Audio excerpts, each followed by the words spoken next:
I play my own role, I've become the greatest.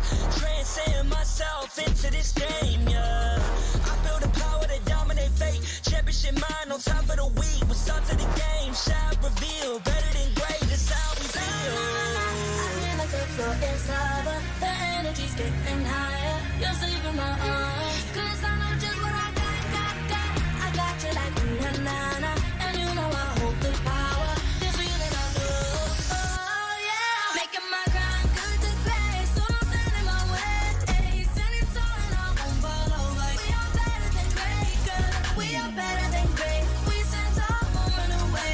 Lay our firm, nothing gon' change. Great, we are better than great, great. If we stand tall and believe, we can make it, you and me. With a sense of urgency, you'll see I'm better than great. I'm better than great. Oh yeah, yeah. Oh, I'm better than. Making my grind good to great, so don't stand in my way.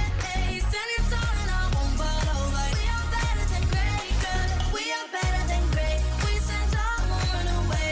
Lay our firm, nothing gon' change. Great, we are better than great, great.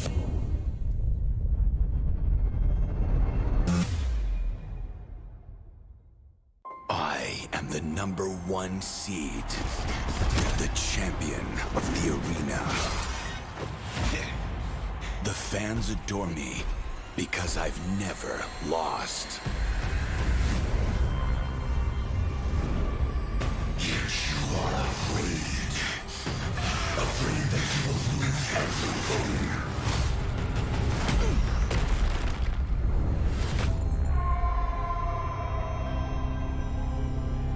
Do you ever get scared of losing, Kimmy? Well, big bro, I think we should cherish the joy and excitement of each game. Not who won or lost. That's right. I'll strive for victory, but I won't lose myself in its pursuit.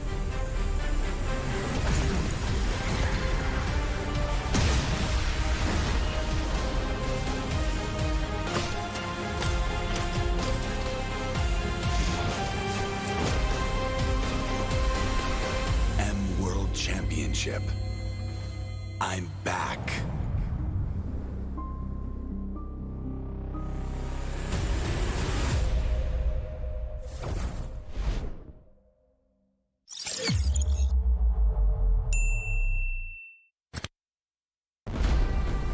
We are here at Gamers 8 to show that we are walking the walk. We have had amazing reactions, major idea owners, and a lot of potential partners and stakeholders coming in here and taking a peek. The DS Cube over here has been the nexus of this zone. What I saw from the outside is very mysterious. You want to know what's happening inside. Felt like, this is an MMORPG, but R is not role-playing, it's real world.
Grab only, savings ang dami, your wallet sings tonight.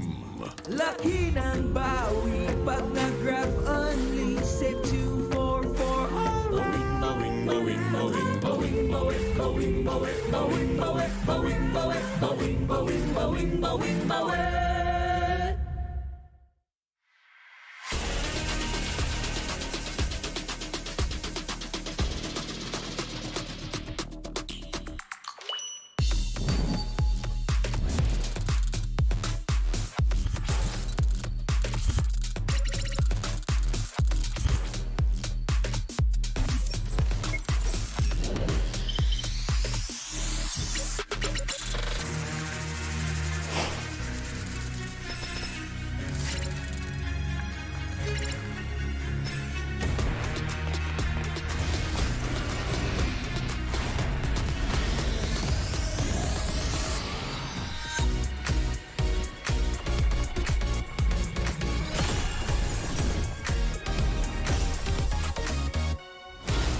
They started making waves online through the qualifiers for the Asian Championships. Mongolia, they're pulling up. When they actually went to Riyadh and they played there in the Asian Championships, a ton of people got to witness exactly how strong they are. Mongolia jumps in, eyes in with a massive flicker penalty zone play. We have no international tournament like 2 years. Our first international tournament was ICF Asia Regional Qualifier. I was even more impressed that they, did their own drafting. They didn't have a coach leading them. I think it was Ethan that was just like marking things in a notebook and doing the drafting. And they were definitely a team that earned a lot of respect just in that tournament alone. Is this enough to make it through the cut? But now Mongolia is trying to push in Kazakhstan, showing force. After coaching them for a month, I can see from them is they are so calm in taking constructive criticism when reviewing the games. Like they will try to understand what I'm saying, even though like there's a language barrier between us. Their skill. Яг ингээ олон цаг тоглоод мэргэжлийн төвшин тоглохоор айгүй ядардаг. Тэгээд жоохон стресс нэмэгддэг. Тэр болгон тэгээд бид дээр ингээ дотроо хадгалаад авахгүйгээр хоорондоо ярилцаа чөлөөдөө тэгээд энэ хүнтэй нэлдээл скримдээ хож утгах үедээ тэгээд хоорондоо ярилцаад нэг тиймэрхүү л тоглолт багийн оор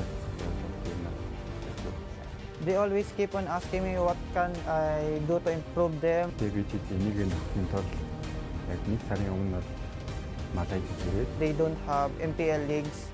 I always try to make them play scrims against top-tier teams in PH or Indo. Bebek drops the full barrage into the final slam with the base is going to be worked on. Just now they took a little loss here, but I have faith that they'll be able to make a comeback. Still working on it, and that's going to be it. Team Lil Gun will win ерөнхийдөө одоо бидний өрсөлдөж байгаа багууд маань ингээд бид нар өмнө яг тоглож үзээгүй мэдэхгүй яг яаж тоглохыг мэдэхгүй байгаа багууд байгаа учраас эхний тоглолт дээр бидэд нэг ерөнхийдөө нэг жоохон тоглолтыг нь ойлгох мэдэж авах зорилгоор тэгээд 2 3 дахь гейм бол яг ойлгосон тоглолтын дээр зөрүүлээд контролж тоглож байгаа. They've had plenty of experience now that they're going to surprise a lot of people here for the M5 wildcard. Одоо ингээд бүх wild card-д ирсэн бүх багууд ерөнхийдөө бол хүчтэй байгаа. Одоо M5-д оролцсон тул бүгдийг хичээгээд ирсэн байгаа. Бид нар нэг тийм хүчтэйгээд бид нар өөрийгөө нэг тийм ээгор болоод байдгүй. Тэгэл бүх чадхаараа л ерөнхийдөө бүх багуудыг бүх чадлаараа л тоглоно. We will do our best, but I don't underestimate my opponents. Fire of that dude, Vivix wants to get that kill, even if it means his life. Even if it means his life. Even if it means his life. His life has been valued, and Team Imperial are now wiped out. Even though I haven't been part of Team Lilgan for a long time, I can see how they inspire their community to grow more. In my country, our community is growing really fast. We have nearly 200k players. Mongolian Championship has 2000k viewers. Олон багууд гарч ирж байгаа. Тэрнийг дагаад үзэгчид гэсэн тийм юм айгүй дэмжиж байгаа. Yeah, I really want to go straight to the M Series World Championship. No need to go wild card. Тэхийн тул бид ингээд энэ тавдаа оролцоод эхний 5-4-т орох юм бол хэрэгтэй. We really want Mongolia. We have MPL.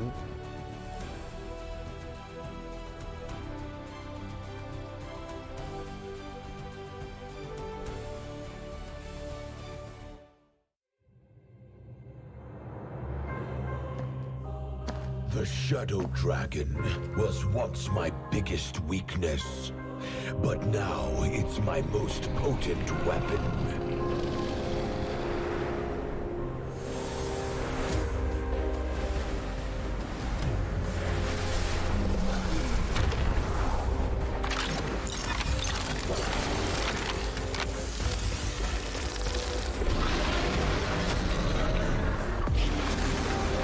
Cosmic Dragon, rise and soar! Dragon Stomp! Dragon Scales! Dragon Rush! Rise beyond greatness and seize your own destiny.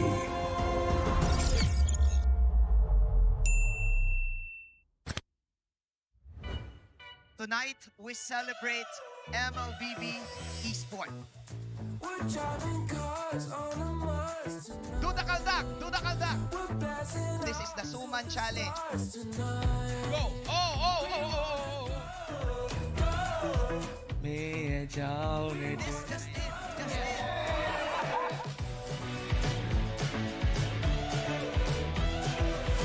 Welcome to M5 Gala!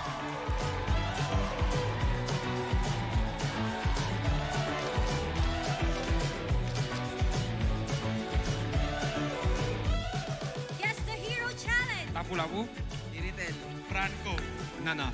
Nana! Best Dressed Team Best Dressed Super Marco!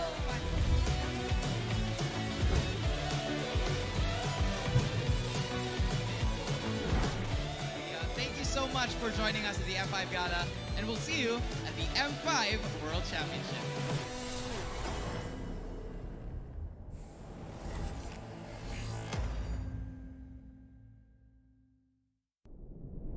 Have you ever wondered what is our identity? Our identity isn't limited to just esport players. Our style. Sweat. Our passion. And vibe. Feel our energy. When we dominate the stage.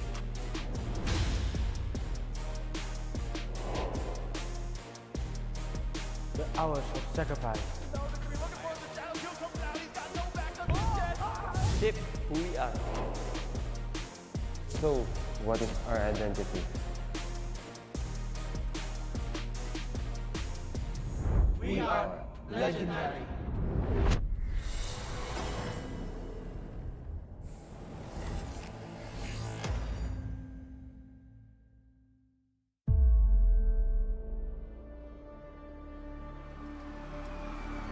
In the history of M Series,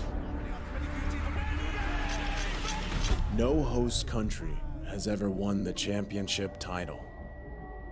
No other region has ever claimed the throne. No team has ever secured the championship twice. In this thrilling showdown, 16 teams across the world have gathered once more to seize the trophy. Which teams will prove themselves in their epic rivalry rematch? Will a new region unveil their strength and climb to the top? And who will leave an unforgettable mark with their skills? Behold, the old guards, seasoned titans returning to reclaim glory.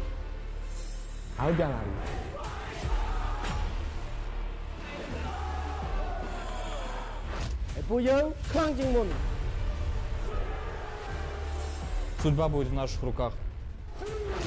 The newcomers, eager to forge their legacy.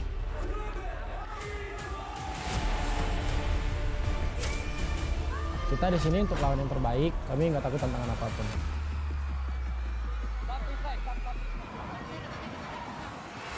Emerging from the ashes, the rising stars are vying for the spotlight. Kita orang dah tunggu lama untuk momen ni. This is our time. It's now or never.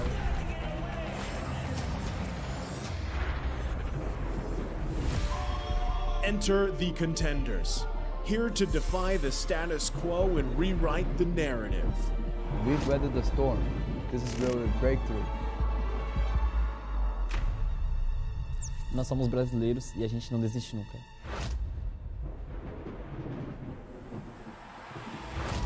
The Kings, legends in their own right, descend to defend their crown. Kita sudah merasai kemenangan. Ini saatnya kita menguasai dunia. Naitaas na namin ang kampyonato at itataas ulit namin ngayon. Babawiin namin ang korona para sa aming hari at reyna. Get ready as the stage is set for the most dynamic championship of the year. It all begins here. It's time to see who will be better than great.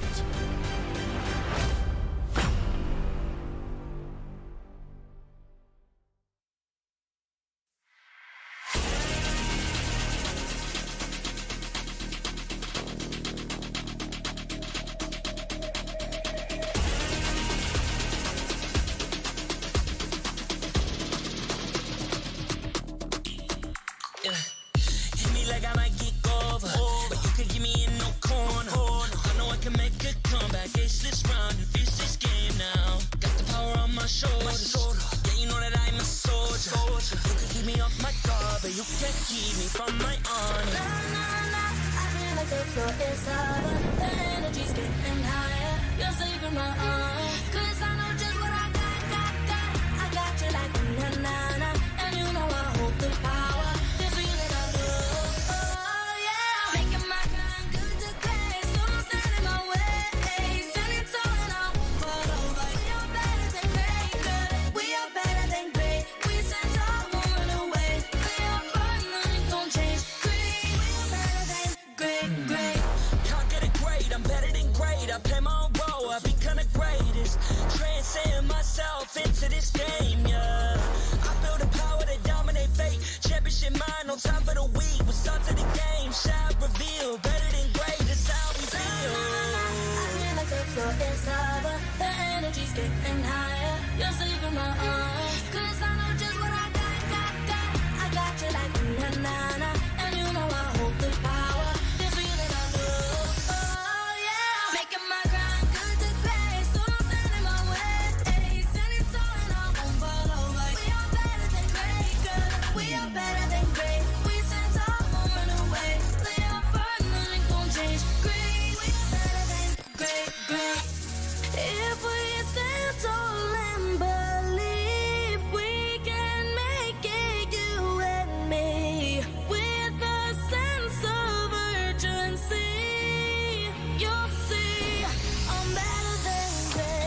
am the #1 seed, the champion of the arena.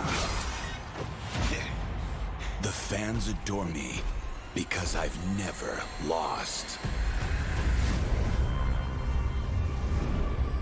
Yet you are afraid that you will lose everything.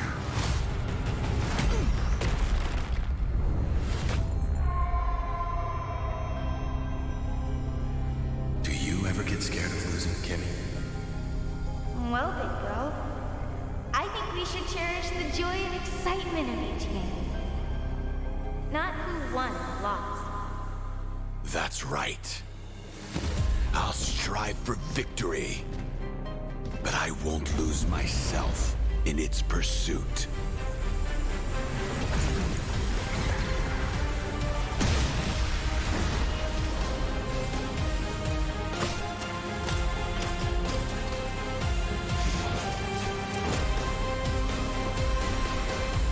World Championship.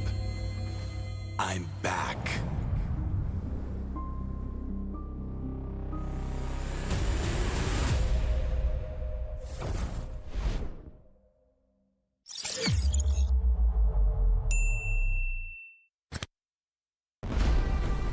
We are here at Gamers 8 to show that we are walking the walk. We have had amazing reactions, major IP owners, and a lot of potential partners and stakeholders coming in here and taking a peek. The biggest cube over here has been the nexus of this zone. What I saw it from the outside is very mysterious. You want to know what's happening inside. Felt like, this is an MMORPG, but R is not role-playing, it's real world.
Grab only, savings ang dami, your wallet sings tonight. Laki ng bawi, pag nag-grab only, save 2 for alright.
they started making waves online through the qualifiers for the Asian Championships.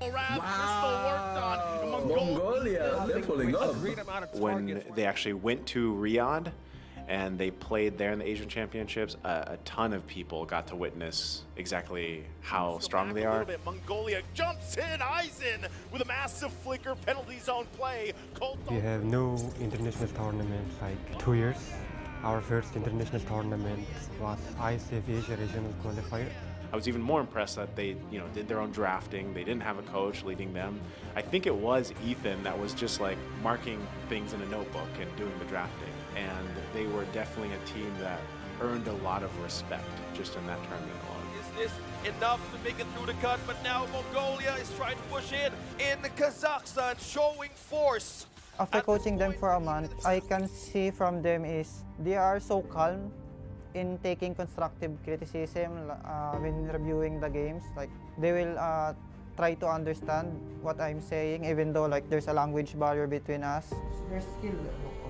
Яг ингээ олон цаг тоглоод мэргэжлийн төвшин тоглохоор айгүй ядардаг. Тэгээд жоохон стресс нэгтэй. Тэр болгон тэгээд бид ингээд дотроо хадгалаад авахгүйгээр хоорондоо ярилцаа чөлөөдөө тэгээд энэ үед ингээл скриндээ хожигдох үедээ тэгээд хоорондоо ярилцаа нэг тиймэрхүү л тоглолт. Багийн хоор They always keep on asking me what can I do to improve them. Тэгээд бид энийг нөхөхийн тулд яг нэг сарын өмнө They don't have MPL leagues. I always try to make them play scrims against top-tier teams in PH or Indo. Bebek drops the full barrage into the final class where the base is going to be worked on. Just now they took a little loss here, but I have faith that they'll be able to make a comeback. Still working on it, and that's going to be it. Team Lil Gun will win the series. Одоо бидний өрсөлдөж байгаа багууд маань ингээд бид нар өмнө яг тоглож үзээгүйг мэдхгүй яг яаж тоглохыг мэдхгүй байгаа багууд байгаа учраас эхний тоглолт дээр бид нэг иргэд нэг жоохон тоглолтыг нь ойлгох мэдэж авах зорилгоор тэгээд 2-3 дахь гейм бол яг ойлгосон тоглолтын дээр зөрүүлээд контролж тоглож байгаа. They've had plenty of experience now that they're going to surprise a lot of people here for the M5 wildcard. Одоо ингээд wild card-ын ирсэн бүх багууд ерөнхийдөө бол хүчтэй байгаа. Одоо M5-д оролцсон тул бүгдийг хичээгээд ирсэн байгаа. Бид нар нэг тийм хүчтэйгээд бид нар нэг өөрийгөө нэг тийм эгор болоод байдгүй. Тэгэл бүх чадхаараа л юм гэдэг бүх багуудыг бүх чадлаараа л юм тоглоно. We will do our best, but I don't underestimate my opponents. Fire of that dude, Bebek wants to get that kill, even if it means his life. Even if it means his life. Even if it means his life. His life has been valued, and Team Imperial are now wiped out. Even though I haven't been part of Team Lil Gun for a long time, I can see how they inspire their community to grow more. In my country, our community is growing really fast. We have nearly 200k players. Mongolian Championship has 2000k viewers. Олон багууд гарч ирж байгаа. Тэднийг дагаад үзэлцэж ирсэн тийм юм айгүй дэмжиж байгаа. Yeah, I really want to go straight to the ENG Series World Championship. No need to go wild card. Тэхийн тул бид ингээд ийм талдаа орсоо эхний топ 4-т орох юм бол хэрэгтэй. We really want Mongolia. We have MPL.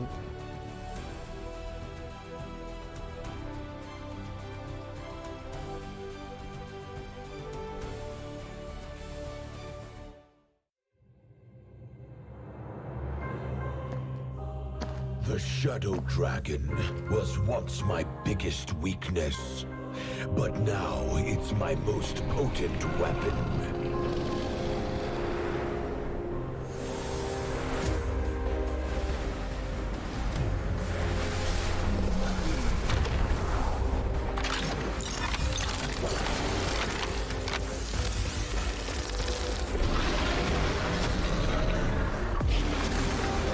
Cosmic Dragon, rise and soar! Dragon Stomp!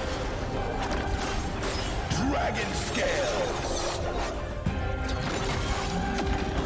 Dragon Rush! Rise beyond greatness and seize your own destiny.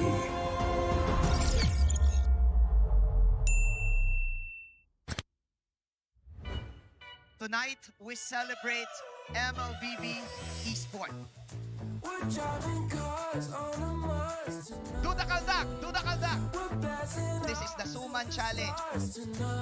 Go! Oh!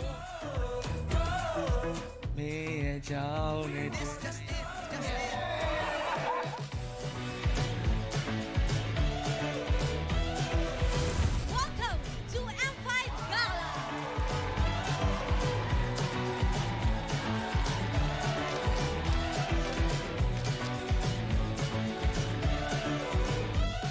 Guess the Hero Challenge. Lapu-lapu. Iritel. Franco. Nana. Nana. Go! Best dressed team. Best dressed Super Marco.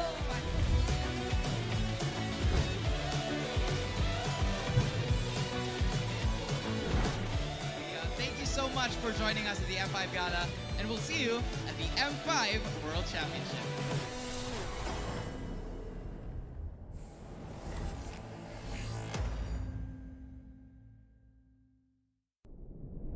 Have you ever wondered what is our identity?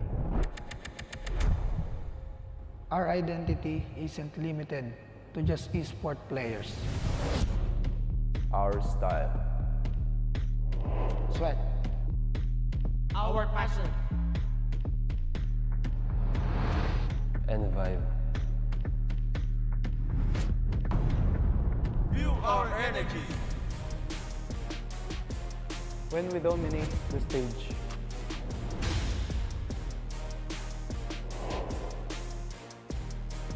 The hours of sacrifice. Shape who we are. So, what is our identity? We are legendary.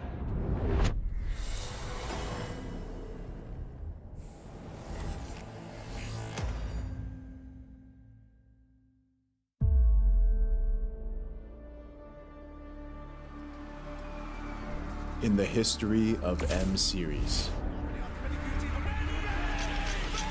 no host country has ever won the championship title. No other region has ever claimed the throne. No team has ever secured the championship twice.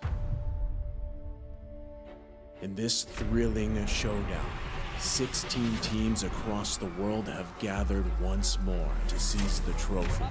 Which teams will prove themselves in their epic rivalry rematch?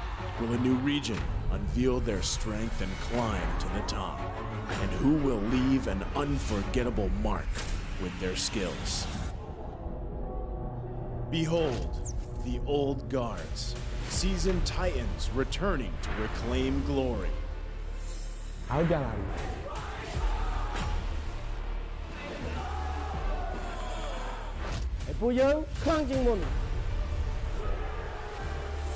Судьба будет в наших руках.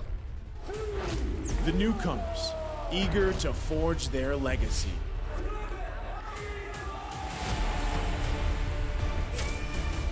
Kita di sini untuk lawan yang terbaik, kami nggak takut tantangan apapun.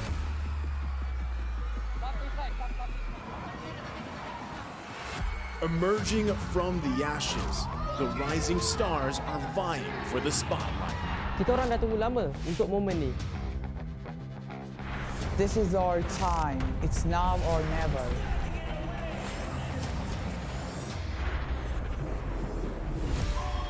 Enter the contenders, here to defy the status quo and rewrite the narrative.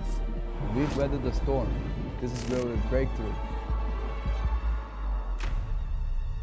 Nós somos brasileiros e a gente não desiste nunca.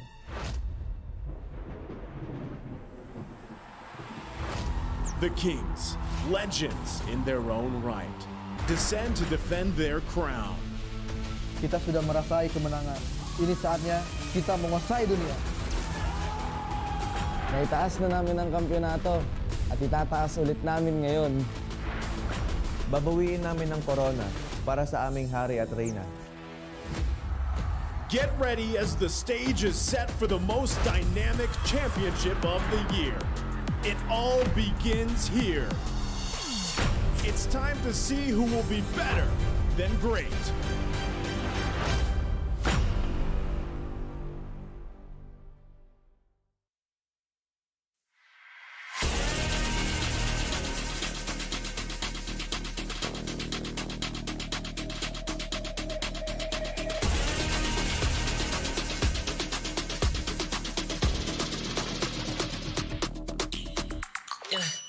Hit me like I might get over, but you could give me in no corner. I know I can make a comeback. Ace this round and finish this game now. Got the power on my shoulders.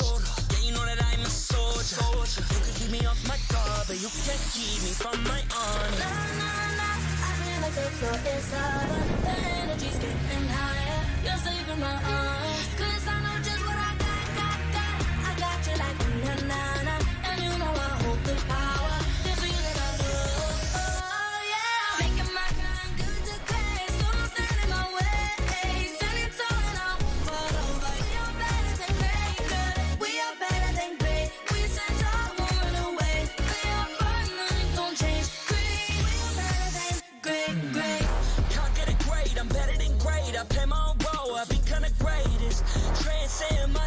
Into this game, yeah. I feel the power to dominate fate. Championship mind, no time for the weak. We're start to the game, shine, reveal. Better than great, that's how we feel. I feel like a floating star. The energy's getting higher. You're saving my arms, 'cause I know just what I got.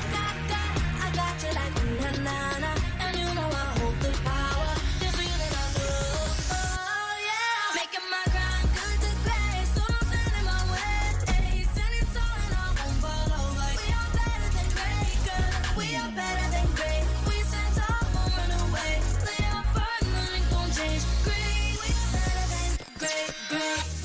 If we stand tall and believe we can make it, you and me, with a sense of urgency, you'll see I'm better than great. I'm better than great. Oh yeah.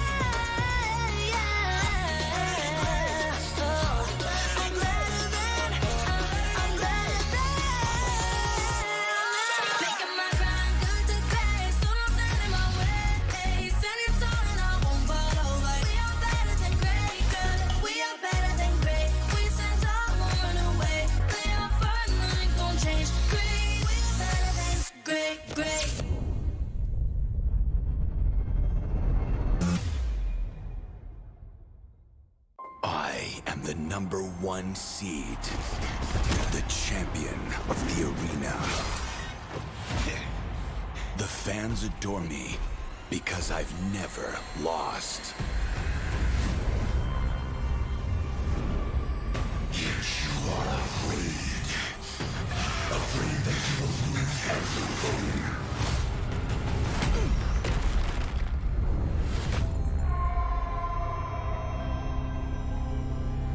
Do you ever get scared of losing, Kimmy? Well, big bro, I think we should cherish the joy and excitement of each game. Not who won or lost. That's right. I'll strive for victory, but I won't lose myself in its pursuit.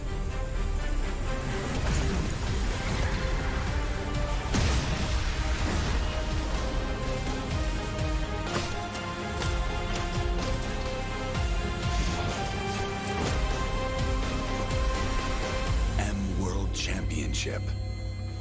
I'm back.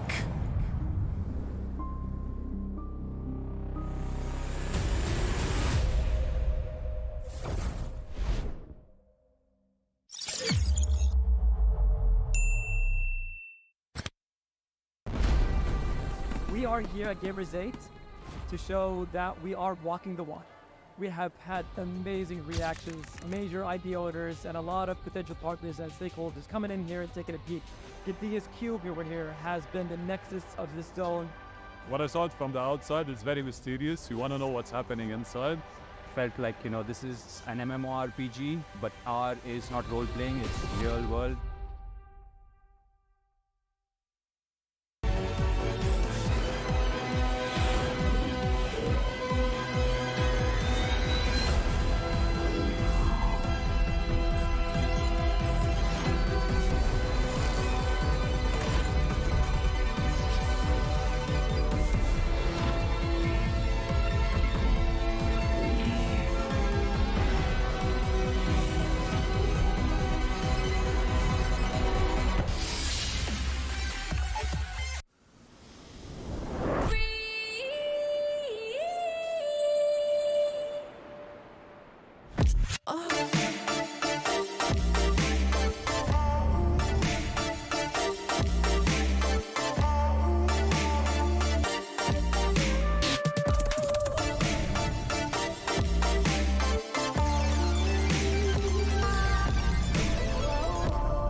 Grab only, savings ang dami, your wallet sings tonight.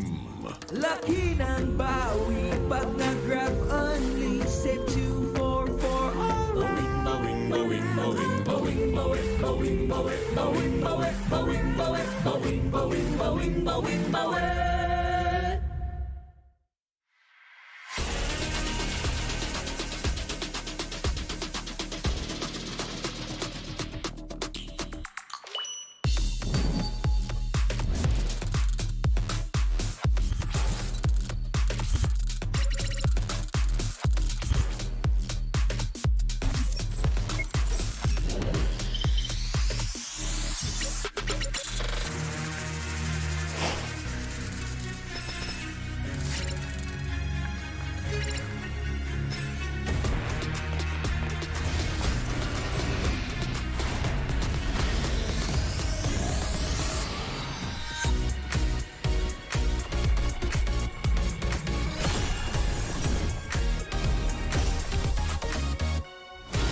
They started making waves online through the qualifiers for the Asian Championships. Mongolia, they're pulling up. When they actually went to Riyadh and they played there in the Asian Championships, a ton of people got to witness exactly how strong they are. Mongolia jumps in, eyes in with a massive flicker penalty zone play. We have no international tournament like 2 years. Our first international tournament was ICF Asia Regional Qualifier. I was even more impressed that they, did their own drafting. They didn't have a coach leading them. I think it was Ethan that was just like marking things in a notebook and doing the drafting. And they were definitely a team that earned a lot of respect just in that tournament alone. Is this enough to make it through the cut? But now Mongolia is trying to push in the Kazakhstan, showing force. After coaching them for a month, I can see from them is they are so calm in taking constructive criticism when reviewing the games. Like they will try to understand what I'm saying, even though like there's a language barrier between us. Their skill. Яг ингээ олон цаг тоглоод мэргэжлийн төвшөнд тоглохоор айгүй ядардаг. Тэгээд жоохон стресс нэгддэг. Тэр болгон тэгээд бид ингээд дотроо хадгалаад авахгүйгээр хоорондоо ярилцаа чөлөөдөө тэгээд нэг үед ингээл скримдээ хожигдох үедээ тэгээд хоорондоо ярилцаад нэг тиймэрхүү л тоглоод багийн оор They always keep on asking me what can I do to improve them. Тэгээд бид энийг нөхөхийн тулд яг нэг сарын өмнө They don't have MPL leagues. I always try to make them play scrims against top-tier teams in PH or Indo. Bebek drops the full barrage into the final class with the base is going to be worked on. Just now they took a little loss here, but I have faith that they'll be able to make a comeback. Still working on it, and that's going to be it. Team Lil Gun will win the series.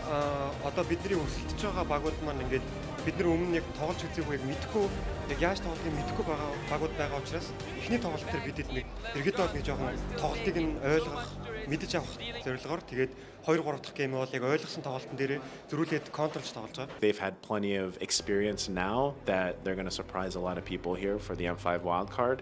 Одоо ингээд wild card-д ирсэн бүх багууд ерөнхийдөө бол хүчтэй байгаа. Одоо ENG 5-д оролцсон тул бүгдээрээ хичээгээд ирсэн байгаа.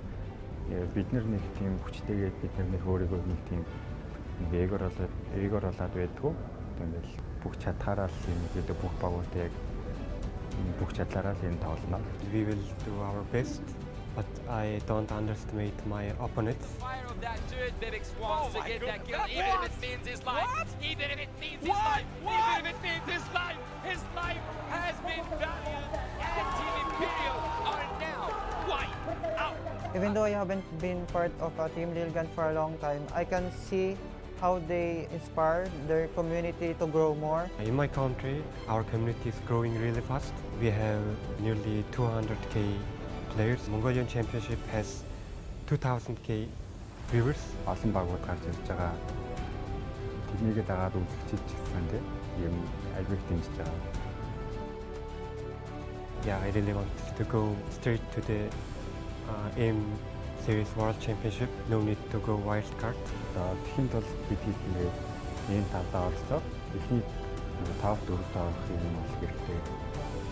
We really want Mongolia. We have MPL.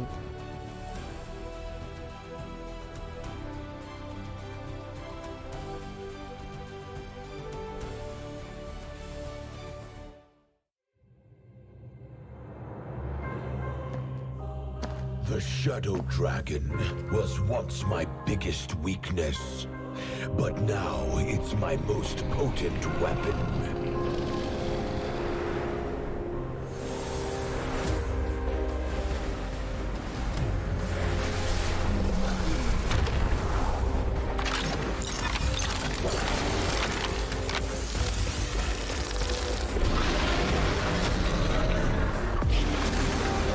Cosmic Dragon, rise and soar! Dragon Stomp! Dragon Scales! Dragon Rush! Rise beyond greatness and seize your own destiny.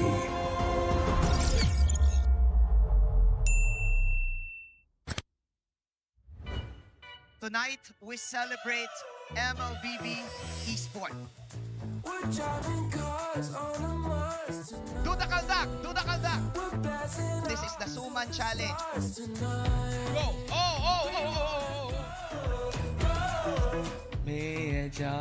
Just it.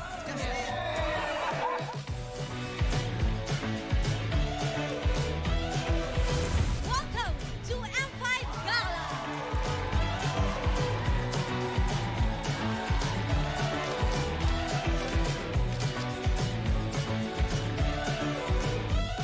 Guess the hero challenge. Lapu-Lapu, Iritel, Franco, Nana. Nana. Go!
I might kick over.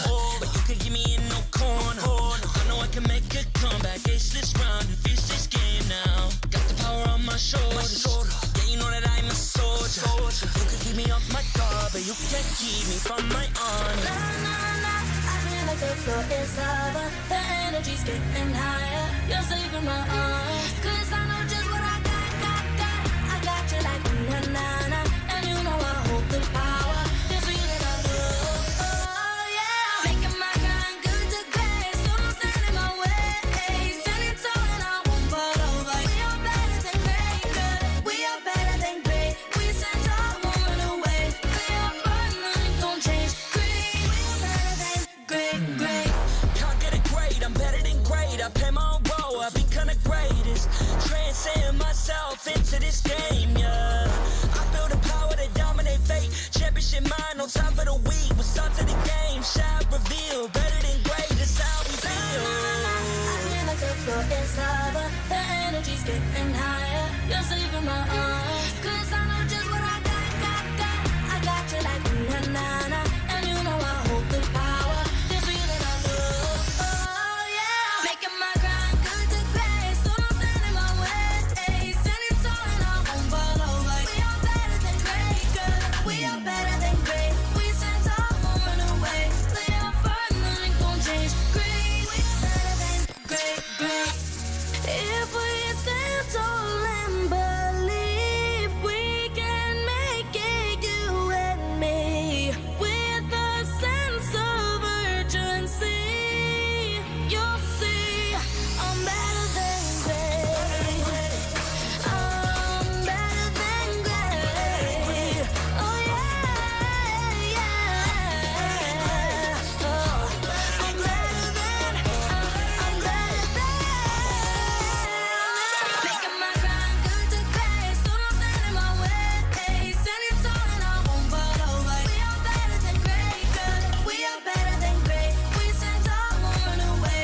We are fun, nothing gon' change. Great. We are better than great.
What is good, Philippines, and good afternoon to all of the people all around the globe. Today, we witness yet again world-class action, world-class entertainment from the best MLBB teams there is. Welcome to M5 World Championships. And yes, you're right. You get a new host today. It is me, your kabayas, Manjin Faldas, your resident Filipino team supporter. I got you, Blacklist and AP Bren. Because here in M5, we would like to keep things fresh and throw a little bit of surprise from time to time. But speaking of surprises, we did not see any of those yesterday in terms of matches. But today, I have this feeling that we're going to have a lot of potential upsets and unpredictable plot quiz.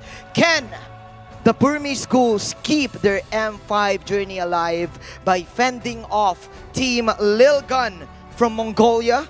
Team Lil Gun always gives game 1. You know what it is. What will happen between RRQ Akira, the Brazilian Kings, against Team Fireflux, the Turkish Delight?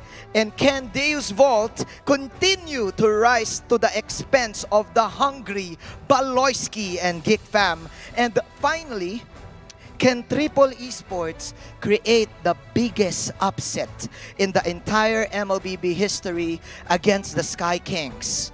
Onyx. Alright, you guys have seen enough of me. I know that I can't take this any longer. I know that you guys can't wait as the players prepare to be better than great. Let's pass it over to our shoutcasters. Shoutcasters, it's your turn. Thank you so much, Manjin. 2 teams recognized as dark horses of the tournament are about to open the 4th day of the M5 World Championship group stage. Greetings, everyone. Gideon here. Together with me is going to be LaFell as well as Yasu on the desk to bring you the first best of 3 series of the day between Myanmar's Burmese Ghouls and Mongolia's Team Little Guns. Now keep in mind that the M5 World Championship is powered by Muntun, presented by Kadia, and supported by ROG, the official gaming phone, Grab, the official super app partner, and Secret Lab, our official chair partner. Thank you to our lovely sponsors, because M5 wouldn't be as awesome without your support. And here's the thing, special shout-outs as well to our global presenting partner, Kadia. Kadia is a giga project, a city that is being built in Saudi Arabia. It is the future capital of entertainment, sports, and culture. Kadia Gaming is giving away 5 sets of Knockout Stage 2 and Grand Final tickets to join. Just follow Kadia Gaming on social media accounts. Comment why you deserve to win and tag 2 friends you want to bring in the comments. If you don't have friends, anyone will do. The campaign starts from 2nd to the 7th of December. The winners will be announced on the 8th December at Kadia Gaming Instagram story. What? That's not the only giveaway that they're having, right, Yasu? Well, we have the M5 passes now live. Unlock Yuzong's M5 exclusive Dragon Shades skin and Prime Cosmic Dragon skin when you buy the M5 pass. Accomplish all activities, tasks to reach level 75. You stopped at 56? Yeah, I got 56, 57 for now. I still have a few days to grind to level 75. You still have until 75 for free. A ton of M5 exclusive rewards are so waiting for you. Get yours or gift it to a friend. Will you gift it to me? Let me tell you, I don't think I'm going to stop at 75. No. I'm going to be real. I might go all the way. I mean, it's hard, especially whenever you sit here. The figurine is literally right in front of you. Keep in mind, the figurine at the very end. Now, guys, after everything that has happened yesterday, all the exciting matches, all the 2-0s that we did actually get to see yesterday, some of them have to be some of my favorite moments. I mean, I'm one counting a painful couple. Well, okay, we don't want to go too far into it, but for those of you who are just tuning in, not seeing the entire group stage, don't worry, we've got you covered. We've got the daily recap. Let's check it out. Mabuhay to everyone in the EVM Convention Center and all our viewers around the world. Welcome back to day 3 of the Mobile Legends Bang Bang M5 World Championship! We just passed the midway point of the M5 group stage and definitely not short of impressive team fights and skirmishes. See You Soon of Cambodia did not hold back with their warm welcome for Triple Esports' debut in the M Series. Tier 2 they go. They don't care about these turrets.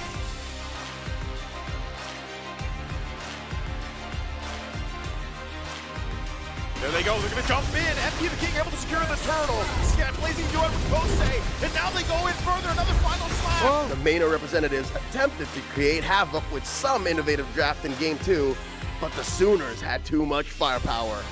The clash between Team Flash and Team Lil Gun started with the Singaporean champs taking the first game. But it was all part of the plan for the Mongolian downloaders to adapt and learn.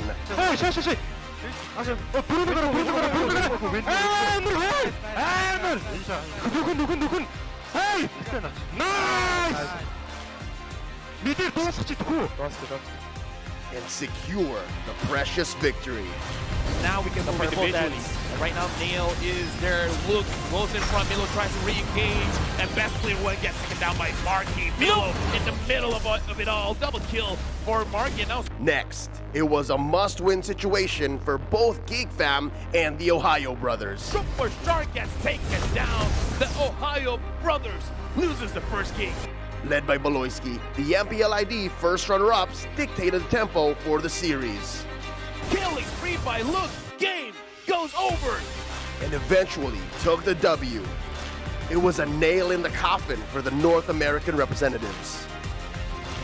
It was an uphill battle for the Malaysian squad to try and topple the hometown favorite, Blacklist International. Oh, they're coming in. Implosion. Yes, sir. Thank you very much. It's 3 men defending for Malaysia. Then, Sasa, the last Kage himself, delivered the first Maniac of M5 group stage to tie the series 1-1. We're going to game 3. However, it was not enough to stop the agents from breaking the code once again. Blacklist International gonna win this 2-1. Now that we have seen all the teams at the group stage, which 8 will be advancing forward and be better than great?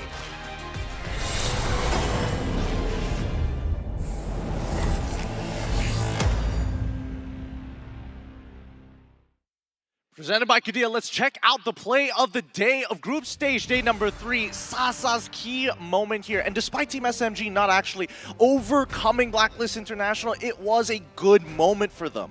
Oh yeah, definitely. Here's the thing, I gotta say, the Filipinos have been incredibly nice to me. I don't know if it was because of my birthday, even though SMG lost, they DM me as like, we still love you, man. And I'm like, oh, thanks. I mean, we lost, but you guys still love it, so that's great. The love is going all around, but when competition meets, especially when we're this deep into the competition as well, most of these teams are on the brink of elimination. As we look through these groups, some of these teams have played a good majority of their games, and some very, very close to that spot, but they need to get some wins. And today, actually, Brimus Ghouls are having the last match in the Group C. So we're going to see, will Brimus Ghouls have another chance to redeem themselves?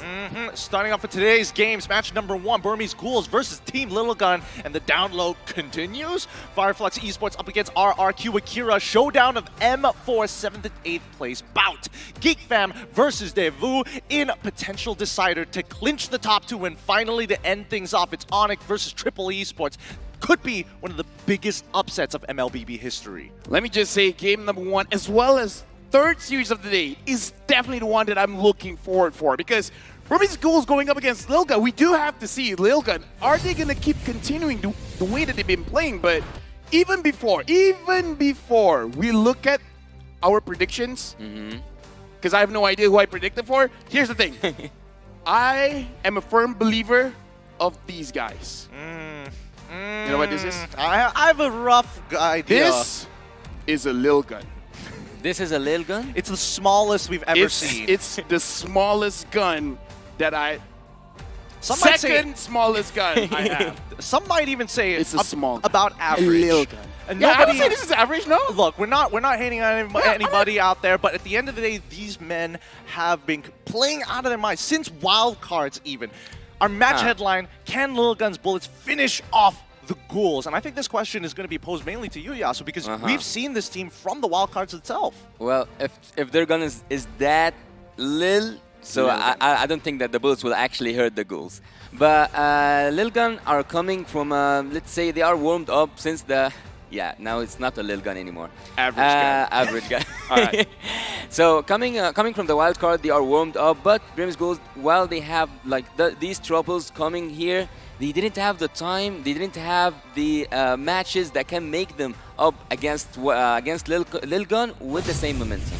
Well, considering Burmese Ghouls' overall legacy, they're going to be held to a very high standard here, and in comparison to Lil Gun, who have taken the time and more importantly so really kept up with what the meta is going to be and improved along the way. We've seen their story, right? From the wild cards itself up till now. These guys are the ultimate downloaders. They've broken the matrix here. They continue to reverse sweep even now in the group stage. Not gonna lie, if they're able to do this all the way to the knockout stage, heck, all the way to the grand finals, something is up.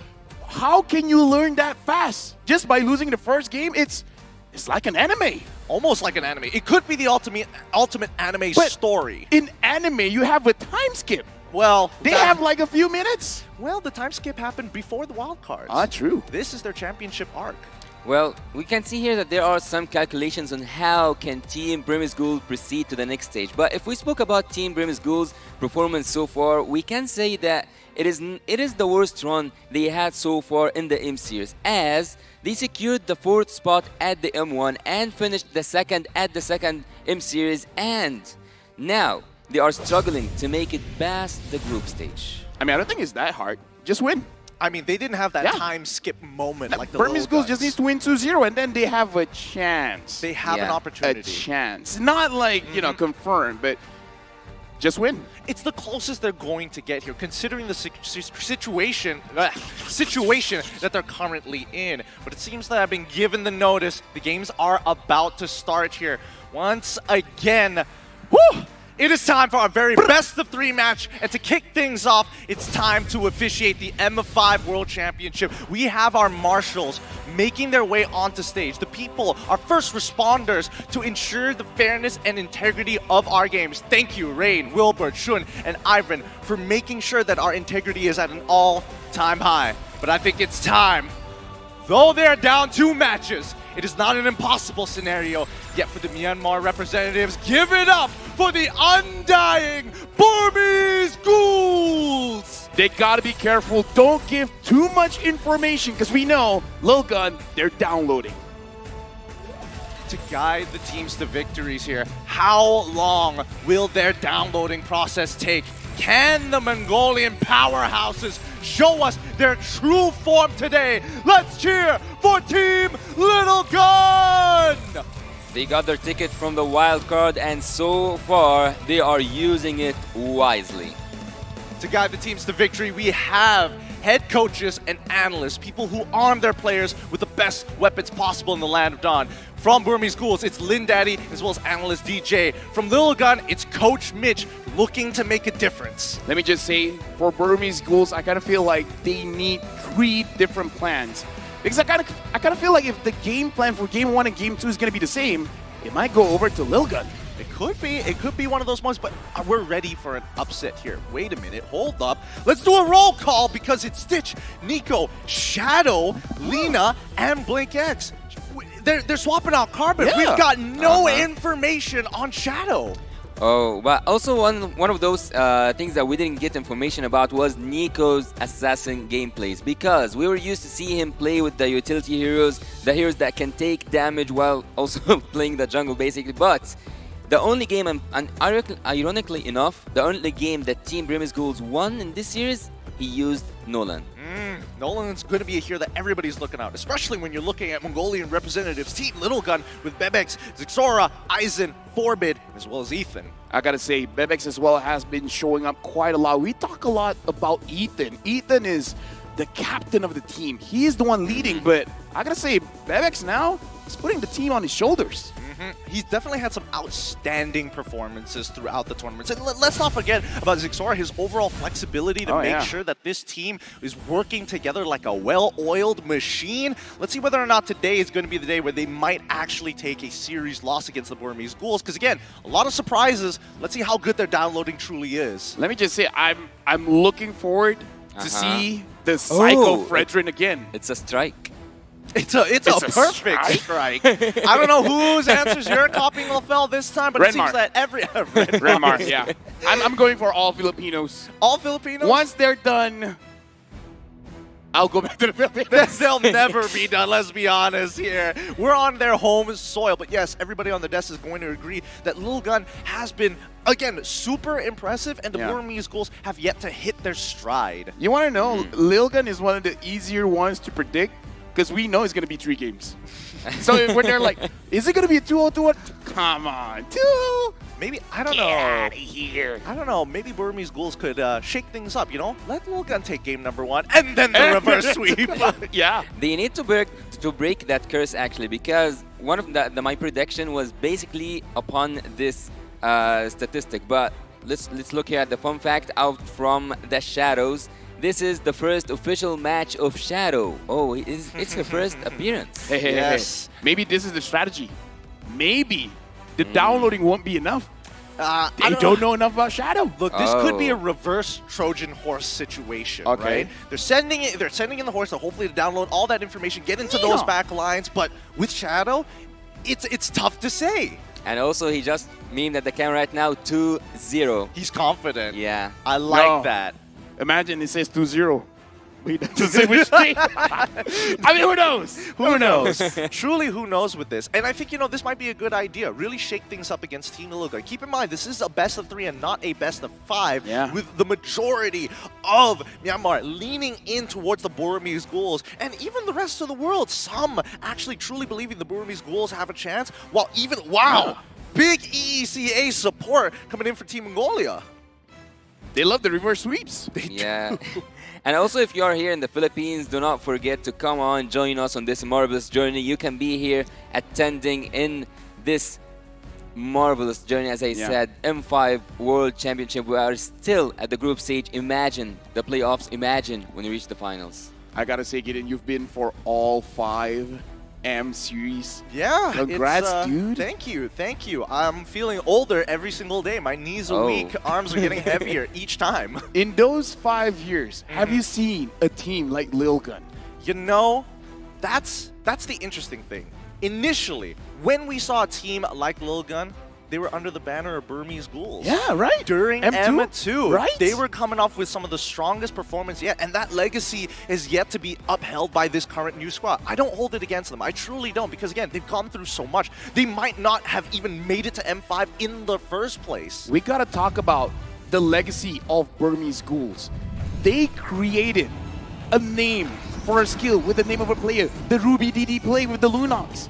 We gotta see more of that. We need to create more legacies by the players. I mean, Myanmar, as Leo likes to mention it, is a country that continues to produce top-tier athletes every single time. But an athlete is only as good as its equipment. Let's get into the drafting phase and see what our coaches and analysts are willing to give them here in our very first match. Well, as I said earlier on, the only game that Burmese Ghouls actually won during this series they were using that Nolan. And also, something that quite interesting about Team Lil Gun is that they are only running for the objectives. They only group up and they want to play that utility. They want to play that obey strategy. Well, it's very interesting to think about Lil Gun's first draft, because no matter how good it looks, there's a chance. There's a chance it won't work. I mean, like yesterday, if I remember correctly, their whole idea was the pick-off composition. It didn't work out with the Kaja and all, but once they start playing the side lanes, start getting a little bit better. Exactly. And that's where I think, you know, some of the key players start to show up. I've yet to see an Aizen truly go all out Bankai, ego mode, go sicko mode on his opponents, because we saw that during the wildcards. When he is disrespected, he's a little petty about it. He remembers it. He will isolate one guy just to get the 1v1 off. Aizenly. Well, I think that Team Lil Gun needs to be provoked, actually. Like, they need to lose the first game to wake up. It's a wake-up call for them. Gotta stoke those coals a little bit. But let's see. Current bans, it's going to be the Arlet, the Matilda, as well as the Farmers. We look over to the side of Team Lil Gun, and it's going to be Nolan as well as the Guinevere. All really good picks thus far. And considering what the stats have been looking like here at the M Series, you know, Farm is such a problem, but that's only in condition with the Valentina. And I don't know whether Lil Gun cares about it enough or not. We got to talk about Bruno as well. Bruno is basically the face of M5, and Shadow here, being the unknown. What if he brings a hero that we do not expect? like the Uranus. Oh, don't please. I would rather, you know what, just bring in Thamus. Be cool about it. Actually go for the ego challenge. If you're going to proxy the wave, you're not going to be super tanky, but you're willing to put people Smelling down. something. Do you smell blood? Because Team Little Gun has secured 60% of the first bloods in 15 games at M5. This is inclusive of wildcards. Wow, wow. Team Little Gun actually, they have really interesting statistics because it is not 100% on anything, but yet they are making their way through. They always make that reverse sweep. I wasn't actually expecting to see an ENG right now after seeing yesterday's Valentina and also Lilia proving itself, especially at the last game between Blacklist International and Team SMG. But okay, Angela is a really good pick as a first pick, and we have here the Baxia, the Anti-Heal Master, and Bruno. I think that all the picks so far, there's nothing quite new for me. But I think that we might see Brimus Ghouls play something, go for the utility heroes, or even, and this might be a surprise, Nico go for an assassin. I like that they went for the Baxia, because giving Baxia and Angela, that's kind of like, you're asking for trouble at that point. And at this point, it's not even a Bruno. It's Brew, heck yeah.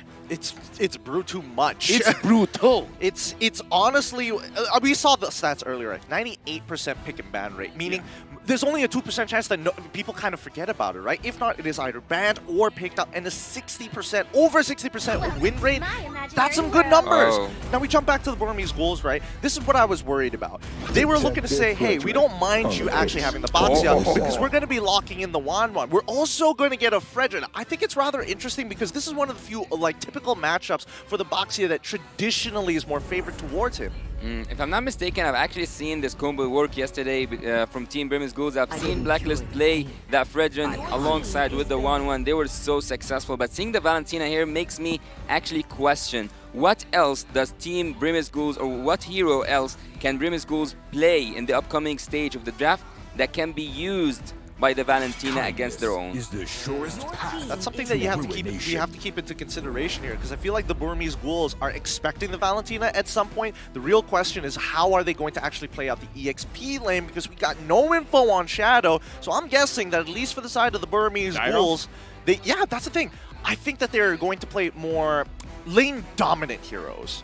It's going to be very interesting, definitely. Valentina here could take away the hard guard, and like I said, Baxia and an Angela together, that's a combo you don't want to go up against. But Valentina has to wait for that level 4 first, so it's not as oppressive, but it's still a combo that is very dangerous. Something that's really not making sense for me right now is that Team Little Gun, after taking the mage, and also like they didn't even take the XP lane, so why are they banning the Yuzong? Is it just because they want to give Bruno a little bit of space? And if so, I feel like it means that a lot of dive is coming in, not a lot of protection for Bruno.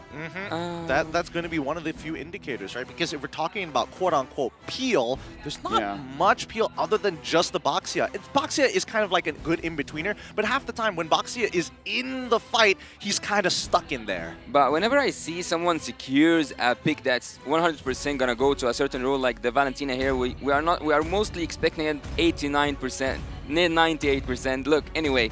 To go for the mage. So why not focus on the mage in the second phase of banning?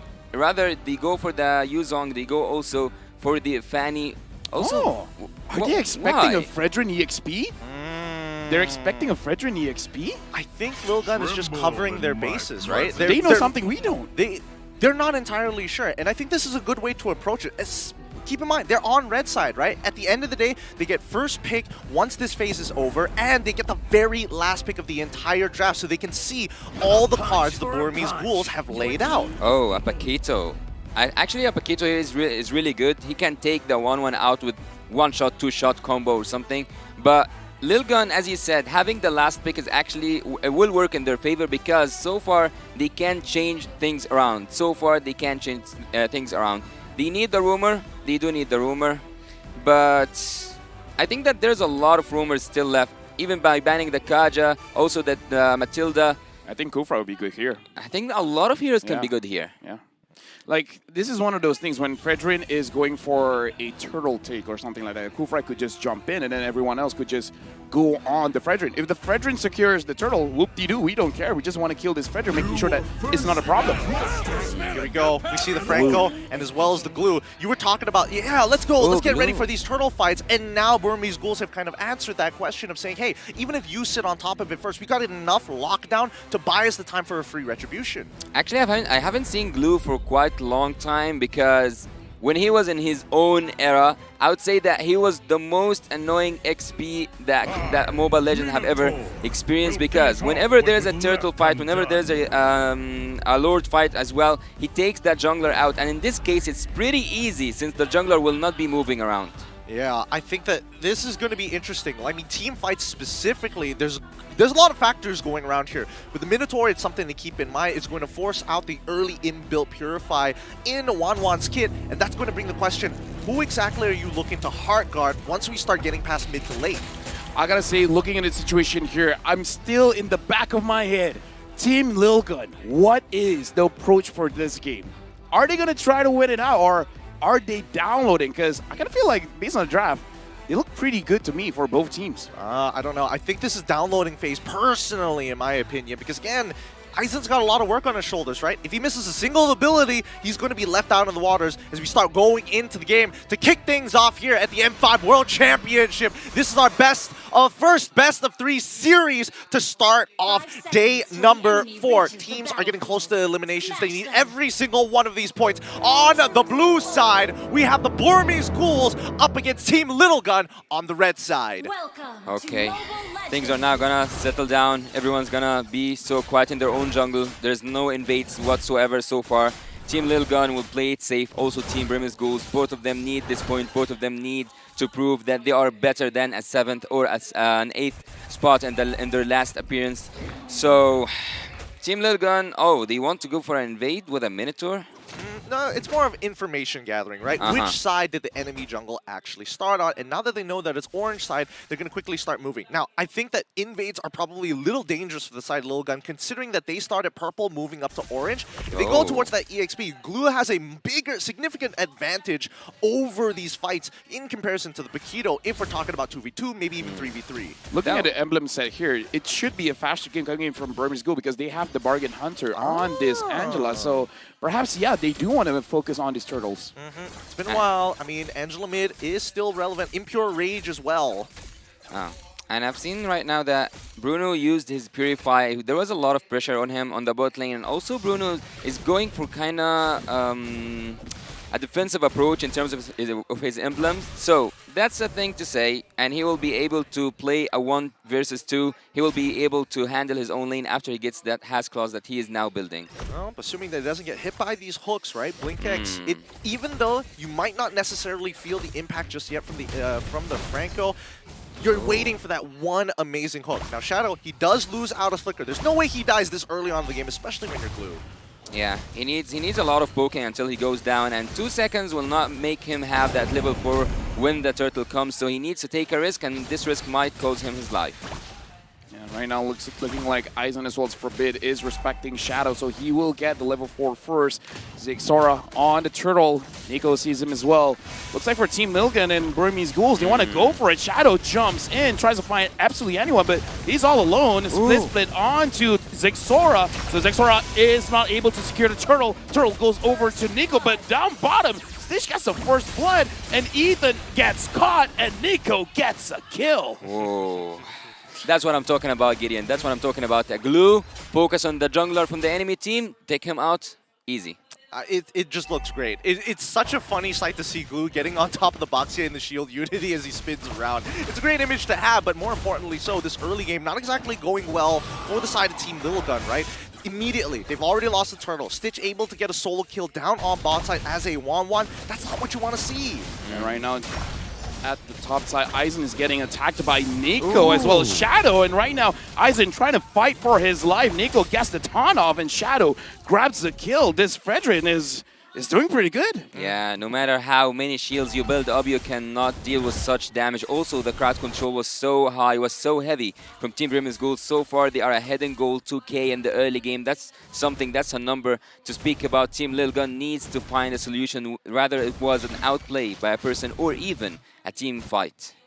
I think for now, it's not about the outplay, right? Because it's not towards their win condition to be looking for these early secures, especially considering how Burmese Ghouls, when we're talking about like the list of ultimates that they actually have, it's very, very dangerous, right? I feel like Team Lilgun at this point, it's about suffocating your opponents or at the very least baiting out big resources, right? We're looking for the Bloody Hunt coming in from BlinkX to be used at some point of time, and that might be the go signal, but then there's also the heart guard that they have to worry about. Right now, honestly, the rotation coming in from Burmese Ghouls, they're pretty much neutralizing any early game potential coming in from Team Nilga, and even Nico able to invade the jungle and honestly getting quite a lot for himself. Yeah, on the opposite side of the map, when everyone was so busy looking at the bot lane, he did manage to go and take the red buff with the help, of course, of Shadow. Oh, that hook was so near. He doesn't know, but we know. He doesn't know. He doesn't know. He doesn't know how close he was. Sean in the dark, as we start moving towards this turtle, it's getting down to 50%. This is where it's going to get interesting, right? Where's the rest of the team? Yep, Shadow tries to get onto Zexora. He succeeds. Ethan with the Minuan Fury. Zexora gets the turtle. Looks like a little bit too soon coming in from Nico. And Nico now is in prime position to actually use his ult onto Aizen. Aizen still survives. Team Nilgun played that very well. I think Burmese Ghouls may have, well, they may have overthought the situation, right? They're like, okay, we got the very first turtle. Team Lilgun know exactly what we're trying to do. There's no way they're going to try and commit all 4 of their members down on the bot side to make this happen.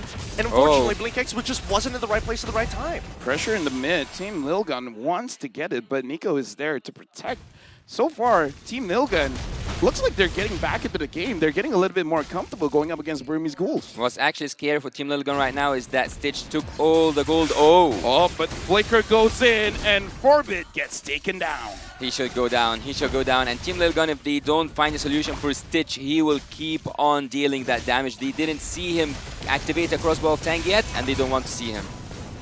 They're going to take their... Oh, nice hook. Good hook by Zexora. Gets haunted in, and the Minuan Fury able to get onto Nico as well as Shadow, but the damage isn't there just yet. Yeah, Stitch, it's still very early in the game. It's 5 minutes, 49 seconds, right? I'm expecting Stitch to have only about like 1.5 items at this point. Let's double check. 2 items already complete. He's 1.7k ahead, sorry, 1.6k ahead of his opponent right now. Looking good, but he still needs 1 more. That's what I'm talking, that's what I told you. That's what I told you guys. He is farming, free farming, got a gold for the turret alone, and even got the turret himself. Right now, Shadow, 1v4. He gets onto Zexora. He wants to fight back. He wants to secure a kill, but able to get out with the help of Lina.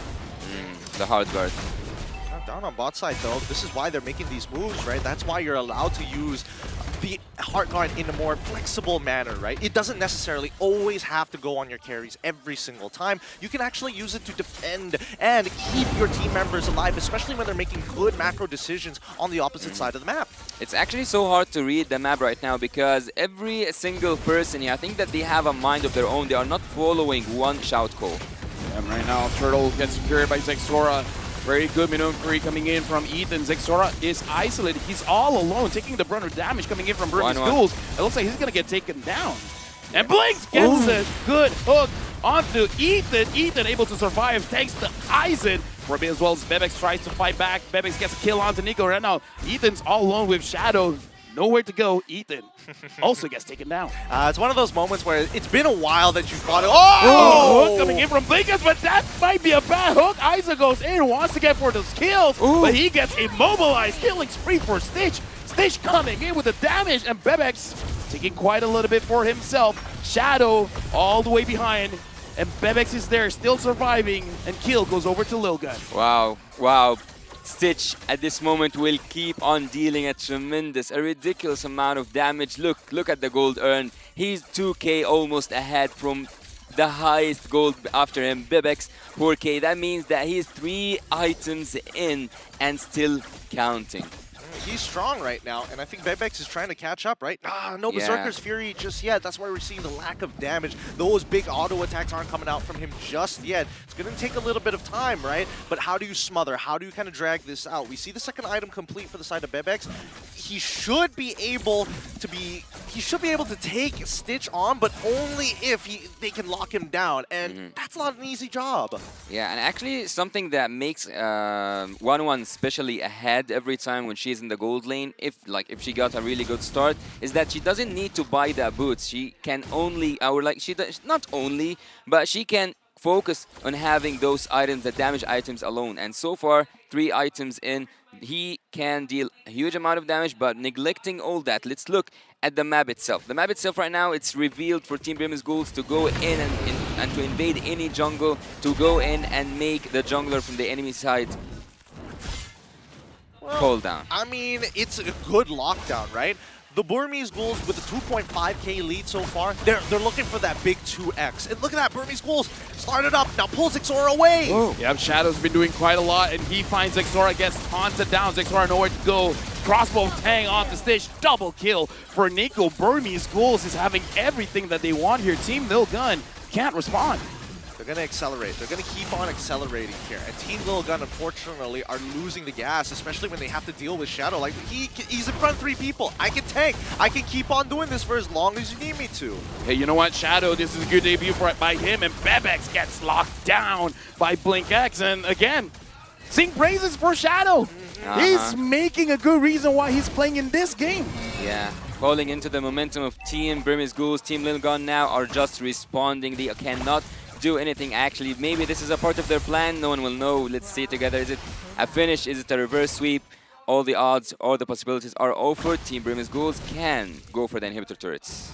Now with the Lord pushing on towards this side. Remember, this is not a Luminous Lord just yet. It's not even an Empowered Lord. They're looking for these fights, and Nico will keep on disrespecting Team Lil Gun. He knows he has insurance policies stacked up. And right now, again, Stitch is dealing a lot of damage. Team Lil Gun, Aizen is unable to flank and really do any kind of damage onto Lina as well as Stitch. It's tough for him to even hold his own, right? Because at the end of the day, people can body block him. Shadow is going to make sure that if he already uses his champion stance, oh no, they got one, they got Forbid, so now it's 4 against 5, and again, Nico is just spacing everyone away. He gets Aizen, Aizen gets Hun, he has to go away, Ethan, good maneuver just to protect his teammates, but now Shadow doesn't care. Shadow's just zoning everyone away. Treat him like a king. Treat him like a king. When he comes in, everyone just moves away. Stitch. Oh my god. Shadow also. There's a crossbow Tang. Crossbow Tang by Stitch. Xora almost gets taken down. And Burmese Ghouls, they're relentless. They want to stay. They got 2 inhibitors. Yep, 2 inhibitors off the very first Lord as well. So this is not exactly the best position to be Team Little Gun right now, but it doesn't mean that it's over just yet. Ethan, if you look at his build so far, 2 items complete. Wait, sorry, not Ethan. Aizen, Hunter Strike, and as well as the Dominance Ice. Honestly, it's a tough choice because at this point, you've kind of lost your tempo in the game. And even when you get to level 15, you're more now for the peel than you are looking for that big one-shot on the Stitch. I feel like the question now is how do you deal with Shadow moving for that? Xora gets hooked in. Shadow dives straight in. He's going to get certified. Looks like now he's going to use this split. Ethan with the maneuver free, able to get on to Shadow as well as Nico. Aizen has to go back into base. BlinkX unable to find a hook. Forbid is out of HP. Is down. Killing spree for Nico. And now Stitch flying high in the sky, gets Ethan as well. Unstoppable for Stitch. They're going to look for the end here. Members, they can't hold on for 18 more seconds. Forbid's not going to make it back in time. Yeah, looks like Aizen, try your best, but game goes over to Burmese Ghouls. The defense wasn't their strongest suit anyway since the start. Team Lil Gun cannot do anything when it comes to the defense. They needed to go in. They needed to continue pressuring from the early game, but they have fell down to the momentum of Team Burmese Ghouls. Shadow coming up with a huge debut here, being able to zone out multiple members. Let's see if we can keep this up so that they can secure a 2-0 and still keep their hopes up of not getting eliminated here in their own group. Sounds like downloading to me, man. Oh no. I don't know. If the next game Burmese Ghouls doesn't close it out, again, history tells us if you don't learn from it, you're bound to repeat it. It feels like it's going to be, well, we'll see in game number 2 whether the Little Guns are able to have that Mr. Smith moment, but I think that we have a good idea of how they want to play it, even for us here at the desk. When we look at the Burmese Ghouls, they got some really good power picks, and they're playing around their key players, Stitch, right? At the end of it, at least we know what Shadow, well, a rough idea of how Shadow wants to play on the EXP lane. Okay, but when it comes to the draft of Team Brimmis Ghouls, but before we go to the draft, let's see together who is the MVP from the side of Team Brimmis Ghouls. Zoom out and give it to your boy, the man, the myth, the legend. Ah, they're always so humble. Come on, you're the MVP of this match. Give it up for Stitch on this 1-1. Absolutely killing it. He did deserve that MVP, and not just that, he was treated as a king because everything and every hero in the draft on the side of Team Brimmis Ghouls was aiming to make that 1-1 successful. Whenever you speak about the Franco, whenever you speak also about the Fredrin, every crowd control hero was able to make that 1-1, was able to make that crossbow of Tang a possibility or even an inevitable at the end of it. Here we see that Shadow was annoying the enemy. He was trying so hard, and every time he succeeded actually to either zone away the jungler himself or even bring back someone into the death or into the hands of Team Brimmis Ghouls. He was so annoying, and I think they cannot download Shadow yet. Yeah, honestly, looking at this game, we do have to talk about the build coming in from Stitch, especially the way that he set up his emblems, because pull yourself together to make sure that you always have that Inspire during a fight. You have maximum damage all the time. Exactly, right? And we saw the timer earlier, 60 seconds every single time. 1 minute is all it takes before Stitch can try to make these big outplays actually happen, and I think that might have caught the Lil Guns off guard, right? You go for the initial attack, and all of a sudden, he's moving faster than normal. He's regenning more than normal. Yeah, and Brimmis Ghouls have, or like let's say Lil Gun have to pay the price of leaving Stitch farm freely during the whole early game, taking turrets, taking the minions, taking everything, having 2 items ahead from your own gold laner. That's when you know that your team should be punished. And by punishment, I mean 14-2 in terms of the score and having an MVP with no death whatsoever. Looking here at the emblem, yes, he did have that cooldown. He did have that cooldown to have his spell triggered once and again and again and again. And with an Inspire, we all know how 1-1 can be melting all the enemy troops, even if they are squishy, even if they are tanky, or also taking them in a blink of an eye if they are squishy. Honestly, looking at the emblem set, it's all tempo, having pull yourself together for Stitch as well as Blink X. And like I said, Lina having that bargain hunter, making sure that even before the game starts, we knew what was the game plan. Get the turtles and then never stop attacking. And by having the 1-1, as I told you in the early stages of the game, or like when we were in the draft, they did ban the Kaja. So there was only one more suppression hero that can be used against the 1-1, and they took it. They took it. Once they were offered the opportunity, they took that Franco. So there was nothing that can stop the 1-1 except for the Paquito with a, let's say, a 1-2 combo, or even a Bruno if he was fed. And in both cases, no one was able to touch Stitch. And Stitch here having one of the highest gold, but I think I saw a higher gold per minute in the tournament so far, and Stitch dealing 80k damage. Stitch was the man of the game. Look at the damage dealt. Look at 80k, and everyone else is just like 30, 33, 27. No one's actually dealing damage from the side of Team Brimmis Ghouls. There wasn't a magical damage that you should be afraid of from the side of Team Lil Gun, actually. It was only Stitch. It's as simple as making sure that Nico is going to continuously keep the rest of Lil Gun down in the jungle while Stitch is able to get to the farmed point, like you mentioned, Yasu. And I think, you know, all this started at the very beginning, right? Right at the turtle, not even the draft. The first turtle itself, where we saw that solo kill coming out from Stitch, and then when the rest of the team did lose that initial turtle, that snowball started really, really fast, and they really picked up the pace from then on. Now, excuse me, but so far, we've been seeing a lot of assassins in the jungle. And now a resurgence for Fredrin? All of a sudden, during this World Championship, he's coming back. Exactly. I feel like a lot of teams are thinking about, oh, what are the S-tier picks? What are the counter S-tier picks? But now we're taking it a step back to some older metas, because again, I still think that Fredrin is very much relevant, and he's really good. He has that almost Boxia field when he gets ahead, and he keeps that level lead on top of you every single time. Okay, but if you saw that 1-1, if you saw a marksman that can be easily snitched out from the backlines, why wouldn't you go for an assassin to just reach that backline? Or even, I actually remember the Yuzong. The Yuzong on the XP lane can do the same trick. So why didn't Team Lil Gun take something that can actually reach that 1-1? Downloading. That's why. When we saw in the second phase that Paquito pick, I think that Paquito is one of those super safe picks, right? It's one of those volatile matchups where as long as I don't die in the lane, I should generally be very relevant throughout the game because his knock-up strike is a great way to kind of keep people in the same spot for just a short period of time or at least disrupt combos. Okay, take your shoes off because now we're going to go in the shoes of Lil Gun. If we are Lil Gun, we downloaded. All right. What did we download? What did we learn? We learned that they are definitely not size 12. Okay. Shadow, potentially a problem. Stitch. Is a problem. If I remember correctly, minute 3, 6, and 7, while the entire team was rotating, Stitch stayed in his own lane, and then he also rotated to the EXP lane and grabbed both lanes gold plating. Gold, yeah. That's how accelerated the goal was. And then the Fredrin as well. So I kind of feel like, okay, they didn't know anything about Shadow. Now they see certain habits coming in from Shadow, how Shadow plays the lane, as well as how aggressive he was with those flickers. All right. If he's going to be this aggressive, right, I feel that at least what Lil Gun can take away from all the information is, as we've all learned here today, the 50-50s. The fact that we did see the motions coming in from Franco trying to protect the Wanwan did give one turtle away over to Lil Guns, who committed 4 of their members against 3.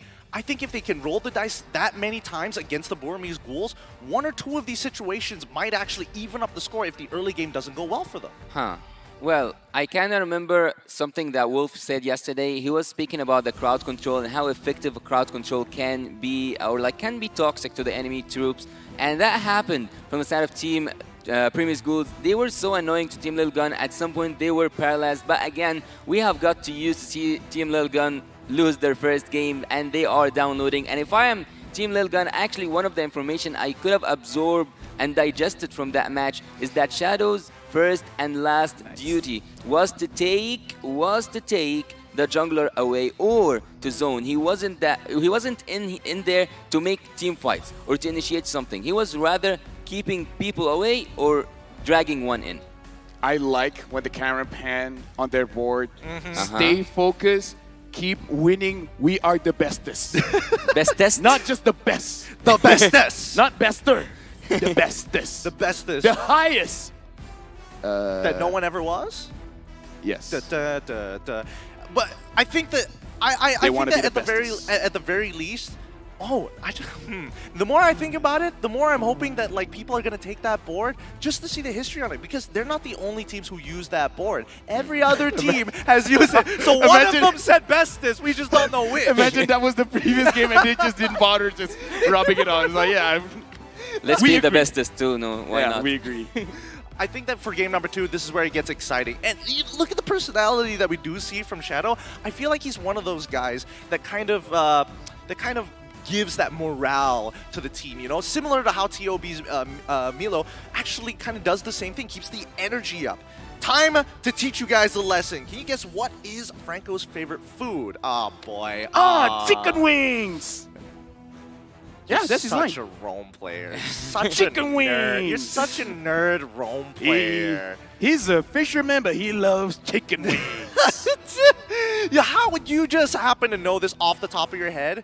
You didn't write this down anywhere, did you? Let me just remind you, my travel is now level 56.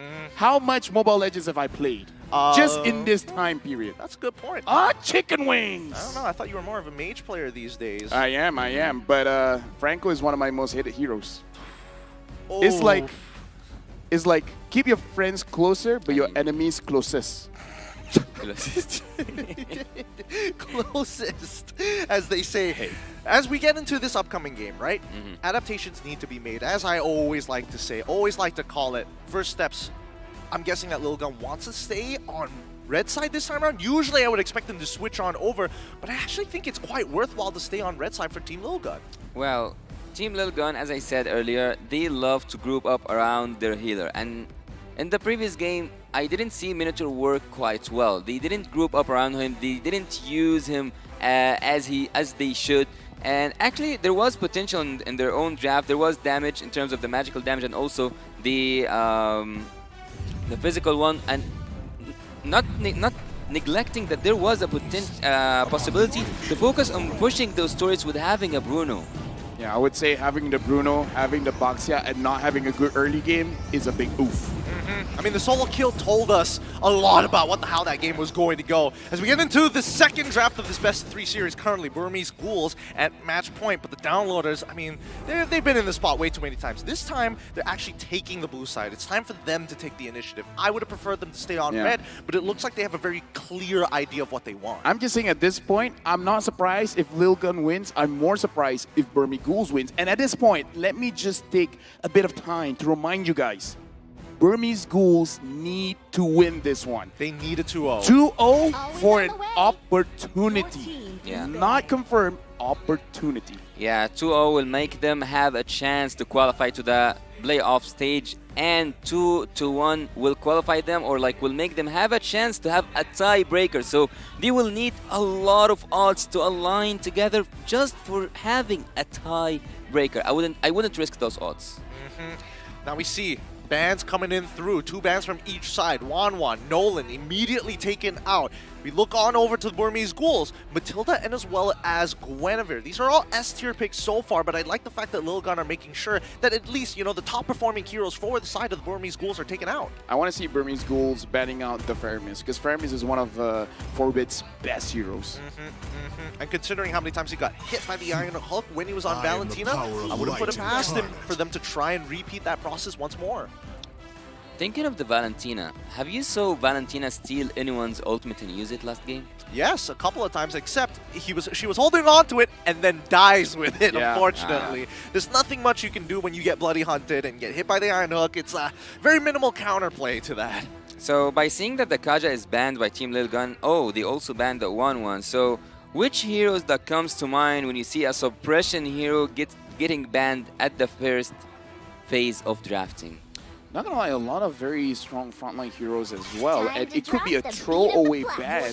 Yeah, Joy is one of them, so Joy gets banned out. And again, I am thinking of that Faramis. It is between Faramis and Bruno at this point. I think Bruno is going to be the most likely pick coming out for the side of Lil Guns. It felt like it was a little awkward to deal against the Wanwan. As a mid laner, I want to see the Faramis. And we will see leaders, Angela. Wait, you might be right though. This might just be mid lane Angela, similar to how Burmese Ghouls played it in Game 1. We haven't seen Angela quite effective this season, like in the M5 in the mid lane, so I wouldn't actually strongly recommend it as a mid lane, and the damage out, which actually saw almost a maniac, so yeah, I might take back my words. So Team Burmese Ghouls, they have to take the Bruno actually at this moment. Yeah, football for sure, Burmese Ghouls, and they kinda can take also the Valentina. Alright. Again, I think this is the same draft, like the first pick here and the... Yeah, they just swap places, yeah. You cannot give Baxia and Angela the same team. It's kind of like, I say this lightly, trolling. Look, we said the exact same thing about game number 1. Very similar to how it looks like right now. It could change here. I mean, the Burmese Ghouls were successful on blue side with a similar opener, but now the Lil Guns, it's clear what they want. They want that early game. They want to fight for the early game. They're looking to out-mechanic their opponents, and like Wolf said, hey, you've got CC, have some more. Actually, Team Lil Gun, by having the Mortis, also the Orlot, I would say that they have a disgusting amount of crowd control. Actually, it was so obvious that Team Burmese Ghouls will take the Faramis, so I believe that Team Lil Gun drove them into taking the Faramis, because not taking Faramis for all this time makes it so obvious that you want to give it to the opponent team. So again, yesterday I've seen coaches play it that way. Make the opponent teams choose what's so obvious that we can counter. So I don't know if this is what Coach Mitch wants to do or not. I gotta say, Gideon, if I was a player, I'd rather be playing Burmese Ghouls draft. No, you're losing faith in Coach Mitch here. Because right now, what I'm seeing is the fact that Burmese Ghouls want to group together. What does well into things that want to group together? We have the final slash, which sounds like a good idea. I'm thinking about things along the lines of, hey, maybe a little bit more lockdown and pair it up with a Beatrix maybe, Get rid of the glue so that they don't have enough peel. You want to play for that early game? Fine, take that Bruno. As long as we are able to survive the lanes and get into these neutral fights, we have combinations to pair up with later down the line. And actually, there's something that doesn't make sense to me. Sorry, I kind of mixed two things together. So having the Fire Mist means that you will counter glue by your nature. Just second skill and glue will buff off. But Team Premise Ghouls might have been aiming to take that glue on the second phase of drafting, so that's why they banned it. From my, before I go into this idea, I thought that Team Premise Ghouls are the ones who banned that glue. I was mistaken. You know what? What is one of the great things about having a Bruno? What's great? Not a lot of things that you're really afraid of in the gold lane, so they don't have to ban it out. That's true. Right? It's like, okay, what do you guys want to ban out? It's like, gold lane, you good? I'm good. Give me Bruno. I got nothing else. What do they want? Claude? Doesn't matter. You want the Ixia or anything like that? Okay, that one hurts a bit, but I'm hoping for my team to cover for me. I was just about to say, if you have an Ixia with Team Lil Gun right now, it will make so much sense. Here's the thing. If I'm not mistaken, the only time Lil Gun used the Ixia, they lost against Keep Best Gaming. Yep. Horology is my craft. Yes. This is what I'm talking about, right? It feels like Coach Image, he's slowly closing in on it. He wants the Burmese Ghouls to team fight. Again, Ixia is looking so good right now against a team composition that wants to get together and actually has a good laning phase against the Bruno. Oh, man! Let's go! I'm all for Burmese Ghouls, baby! Oh, no. Uranus! Why do they have to tarnish the record? Why does Shadow play all the annoying EXP laners? Hey, at this point, Lil Gun needs someone to burst those tanks. Are we looking at something like a carry? A carry. I mean, even carry, let me make this clear. It's very difficult going up against this draft. It is very difficult. But I would yet suggest a carry because you have the hard guard, you have Angela, she can watch your back, and also you have really good amount of crowd control here. So a carry would make sense, but more crowd control. Wait. But they're very tanky. Wait, what's happening here? Yes. Arlet roam? This is exactly what I want to see. Arla goes into the roam, you're able to kind of make that impact in the early game. Because again, Arla doesn't need to babysit, he just needs to show up. What if Terizla mid? Who is it? Rosa was Rosa. it? Rosa, right? The Thorn Queen. The Thorn Queen. It makes me nervous, but you can definitely see the idea here. Punish the team that wants to gather together. Look for smaller skirmishes across the map, whether you're using your global ultimates or at the very least just showing up with stuns. The same problem occurs again for me. Yo! Oh, the OG is here. But the same problem still appears for me is that Team Lil Gun don't have any magical damage that can be mentioned. If Team Burmese Ghouls focus on the defensive items, they can take care of the Beatrix easily. Of course. But that's under the condition that they don't end the game early. And I think that's what Lil Guns want to do. When we saw that Martis, you know they want to play for the earlier stages of the game. You know what? In my head, I was even thinking of, instead of a Tigreal, just pick up an Estes. The Netherrealm? Ouch. The Netherrealm having an Estes, having a Uranus? This game will end tomorrow. Where do we draw the line when it comes down to health insurance? There's no line. There's no line. The line line is a myth. Double the health insurance, double the premium, extra bonuses all around. I'm looking at these team comps and I'm already nervous as we get into the second match here of this best of three. Currently, the Burmese Ghouls on the red side are a point up on the Little Guns, who have been downloading all of game number one to look for the comeback of a lifetime. The reverse sweep kings themselves might just be stopped here on the blue side. Let's get right into the game here at the Land of Dawn. Team Lil Gun are about to make history if they continue on doing those reverse sweeps. Ever since the wild card, they have been losing the first game and making that reverse sweep possible. So far, at least, in normal cases, I wouldn't say that, but so far, so good for Team Lil Gun. I gotta say, Nico is clearing the jungle way faster than Zexora, just because having the Bruno do a little bit more damage on the orange buff. So just, again, just the first 3 seconds, but I kind of feel like Burmese Ghouls are on a good track. They are on a good track, and I think, Burmese Ghouls made the right decision of saying, you know what, we don't really want to contest for the Lethal Wanderer. I want to instantly invade you. That's what I want to do, and that's where you see the Boxia instantly move down into enemy territory. I'm looking at Tigreal, a lot of movement speed here. Yeah. He doesn't want to stay in his lane. Okay, I think he wants to match the Arla this time then. Yeah, actually, in terms of the junglers, they are now mirroring the map. Both of them are going for the same exact thing, just on the opposite side of the map.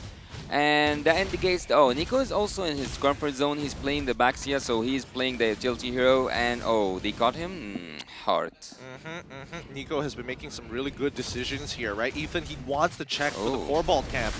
Yep, and right now, Ethan still surviving quite well. Burmese Ghoul as well as Team Lilgun. In the early stages of the game, it looks like they're just testing each other. See, like, what do you guys want? Do you guys want to go for it, or do you guys actually want to play it safe? I'm actually now kind of curious. Why Bebex is always losing a 1v1 against Stitch? We can see here that Stitch, for the second time in a row, he's ahead in gold, also ahead in lane, clearing faster, doing everything.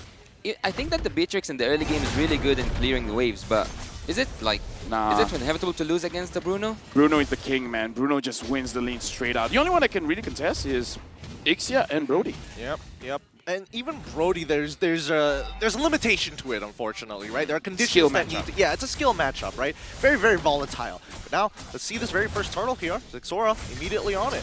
Yep, right now, Shadow frontlining for the team already gets level 4. Turtle secures by Zixora, and Lina is going to get taken down. First kill, first decimate, goes to Zixora, and now he's looking for Shadow. Double kill for Zixora. The first win condition for Martis achieved below 3 minutes. Oh, that's got to be frustrating. Like, Lina was trying to get that Netherrealm off, but the penalty zone change just kept canceling the animation.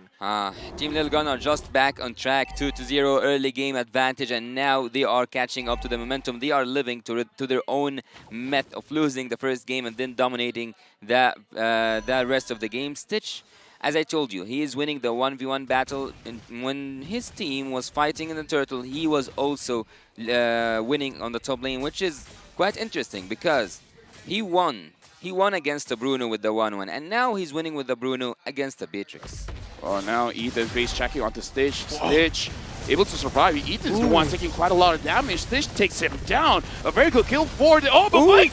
Flickers an implosion into Zixora. Double kill. Is that a triple? It's a triple for Stitch. Oh, really good call there. He sees the Bennett's Rage come out, instantly flickers into the bush to try to make something happen. And again, this is a big risk. He wasn't sure how far away the Beatrix needed to be alongside that river bush to get that off. And now Stitch, not only is he winning the lane, but he's about to crack this tier 1 and dominate this lane. That's what you need to see from Tigreal. Since day one, he always flips everything around just with a flicker ultimate. That's all it takes. Oh my god. Oh my god. Team Burmese Ghouls are back now in the game after losing the first tilter. After losing the lead, they are now back in the driver's seat. But looking at Bruno, things don't look so bright for Bebex, having the Has Claws, having also the speed attack shoes. On the other side, Bebex is lost into his items. I don't know what he's building no more. Gentlemen, let me just tell you, Forbid gets caught, Forbid gets knocked off. Forbid is able to survive for now. Ethan, good final slash on the Shadow.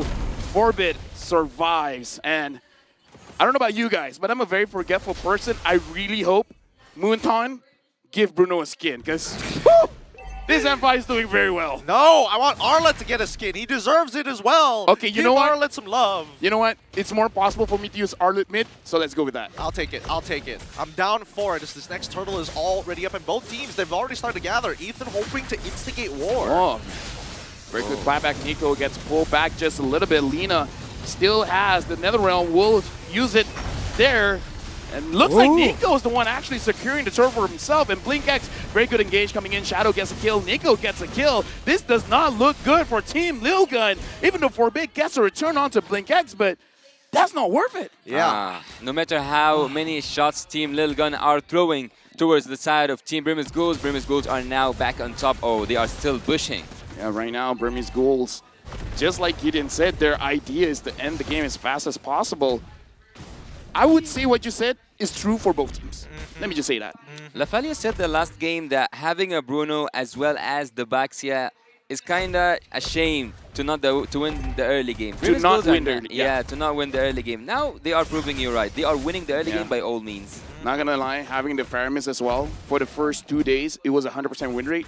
Yeah, this is a with the Bruno, it was a duo, right? Yeah, this is a deadly draft, and now Ethan. Implosion coming in from BlinkX. Isaac tries to save the team with the penalty zone. It looks like it's working. Isaac gets the first kill. Lina has to go away. Stitch still doing free damage on the backside. Shadow comes in. Shadow wants Isaac. Isaac still survives. Zixora able to help his team out. That would have been so deadly. Good save coming in from Aizen. Huge save coming in from Aizen. I mean, you could see the idea. The Burmese Ghouls wanted to ice pick their way through Team Littlegun and push them, and they even got an amazing implosion to push them out of turret range, and they still couldn't close them out.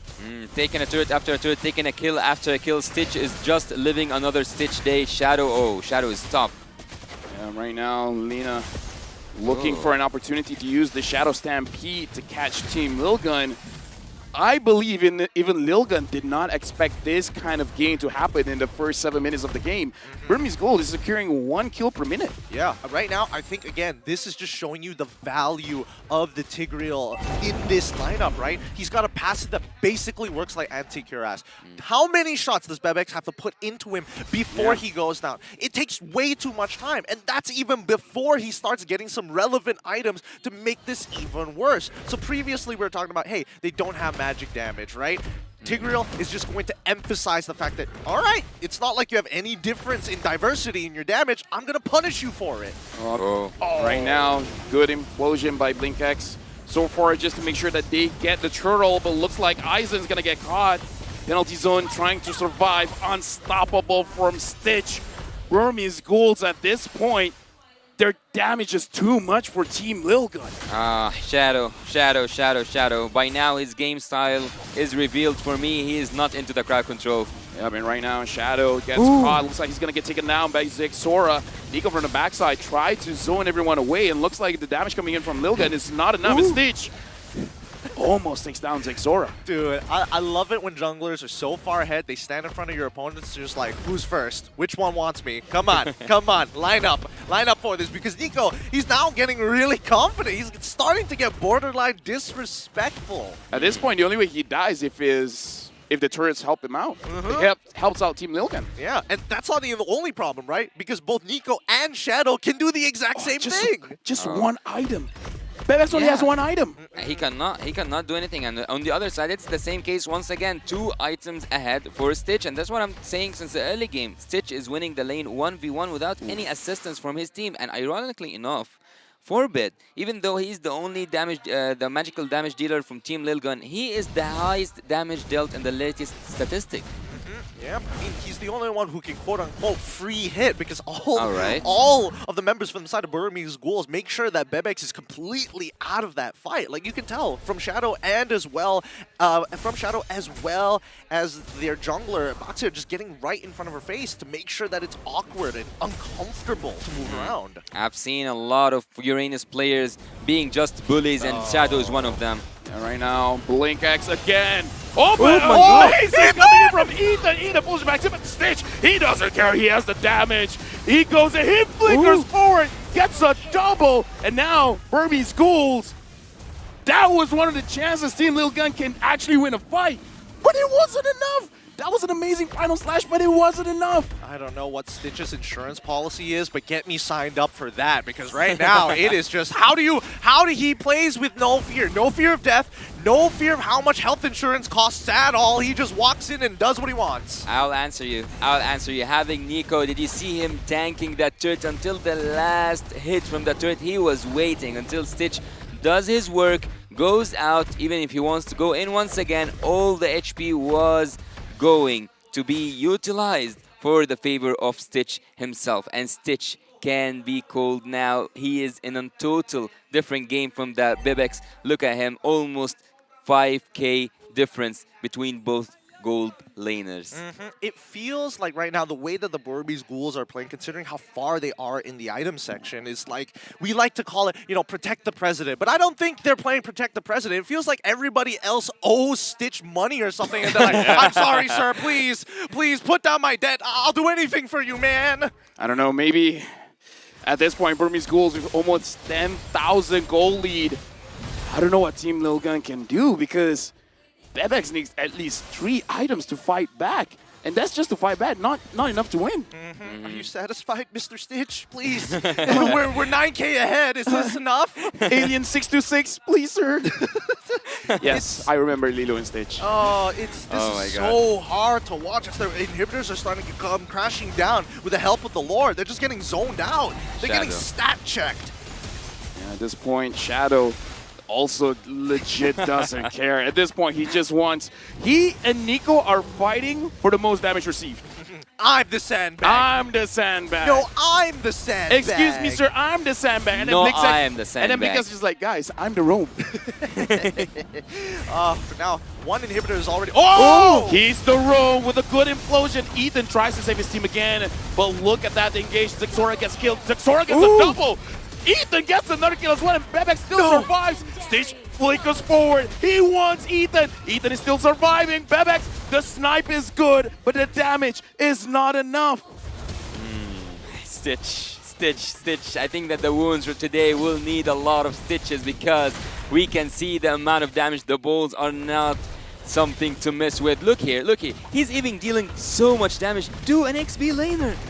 Honestly, I think that I will take that for the side of Team Lilgun. Considering how far behind they're all, people who want to win games will take these type of 50-50s. And honestly, it got very, very close. We did see a bit of a mechanical mistake coming in from Stitch, slide tackling into the wall, forcing to have to use his flicker to close the distance. If he just made it over that wall with the slide tackle initially, I think it would have been a wipeout for Team Lilgun. Going to a late game right now, I cannot neglect the fact that Team Lilgun can make a good and a solid defense. Having the Beatrix and also having good crowd control, and if Primus Ghouls come in on a certain point, and in this certain point will be exactly where Tigreal steps inside the base of Team Lilgun, that's when Ethan, Zexora, and Aizen need to work and have that space for Bibix. And if that didn't happen, specifically, as I said, Team Lilgun will fall down.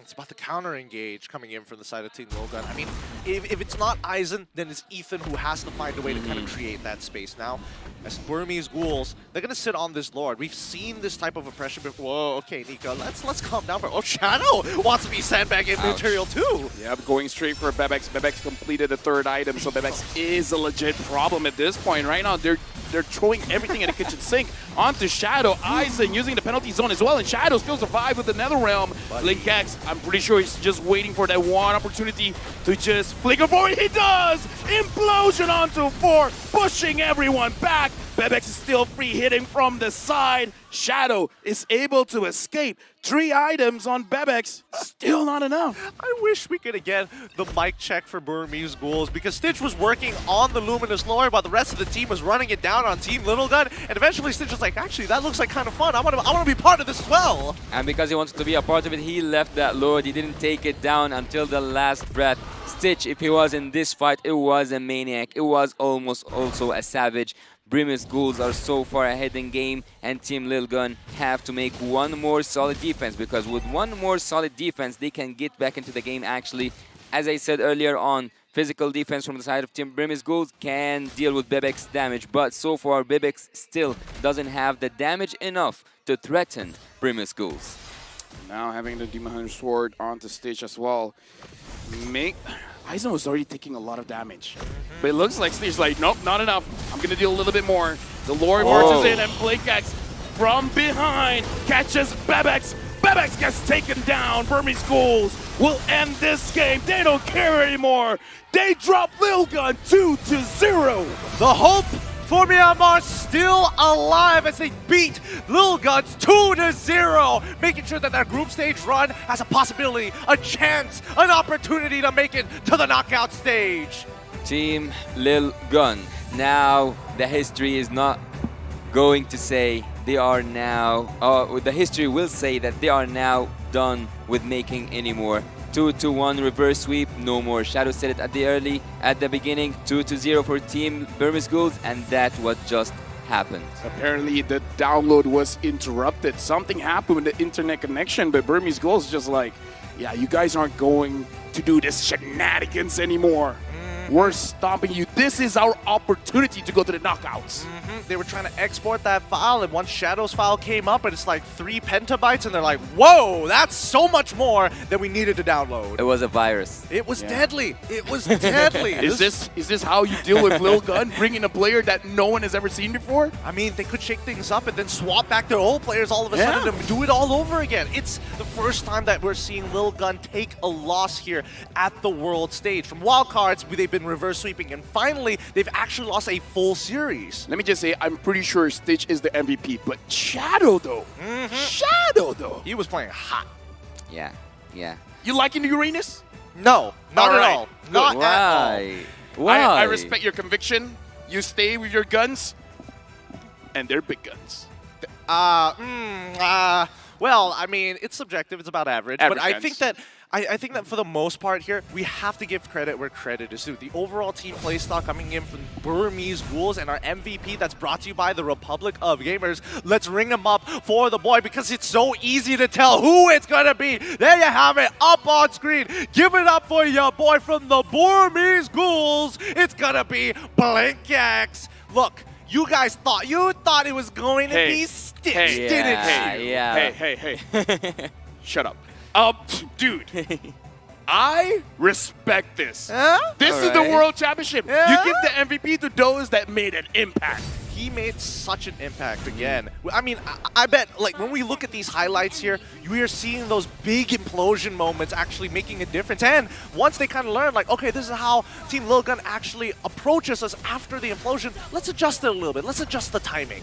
Actually, you haven't made just one wrong prediction here, Lafell. You also said Shadow might be the one, and it came to a third person. BlinkX was the maestro, was the mastermind behind all of this. Every time he didn't only gather two, sometimes he also gathered four in the same moment, and by that, Team Burmese Ghouls were back on top again and again. Even since the early game, they lost the first team fight, but ever since that, they haven't lost one by having BlinkX with a flicker ultimate, with going in, trusting your front laners, and having Stitch at the back line, Stitch doing Stitch stuff at the top lane and getting all the gold possible. This was the turning point actually for Team Lil Gun. At this moment, they could have actually done something with the crowd control with the final slash coming from Ethan, but again, gold speaks and strength speaks. Team Lil Gun couldn't have actually done anything that can prevent the damage coming, the damage output coming from the Burmese Ghouls. And here we can see Stitch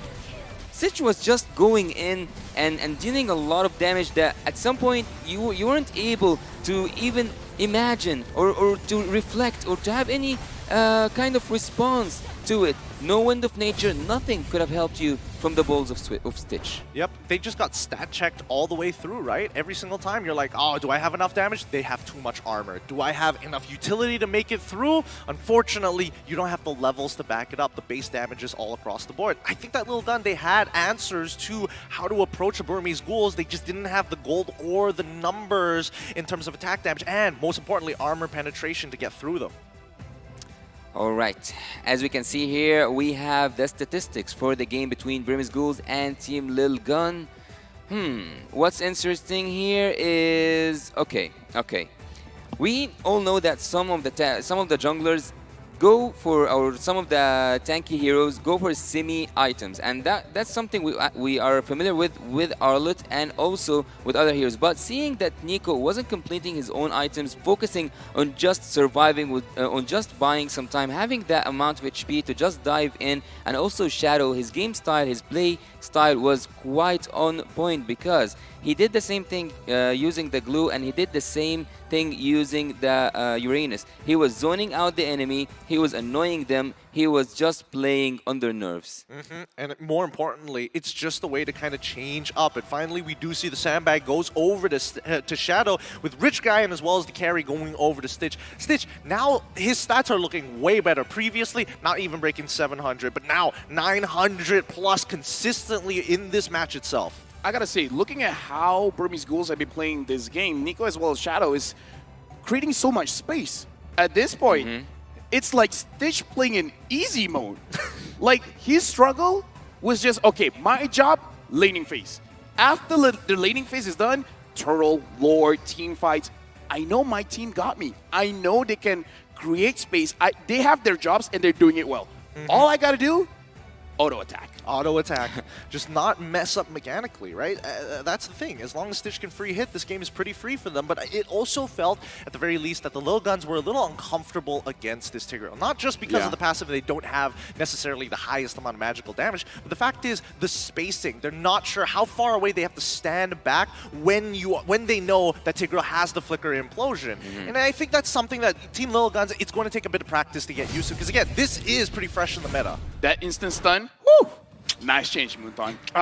So annoying. Actually, I do agree with you, Lafel, about Shadow being an MVP because he was the man also behind the scenes as beside the Tiger himself, Blink.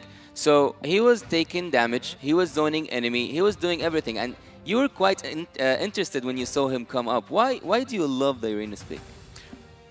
Because he hates it. Ah, that's it. I mean, legit, like, you can't see it, but my fists are clenched under this table. I've known this guy for like 22 years at this point. He never liked Arenas. Never liked it. Never liked S tier it. hero doesn't care. Disgusting. He Awful. read it.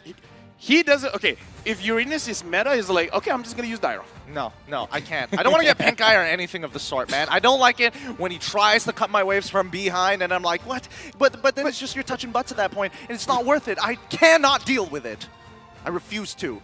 Don't make me. You know what will make it better? What? If we go to break. Well, once again, the M5 World Championship is powered by Monton, presented by Kadia, our global presenting partner, supported by ROG, our official gaming phone grab, our official super app partner, and Secret Lab, our official chair partner, the ones that we're sitting on right now. Up next is the best of 3 matchup featuring Turkey's Fireflux Esports against the Brazilians RRQ Akira. Boys, this matchup is going to be by far the most exciting one. Yeah. This is such an important match to determine who is going to be moving on and who's going to set themselves up. We'll come back with more MLBB action right after this.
Hit me like I might get over, but you can give me in no corner. I know I can make a comeback. Ace this round and finish this game now. Got the power on my shoulders.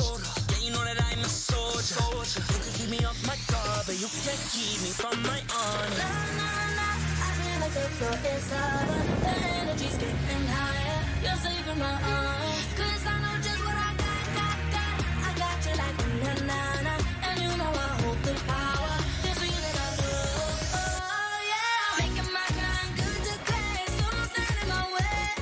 Standing tall and I won't fall over. We are better than great, good. We are better than great. We stand tall, won't run away. We are fun, nothing gon' change. Great, we are better than great. Can't get it great, I'm better than great. I play my own role, I become the greatest.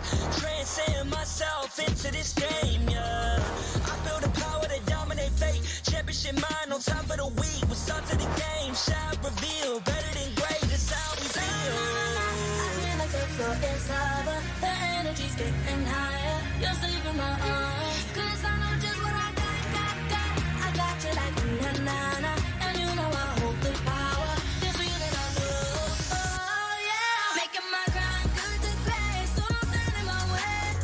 Standing tall and I won't fall over. We are better than great, good. We are better than great. We stand tall, won't run away. We are fun, nothing gon' change. Great, we are better than great.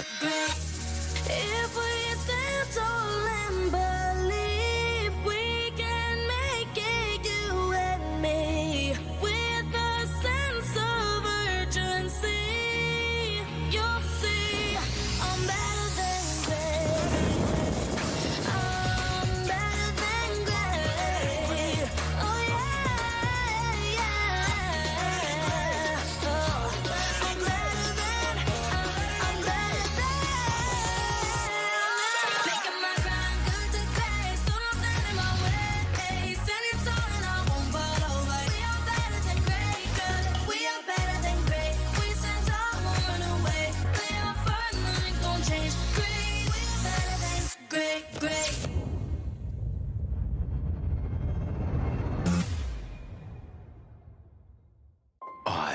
the #1 seed, the champion of the arena. The fans adore me because I've never lost. Yet you are afraid. Afraid that you will lose everything.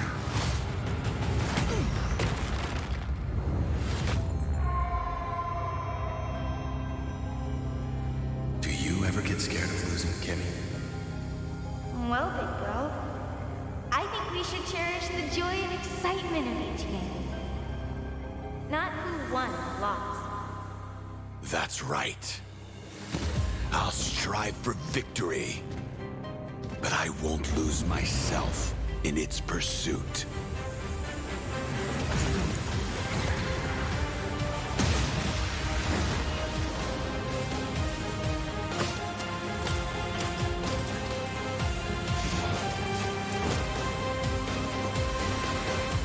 World Championship.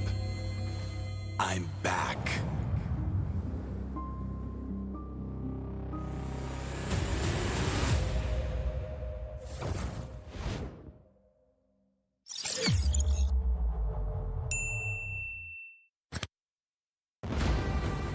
We are here at Gamers 8 to show that we are walking the walk.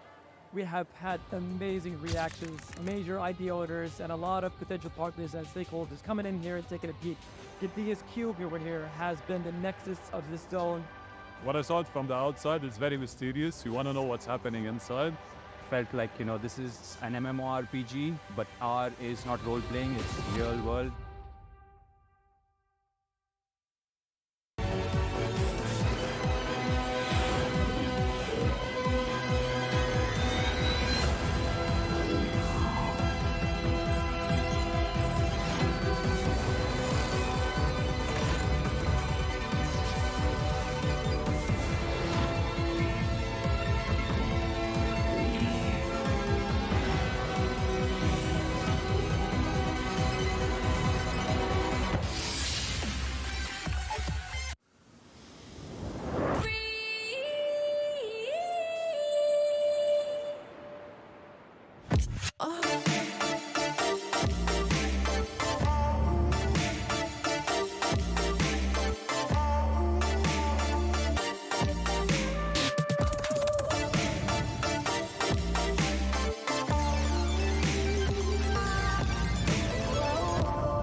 Grab only. Boing, boing, boing, boing, boing, boing, boing, boing, boing, boing, boing, boing, boing, boing, boing, boing. Pag nag-grab only, savings ang dami. Your wallet sings tonight. Laki ng bawi. Pag nag-grab only, save 244 alright. Boing, boing, boing, boing, boing, boing, boing, boing, boing, boing, boing, boing, boing, boing, boing, boing, boing.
Shadow Dragon was once my biggest weakness, but now it's my most potent weapon.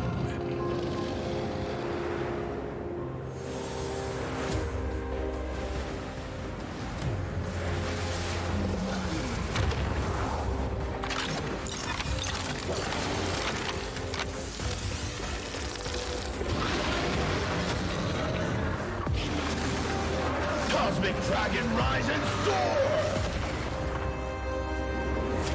Dragon Stomp! Dragon Scales! Dragon Rush! Rise beyond greatness and seize your own destiny.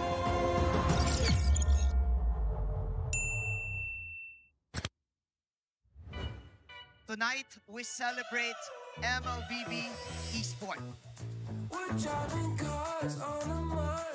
Do the kaldak! Do the kaldak! This is the Suman Challenge. Go! Oh!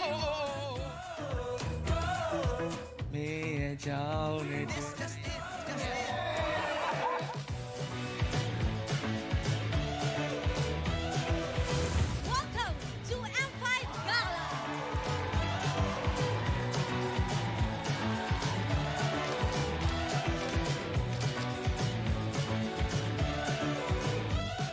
Guess the Hero Challenge. Lapu-lapu, Iritel, Franco, Nana. Nana. Go! Best dressed team. Best dressed Super Marco.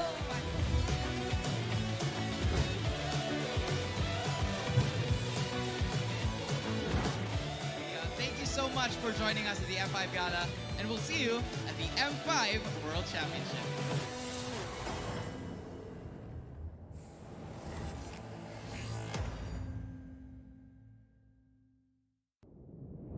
Have you ever wondered what is our identity? Our identity isn't limited to just esport players. Our style. Sweat. Our passion. And vibe. Feel our energy. When we dominate the stage,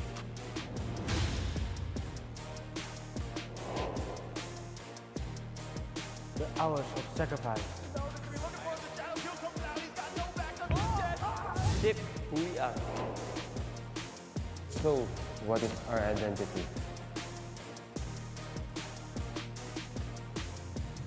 We are legendary.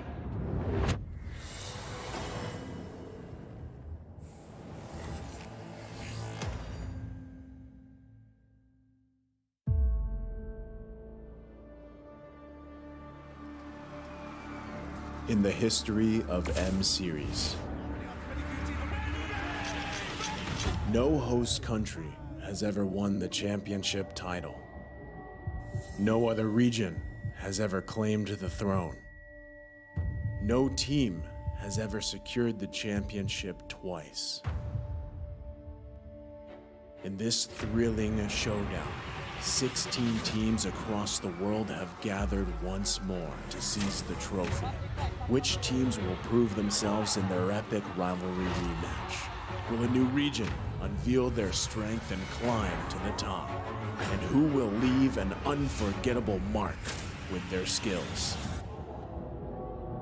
Behold, the old guards, seasoned titans returning to reclaim glory.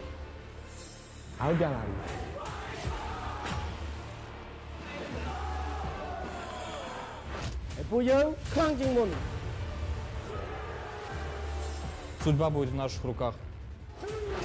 The newcomers, eager to forge their legacy.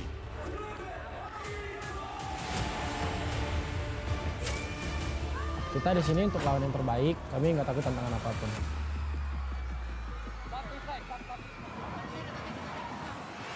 Emerging from the ashes, the rising stars are vying for the spotlight. Kita orang dah tunggu lama untuk momen ni. This is our time. It's now or never.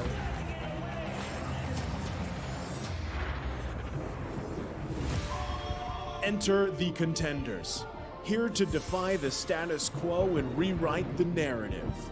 We've weathered the storm. This is where we break through. Nós somos brasileiros e a gente não desiste nunca.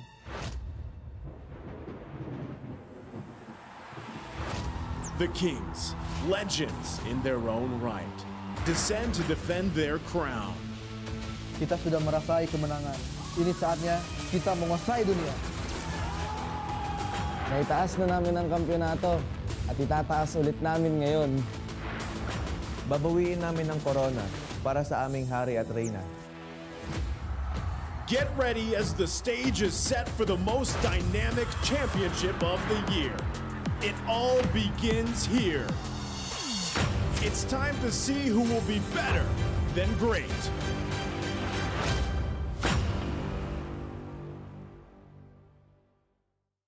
Mabuhay to everyone in the EVM Convention Center and all our viewers around the world. Welcome back to day 3 of the Mobile Legends Bang Bang M5 World Championship! We just passed the midway point of the M5 group stage, and definitely not short of impressive team fights and skirmishes.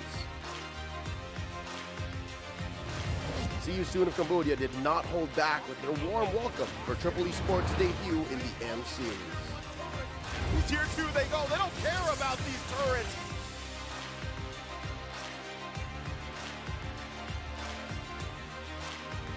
There they go, they're gonna jump in. MP the King able to secure the turtle. Scan blazing duo with Kose. And now they go in further, another final slash. The MENA representatives attempted to create havoc with some innovative draft in Game 2, but the Sooners had too much firepower.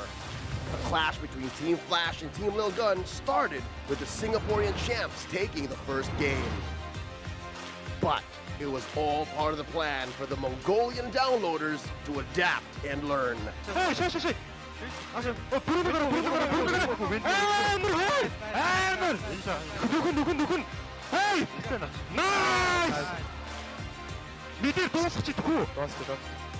And secure the precious victory. Now we can move individually. And right now, Nail is there. Luke goes in front. Milo tries to re-engage. And best player one gets taken down by Marky. Milo in the middle of it all. Double kill for Marky. Now Next, it was a must-win situation for both Geek Fam and the Ohio brothers. Superstar gets taken down.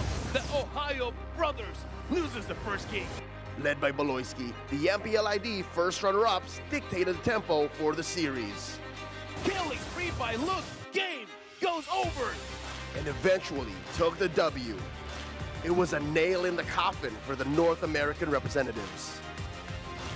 It was an uphill battle for the Malaysian squad to try and topple the hometown favorite, Blacklist International. Oh, they're coming in. Implosion. Yes, sir. Thank you very much. It's 3 men defending for Malaysia. Then, Sasa, the last Kage himself, delivered the first Maniac of M5 group stage to tie the series 1-1. We're going to Game 3. However, it was not enough to stop the agents from breaking the code once again. Blacklist International gonna win this 2-1. Now that we have seen all the teams at the group stage, which 8 will be advancing forward and be better than great?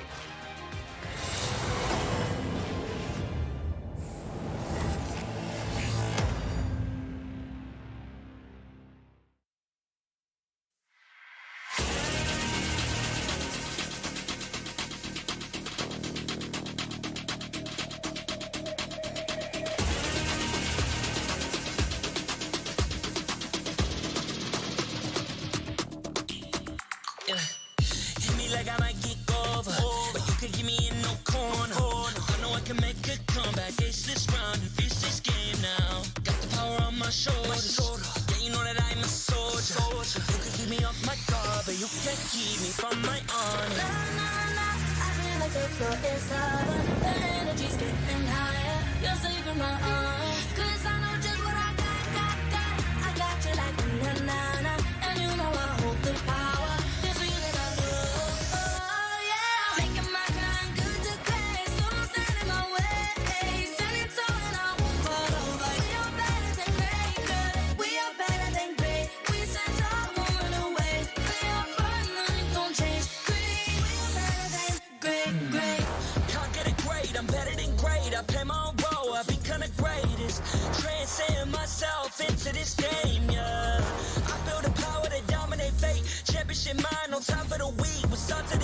shall reveal. Better than great, that's how we feel. I feel like a floor inside, but the energy's getting higher. You're saving my arms, 'cause I know just what I got.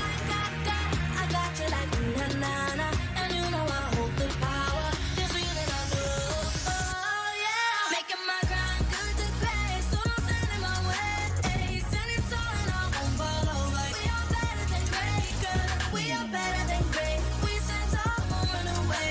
We are firm, nothing gon' change. Great, we are better than great, great.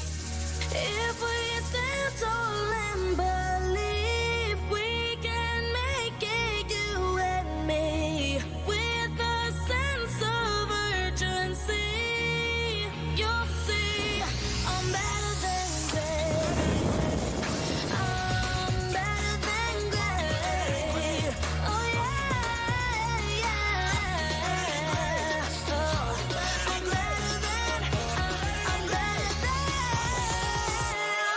Making my grind good to great, so don't stand in my way. Stand it tall and I won't follow away. We are better than great, girl. We are better than great. We stand tall, won't run away. We are firm, nothing gon' change. Great, we are better than great, great.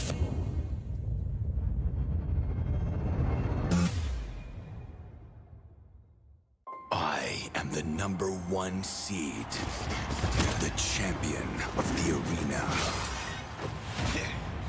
The fans adore me because I've never lost. You are afraid. Afraid of losing, Kimmy? Well, big girl, I think we should cherish the joy and excitement of each game.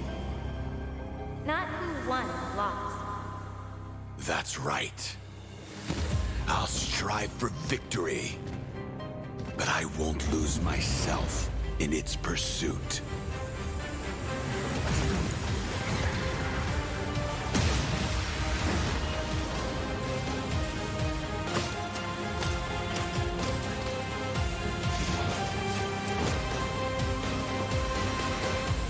World Championship. I'm back.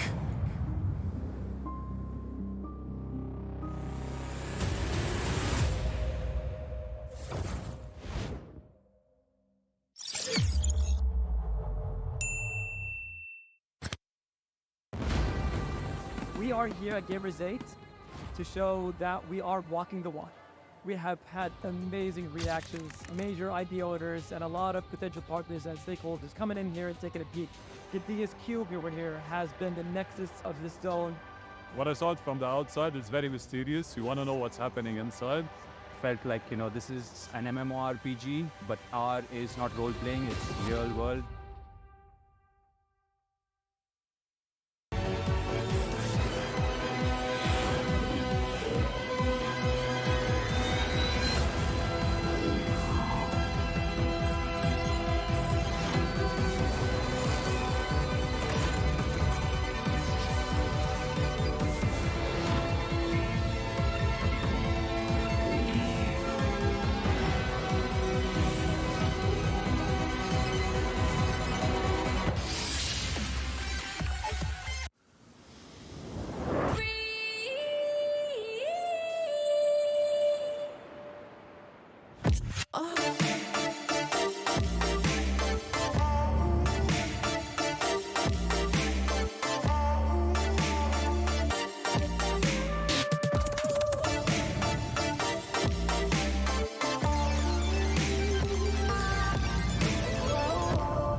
Grab only, savings ang dami, your wallet sings tonight.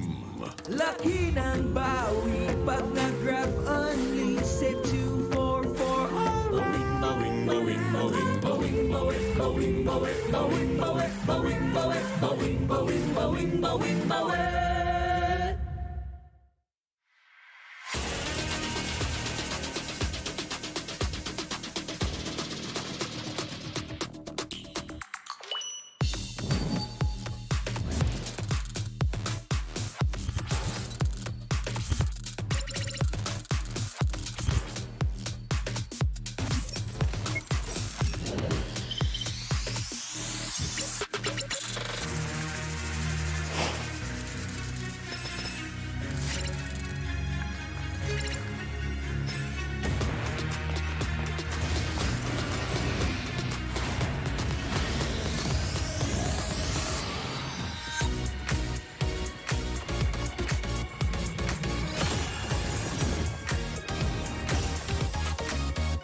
The Shadow Dragon was once my biggest weakness, but now it's my most potent weapon.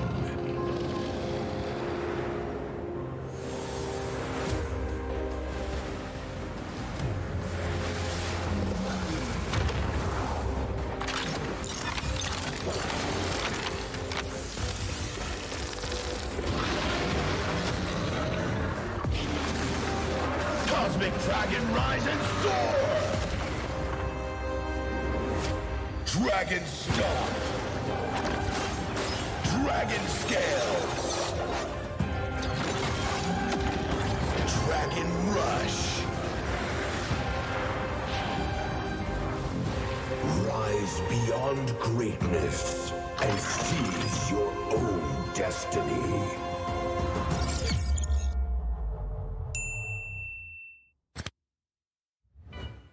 Tonight, we celebrate MLBB Esport. Do the kaldak! Do the kaldak! This is the Suman Challenge. Go! Oh! May jao, may Just it.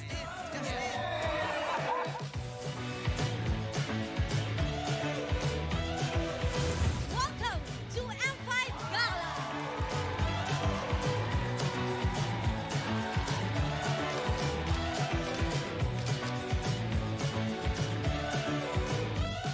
Guess the Hero Challenge! Lapu-Lapu, Iritel, Franco, Nana. Nana. Best dressed team Best dressed Super Marco!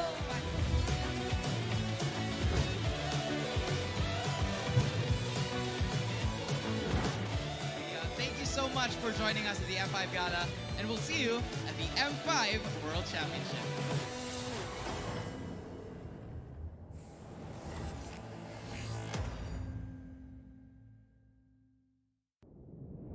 Have you ever wondered what is our identity? Our identity isn't limited to just esport players. Our style. Sweat. Our passion. and vibe. Feel our energy. When we dominate the stage,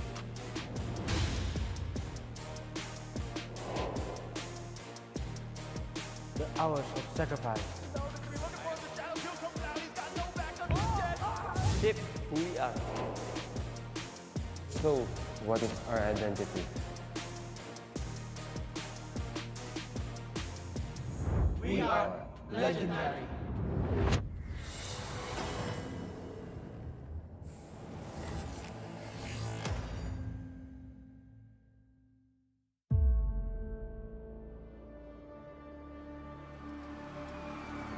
In the history of M Series,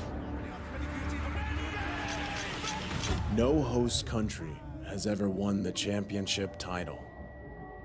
No other region has ever claimed the throne. No team has ever secured the championship twice.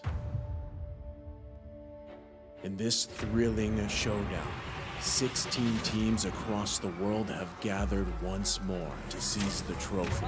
Which teams will prove themselves in their epic rivalry rematch? Will a new region unveil their strength and climb to the top? And who will leave an unforgettable mark with their skills? Behold, the old guards, seasoned titans returning to reclaim glory.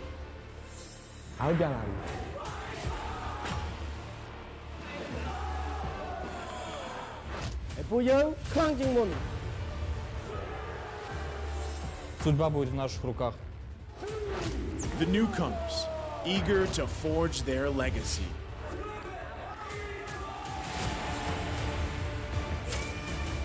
Kita di sini untuk lawan yang terbaik, kami nggak takut tantangan apapun.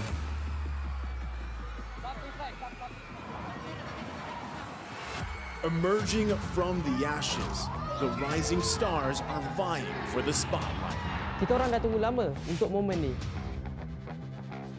This is our time. It's now or never.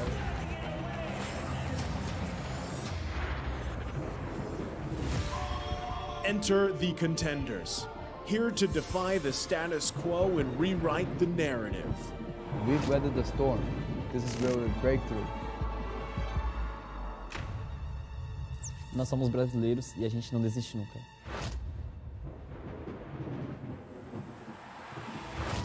The kings, legends in their own right, descend to defend their crown. Kita sudah merasai kemenangan. Ini saatnya kita menguasai dunia. Naitaas na namin ang kampyonato at itataas ulit namin ngayon. Babawiin namin ang corona para sa aming hari at reyna. Get ready as the stage is set for the most dynamic championship of the year. It all begins here. It's time to see who will be better than great.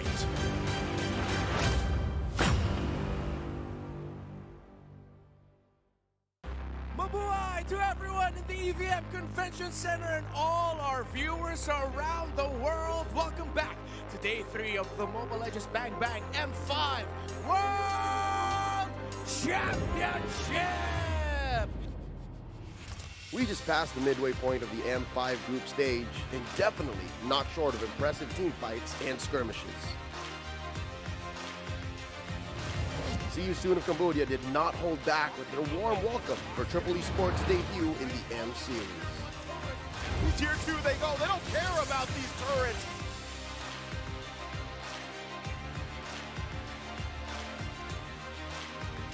There they go. They're going to jump in. MP the King able to secure the turtle. Scan blazing to it with Kosei. And now they go in further. Another final slap. The MENA representatives attempted to create havoc with some innovative draft in Game 2, but the Sooners had too much firepower.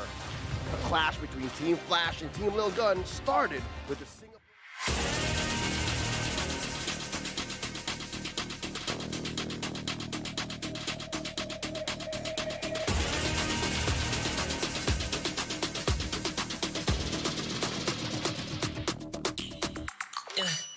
Hit me like I might get over, but you could give me in no corner. I know I can make a comeback, ace this round and finish this game now. Got the power shoulders.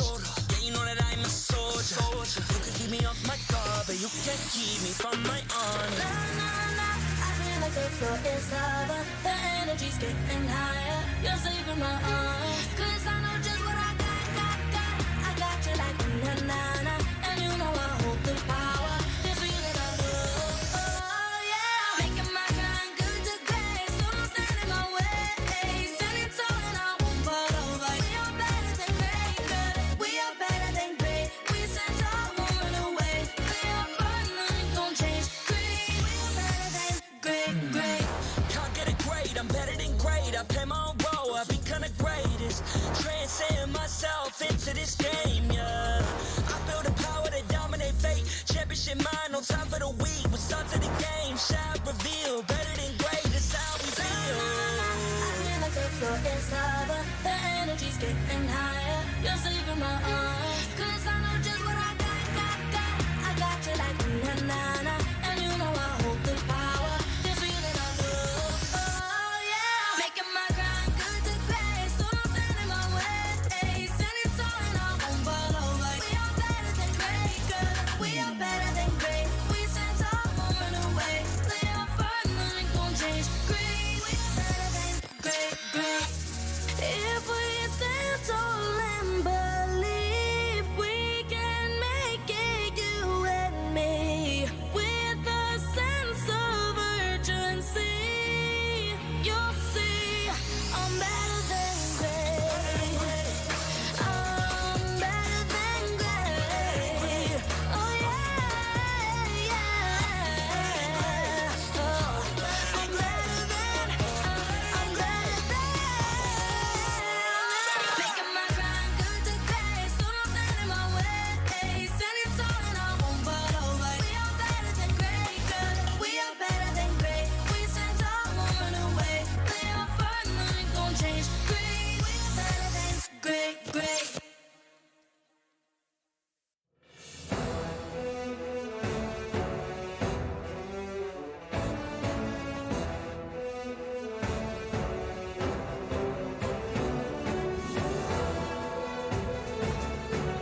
Two uncontested champions of their respective regions are about to duke it out. Welcome back to the Mobile Legends Bang Bang M5 World Championship group stage. Getting here once again, still with Lefel and as well as Yasu to bring you the action between the fiery Fire Flux Impunity and the Kings of Brazil, RRQ Akira, in this best of 3 matchup. And keep in mind that the M5 World Championship is powered by Munton, presented by Kadia, supported by ROG, the official gaming phone, Grab, the official super app partner, and Secret Lab, our official chair partner. And again, honestly, all of this, if it wasn't for our sponsors, man, I'd still be in Malaysia. I've been loving the Philippines, and here's the thing. Yesterday was my birthday. Yes. I got a cake. Oh. But I will not consider that a birthday present. Really? Because you know what I want? I know exactly what you want, my guy. Because if you guys don't already know, well, let me tell you about it. The ROG Phone 6 is M5's official gaming phone, and it packs the game-winning power of the Snapdragon 8 Plus Gen 1 chipset with the class-leading game-cool 6 thermal system that lets you break every limit. And here's the thing. It comes with a spectacular 165 Hz AMOLED display and a monster 6,000 milliamp hour battery. It can power you through your gaming needs, and I need the game. And Moonton, I need this phone. We all need this phone, and also check out here Fireflux Esports doing their big checks with the ROG Phone 6. You know, I've had friends tell me, close friends of mine. You mine. have friends? Yeah, and they're going through some rough times. I need some of those. Exactly. I mean, here's the thing. Some of my friends are going through some tough breakups, and they want to get back in their relationships together. You know who I called up? Who you call up? The Republic of Gamers. And they sent themselves phone. They've been married for the next, well, past 2 years. Happily married because this phone brought them together. I'm single. I kind of need this He phone. needs the phone. Republic? He needs the Republic of Gamers. Call the Republic. Call the Republic. We got another one on the desk. Wait. I'm already married, so I can't have one. You want a happy marriage?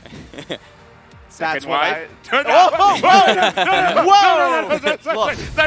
Look, the man is being greedy here. The Republic will remember that. But keep in mind, for today, it's RRQ Akira's I hope my wife's chance. not Oh boy, I can't guarantee that. It's not about the Republic remembering. It's about someone remembering or not remembering what just Lefel said. Maybe I'll tell you at what. home, Yes. it was just a joke. It was just a joke. Let me fi. Until he gets you one. Again, hold him accountable. But keep in mind, for today's matchup, RRQ Akira. From Ube Express to Turkish Delight. Because right now, Fireflux Esports are looking hotter than ever. And RRQ Akira, they've had, well, some tough games against Blacklist International, but we did see them in game number 2 in that match in the best of 3 series against Blacklist. They actually have some pretty dank skills. I would say that they had a warm welcoming by the Blacklist International here, the agents themselves 2-0, but yet RRQ Akira bounced back. As you said, they did really good in that second game. They could have got it. They could have went for a third one. Exactly. Let's have a look at the Brazilian GOAT versus the Turkish healer, Luis, versus Apex 47. Let's go through their stats, boys. I might need glasses because they look the same. I'm seeing double here, even though, okay, different heroes, right? A Chill going up against an Estes, but I kind of feel like this is something that RQ Akira, they got to be careful of, because I'm pretty sure this Estes is going to bring tears to their eyes after what happened with Blacklist. I think they kind of, I would hope, I would imagine that the Brazilian GOAT has kind of figured out a way around it, because when we're looking, seeing doubles here up on the stats, 2.57 KDA, exactly the same. When it goes down even to kill participation, exactly the same. And then when we look at the M5 World Championship team rankings, RRQ Akira is put 5th compared to Fireflux Esports at 7th. Oh, and actually both teams have finished and tied 7-8 in M4. This match will be tiebreaker for them too. Yeah. It's like what you call it? It's more prideful for this kind of match. It's like just winning, like getting points is great. But at this point, it's about the bragging rights. Yeah, I mean, we saw in the ranking just now, RRQ Akira was ranked above Geek Fam ID. Imagine that as a Southeast Asian fan. There's got to be something in this team that sets them apart. I don't know. At this point, I'm a little bit on the side of Fireflux because what happened with SMG? Oh my god.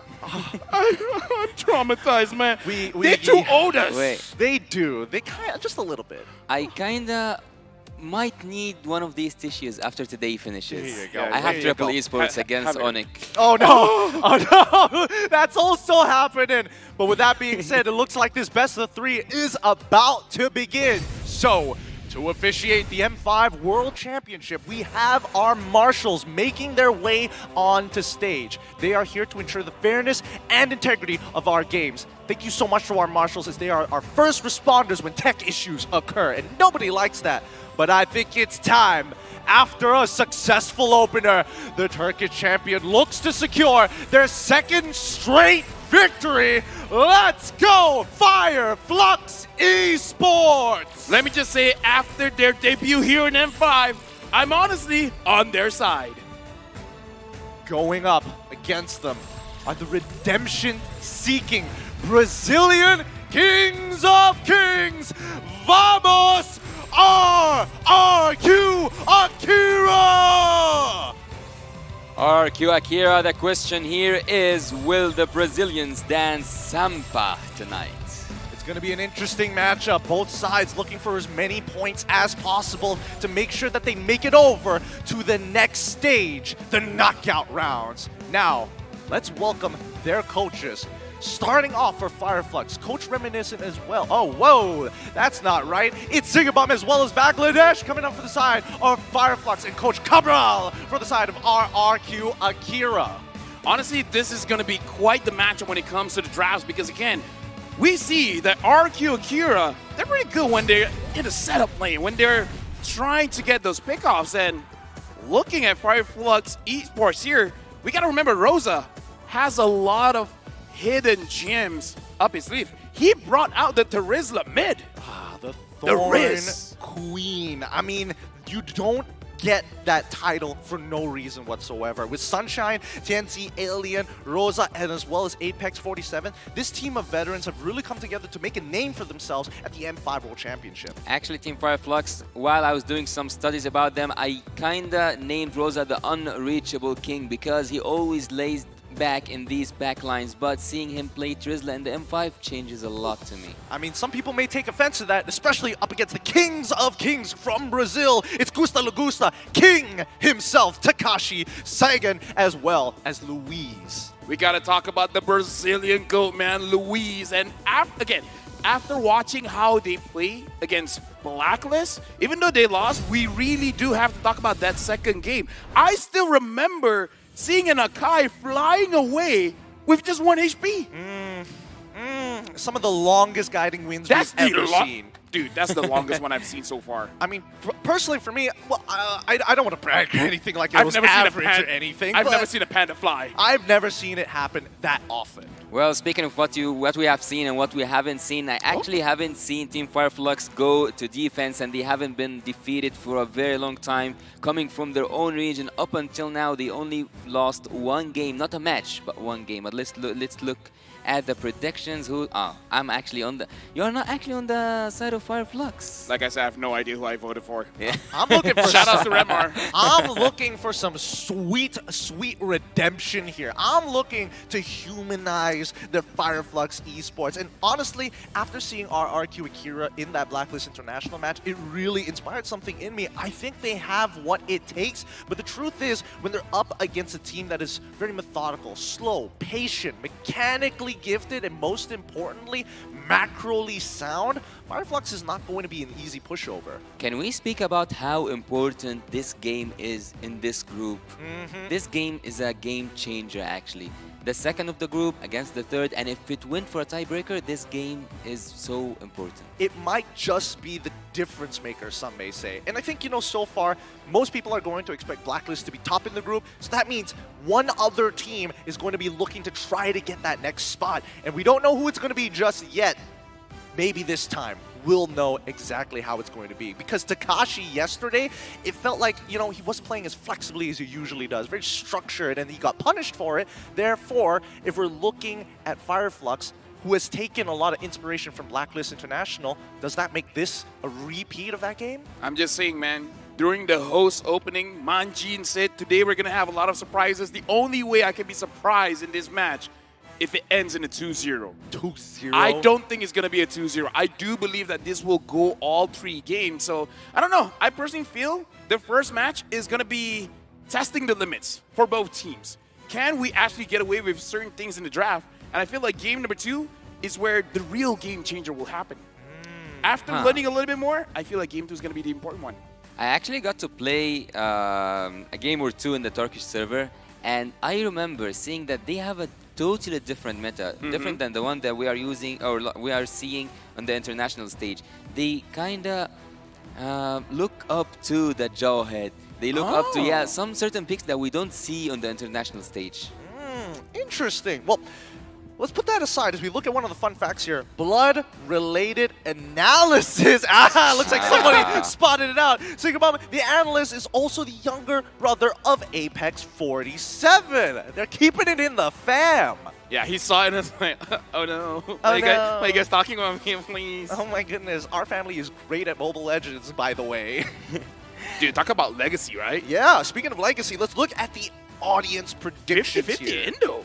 Oh, they can't decide. They can't seem to decide either. I mean, it is not as one-sided. Well, we do expect, especially for home crowd, to always be on their side. And even so, it's not like it's 100%. Even Nepal is leaning more towards Fireflux. Kind of interesting. Is it safe to say that he is the brains and his brother is the muscles?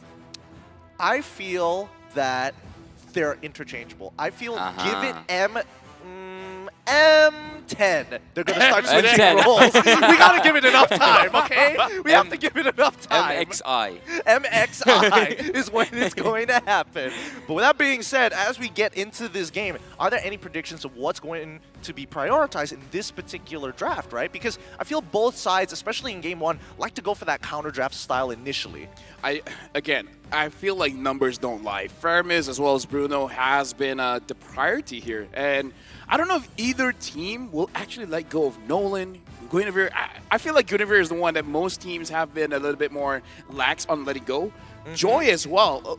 Not many teams are really affording to let go. So I don't know. I kind of feel like, especially for Fireflux, they have a lot in terms of healers. So that's something that I am looking forward to. What I'm looking forward to is to see how many heroes can the Rumor and the jungler Tennessee, like the players from Team Fireflux, can pull off, because this is something that helps actually Team Fireflux to be flexible around the draft. They can go for healers, they can go for assassins, they can go for utility junglers, and they can also go for tanky Rumors. So that's the quite interesting thing. When you have those players, key players, that can give you this space in draft, I kind of imagine I will see something quite different than before.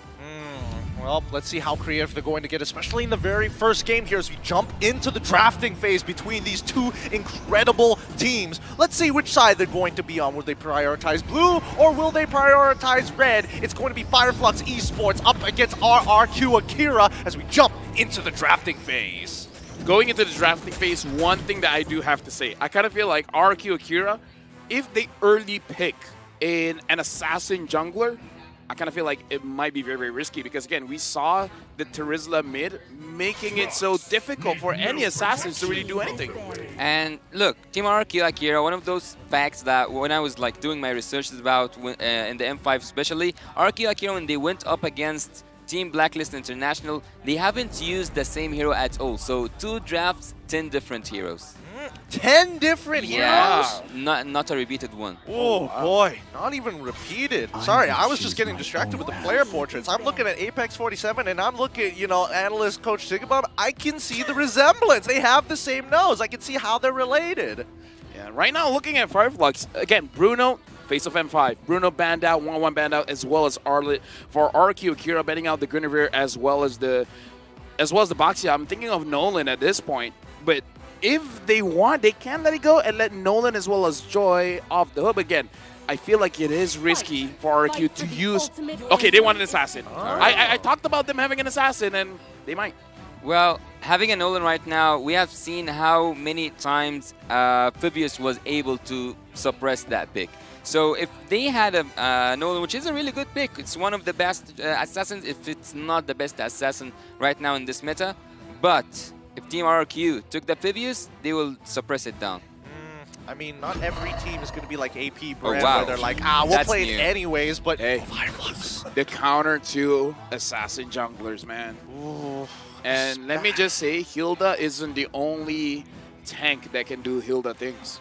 I'm not gonna say those heroes, but there's quite a few heroes that can go inside the jungle very early on. I can hear the telepathy. Yeah. We're connected. You know the hero, but we can't say it just We yet. can't say it just yet. It's a surprise. We'll see it. Maybe we'll see it later on. Yeah. But first, let's look on over to RRQ Akira, right? Because again, this is one of the few flex picks for Fireflux Esports, right? And I think for RRQ Akira, what I've been waiting to see is King really finding his step, right? He has an IGN like no other. Okay. Joy and as well as Joy and as well as Brody, not bad. And Fireflux instantly respond. They take the Nolan, they take the Valentina. Ouch, ouch. I think that Team Fireflux they saw this coming. They needed Team RRQ to go and pick off whatever they want because, and this is something I mentioned on earlier on today. Coach Bad Golsov here, he did the same thing as we have seen against Team Triple Esports. He led Coach Cabral into the draft. He was the one in command from the first place. I agree because they picked the Teresa first because there's no way they're picking up Joy and Nolan at the same time. So it's just like, okay, you just choose which poison you prefer. We'll just take the other one. Exactly. They could look for some potential answers here, but it looks like RRQ are looking for the more, well, global ult to actually respond to it. Big damage? Oh, good luck getting through my heart guard. Hate me for it, I don't mind, but I see that Esmeralda coming from RRQ. From Fireflux. From Fireflux? Yeah. Truly. And Esmeralda gold lane? Yeah, I think that Trizla so far has been played 2 times in the mid lane, so after seeing a fighter being picked up at the first pick, I kind of expect to go somewhere wild in the draft. It feels like you're a big fan of Alien and he's already just simulated into your brain. He's gone in and he's just like whispering Esmeralda. And we're hoping for it. But now we go to the second phase, and this is the most important part here because RRQ, they're banning out. Since Bruno is already gone, get rid of the Ixia as well, right? You've got some decent dive, but that doesn't necessarily mean your whole team comp is around that dive. Yeah, I would say the other option good here is, this one is tricky because the Claude is a good hero, but generally when you do have an assassin in jungle, you would prefer a gold laner that can pick up the pace a little bit earlier. For Team Fireflux, actually, I don't think they care that much about the gold lane. They already banned in the first place Bruno and 1-1. So they kinda can deal with anything that comes their way. They might go for the Beatrix, they might go for whom else is there? You said the Claude, right? Clint as well. Clint as well. So I think Team Fireflux can be flexible in terms of when it comes to gold lane. Do they actually want to go for the Irithel in this particular matchup? I feel like Claude is the safest. Yeah. Claude is great. Really safe, right? It has the mobility to kind of keep Joy on her toes, to really decide which direction she wants to dash in compared to Irithel, where it's like, I'm booking it one straight line away from you. RRQ kinda needs some crowd control, won't you agree? Yeah. Minotaur? But then letting the Angela become mid? Yeah, that would be a bit... Or the Cho. Or the Cho. Tigreal? Tigreal as well, yeah. Tigreal in this particular... I don't know. It's a little tough to catch some of the heroes on the side of Fireflux, I suppose. And let's not forget that at least with the Nolan, if you're looking to kind of lock him down, he has the inbuilt cleanse with his ultimate, right? There we go. We see the Yuzong, and it looks like RRQ are positioning themselves for a full dive comp, but we still need that level appeal to kind of make sure that Brody's able to keep up with the rest of the team. I'm liking the damage coming in from RRQ here, the Joy as well as the Brody. Honestly, even the Yuzong in the lane is quite good. I'm just looking for an enabler. They have a lot of payoffs, but who's really going to start things off? Especially before level 4. Sure, level 4, you got the Yuzong. I kind of want something a little bit more reliable, level 1, level 2. What Cho? if... Well, I'm not going for that approach. I'll go for something kind of similar. What about a Lilia here? What about making Team Fireflux unable to move, that the RRQ can dance around the Lilia bombs? Huh, interesting. I would say if that is going to be the case, especially since Tigreal is going to be locked on the other side for Fireflux Esports, maybe this just might be an angle where you play along the lines of Novaria, right? Want to go crazy and get Diggy? Go ahead. Oh, Diggy! Oh, wait, Nolan is there. Nolan makes Diggy not as good, but you know. Buddy, I don't know. Just putting out there. That's a hot take. That's like almost like a 5-man Arlet final slash sort of situation right there. Yeah. We're getting close to it. We're getting close. But I think that at the very least for RRQ Akira, they still need some way to kind of set things up, like you mentioned before. I was thinking maybe along the lines of Kufra, but then the counter engage looking for Fireflux and Fireflux Esports. Bit dangerous. Maybe the Novaria might help it out to make those clean decisions for the team. All right, 5 seconds in. Will this Angela be a mid? Will it be Romer? And it will be... Oh. Okay, Minotaur. Who called it? I think you are the one who called it, Gideon. No. That was LaFell's one early on, prior to the Angela there. Interesting compositions built from both sides. I feel like Fireflux is a lot more standard, but then we look on over to RRQ Akira. They've got some interesting synergies amongst the heroes to kind of get by. Well, having the Angela, I would say that it's a really good pick in the mid lane, okay, but we haven't seen her effective yet, unless for that one game that I always like hate myself for remembering that Angela at some point could have got a Maniac in the M5, but the damage output, speaking of RRQ Akira, I think they have all the damage they need, all the types of it, the physical damage and also the magical damage. On the other side, I would say that Team Fireflux have crowd control and also they have early and potential defense in the late game. With that being said, with all the combinations that we are seeing for Fireflux Impunity, is it going to be enough to take it to the next level against RRQ Akira? Let's jump into the Land of Dawn and find out to settle this debate once and for all in our very first match in this best of 3 series. Welcome to the Land of Dawn. We have Fireflux Esports on the blue side up against RRQ Akira on the red side. Starting things off, I can already see Louise trying to slow TNZ down a little bit. Apex 47 is there, but looks like they're not going to commit just yet. Louise is just trying to slow things down and be like, hey, guy, we can take our time. We got all day. We're just the second series of the day. We don't need to be that fast. Attacking early on in this, let's say, stage. Both teams, if someone were... what happened? What did I miss? Apex. Do it to him. Reset. Reset it. Reset. Evil. Okay, no. Evil desk. Evil desk. I mean, that's what you expect from Tigreal, right? I mean, looking at the emblems, like he's built to do so as well. He's got Wilderness Blessing and as well as the agility. He's got the movement speed to kind of stay ahead of the game. But look, we have seen. I actually remembered Zorn was the one who did that. He lost his flicker earlier on as if I'm not mistaken, a Grok. Yeah. So if the same thing happened with Louise here, he will lose his life more than one time. And at this time, electrifying piece. I mean, to be fair, even though Zorn died a lot, the team still won.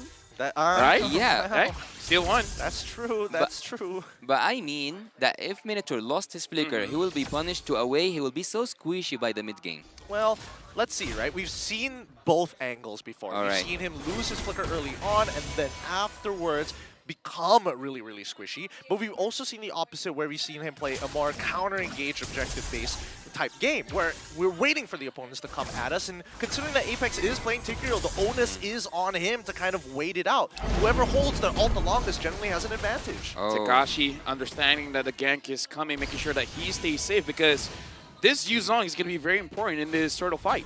Yeah, Rosa already stole. He did steal the Minotaur, right? Yeah, he did steal. He will use it even before the Minotaur. That's funny. Oh, that was so good. Forcing that retreat out, making sure that, there's no way a turtle contest is going to come by. It's his presence, the presence of the Tigreal, knowing that he wants to reset you. Do you imagine the disaster that Team RRQ Akira are going to face if they saw a penalty zone with the stolen Minotaur ult and also the Tigreal? Can you imagine that situation? Oh, that's going to be super devastating. Speaking of which, Takashi and Alien are just 1v1 each other. And even Saigon was like, do you want my help, bro? And Takashi's like, nah, fam, I'm good. Yeah, it's fine. And I think Alien won out on that trade. He did commit the ultimate. He didn't get the Black Dragon form out of Takashi, but he is ahead in EXP. Takashi, trading for a little too long, ended up missing a minion down by when it was pushed into the turret as Fireflux were looking for. Oh! Explosion coming in from Apex 47. There's nowhere for Luis to go. Gets taken down. No need to use that flicker anymore. Just die first blood. Oh no, no setup there. Can't really do much. This is going to be a little frustrating. No hole so far for the side of Fireflux Esports. Yep, Saigon, I kind of feel like he committed to that hard guard a little bit too early. Gusta Lagusta wasn't in any real trouble there. Yeah, I think, again, way too early, down by bot side, a lot of focus there, but RRQ Akira, when are we expecting them to actually take the initiative against Fireflux Esports? King. I didn't think that we will see an assassin to assassin jungle here. I kinda lean towards seeing an utility hero, even though I don't like it. Oh, what's that, steal? Yep, TNZ got this kill, and King tried to do a little bit onto Rosa as well as TNZ. At this point, Fireflux Esports, they're just, in a way, baiting things out while taking what they want. Yep. It feels like RRQ Akira right now are a little too responsive to what Fireflux Esports is doing, and they're getting away with a lot, right? That's why we are seeing this 2K lead start to develop for the side of Fireflux, and hopefully they're able to extend it some more, because proactive plays aren't exactly happening across the map just yet, and because of the delays and the forcing of King's Retribution, it's making it tough to kind of set up the fight around the turtle, which is what RRQ Akira intended in the first place. Even though I wouldn't agree that much about the counter, so it was an idea in my head, not with you, Gideon, but there was this wild idea in my head, like, RQ are the one responding, even though Fireflux are the one who are supposed to counter-engage with the picks they have. But yet, they are the ones who are making the first moves, and they are the ones who are actually winning every trade. Oh yeah, 2,400 gold lead, and I believe it's all just Fireflux taking the farm from RQ Akira. Now it looks like RQ Akira, they do want to contest for this turtle, but there's a lot of members from Fireflux here. Apex 47, Luis committing to the Minnow Free way too early. Takashi comes in with a Black Dragon form, same as Rosa. Goes for Luis. Luis having to use the flicker early on. Now Apex 47, implosion! Hits onto 3. Rosa gets a kill, gets a double. Beautiful penalty zone coming in from Alien. Oh, dude, this is hive mind tactics for the side of Fireflux Esports, right? They were able to steal away the orange buff from RRQ Akira, even though King was on it initially, decided, you know what, I gotta leave, I gotta be by that turtle side for the rest of my team. And Fireflux, like the hive mind they are, just pull back, send out the appendages, steal away the camp, and rinse and repeat. The whole team moves as one as we jump into this instant replay brought to you by Kadea. Let's see together what happened and what went down for both teams. Oh, look at Apex. Apex just knew the right angle to go in, and that's what I told you about. It's a nasty team fight. The air crowd control coming from the side of team Fireflux can be devastating to a point that you cannot move, almost get paralyzed. Look at Sunshine's gold as well. He's 1k ahead. He's one item maybe ahead from Gusta Lagusta. Team RQ, early game losing that hard. I think it's gonna be so hard to bounce back, to be honest. Let's see how they're going to attempt it, right? 4.5k, 6 minutes into the game. The hive mind continues to take control over the map, and even so, you would have imagined that at least with the Angela's hard guard and big enablers for the side of RRQ Akira, they might have been able to get a trade back, but so far, nothing, right? 3-0. Do you see that goal, the XP difference between Takashi and Tenzi? It is, oof. Even King level 9, wow. TNZ level 12. Not looking good. At this point, RQ Akira, the thing is they have the tools to fight back. They just don't find the opportunities. And now Alien trying to 1v1 against King, and even King can't really do much against this Terizla. He had to bolt out of there. Yeah, that Black Dragon was just scouting the sky. Bot side tier 1, all tier 1s on both sides are destroyed. Look at that, the hive mind just invading as one for this purple buff. It's pretty important for TNZ, but honestly, it's just slowing them down. Look at that, even Retribution's being committed to it. After this, during the analyst segment, we just have to see how much buff the RQ Akira actually accumulated. Now King goes for Sunshine, taking quite a lot of damage. Sunshine is all by himself, but personally for me, I might have just forced it, you know? Oh, Apex, look at him coming from a really good angle here. Yep, still. RQ Akira looks like they're hesitating a lot. They're not really being proactive at all. I don't know why they're so nervous, right? It looks like nothing's really going together with them, right? We're seeing these engages coming in from Luis. We're seeing these moments coming in from like King as well, but we don't see the backup. Like, where's Gusta Lagusta? Is he in the right position? It feels like Sagan is being utilized, but at the same time, where are the rest of the teammates to kind of solidify a way to bounce back into this game, to find the trades? Yeah, this is not the same RQ Akira we saw against Team Blacklist earlier on. Wow, that damage. I gotta hold my breath because that was almost a 1v1 kill. And Fireflux Esports, again, this entire game, it's just 3 kills. But Fireflux gets everything. They're 8,000 gold ahead. They're choking them out. I'll add upon that, it's also not free kills, it's free turrets as well. Yeah, free turrets as well. Coincidence? I think not, because Fireflux at this point of time, I would imagine that even if they don't like take. Oh, whoa, whoa! Luis goes for it. Minimum 3 on the tree. They got Sunshine. Sagan gets the kill. Takashi with the Black Dragon form. Looks like he's there to push people away. Now they're being proactive. Finally, finally. Okay, let's look at the items. Let's see whether there was something that made the difference here. And what I'm seeing is that at least 2 items have already been completed for Gusta Lagusta, and that's what gave them a bit of confidence. But let's not forget that even for the side of King, right, he's got the G. No, he's in trouble. He's in trouble. No. Oh no! TNZ with the fracture gets the kill. Is that five levels ahead almost? Yeah. 4 levels. 4 levels. He's going to get 5, Yeah. especially if he clears up that top side, goes back and clears his bottom side jungle, and also takes that Lord. And this is, look at the damage dealt, right? As much as we would like to believe, TNZ, he's doing everything. Rosa is actually almost doubling his damage, 28,000 to 19,000. The thing that doesn't make sense to me, and I need to ask about that because, of course, like none of us is perfect, but why? Why do I see the Necklace of Durance always as a first pick for the Valentina? Even though I think that she can use some other items to have damage outputs or cooldown or something. Number 1 is definitely the Elegant Gem, just because every single time you level up, your HP gets topped off, your mana gets topped off, so you don't have to recall. And going up against a composition that has a Minotaur as well as an Angela, it kind of secures you that first blood, that first kill. Wouldn't you like, oh wow.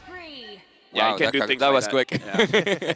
And it's cheap. It's so cost efficient, right? Because let's compare it to people who, last time, before we even started thinking about cost efficiency, it was about getting Dominance Ices for supports as quickly as possible, right? Yeah. Now, technically, at least while you are waiting for that item power spike to actually happen, people who actually get the farm can minimize the overall healing coming out from RRQ Akira. Yep, and right now, Fireflux, they're just getting all of the holy defense coming in from the inhibitors. So RQ Akira, 10,000 behind. They need a miracle here. They need to do what they did just now. Luis needs to catch 3 people with his Minu and Fury. Yeah, it's going to be so hard, though. It's going to be so hard because looking at the other side, looking at the side of Team Fireflux, they are in. Luis re-engages. Apex 47 still holding on. And they baited it out. Whoa. But from behind, King tries to get a kill, but TNZ out damages him. Gusta Lagusta gets a kill onto Apex 47. Good engages by both teams. Yeah, really good engages, actually. Fireflux, they layered that very, very well. They're like, Rosa, he had the flicker, knew that the Minoan Fury is going to get something out of RRQ Akira, and once that trigger was pulled, RRQ Akira bit onto the bait. They forgot about the penalty zone. They almost forgot that TNZ has an inbuilt cleanse inside of an Apex. He tried his best. He ended up going down, but a 2-for-1 trade for a support, more than worth it, especially with 2 inhibitors. And honestly, all the inhibitors into the hands of Fireflux and Beauty. 13k gold lead, the biggest one we've seen, 11 minutes going to 12 into this game. That's a huge loss for Team RRQ, losing all the inhibitor turrets just with a matter. Oh, did you see? Yeah, it just like took him 2 hits to take the orange buff. 10.7k to 5.8. Yeah, it's like, as I told you, it's the same as last game, Stitch State with Bebex. It's almost the double. Oh man, this is a hostage situation, man. Oh boy. This is, yeah, I'm gonna take the Earthquake alarm because this is a disaster coming in for RRQ Akira. Hopefully everyone stays safe out there. We wish everyone all the best. And stay safe. Yeah, stay safe. Please. Contact your loved ones if you can. Make sure you go to the authorities as soon as possible if you are in some trouble. Now, as we jump back into the game and hopefully on a lighter mood, 18 seconds until the next upcoming Lord, and hopefully that's going to be what it takes for Fireflux Esports to close out this match. Team RQ actually needs some kind of a perfect approach. Let's look at the good things here. They do have some crowd control. They do have a zoning hero. They can reach the back lines. The Gusta Lagusta haven't died yet. So there are some assets for Team RQ. If they use them well, they might actually pull off one more defense. And by one more defense, they can buy time. And by buying more time, they can get back to the game. Is that a Lord or a buff? That was fast. Yeah, it was fast. Oh, once again, Apex. Implosion going in. Luis finds 3, but Luis gets taken down. He took way too much damage. Alien goes in onto Gusta. Lagusta, Takashi trying to zone everyone away. Alien is basically 1v3 at this point. Takashi can't take the damage coming in from Rosa. It's just too much. It's just too much. It's checkmate, man. It's already checkmate, and Fireflux looking to end it. Flickers forward, Rosa doesn't care at this point, and King gets taken down by TNZ. Rosa finally goes down to Lagusta, but he's gonna get taken down as well. Game 1 goes to Fireflux Esports. Oh man, that was difficult. That was really difficult to watch. I mean, so many of the win conditions just denied away from RRQ Akira, on top of the fact that they were getting stat checked time and time again. Once again, Fireflux playing like a forest fire, honestly, taking as much of the land as possible, working like a hive mind. Well, they already got 1k gold per minute or even more. Oof. If we look at the stats when it comes up, it was almost 15k gold lead in a matter of 13 minutes and 48 seconds. Can you? It's like 15k gold is a match itself. I gotta say, man, they gotta go back to the draft, because personally, from my point of view, it looked like King wasn't really all that comfortable on the Joy. It looks like he doesn't really know the limits of how much damage he can take and how much damage he can dish out. I think it was one of the few situations whereby, like, you know you have the damage once you start getting into the Holy Crystal. Like, you know, Genius 1 is great, but then afterwards you start recognizing, like, oh man, I am dying in 2 shots here. I would much rather, instead of having my Retribution, to actually have a Vengeance even, to kind of keep yourself alive when you're that far behind. But I think he got boosted, like confidence boost, whenever he have that hard guard. I think this is when he thought that he can actually go in and 1v4. Yeah, but apparently it's not enough, man. Like, there's so much an Angela can do. There is too much. I think that it was a tough game overall, but I think the base problem, the root problem, even if we're looking past the draft, the fact that they're very overreactive. It's almost like an autoimmune disease where you're just overreacting to situations. Yeah, they need to find windows to attack. I feel like that was part of the key problem here. Well, let's have a look at our MVP, brought to you by the Republic of Gamers. Give it up for your boy, coming up from Fireflux Esports. It's TenZ once again, coming up big time on this Nolan. Oh man, he's 1 off 900 GPM. The bestest of the best.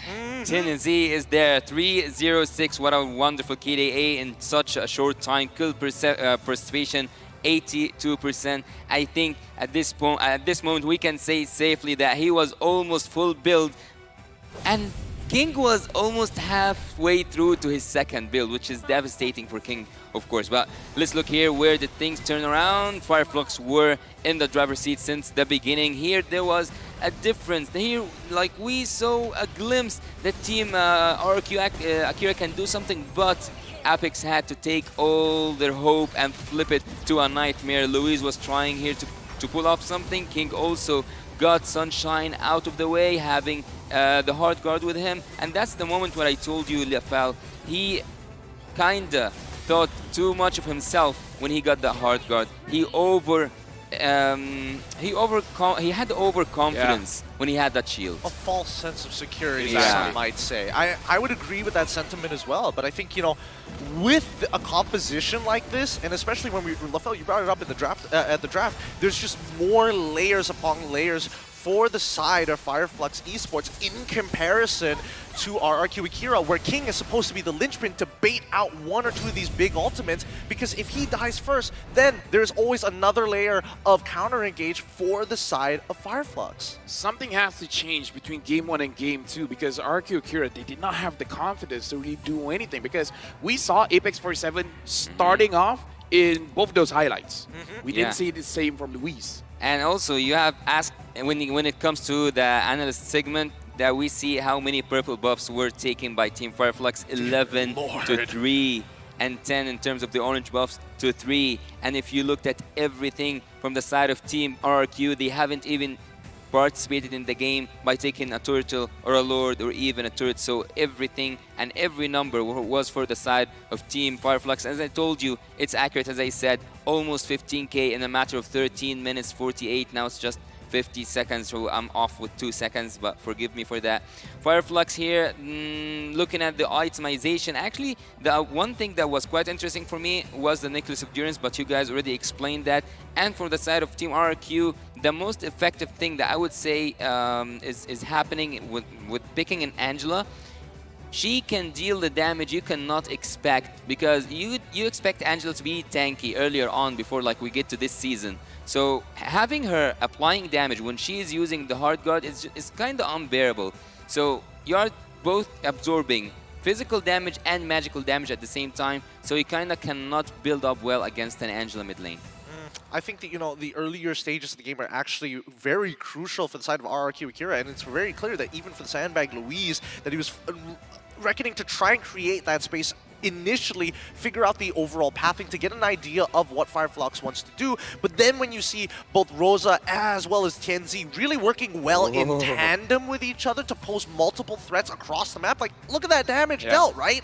Rosa, he doesn't necessarily have to walk with Tianzi. He can just walk to the opposite side of the map and cause havoc. Honestly, there's two ways to play the mid. Either roam around or make sure your opponents can't roam around. And Rosa was able to deal out a lot of damage because Saigon and Louise just couldn't move forward. The moment they move forward, they're taking basically free damage. They're getting terrified. And when they're terrified, if TNZ's around, someone's going to get taken down.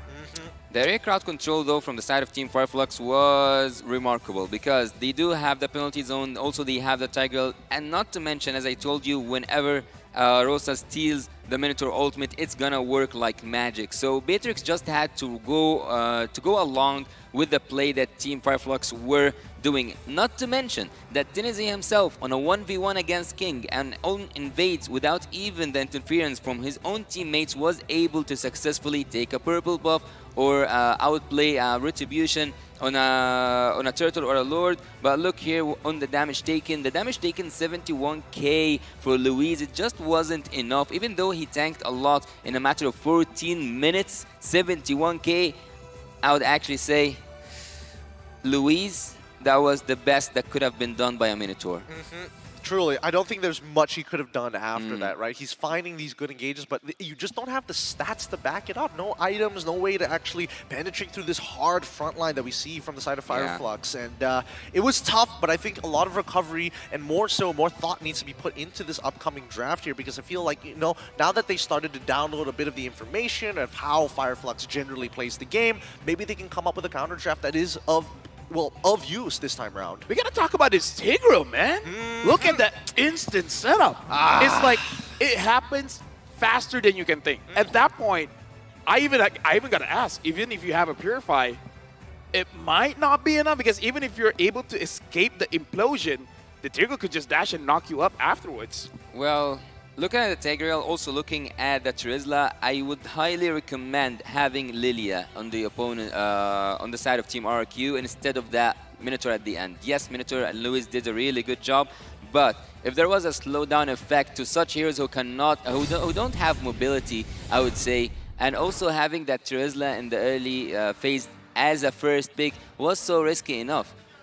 I would recommend a Lilia. I would recommend some changes. Of course, something have to change for the draft and also for the macro play, but Team RRQ have shown us better performance than this. I just hope they come back stronger. I think this is one of the few situations whereby, even if you had the Lilia, I don't think you would be able to react to it, even when you do have that Purify, because there's just a number of things to kind of break you out of it, right? Okay. Because we're already thinking, oh, penalty zone. Oh, we also got to think about, like, oh, the implosion as well. What about Rosa when he steals away the Minoan Fury? Yeah.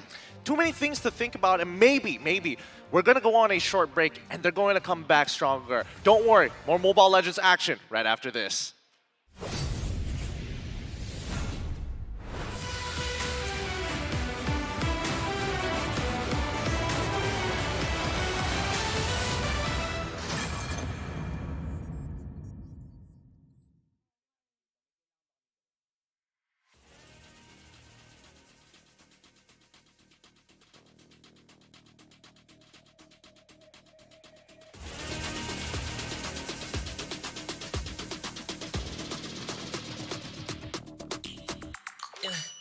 Hit me like I might get over, but you can give me in no corner. I know I can make a comeback, ace this round and finish this game now. Got the power on my shoulders.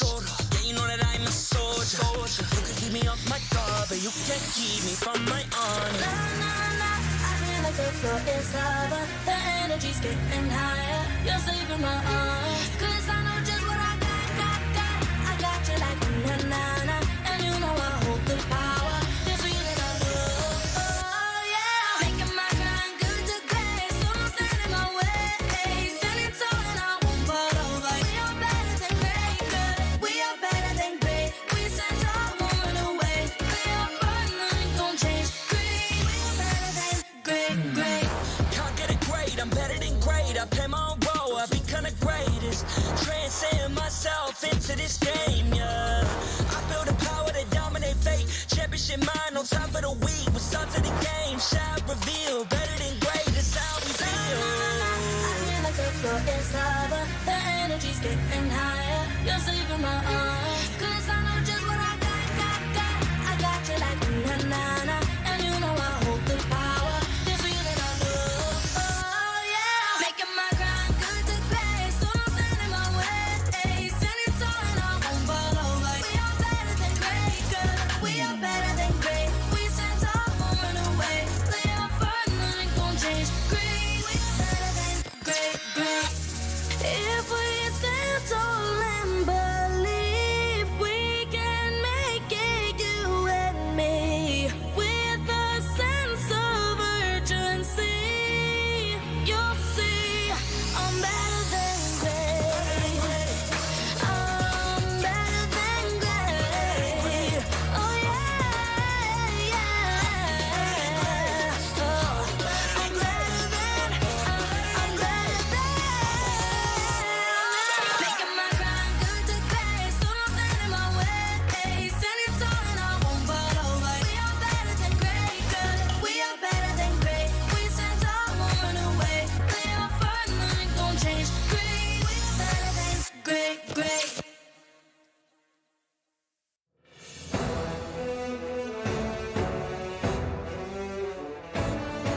corner.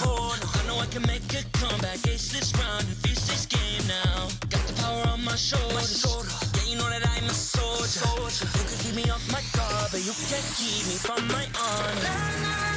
I feel like the floor is lava. The energy's getting higher. You're saving my arm. 'Cause I know just what I got. I got you like na-na-na.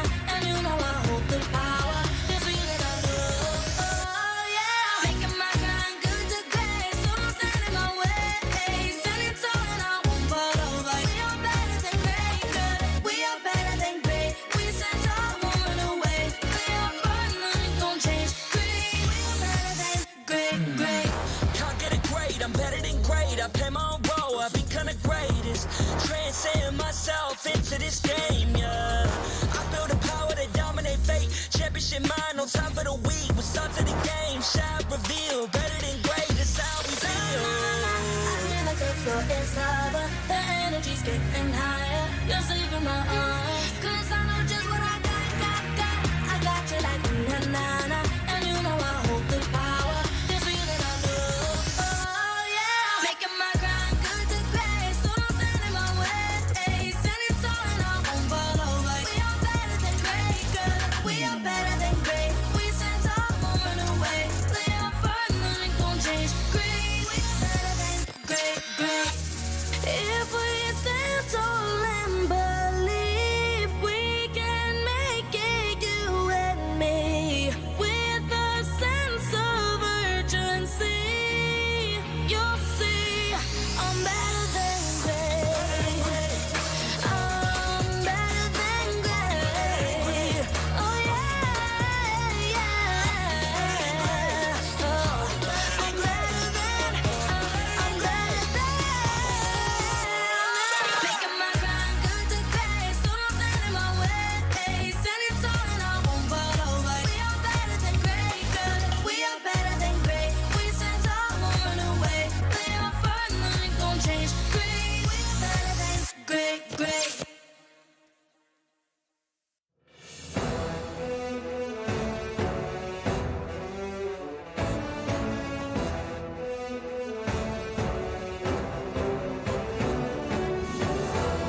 my shoulders.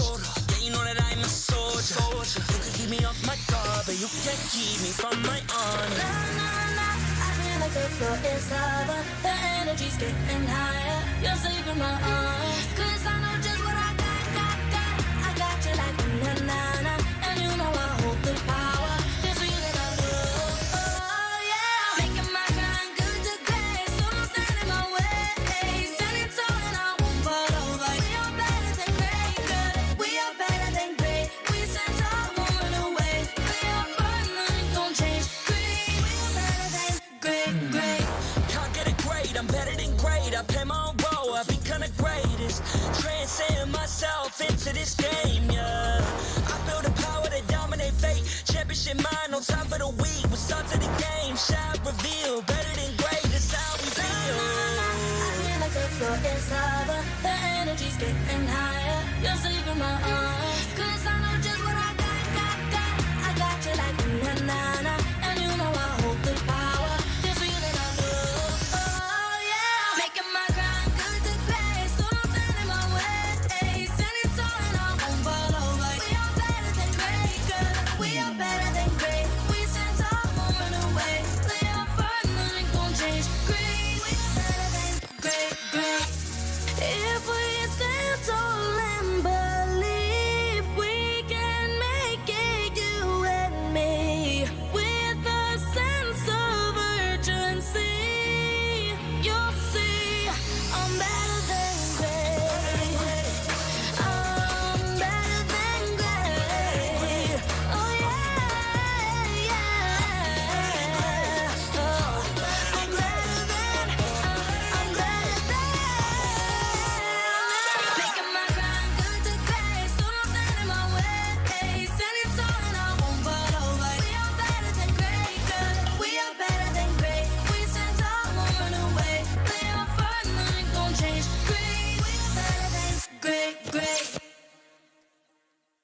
me like I might kick over, but you can give me in no corner. I know I can make a comeback, ace this round and finish this game now. Got the power on my shoulders.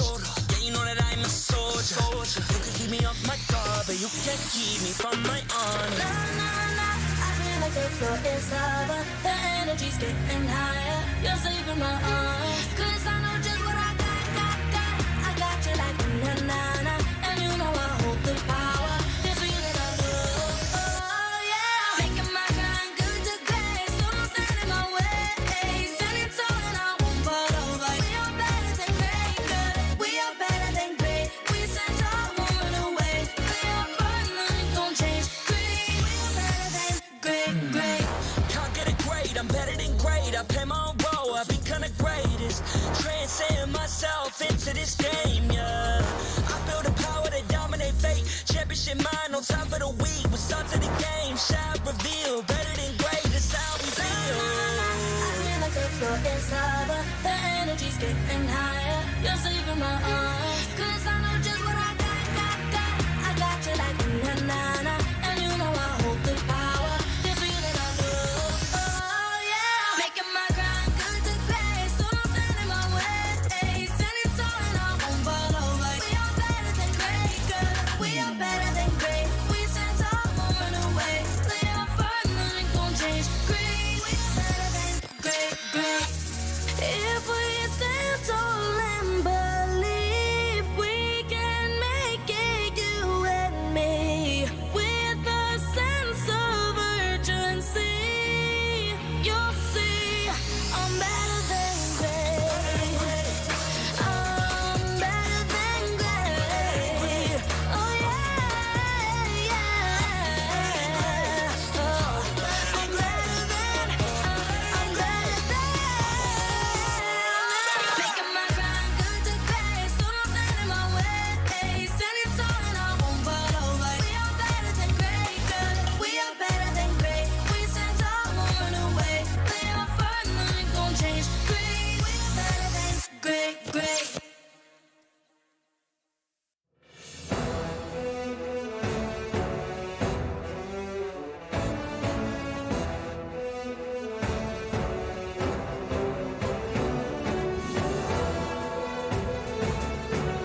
comeback, ace this round and finish this game now. Got the power on my shoulders.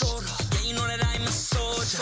You can keep me off my guard, but you can't keep me from my honor. Nah, nah, nah, I feel like the floor is lava. The energy's getting higher. You're saving my arm. 'Cause I know just what I got.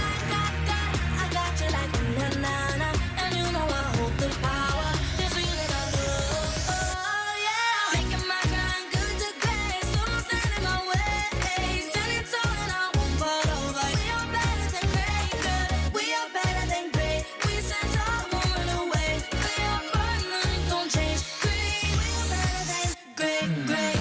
Can't get it great, I'm better than great. I play my own role, I've become the greatest.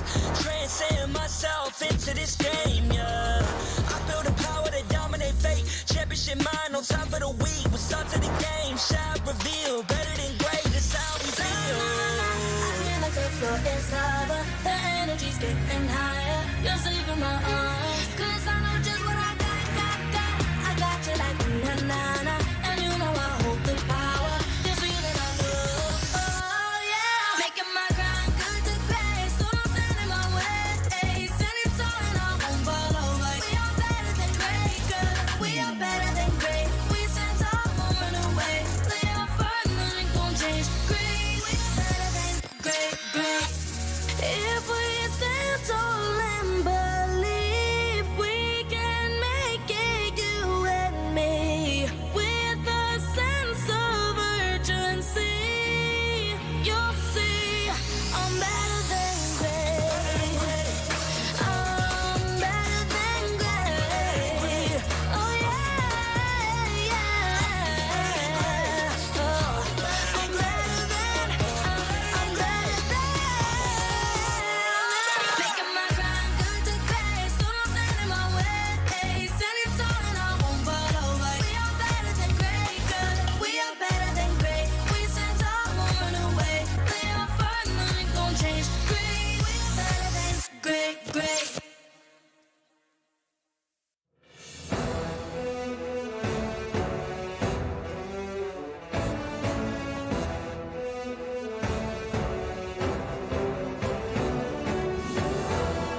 like I might kick over, but you can give me in no corner. I know I can make a comeback, ace this round and finish this game now. Got the power on my shoulders. Yeah, you know that I'm a soldier.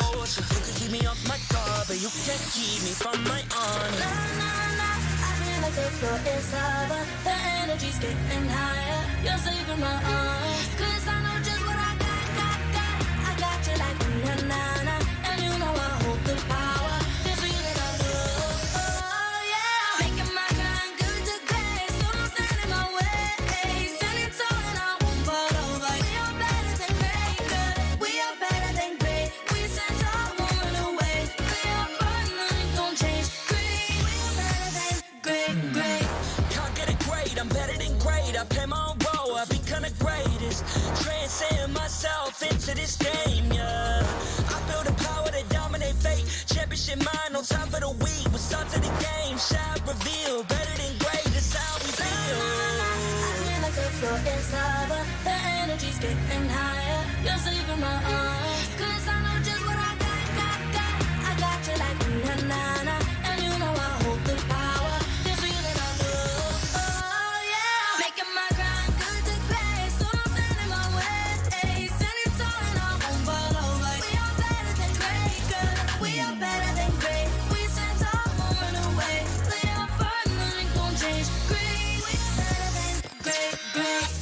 If we stand tall and believe.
like I might get over, but you can give me in no corner. I know I can make a comeback, ace this round and finish this game now. Got the power on my shoulders. Yeah, you know that I'm a soldier. You can keep me off my guard, but you can't keep me from my honor. Nah, nah, nah, I feel like the floor is lava. The energy's getting higher. You're saving my arms. 'Cause I know just what I got. I got you like na na na, and you know I hold the power. This feeling I love. Oh yeah, making my grind good to great. So don't stand in my way. Standing tall and I won't fall over. We are better than great, good. We are better than great. We stand tall, won't run away. We are burn, nothing gon' change. Great, we are better than great. Can't get it great, I'm better than great. I play my own role, I become the greatest. Transcend myself into this game, yeah. I feel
Welcome back to the group stages of the M5 World Championship. This is your host, Manjin Faldas. We would like to thank everyone for patiently waiting earlier as we experienced an earthquake and had to evacuate to ensure everyone's safety. After thorough inspection by our safety officers, we have confirmed that everyone is safe and we have been given the green light to continue our matches. Let's all be safer than safe to be better than great. Let's throw it over now to our shoutcasters. Shoutcasters, the stage is yours.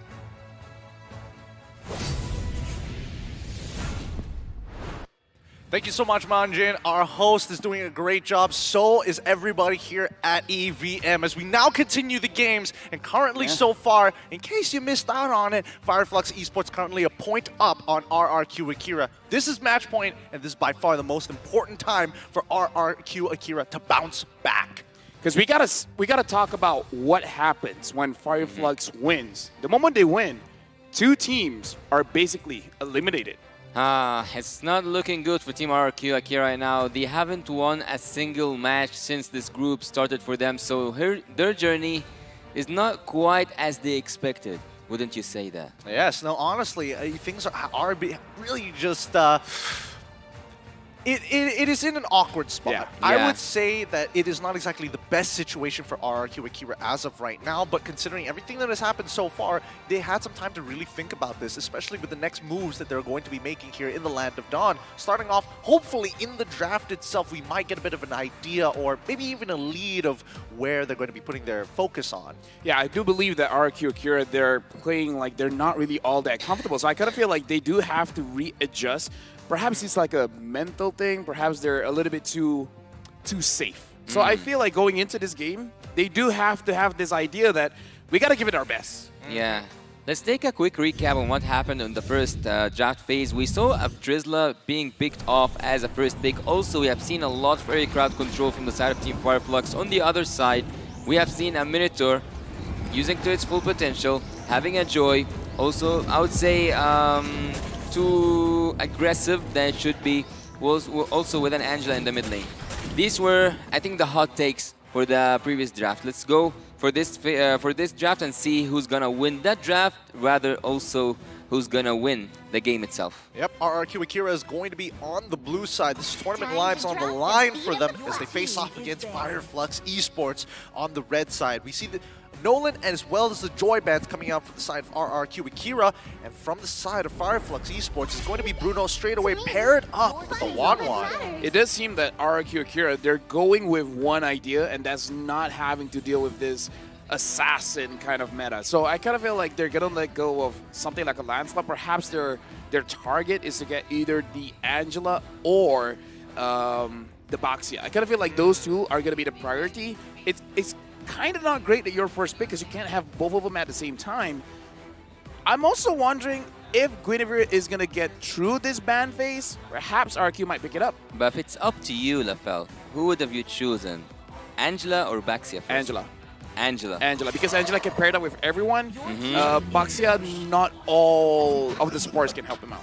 Well, there's something quite interesting that just happened now. RQ Akira actually banned that Drizzla in the first phase of draft. I think was he that much of a problem? I didn't like sense his penalty zone that much in the game, as much as I was kind of afraid of the rest of the team crowd control. It was the Tigreal for me.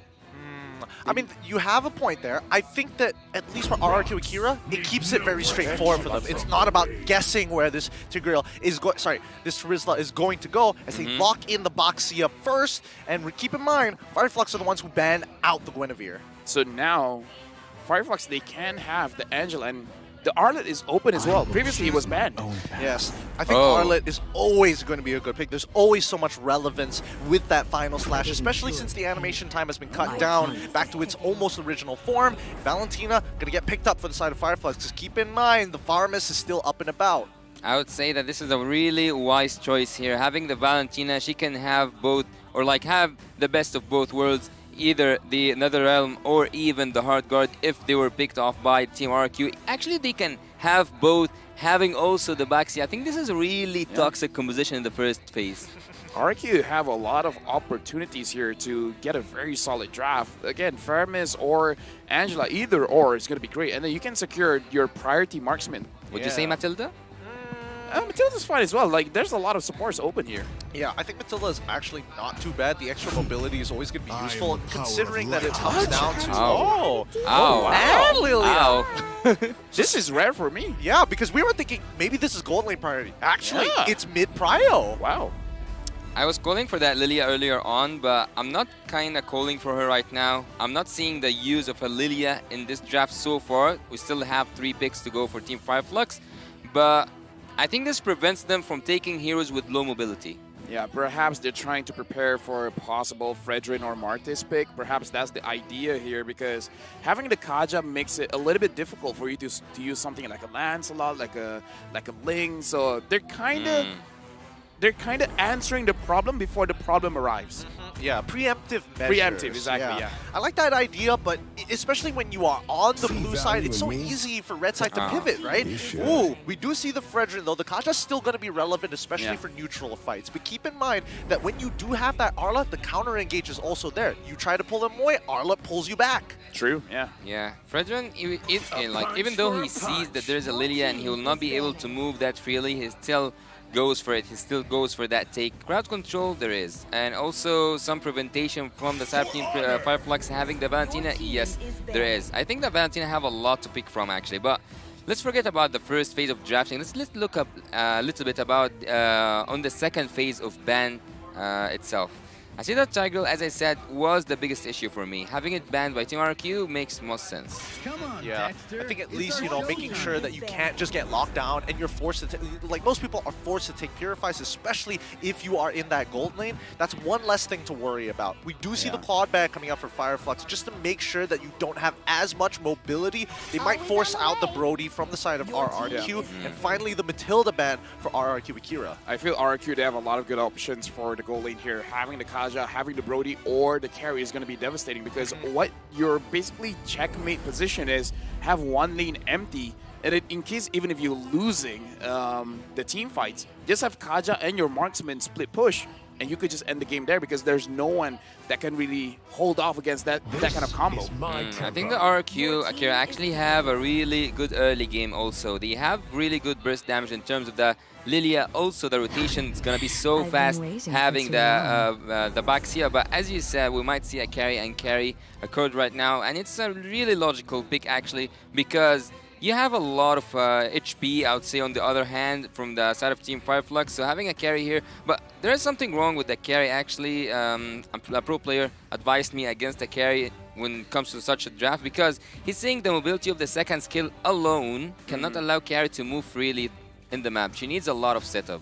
There's a very small window for RQ here. Benedetta getting picked up as well. Their win condition is to be able to clear one lane, and they gotta clear the lane as fast as possible. So this Baxia, Lilia, as well as Kaja should be very active around the map. Choose whether you want to take down the EXP lane or the gold lane, and then play macro all the way through.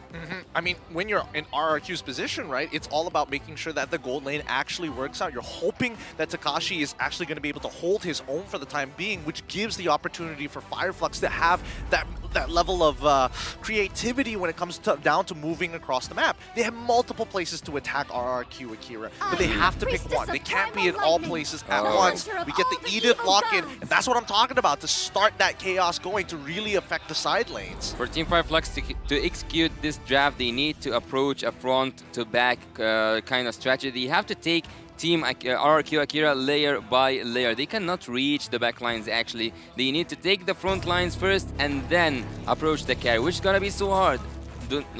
We're not even. I'm not even mentioning that there's a Lilia in the back line. And now all of this is weighing on the shoulders from the EXP laners here. We get the final roster, Alien. That final slash is going to be extremely key to kind of open up the space, and more so if he can catch the back line off and stop Louise at the same time, that would be the most ideal condition. I would say RQ here has a more difficult draft to execute, but if you're able to execute it, it's going to be very difficult for you to fight against it.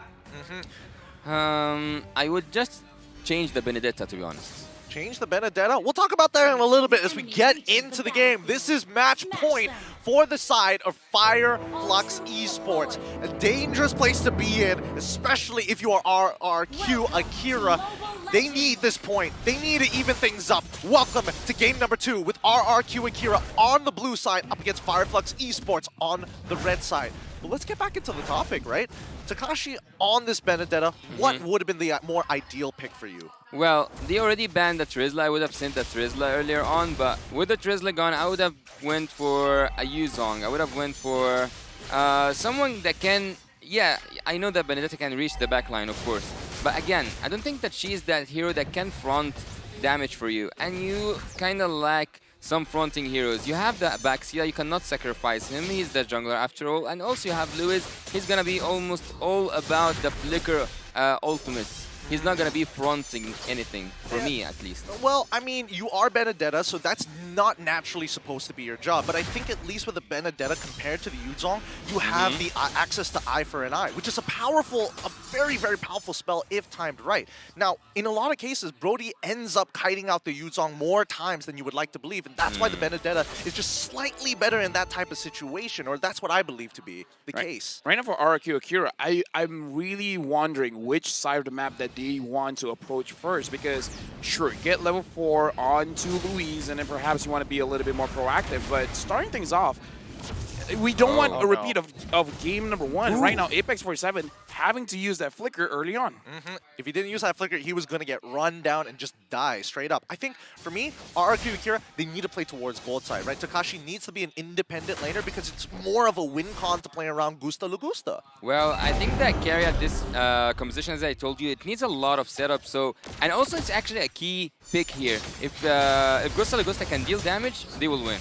And right now, Alien taking a little bit of damage, having to use that flicker, and personally for me, I kind of like that idea. The sooner Benedetta can get out of lane, it's going to be a little bit good for RRQ Akira. Now the turtle has been started. Looks like Takashi's going to slow them enough. King secures it for himself. TNZ is able to escape, but first blood goes over to Alien, and Alien wants more, but he's going to bite more than he can chew. Saigon secures the kill. Oh, that's so unfortunate. They're doing it all over again, right? Like every single time we see the neutral objectives start to get low, Takashi goes for the Electro final blow so early on. This is a very telegraphed play, and unfortunately he ended up too close to Luis, so it ended up wasting the Divine Judgment as well as they got pushed back by the final slash. Not having a retribution this purple buff battle was crucial for...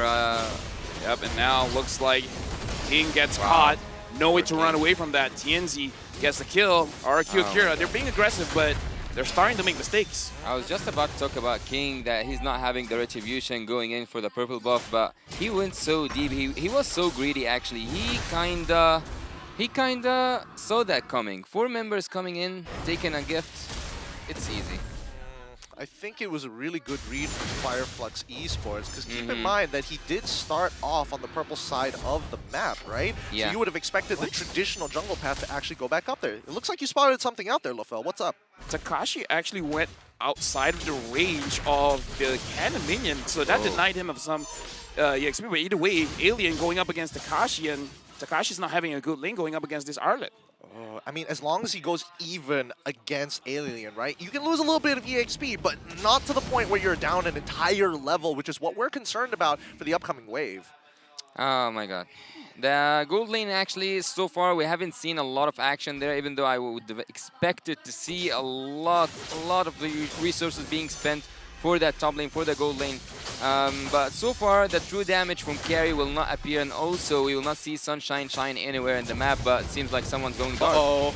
They're going for Rosa, and Rosa gets taken down, but I don't know, it seems like an overcommitment. Louis already using the flicker. Yeah, I agree. That does feel like an overcommitment. They could have really just taken their time with that one, you know? Might even like bait out a flicker from Rosa, too. Yep, now Takashi and Alien are duking it out.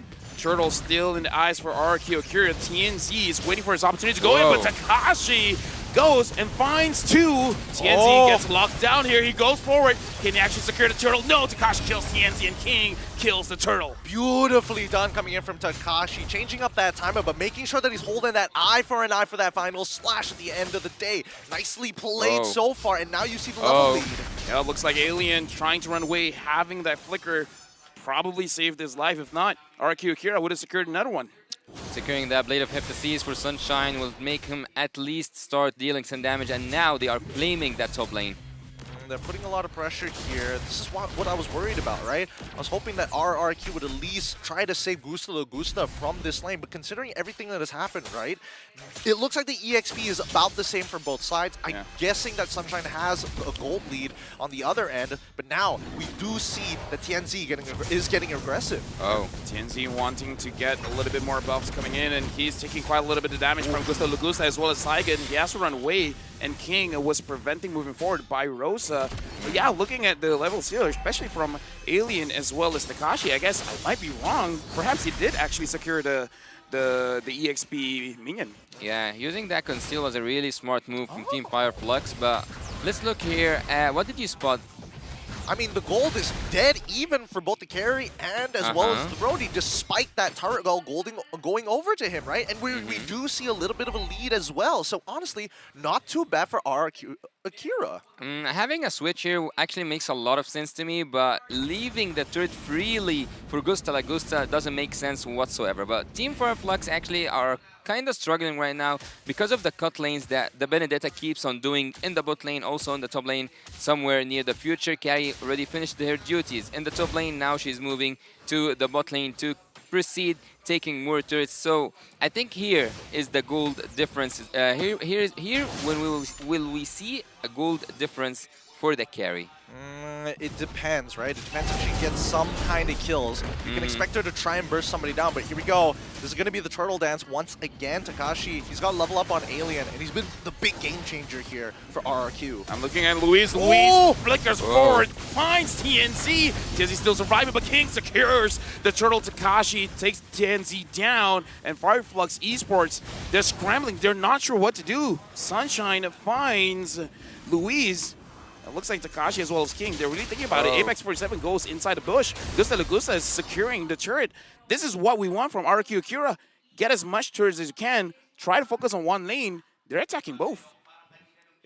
Honestly, to me, that was some hot stuff. Really, Takashi is changing up his gameplay. He's trying to break out of that structure, and he's keeping Fireflux Esports on their toes because they don't know when he's going to go in, right? And they have to make sure that they don't accidentally hit the eye for an eye if he is trying to dash into them, because that's going to cause a lot more problems. And now we look at the gold earned. Sagan, Takashi, Gusta Lagusta taking the top 3 spots. Yeah, as I told you, Gusta Lagusta is moving freely all around the map. In the top lane, he already got a turret. In the bot lane, he did the same, and his damage so far, he haven't, if we went for the damage dealt, he will not be even dealing damage to any member of Team Fireflux so far, because there wasn't a team fight where he existed. He was focusing on farming and also on getting some turrets, which is something I would have expected from a Bruno, but not from a carry. Anyways, this is the RQ Akira that we have seen up against Team Blacklist International at the second game. Coming back once again, this is what we are used to from the Brazilian Giants.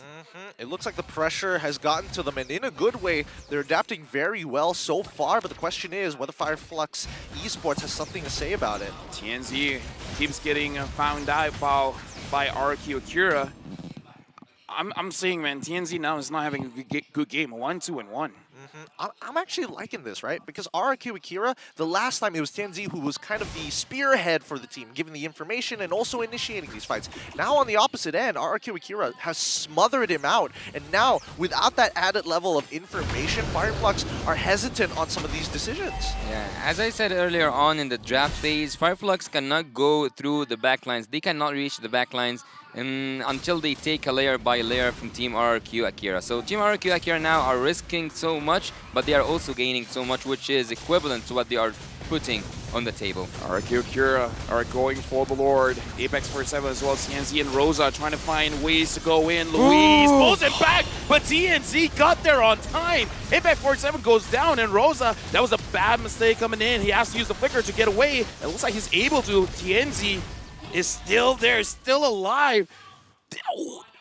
Luis actually caught him and still got the Lord? He pulled him towards the Lord's side, thinking that it's an off angle. There's no way he can close that distance. And then, oh no, it's Fredrin. He has a dash still available. So honestly, really nicely done. Tianzi reacting just in time. Again, RRQ Akira, they got to start taking these smaller micro mechanics into consideration. I would say that Abix47 was the sacrificial lamb in this moment. He did a flicker first kill, having King up in the air, not in the way he wanted to be, and then he left the spot for TNZ to take that retribution battle. King as well as TNZ, two junglers finding each other. Fireflux Esports, they're basically pushing RQ Akira back in their own base. Alien, Apex47 as well as Rosa is trying to find a target here, while Sunshine just getting this mid for free. Oh, this is such a big mistake because that Lord is now flipped the tables. It's flipped the script. And now Fireflux are going to be taking all the outer turrets. They're going to be able to walk into enemy jungle. And now the lead that RRQ Akira has developed is now falling into the hands of Fireflux. 300 gold lead so far. If you check the in-game equipment, yeah, you can see that it's starting to even up on all fronts. I would have actually said that Brody right now will hurt so bad. We were focusing, or I was focusing on Gustav having free farm, but having those, I would say, that just one team fight. It's not. There's no kills even for Sunshine. There is nothing that Sunshine did so special that I would say, yeah, this is the time that Sunshine actually got the gold. It was one team fight, and that's all what it takes. And the MVP of this team fight was Abix47 doing that flicker first kill. But leave all that aside, one Lord in and 5 turrets out. So Team Fireflux are using the Lord to its maximum potential. Not just the Lord itself, the minion waves, they are using it. And they managed to get a lot of turrets, rather also to control the map. Yeah, I mean, it emphasizes your point. Sunshine, minimal damage in the bottom 3 in terms of damage dealt. He's going to be more relevant as the game goes by, but it just shows you how important this Lord actually is to both of these teams. Tianzi, why are they alone? Luis flickers for it. He wants Tianzi, and Tianzi goes down. He was at a very rough position. Yeah, that was a bad position. And also, oh, he's going to come back at the Lord time, but until that, Team Fireflux need to regroup. What are they doing? Conceal here. They find Saigon. Is that a target that they want? It looks like Alien says yes. The rest are like unsure. Rosa trying to back him up. Alien has to use the flicker to run away, but Saigon still secures the kill. Hesitation coming in from Fireflux. It's not looking good. It's really not looking good here. Rosa, again, Apex is there to kind of supplement everything that happens, but it doesn't mean that he can necessarily create space, right? The two big people that we're looking for is both Alien as well as Tianzi. They just need the damage dealer to work together with these two members, and they might be able to find something. The next Lord falls into the hand of RRQ Akira pretty freely. As we look at the items again, we are starting to devolve in towards that late game, which is going to be a big problem because all these tanks are going to melt underneath Gusta Lagusta. RRQ Akira, I would say that they are playing with time because they used the time until Tennessee reached there to melt that Lord down. Having that true damage right now will have a lot to say into the equation for Fireflux. Esports have to go back, have to regroup, have to have this solid defense because just one mistake right now will cost them the game, will cost them to go for game number 3. Luis has the Divine Judgment. Doesn't look like he's going to really go for it just yet. But this is a good opportunity for RQ Akira just to secure the turrets. Right now, they do have the gold lead. All that Luis is waiting for is for that flicker. And at that point, having this carry on your side, you could potentially burst down anyone. Yep, but the thing is, they didn't see that Alien actually used his final slash earlier on the wave, so that's why Luis was like hesitant, right? He doesn't know whether he was going to get pulled back. So that's the big condition. They have to be extremely aware of what abilities are up and at what times. Who does Luis wants? That's the question right now. Okay, they are furiously defending that mid lane inhibitor to it, but again, the question here, who does Luis have to take out so that Team Fireflux fully goes down? Is it the Edith for the start? Is it the Alien with his Arlet just to take that final slash away from the team fight?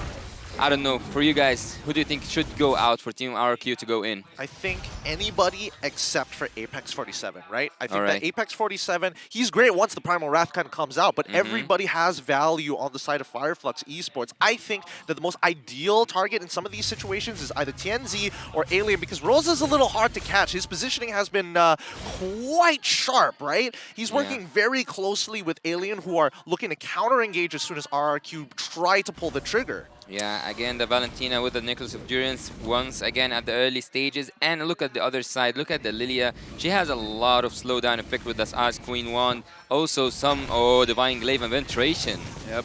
Sunshine having to use the Flicker very early on, and TNZ half HP. Fireflux, good movement, but Rosa is caught in between. There's nowhere for Rosa to go. What? That's the sharp position we're talking about? Dude, you cursed it. I cursed it. Why did you have to say that? Look, Fireflux were trying to look for a play here, and RRQ Akira were at the right place at the right time and called for it. I think that, you know, at the end of the day, RRQ Akira are not thinking too hard about this, and it feels like Fireflux are kind of getting in their own heads about how complicated this play needs to be. At some point, I think that RRQ Akira just found Rosa by chance, because he wasn't on map, he wasn't like, no one had vision upon him, and just appearing like that in your backline, it was a gift. It was a gift given by Rosa that Team Fireflux cannot actually afford. Yeah, that was a mistake, definitely, at this point. Fireflux, I don't know, 6.7k behind, 6.8 right now. And again, this is the win condition we were talking about. At one point, even if somehow, some way, RRQ Akira does not win the team fight, they can go for the split push. Having the Kaja carry combo is very deadly. Yeah, that is very deadly, but as of yet, we're hoping to see something happen here, right? We're hoping to see that big fight, but with a 7k gold lead, eventually it's not going to matter in just a little bit. Fireflux, I think they're going to wait out their time, right? Sacrifice what needs to be sacrificed. If it comes down to an inhibitor, then so be it. An Enhanced Lord can be the answer for Team RRQ, can be the solution. Team RRQ right now, they have all the ultimates, all the spells, all what it takes is focus that crystal. Luis right now having the Flicker, looks like, Conceal use. He finds Sunshine! Sunshine goes down! And now, Fireflux Esports, they don't have a lot of damage. RQ Akira, they can force this out. They get mid inhibitor. Even Rosa has to be very careful. The minions are going in, and looks like Alien wants something to do with it. Louise goes down, but Takashi with an amazing stun, they're able to get him on. Alien finds Saiga, but Alien gets taken down by King. Apex 47 and TNZ are trying their best to protect their base. King just walks in. Apex 47 is going to get taken down. TNZ, there's not much that you can do. This is game over. RRQ Akira pushes us to game number 3. Woo! From what used to be match point for Fireflux Esports, now it's 1-1. Who's going to be able to take this away as we move on into game number 3? Nicely done by RRQ Akira as they recover from game number 1. RRQ Akira, they wanted to clean things out just to take that base. They didn't want to just take the base alone. They want to send a message, and that message is that they are able to come back stronger, wiped out at the finish, 1-1, and now going to match point.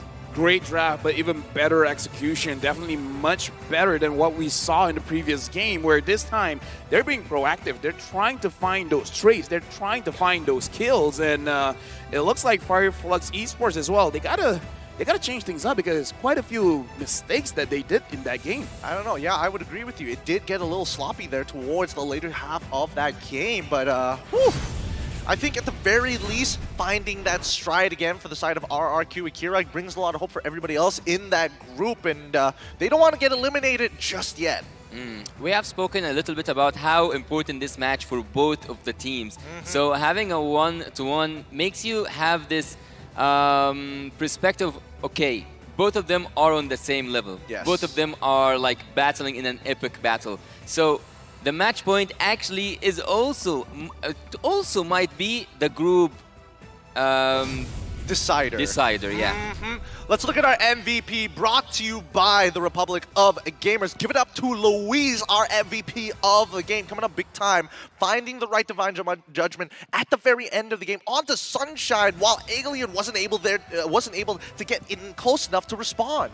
again, this Kaja can be very deadly when your team is decisive. Like, whenever you have a Kaja and you're like, okay, I'm going to use my Divine Judgment. I don't care what you guys want to do. Just make sure you guys follow up and kill that person. We're going to look at the highlights here where this time, RQ Akira, they go for what they want. They don't hesitate. They don't slow down. Yeah, actually, Luis also had this cooldown, let's say a little cooldown in the emblem. Also having the fleeting time actually helped him so much, finding every target possible, and at every given moment he was able to either secure a turtle or to get an important troop, let's say, from the side of Team Fireflux. Look here at Takashi, which I would take back my words. His Benedetta was really good, was on point, and at sometimes the Petrify on the ultimate was precise, but Epix 47 at a certain point was able to flip everything around, make Fireflux back on top, back in the driver's seat, take everything in the map, 5 turrets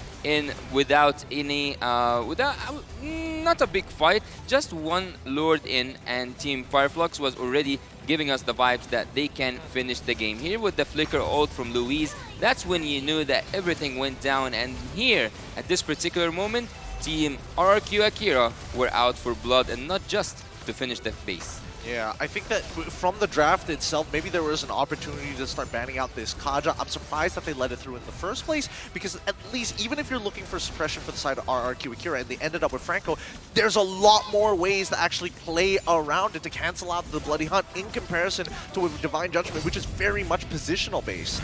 I would say in this game, we have to talk about what Fireflux did wrong as well, because there were quite a few times where Rosa, Alien, as well as Apex 47, they're moving forward. And even though the setup was there, it looks like they didn't make a decision. It's like, do we want to go first? Do we want to disengage? Because Alien went in when everyone else was backing off. Yeah. Even during the fights around the Turtle and the Lord, it looks like there was a breakdown in communication here. Yeah, I would definitely say that there was miscommunication from the side of Team Fireflux, especially Rosa actually having the Divine Judgment and having all these really good ultimates from the side of Team RQ. We haven't saw him steal the Kaja ult or even use it for the favor of his team. So letting that aside, let's have a really quick look here at the items. Sunshine and also Gusta Lagosta, all of them. I think we already we already in the late game. So basically most of the players will have their full set. But again, the Necklace of Durance coming from Rosa and fully tanky build on Alien. He didn't even want to deal damage. At some point, he was just relying on that crowd control that he can do. The final slashes with the flicker that at some points were game changers.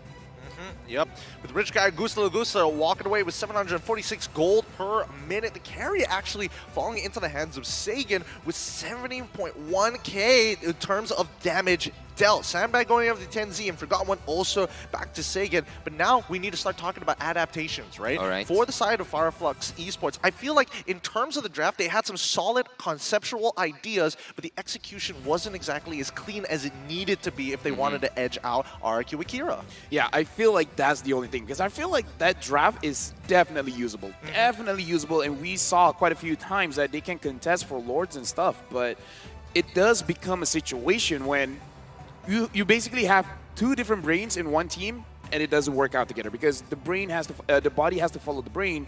So whatever they're gonna do for game number 3, if RQ Akira gets away with a draft like this, that's very proactive. You can lock someone down and you can burst them down, and then no one can really stop Takashi as well when he's dashing all over the place. You need to make sure that you're very concise. If you want to go for gold lane, you can send 4 people. It doesn't matter as long as you accomplish what you're aimed to do. Yeah, a ship with 2 captains always sinks, and that what happened here. RQ Akira right now, look, the team fight participation, as I said, it's gonna be so hard to deal against that Lilia, especially because you don't have a lot of mobility when it comes to team fight. Yes, you do have the Arlet, but what else do you have? Nothing. So RQ Akira have used their draft in a really good way. Every time they went in for the neutral objectives, they found the target they needed, whether it was Tennessee or even taking Rosa out or zoning, at least I would say Sunshine, because Sunshine in this match haven't dealt that much damage. 16.9k, that's almost lower than some of the tanks, if I'm not mistaken. Also, he haven't took a lot of damage. Look at him. Look at Sunshine. Sunshine this game, I would say he was absent in a way, because at the late game, having all that time, having all the items, and not dealing damage with the Brody, that's questionable. He needs to work on how to deal the sufficient amount of damage to benefit your team when it comes to late game. We already reached late game. No, I think a lot of it just comes down to Takashi completely zoning him out, right? Oh, yeah. Again, it really boils down to, do I want to sit inside that Benedetta ult? And most of the time, I tell you, it's a no for me. It hurts, even with just one singular item. But with that being said, you know, considering that how everything is going on, 1-1 is the current scoreline. Whoever wins this pretty much secures themselves an opportunity. But with that being said, I'm getting word on here at the stage that Manjin has someone special to talk to. Let's throw it over to Manjin for the interview down by stage. Thank you so much to our shoutcasters. Once again, it's your kabayas, Manjin Faldas, RRQ Akira, forced game number 3 up against Fireflux. This time, we have ourselves our own kingdom here in the Philippines. Introducing RRQ Kaito from MDL Philippines. Hi guys, can you please introduce yourself? Okay, wait. I need to speak in Tagalog, and then I will translate. Alright, pakilala muna kayo. Pakilala kayo. Hi guys, my name is RRQ Ferds. I'm RRQ Shocker. RRQ Mark TZ. Go. RRQ Card. Yeah, alright. RRQ Janus. There you go. RRQ Kenji. Alright, of course. You all know who Kenji is. Come on.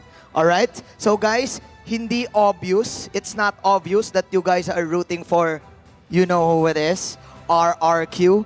This time, this is the question. Kung kayo ang magiging tourist ng RRQ, saan nyo sila dadalhin sa Pilipinas? Sino gusto sumagot niyan? Kung tourist, dadalhin ko sila sa Tondo. Sa Ugbo. Madaming pagkain kasi din masasarap. Okay. So the question is, if you're going to be the tourist of RRQ Akira, where would you take them in the Philippines? Shocker said, ano yung sinabi ni Shocker? What did Shocker say? What did Shocker say first? Give me the mic. Okay. Translate.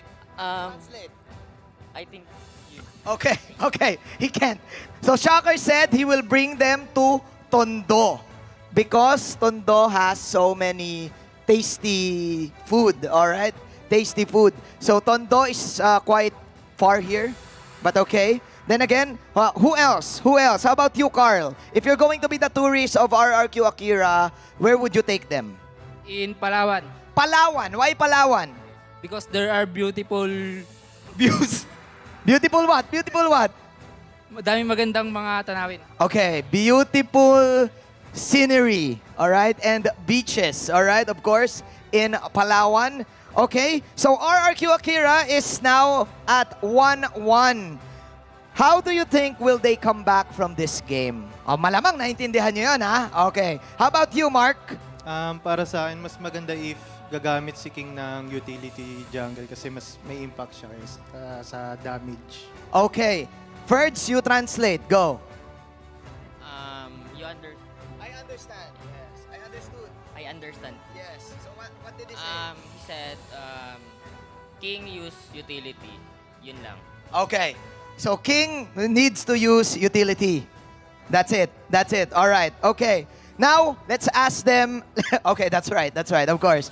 Let's ask them their fearless forecast. Of course, they're here to support RRQ Akira, and they have their predictions. Let's ask them, who do you think is going to the grand finals? Let's ask RRQ Kenji. Kenji, what's your fearless forecast for M5? Gusto ko sana RRQ Akira. Pero tingin ko AP Brand tsaka Onyx. AP Bren and Onyx, you guys understood it. Come on. He says his heart is saying RRQ Akira because he's part of the organization, but he's being real. He thinks it's AP Bren and Onyx. Do you agree, Ferds? Do you agree? Yes, very agree. Oh, very agree. Come on. He's very agree. Okay, go ahead. Please, give a message to your fans and do your shout-outs. All right, one by one. Come on. Give him the mic, Carl. Okay. Sa lahat na ng sumusuporta sa RRQ Philippines, sa lahat ng bansang RRQ, maraming salamat. Tuloy niyo lang yung pagsusuporta sa amin. Thank you. Okay, Shocker? Thank you sa mga sumusuporta po sa RQ and patuloy niyo po rin po sila supportan and kami po. Yun lang po. Okay. Patuloy nyo po supportan yung Kingdom. Okay.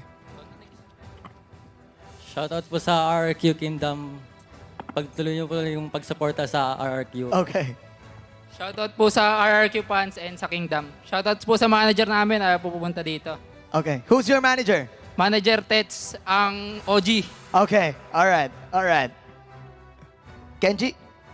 Shoutout sa mga fans ng RRQ. Patuloy niyo lang po silang supportan, lalo na yung RRQ Akira. Okay. Alright. Huge shoutouts to the Kingdom. Of course, they said that they're just in, they lost their MDL. So they want to do revenge. But first, they will support RRQ Akira. That's it. This has been RRQ Kaito. Let's go back to the game. Shoutcasters, it's your turn. Thanks, Manjit. It's good to see that when you are part of the Kingdom, no matter where you are, you never walk alone. Huh. It's true. Yeah. Whether you're in Indonesia, whether you're in the Philippines, whether you are in South America, they've got places all across the world. It feels good to at least have that kind of support here at EVM. I just like that even Manjin specify, like, they lost, so they want revenge, but for now, they're just going to support RQ Akira. I kind of feel like part of that message doesn't even have to be said. I just like, oh, they're here to support RQ Akira. Well, we got it. Right? I mean, to be fair, you know, if we're talking about quote-unquote seniority here, it's little bros looking at their elder brothers and be like, come on, let's get this game going. Let's make sure that we can close this out against Fireflux. And hopefully that support might just be enough. Because right now, Fireflux, I think they've kind of like, all right, we made a couple of mistakes. We had the okay draft. And now we're trying to repeat it again. But this time, we need to have some overwhelming odds if we want to be able to make this a 2-1. Yeah, I kind of think that both teams right now can use some cheering up because 1-1 is a really tense situation. And everything now is, I would say, on the balance of it's you're in, it is to be or not to be. And for both teams, I think, did we mention that they were 7th and 8th in the M4? So this is also, again, a tiebreaker for them. Well, I mean, you know, if we're going back in history, historian moment here, previously, at least for Alien, the only one coming in from Badel, actually experiencing that very moment itself. And from RRQ Akira, obviously it's going to be Luis, but that was ages ago. I mean, Coach Cabral used to be a player in that same position. So again, there is very minimal tension between the two sides, but denying them, just imagine, if RRQ Akira wins this against Fireflux, that's really going to change the standings of the group. And it's not a bring yourself up moment, it's pulling Fireflux down into potential elimination as well. Hey, you know, I love that. It's like, hey, if I'm not doing well, you're not doing well. You're not doing well. It's one of those things where it really brings in the question of pride in this game, right? Because if I'm not mistaken, this is the group where even RQ Akira said, we almost don't care whether we win or not as long as we take down Blacklist International. They failed one time. So I kind of feel like if they have a way to have the same mindset as like, okay, if we don't win, it's fine. Wow. We just want someone else to lose. I actually love it when things get kind of, I'm not going to say personal, but in terms of the game itself, it's a bit personal. So Team RQ Akira and Team Fireflux, both of them have shown us really good drafts. I would say some of them are quite surprising to me. I haven't seen the Kaja played quite a lot this season. So after Luis taking Kaja today, and after we saw a lot of Tigers today as well, I think that the M5 will witness a shift, I would say, in terms of the rumors at least. Possibly. Possibly. How much? 60. Last time I checked, it was 65 unique heroes. Might have bumped to 68, perhaps. Yes, well, I'll double check the stats in just a little bit, and I think the overall win rate for Tigreal has been honestly going through the roof, right? It's still 100% if I remember correctly. No. We right? started today with 60. Afterwards, I feel like it has gone up a bit. There has been also an Xborg somewhere. Yes, from yesterday. Yeah. That was played by Team SMG Smooth. But I think coming back in towards this game, right, in terms of adjustments, it feels, at least for RQ Akira, it feels good when you see Luis on these types of like pick-off style of roamers, set tank styles. I hope that they keep going in that direction. I would say who has better momentum in the game will win the game. Because we saw in game number 1, Fireflux basically won everything in the start of the game, and then they transitioned very well to the mid and late game. Same thing can be said about RQ Akira. So perhaps draft something that makes you very aggressive in the early. Maybe that's the win condition. Well, let's find out as we jump into the drafting phase for one more bout against these two great teams. The score is 1-1 as we get into the drafting phase of game number 3. Welcome, Fireflux Esports on the blue side up against RRQ on the red side. RRQ. Starting things off by banning Joy is justified. We have seen Joy throughout the season, what she can do, and also having the Nolan as well. Alright, so far I don't think that there is something quite surprising from the side of Team RRQ, but when we look at Fireflux, they are focusing so much on the gold lane, and I don't think this is different than the previous game, because I think that I also saw a 1-1 up there with the Bruno as well. So the thing that's different here this time for Team Fireflux is that there is a target ban that annoyed them so much, which was the Arlet. Actually, it was their own. Yeah. Okay, I mean, the other ban was the Terizla, if I'm not mistaken. Oh, So yeah. I feel like right now, RRQ, they're thinking, do we respect it or do we not? I'm looking at Coach Cabral. I can only imagine that he's doing it in his own language. It's like, boys, what do we think about this? Like, do we really need to ban this out? And if so, is it necessary? Because we're losing so much on this. We're missing one more ban. And Guinevere, let it through. I would actually agree with that. RQ side, they banned 3 junglers. And yeah, considering that Guinevere that is a jungler, arguably. RQ Akira banning 3 junglers so far, but leaving Baxi out, leaving a lot of other picks out, and now they are into the first phase for themselves. They still have a lot to pick from. You have the Angela, the Faramis, the Matilda. You can even get the Kaja now, so there is a lot of heroes for Team RQ Akira to pick from. Terizla as well, because if I'm a Kaja, I don't want to go against a Terizla, because when I'm pulling someone in, someone can stop me. So take the Terizla for yourself. Even if Fireflux wants the Kaja, they kind of don't care. They got a Terizla. Yeah, they have ways for counter-engage, which is what we wanted. We see the Novaria, finally. It's been some time. Novaria and as well as Matilda, Matilda has been ignored quite a bit, especially in that first phase, and usually somehow makes it towards the second. Now, we see the final pick coming in for RRQ Akira. Any thoughts on what it could possibly be this time? Because I was expecting Gold Lane to show pretty early on. Speaking of expectations, I would have actually expected to see a Valentina, not a Novaria, because Valentina can actually get the best use out of the black shoes and also the penalty zone and whatsoever comes on the road.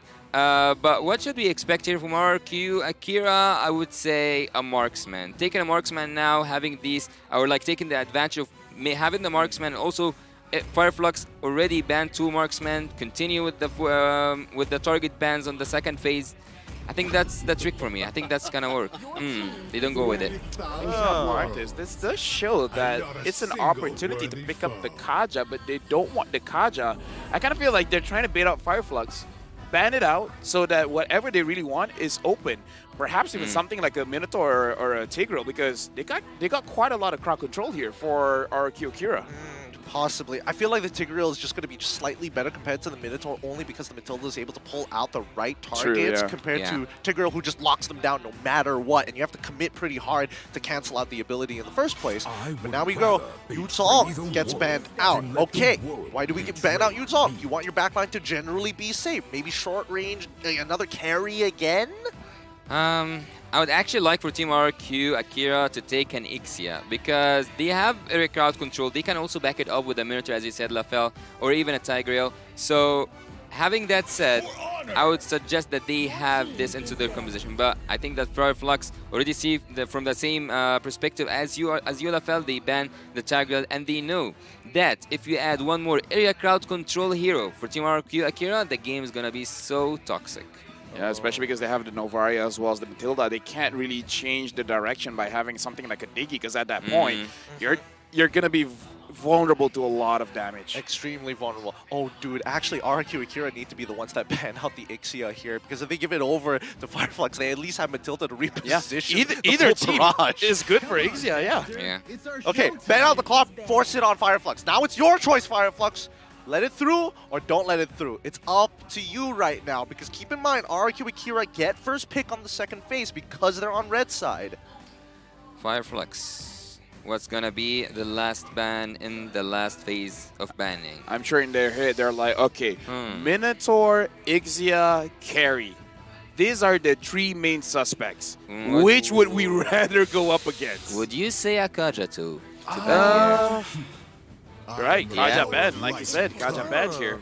Okay, okay. So at least no way to kind of lock down their opponents, or actually when they hit level 4 to snowball out of control, Brody gets locked in for the side of RRQ. 42% win rate. It has I mean, it's not that bad, but it's like not as great as you would want it, right? 42%.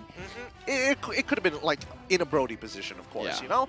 But now, final 2 picks to complete the composition for the side of Fireflux. What are we thinking here, boys? Because I don't know, Ixia looks real juicy on the table. Yeah, I would say I would also go for an Ixia here for Team Fireflux, but what Maybe are they Lapu? also missing here? Oh, an The XP lane, yeah. so... Because look, 1, 2, 3, 4, even 5. 5 divers that RRQ Akira banned out. So maybe having a diver here would be great. Benedetta. Yeah, Benedetta, Benedetta, Lapu. Ixia, Yeah. Lapu, Ixia. We could all be wrong, to be fair. They might just go Leslie just to mess with us, but here we go. Yeah. Ixia? Paquito. Interesting. Would you guys agree with the Paquito? I think that there has been other picks that can be more effective here. I think if we went for a Benedetta, it would work like magic. I think Wait. Why is Lewis like, yeah, lock it in. Don't even think about it. Lock it in. I don't know. We got 30 seconds to kind of think about it. And Coach Cabral is like, he's consolidating with him. He's like, are you sure you really want to go for this? Do you want this, Luis? He looks super happy just now. It's like, they didn't ban it. They didn't pick it. This is one of these moments where Smiling. the player Joe! himself, yeah. This is one of the moments where the player is still the coach, like, I am confident. Trust me. Trust Wait, me. Did It's they, the way of the dragon. Did they bait out the Ixia? I think they might Right? have tried to That's bait out why the Luis was Ixia. happy. Okay, wait, hold on. Ixia still has counterplay, though. It's Yeah. not like it's impossible, but All right. it may force an awkward spot where you have to take Purify in these types of situations. 2 backline divers to potentially kick you out of there. You still have the Matilda to save you with the guiding wind, so let's see how this plays out. But with the Purify, you will not have that mobility, and also we know that Ixia doesn't have mobility whatsoever using any of her skills, so I would say it's essential for her. I would go for a 95%. She will go for the Flicker. I do see the use of the Purify here because there's a lot of crowd control coming from the side of Team RRQ. Let's see what's going to happen in the Land of Dawn. All right. Final game here in our second best of 3 series of the day so far. It's going to be an exciting one as we've been pushed all the way down to match point for either side. It's going to be Fireflux Esports on the blue side up against their opponents who have pushed them to the edge, RRQ Akira on the red side.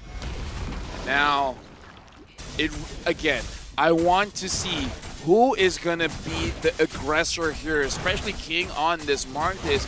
Usually the side quest that you want to achieve with a Martis is to get those early kills. Ideally, 2 kills around the first turtle. If you get on second turtle, then that's pretty good as well, but having those early kills can help you snowball the game. So I kind of feel like RRQ, especially having the Chill here, as well as the Lilia, we got to look at a turtle for their first potential big fight. And looking here at the emblem set between both marksmen, they both want to go a little bit tanky. They don't want to have that much damage dealt to them. Oh, Rosa, he needed to use the flicker out. Yeah, honestly, well played by Sagan here. He walks up right in front of Rosa, punishes him for every step that he takes, especially since Rosa's the one that wants to clear the wave. And the wave is pushing into him, so really nicely done by Sagan. Looking at the XP also, because we are, like, or at least me, I'm talking a lot about the gold lane here, but looking at the XP, they have this clear potential that they can clear so fast, join the team fights, and especially for the Paquito himself, having level 4 earlier on will be a really good thing for a Paquito, but it's gonna be even more better for Tekashi to take his level 4. The penalty zone will be so effective, and the turtle is 15 seconds away. I would say it's good from Alien understanding that the Kashi wants to freeze the lane, so he just cuts the lane, so it doesn't matter. And Rosa gets taken down, first blood. Hey, side quest, 1 is down. King needs 1 more. boy, that is not what you want to see here. It feels like Fireflux Esports, especially with the way that they're positioning with Tianzi so deep in the jungle. How else was he supposed to inform Rosa about the potential trap being laid out by RRQ Akira? Feels like they're... Oh! Penalty zone going in onto TNZ. He's in trouble. Matilda that to help him out. Saigon is looking very low. Alien wants that kill. Alien gets that kill, but right now he's in a bad position. King gets another one. Side quest completed. And now TNZ, where are you going to run away from? Apex 47 helps him out, and King gets the turtle. King was almost there. He Oh my god, kill over kill. Roamer aggression, Apex 47 going for Luis. And Luis gets taken down. Finally, they had to commit with the Astral Echoes as well just to get him the extra hitbox range. Finally taking it out. But overall, the score is still 2-2, and the gold lead is still in RRQ Akira's favor. I think that at the very least, Fireflux, they wanted to reset that turtle. Tianzi already used his Retribution just to kind of slow down RRQ Akira's Paquito from moving forward so that they could back away with the guiding winds. Yeah, man, it's gonna be a really entertaining game here.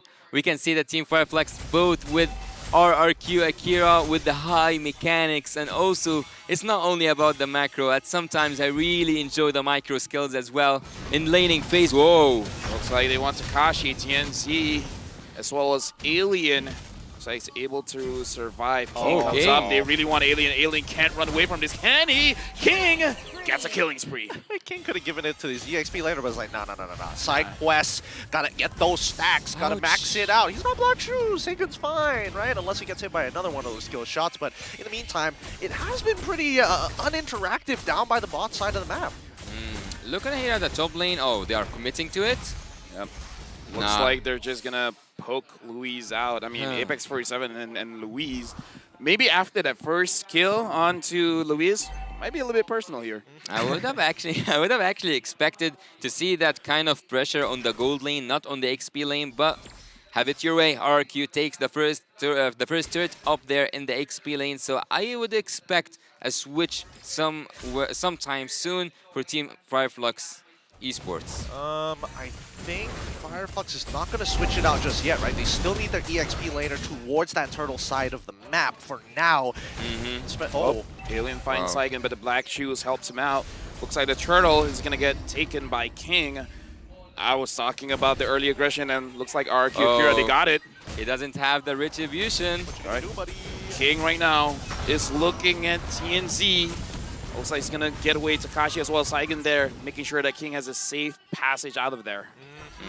The King looking to reclaim his crown once again, looking for a series win for RRQ Akira, right? Now, I was expecting a lot of the pressure to actually be pushed towards the gold lane side, but instead, they do it to EXP. And now, they're going to look for these tier 1s. Yeah, Lagosta just wants to take that turret down. Mortal Coil deep into enemy territory, but looks like RRQ Akira, they just want to play it a little bit safe. Get the turret, get out. Yeah, clean. So clean from Team Fireflux, actually also from Team RRQ in both ways of the map. But the ones who are now advancing in terms of the objectives are Team RRQ. After taking both turrets on the side lanes, now the next quest, the next side quest, I would say, for King is take the mid lane. Yep, TNZ is the target here, but Alien with the knockoff strike, able to push them away. And right now, looks like Apex 47 is going for Saigon. King, Takashi, and Saigon, they're going back in. Louise, unable to find anyone to really use the Way of the Dragon on. Yeah, nicely played by Alien. He's using those knockup strikes to kind of keep the distance, right? Continuously peeling for the rest of Fireflux Esports, making it awkward for RRQ Akira to find the right angle to get in on these fights, right? But if you look at the gold earned, Gusta Lagusta is in a very good place right now. Sunshine not too far away behind him, only 400 gold behind him. King in a good spot, even Takashi, so they have 3 winning lanes right now. Yeah, but having 3 of your team members up there in the charts, even if it's not with a...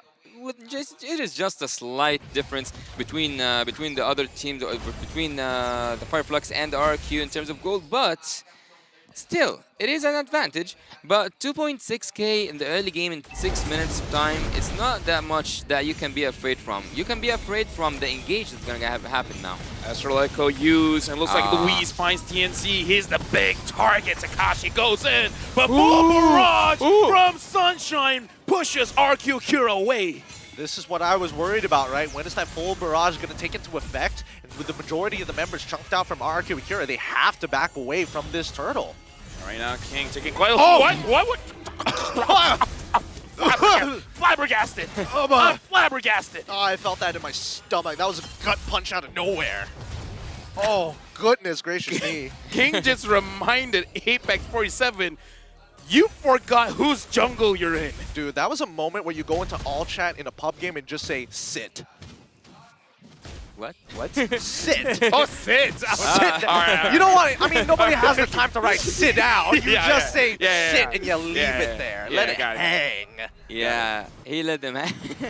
Okay, Dude, where did that come from? What kind of pub games are you in? Personal pub games. I don't want to talk about it, man. It gets rough. It gets real rough. Now with 80 seconds at least for the next Lord to actually spawn, a good time to actually take a breather for Fireflux Esports, right? They know what they need to do to actually bait out, because right now RRQ Akira are the aggressors. They are the ones eager to close out this game quicker compared to Fireflux. RRQ Akira right now, I think that they have a lot to be afraid. No, actually it's Fireflux. Fireflux, the next game for them is up against Blacklist International, right? So the next game is so dangerous for Team Fireflux, so they need to win this game so badly just to not risk it, just to not have another risk. Apex 47 made a mistake. He had to use the Purify. Right now, King gets attacked by Alien, but penalty zone so far. Full barrage used, and RQ Kira just like, we respect it, we're out. Yeah, you can see that even Luis, he's like, I could kick the Paquito, but like, when's that full barrage coming? Oh, answers my question. Let's get out of here. Actually, every time I see Sunshine uses his ultimate, it's so hard for me not to imagine a Savage, because every time he positions, he's in a really perfect spot. And also, as you guys said, he can relocate himself using the second skill from Apex 47. Not to mention that he also have a flicker. So at this point, he needs just a proper setup. Fireflux with one setup, and actually Sunshine have the sufficient amount of damage. Yes, they are behind in gold, but yet he can deal the damage enough to get quite... I wouldn't say a Maniac. It's gonna be... Yep. And now the Lord has been started by RQ Akira. Apex 47 and TNZ is close by. The Lord is the target. King gets it. King gets taken down. Full barrage is in full effect. And looks like everyone has to go away. Luis gets taken down. Fireflux Esports, they're trying to go in for the fight. Takashi tries to run away. Gusta Lagusta so far looks like he is in a very nice spot. Saigon taking a little bit of damage coming in from Alien, even though RQ Kira, they got the Lord, but Fireflux Esports, they're the one aggressing. Yeah. They just want, I mean, even though they didn't get the neutral, doesn't matter. I've killed the majority of your team. We can defend against this. And right now, Rosa is coming to a point where his Astral Echoes are, it's such a powerful ability, especially with the Meteor Shadow. It's important that he hits these skill shots because there's not a lot that RRQ Akira can actually do. They don't have Enchanter-style supports to actually top them up after the skill shot connects. Yeah, and defending the Lord from a far distance actually sends you a message that Team Fireflux kind of found their own rhythm by now, and winning a team fight for me actually is kind of important more than the Lord himself, because as we see, Fireflux took the mid lane to it, now they will take the losses, now they will pay the price for leaving that Lord. Right now, Luis finds Apex 47. Luis so far haven't found a lot of good targets to use the Wave of the Dragon. Apex 47 taking a lot of damage. Takashi goes in, and it looks like Gusta Lagusta gets the kill. TNZ is not there to help. Oh, it's not looking good. Where's that full barrage? Sunshine ready to rip it open. And there we go. And RQ, they just walk away. They're like, okay, that's totally fine. But notice on the top side of the map, we see that Alien is actually getting a push of his own and will be able to secure that tier 2 without much contention. Yeah, he was just playing his own game on top lane. He managed to get that second turret, and actually this will give quite good vision for Team Fireflux with time, but he's going for the back line. No black shoes. Flicker has to be used. Gusta Lagusta has to run away. Saigon and Gusta Lagusta, that was so close. Luis is there, but I don't think he's in prime position to use his ult to isolate a target, because even the damage dealers aren't healthy at this point. Yeah, Rosa is hitting some really nasty shots. Gusta Lagusta losing all of his resources, including his flicker as well, just to get out of the situation entirely, right? If that collapse from the side of Fireflux Esports was just a wee bit faster, it could have been quite dangerous. But here we go. Tier 2 on the bot side being contested. Got some formation. Now they know that's only King and Luis. Yep, King is able to clear the minion. So far, I'm a little bit worried. RQ Akira, they're not respecting the push coming in from Alien. He got 2 for free, and only now Gusta Lagusta is responding. Yeah, housekeeping is going to be important here, right? And keep in mind that, like, for the most part, as much as Gusta Lagusta likes to believe that he's really far ahead, if he ends up face-checking a bush that he shouldn't be, Alien might be able to chunk him down enough. Since we haven't seen the Winds of Nature actually come out just yet, I think he's already completed it, but I don't know whether he had to use it earlier to get away. That Lord Dance is going to be so dangerous for Team RRQ, even though they are ahead in gold, but this 1k is nothing compared to one ultimate coming from the Ixia. Ixia can flip everything around she needs, and Team Fireflux needs actually to dance that Lord out and battle it with Team RRQ. One ultimate from the Ixia can flip everything around. Oh, look at the play. Louise manages to use the Wave of Dragon onto Alien. Alien gets taken down, but we're looking at the Lord here. Takashi flickers forward, gets 2, but full barrage. Looks like Takashi's able to escape out of there, but King looks for Sunshine. King gets pulled back somehow. But now the Lord is up for a contest. RQ Akira is in a better position here. King might have overthought the Ashura's aura there, but this dance is starting to look kind of bad for the side of RRQ Akira. Even though majority of the spells are down, Rosa's just harassing them. Yeah, Takashi's trying his best to push TNZ away. Looks like the Lord goes over to RQ Akira. Very nicely played. And Rosa was hitting those shots, man. They could have died. Even though RQ Akira were lower in numbers, they missed Louis and also Gusta Lagusta. They were managed to pull off a 3-4 team fight. That was quite insane, actually. And the one to give the credit to was definitely Takashi. I mean, Takashi finds the engage. Sagan makes sure that no holes are allowed for Fireflux to kind of slip through to get past him. But in the meantime, right, this next upcoming Lord should be able to get an inhibitor turret. It might even force Sunshine to use a full barrage early on. As soon as it's down, it might spell some trouble for the side of Fireflux if it doesn't get a kill, or at least gets a trade. Yeah, what you need right now is just to synchronize the minions, having that enhanced Lord, and find an opening. Team RQ are up for the challenge. All right now the Lord is marching down bottom.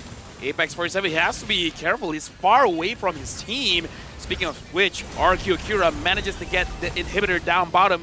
Looks like they're going to get the outer turret down in the mid as well. RQ Akira, they're not stopping. They want another inhibitor, and they get it. They get the mid.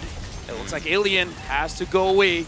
I'm still looking for Louise, but Takashi goes in. Full barrage activated. King tries to run away, but King, hold on. Astral Echo gets on all of them. Gusta Lagusta is marching too forward. He flickers out of the way. Thank goodness. Thank goodness he still has resources to do so, and I think it's a good option. You do not want to get hit by that at max range. Like, Rosa is, look at the damage dealt, 59,000. Wow. He's nearly doubling half the lobby right now. Yeah, I told you, he is, at least I call him the unreachable mid lane king because he plays from afar, but yet so effective. Well, TNC is taking way too much damage, more than he wants it to. Gusta Lagusta unable to reach with the Torn Apart Memories. RQ Akira, they're in a good spot, but I don't know. The damage coming in from Fireflux, it might not be over just yet. I don't think it's over anytime soon, right? Because it always boils down to if Fireflux Esports gives the neutral, especially the Lord, over to RRQ Akira, they have some decent high ground defense, and eventually RRQ Akira needs to pull the trigger, right? And there are 2 instances where this happens.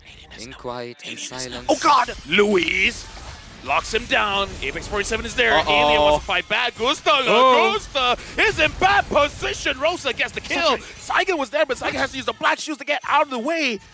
An attempt by RQ Akira, but Fireflux, they smelled it out. Yeah, it was snuffed out so quickly. But that was actually an end angle. Most of the members of Fireflux were outside of the base, and if RQ threw bodies and sent one person to actually go for the crystal, that might have just been it. Now they have to dance around this Lord once again, and this is where it's going to get tough because they have to buy at least 16 seconds. Let's round it up to 20 seconds for Gusta Lagusta to actually walk down to it. Apex 47 brings Alien to the fray. Alien finds Tree. Takashi is waiting. Takashi gets Apex 47, and now Louise hasn't found an angle just yet. RQ Akira contesting for this Lord. Fireflux Esports doesn't look like they're in prime position to really go forward. Saigan has arrived. Alien and TNZ, they're thinking about it. They want this. I think you force it, right? I mean, Sunshine... Oh, wait, he does have the full barrage now, actually. There's a possibility if he finds a pick. Sagan doesn't have black shoes either. More reason to. TNZ flanking from the side. Gusta Lagusta chases him off. Wait, the Lord? Oh my god, the Lord got resetted. Oh, Gusta. Gusta Lagusta goes for TNZ, and TNZ survives with the Turtles Poissons. After having that vision on Tinzi, he's definitely gonna commit to that Lord fully. Oh, Alien wants to steal. Alien can't do anything. He's gonna get kicked back. Oh, and now he's dead too. Yep, Gusta Lagusta is gonna go for it, and Alien gets taken down. King, another kill for him. 6-1 and 2. Doesn't seem like a boxing arena down there in the bot lane, but yet he got a lot of punches. Can't do much about it. This is starting to become a really tough situation, right? Sunshine holding on to that full barrage. The key component for Fireflux Esports is potential turnaround against RRQ Akira. As now we're in the ultra late stages of the game, I'm thinking that whether Gusta Lagusta might have made a mistake with the tenacity, maybe he should have gone Weapon Master to ensure that he gets these kills. Right now, it looks like RRQ Akira, they're in the base. The Lord is marching down mid. Takashi goes in, finds Sunshine, has to use the flicker, and full barrage Luis. Luis is stopping him. King is going for the base, and RRQ Akira wins the best of 3. They pull it out. The reverse sweep is complete, and RRQ Akira walk away 2-1 against Fireflux Esports. GG, well played. Now this group just got interesting.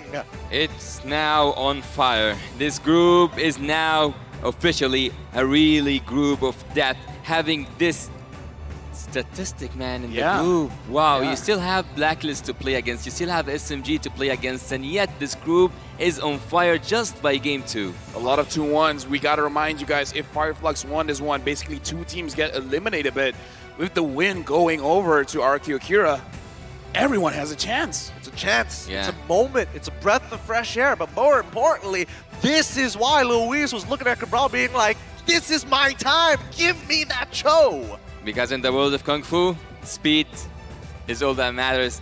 Actually, look, Luis in this game, he was able to take some really, or like to execute some really good way of Dragon Ultimates there. He was able to take Paquito out. He was able to take some of the members at a specific time, especially Tenzi. He was able to push him away. So I would definitely agree on, yes, coach, trust me, I can bring this home. Takashi as well. Those penalty zones, dude, that was an amazing starter.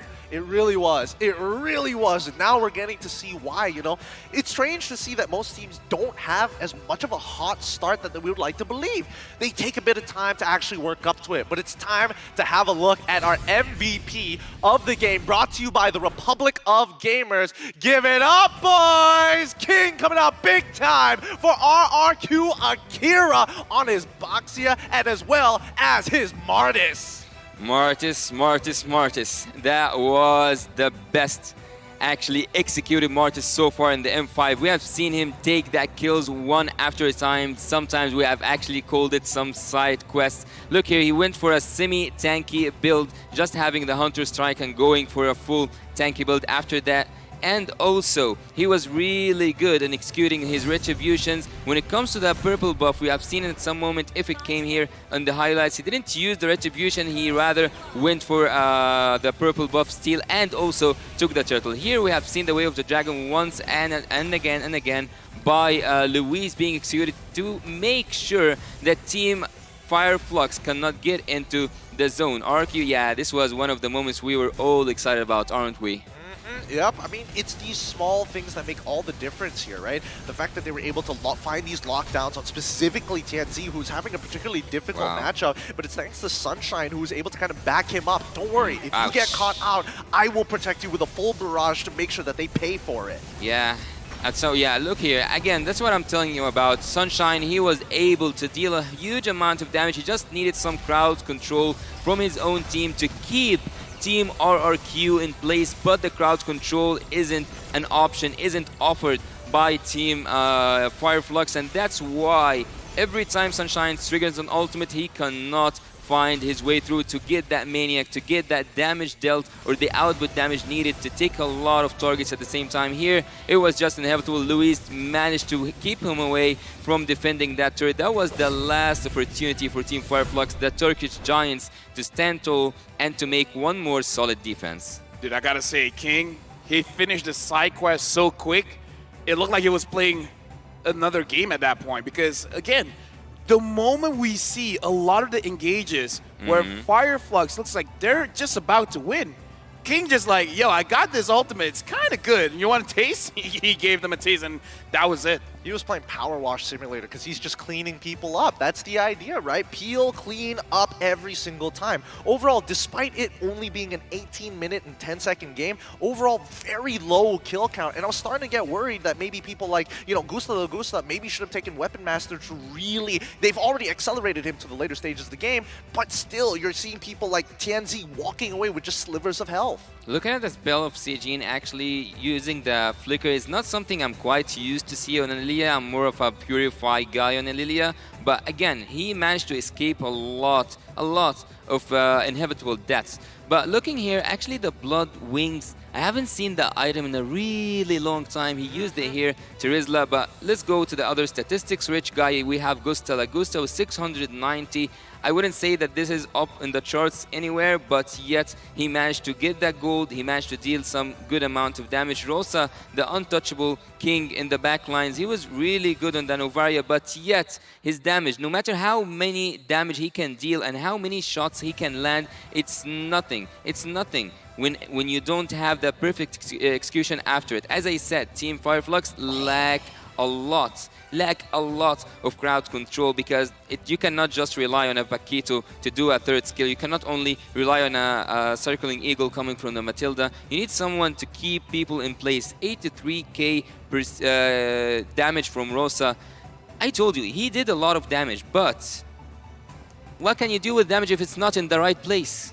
Well, again, a lot of it was just banking whether Sunshine's full barrage was able to find the one-shots on the targets that they were looking for, right? Just make sure that even if they have a small fraction of a second to stand in it, that it's going to hurt like heck. With that being said, congratulations to RQ Akira. That was an amazing match. Like, again, starting off didn't look that great. In case you guys missed it, RQ Akira lost the first game in the series, but then the reverse sweep, they look way more confident in Game 2 and Game 3. The execution was really the key. Yeah. Well, we actually expected to see a reverse sweep, but from Team Lil Gun earlier on today, but we got a reverse sweep, but not in the way that Fireflux wanted to be. Exactly. I mean, you know what? Let me just say, me following Remar's what do you call it, prediction? Has been pretty good. It has been working out quite nicely for you guys. Well. Guys, look, once again, M5 is powered by Montoya, presented by Kadia, our global presenting partner, supported by ROG, our official gaming phone, Grab, our official Super App partner, and Secret Lab, the ones that we're sitting on right now, our official chair partner. Now keep in mind, after everything that is happening, coming up next is the head-to-head matchup between Geek Fam and Deus Vault. These two teams also in the same position, looking to make their way into the knockout stage. It's going to be an epic battle, so don't go anywhere. And 5 World Championship group stage, we'll be right back.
Like I might kick over, but you can give me in no corner. I know I can make a comeback, ace this round and finish this game now. Got the power on my shoulders. Yeah, Yeah, you know that I'm a soldier.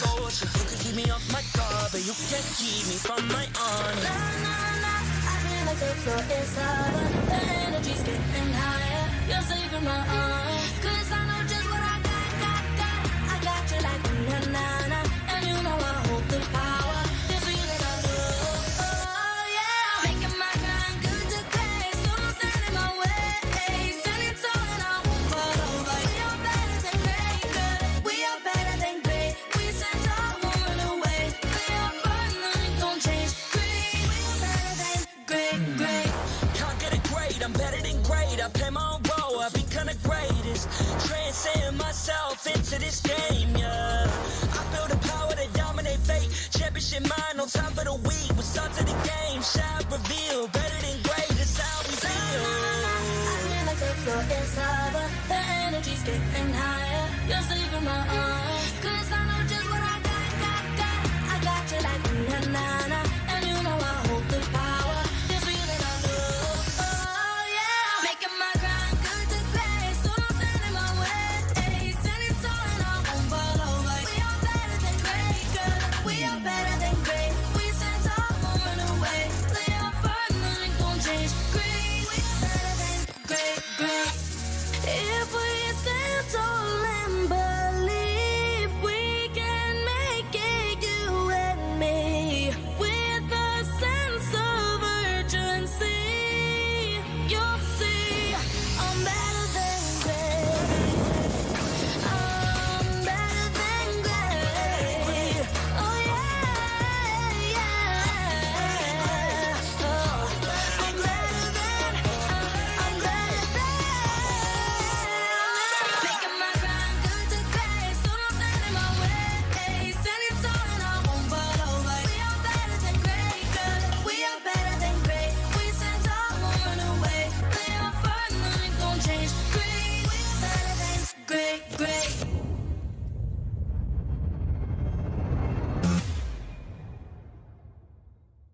I am the #1 seed, the champion of the arena. The fans adore me because I've never lost.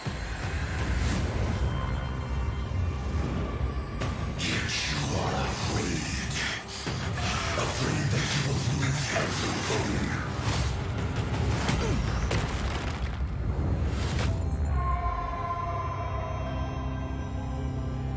Do you ever get scared of losing, Kimmy? Well, big bro, I think we should cherish the joy and excitement of each game. Not who won or lost. That's right. I'll strive for victory, but I won't lose myself in its pursuit.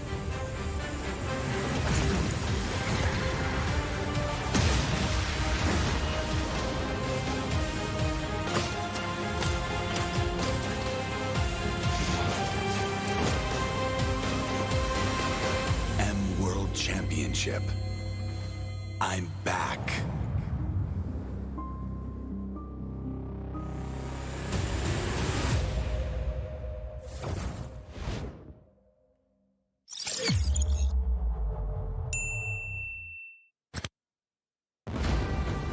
We are here at Gamers 8 to show that we are walking the walk.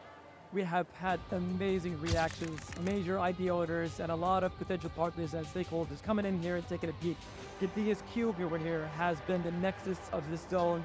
What I saw from the outside is very mysterious. You want to know what's happening inside. Felt like, this is an MMORPG, but R is not role-playing, it's real world.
Grab only, savings ang dami, your wallet sings tonight. Laki ng bawi, pag nag-grab only, save 244 alright.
Камбэк.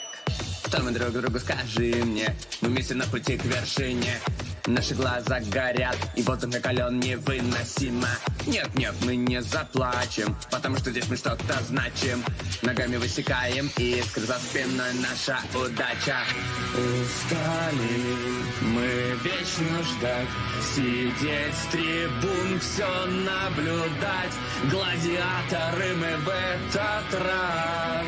Наконец настал наш час. Мы вернулись вновь, чтобы побеждать. Трофей над головой своей поднять. Эта арена вызывает в голове флешбэк, и мы готовы к бою. Это наш камбэк. Кто ты, воин, как твое имя? Взмываешь небеса, как чонг. Воля твоя нерушима, снова слышен битвы гон. Только соло ты не сможешь таланты все свои раскрыть.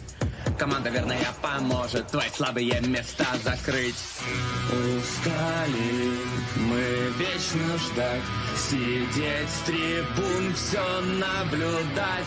Гладиаторы мы в этот раз.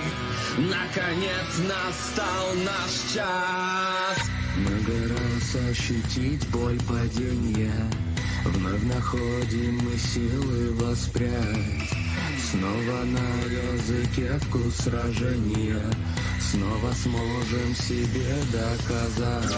Давайте, ребята, победа! Это победа! Победа стоит рядом, ее не вытаскивают. Сейчас Саня, может быть, стоит продолжить? Получится ли ульта от Лолиты? Есть ульта от Лолиты! Саша! Ты должны доигрывать! Какая уверенность в своей игре! Все вместе в системе дойдем мы к победе. Мы встретим проблемы, но это путь верный. Против всех заочно, но я знаю точно, что на пьедестале стоять мы будем с вами. Мы вернулись вновь, чтобы побеждать. Трофей над головой своей поднять. Эта арена вызывает в голове флешбэк. И мы готовы к бою, это наш камбэк.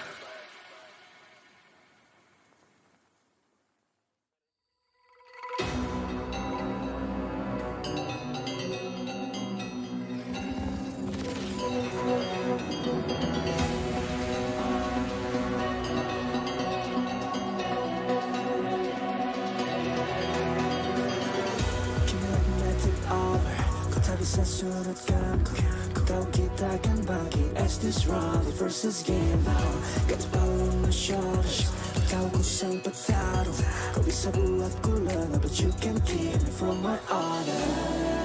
I feel like the floor is lava. The energy's getting higher. You're serving my arms. Cause I know just what we got. I got you like na-na-na-na. And you know we hold the power. Cause we are better than great.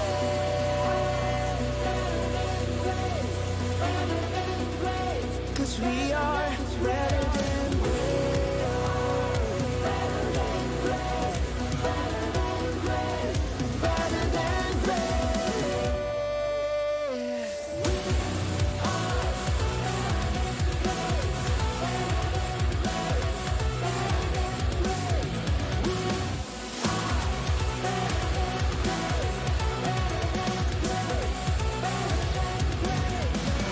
Taklukan yang hebat, aku yang terhebat. Apa yang malu, ku jadi terhebat. Transcend myself into this game, yeah. I believe the power to tell me afraid. Kemenangan bukan tip yang lemah. The story of the game we shall reveal. Better than great, it's how we feel. I feel like the floor is lava. The energy's getting higher. You're serving my arms. Cause I know just what we got. I got you like na-na-na-na. And you know you hold the power. Cause we are better than great. I can tell you about those fading my way. Standing tall and we talking. We are better than great. Keep them to live on. Heart up, beat them back to buggy. They're all part of our rebound. We are better than great.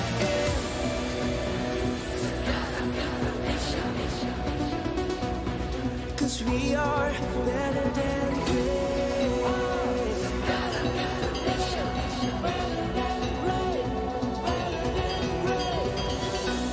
If we stand tall and believe, kau dan aku kan bisa dengan tekad membara. You see, I'm better than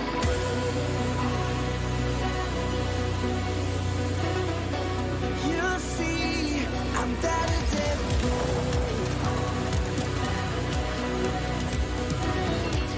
you see, I'm better than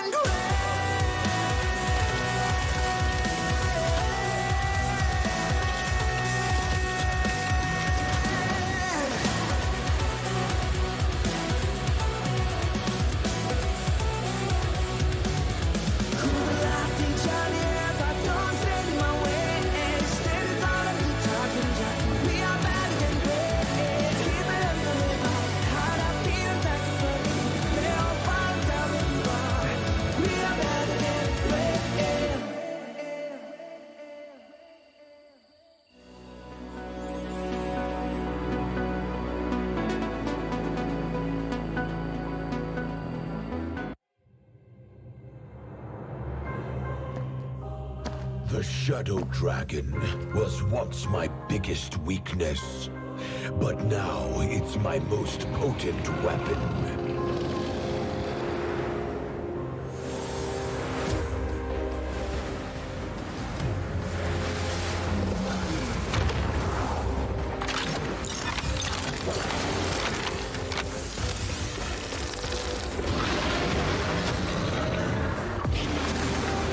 Cosmic Dragon, rise and soar!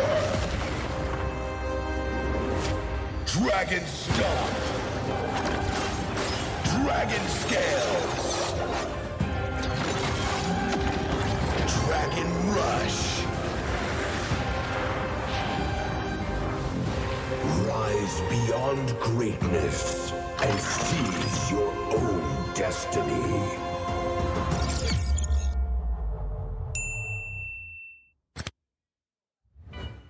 Tonight, we celebrate MLBB Esport. Do the kaldak! Do the kaldak! This is the Suman Challenge. Go!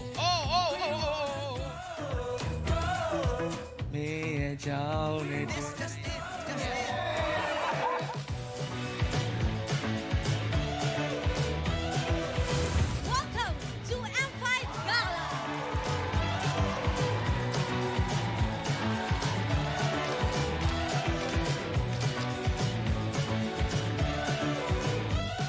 Guess the Hero Challenge. Lapu-Lapu, Iritel, Franco, Nana. Nana. Nana.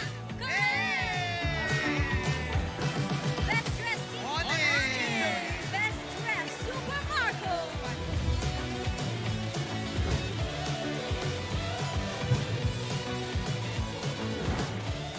Thank you so much for joining us at the M5 Gala, and we'll see you at the M5 World Championship.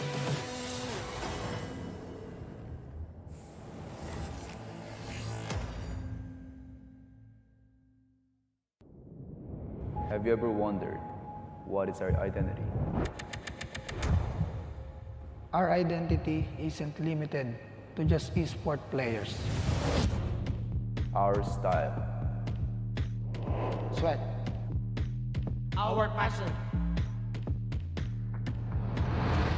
And vibe. Feel our energy. When we dominate the stage.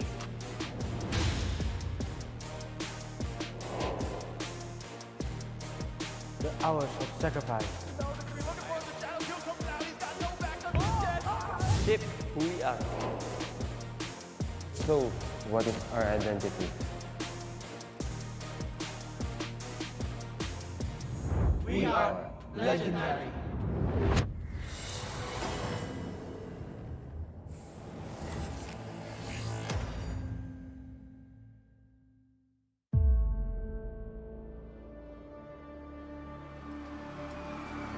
In the history of M Series, no host country has ever won the championship title. No other region has ever claimed the throne. No team has ever secured the championship twice. In this thrilling showdown, 16 teams across the world have gathered once more to seize the trophy. Which teams will prove themselves in their epic rivalry rematch? Will a new region unveil their strength and climb to the top? And who will leave an unforgettable mark with their skills? Behold, the old guards, seasoned titans returning to reclaim glory.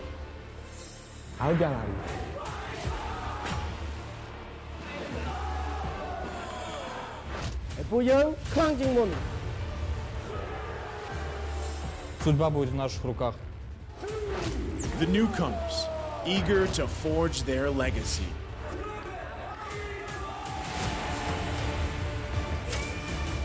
Kita di sini untuk lawan yang terbaik, kami nggak takut tantangan apapun.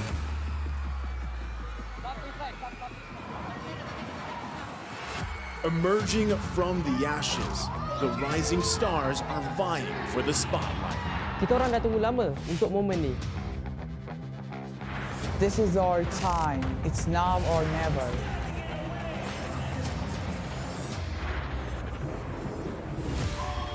Enter the contenders, here to defy the status quo and rewrite the narrative. We've weathered the storm. This is where we break through. Nós somos brasileiros e a gente não desiste nunca.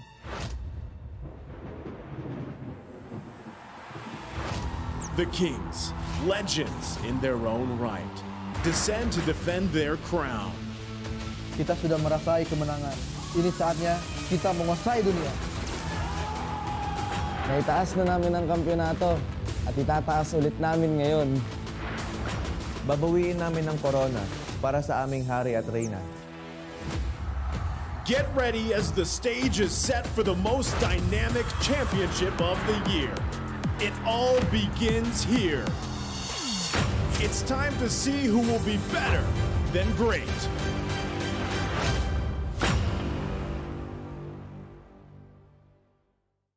Mabuhay to everyone in the EVM Convention Center and all our viewers around the world. Welcome back to Day 3 of the Mobile Legends Bang Bang M5 World Championship!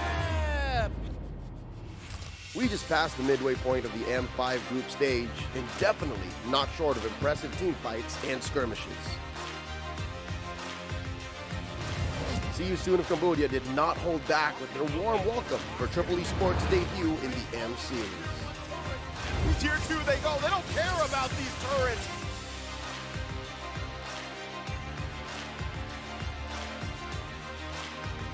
There they go, they're gonna jump in. FP the King able to secure the turtle. Scat blazing duet with Kosei, and now they go in further, another final slap. The MENA representatives attempted to create havoc with some innovative draft in Game 2.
a comeback. Ace this round and finish this game now. Got the power on my shoulders. Yeah, you know that I'm a soldier.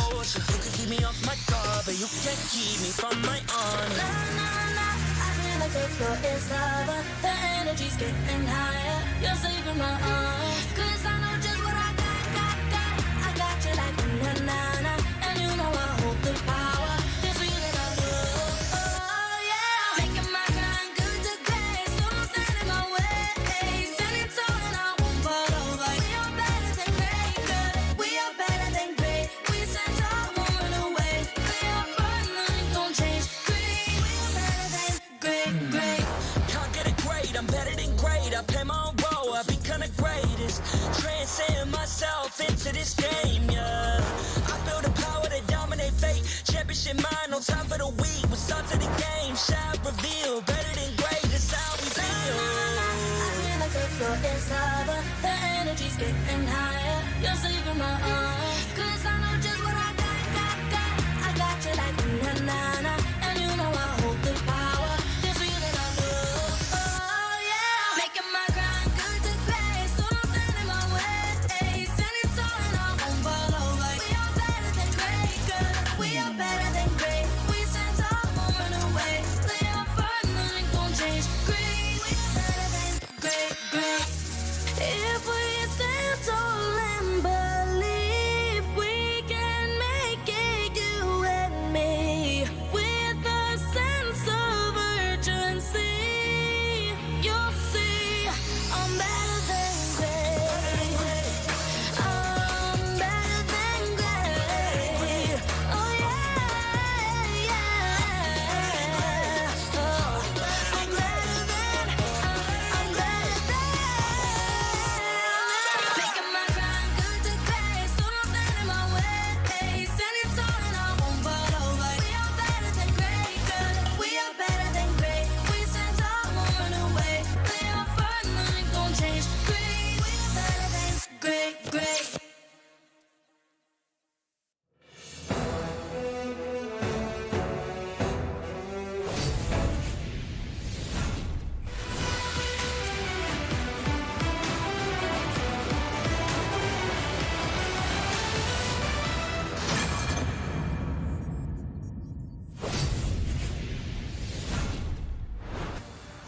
A vital test is about to commence for the teams gracing our next match. Welcome back to the M5 World Championship group stage. I'm Yasu together with Mirko and Reptar to bring you the third best of three series of the day between Indonesia's Geek Fam and EECA's Deuce Volt. It's crazy, man. I mean, I just got here, right? But I really have been waiting, anticipating to cast, and it's great that I get to see Geek Fam taking on Deus Volt in my first ever cast in M5. Yeah, it's an honor to share the desk with you, gentlemen. And Mirko, I feel a little bit of nerves here, or is that pure confidence for Geek Fam? Huh. It's a bit of both, honestly. They're a bit inconsistent, but you know, when they get to their tip-top form, when they find that momentum, that's usually where they start doing really, really good. And they're coming off a 2-0 win just earlier yesterday. Yeah, before we get into the depth of that, we need to also be reminded that the M5 World Championship is powered by Muntum, presented by Kadia, supported by ROG, the official gaming phone grab, the official Super App partner, and Secret Lab, our official chair partner. Thank you to our lovely sponsors. M5 wouldn't be possible without your support. And you guys can find the best M5 content on TikTok. Just search up hashtag MLBBM5. Also, remember to use that hashtag to share your content and stand a chance to win a lot of rewards. Well, let's see what's gonna come next into this stage. We have a game today between Geek Fam, which is your boys, against Team Deuce Volt from the EECA. We will have a surprise today in the stream. We'll have a guest, right? Yeah, I love surprises. I wonder what's it gonna be. I know I have a little bit of an idea, but you know, no one really told me like what the surprise is. I mean, that's the whole point of a surprise. That's the thing, right? I mean, with surprises, I'm really interested to know maybe some more information on Deus Volt. We've seen them play, but I really want to see like a deep dive from maybe an analyst. from Yeah. the EECA region. Hey, maybe that's it. Maybe that's the surprise Yeah. we're gonna get. Maybe. Did I just make it not a surprise? Or wait, Kinda. did you know the surprise? Did they tell you? No. Did you tell me, Yasu? No one told me. No one. All right. All right. So we're all in here It's a ready to surprise. get surprised, but we have a theory. Might be a call. Yeah. Well, in 20 seconds, in few seconds, we will have a guest. We haven't revealed his name. When he comes on camera, we'll see who he is and who he is rooting for. Let's all welcome together Wonder Belka from the EECA region. Hello. Hey. Hi, Wonder Belka. Do you hear us? First of all, do you hear me? Yes, Yep, yes. we can hear all you. good. So tell us about yourself. Introduce yourself to us. First of all, I'm a caster and an analyst of the region, and sometimes I work as a trainer in Mobile Legends. First of all, we are sincerely glad to be at M5 and to see you, Mirko. You're a legend in our region as well. Wow. I mean, I'm flattered, man. Thank you so much. Just because of that, I won't trash talk your team. But no, I have a lot of respect over to Deus Volt as well. But honestly, I want to ask you, maybe, what is the best insight maybe you guys can give without spilling any of the strategies? Obviously, Yeah. here are two Geek fam who are competing for this matchup. What do we need to look out for? First of all, I want to tell small insight about how did Devil prepare for this championship. Most part of Devil players are well-known streamers. Yesterday, I had a conversation with their largest, because when you are Mobile Legends good at cyber sports in Mobile Legends, you can have some large donators, you know. Oh. And he said, for current Devil, it's easier to play versus Geek Fam than versus High Brothers Did he say because easy? of macro play. While Yes, so while Geek Farm plays more according to classical macro, the High Brothers can add some spicy count with regular movements and macro decisions, making them less predictable. So our team is better prepared for Geek Farm. Oh, so you would say that if I ask you how do you feel, you will say confident. It's a 2-0 I to can Deus say Volt. I can say 2-1. Geek Farm is extremely, but I can say we have an inner trust in our team who has improved a lot since the M3 championship. Don't worry, don't worry. Indonesians, I got this. I think Deus Volt will win 2-0, destroying Geek Fam 2, man. I completely agree with you. A test for Geek and Divo. What do you have to say, Reptar? Oh man, I think Mirko's just trying to curse Deus Volt now. Oh. No, you're not. You're not. No, of course not. Wait, All right, wait, okay, wait. fine. I'll go along with it. I'll go along One with second. it. Is he a cursed caster? Oh, I don't know, man. I don't know with him. I think he'll explain a little bit later on. But Wonder Belka, we just have to ask you though, who's that one player for you in Deus Volt that you feel like the entire world has to watch out for in this series? Who's that one player in Deus Volt? I think it's Sunset Lover because he has an extremely nice finger reaction, and he's very well prepared for mental state. So he's always confident. He was dancing at the M3 series. If you have a chance right now to speak about your boys Geek Fam, what would you say? Well, firstly, I gotta just talk a little bit about Deus Volt first, All right, go I mean, ahead. you know what? Reptar, you know them a bit better.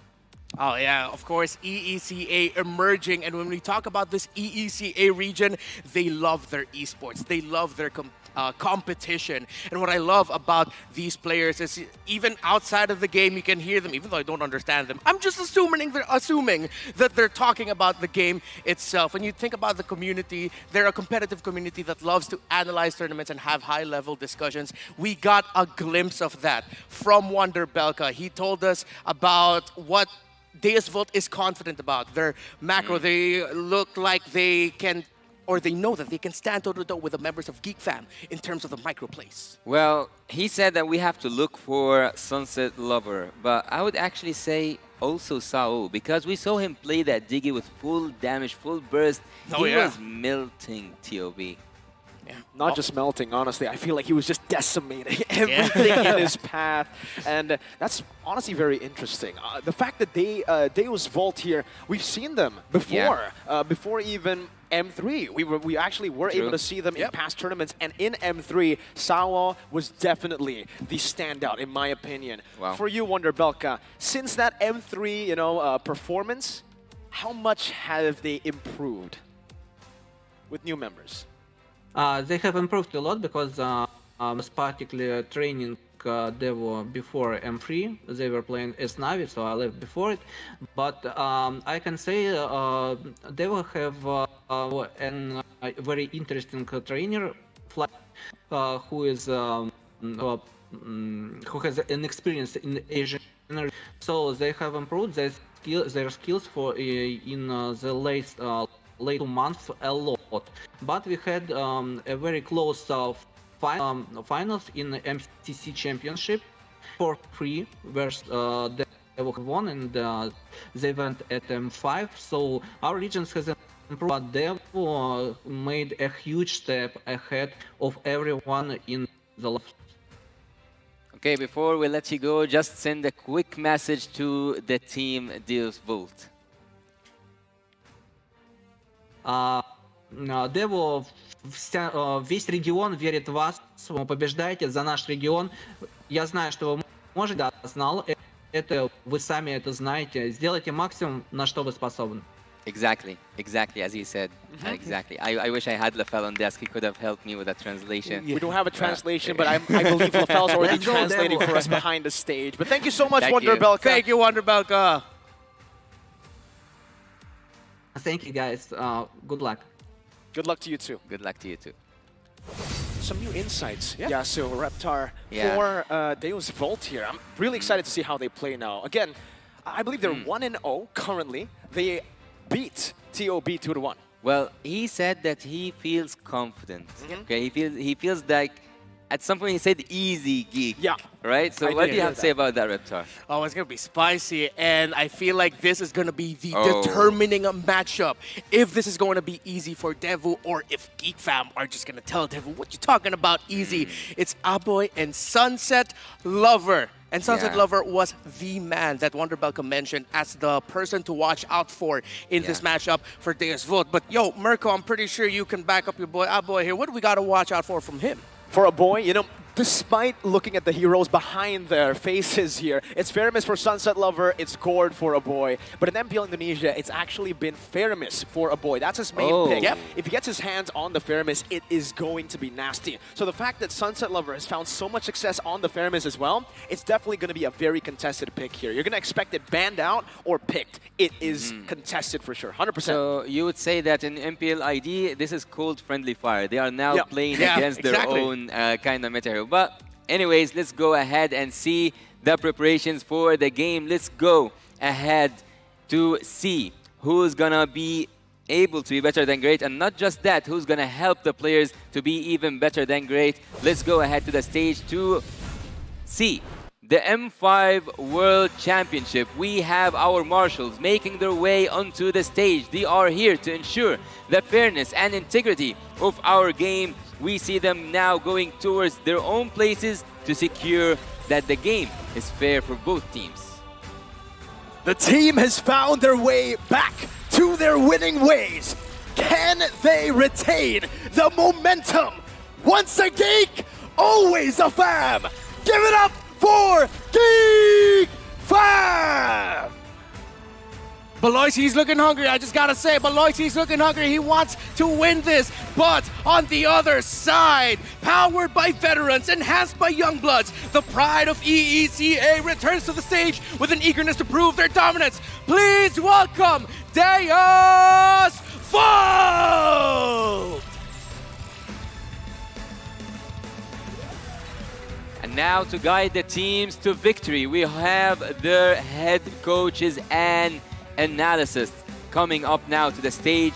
From Team Geek Fam, we have Coach Erpang. From Team Deus Vault, we have Fly Solo. Both of them are now prepared. Both of them have studied press bumps all over the stage. Friendly vibes until we get to the Land of Dawn, when there is nothing friendly that's gonna happen between both teams. Oh yeah. It's only friendly outside of the stage. In the stage, you're going fast at it. Yeah. And we're going to take a look at the roster here for Geek Fam. They've opted to go still for Marquee in the gold lane with Niall, Luke, Aboy, and Baloyski. Since MPL Indonesia Season 12 playoffs, we have seen that this is their winning lineup. And you got to be careful here because it says Airpang, only Airpang, no analyst. Oh, Did you see the shadow? I don't see the shadow. I don't think there's enough light for the shadow right now. The shadow. But I'm wondering, will we see a Baloyski special here? In terms of what kind of Baloyski special, because I know Mirko has been quite vocal about a Baloyski special of early deaths, but hey, if you're talking about the Ruby, I'd love to see that too. But for EECA's Deus Volt, Sunset Lover, a name very familiar for all of us, but we actually even got to see Sawa shine with the Diggy, as we mentioned. Kid Bomba, I just gotta say, I look up to that young man in the EXP lane. He really lives up to the name. Bombastic in the sense that, man, he is explosive in terms of what he brings to the table for Deus Volt. But of course, Magister and Carvey there as well. A fellow half Filipino on the Deus Volt side. He's gonna have to prove himself against a fellow Filipino in Marquee.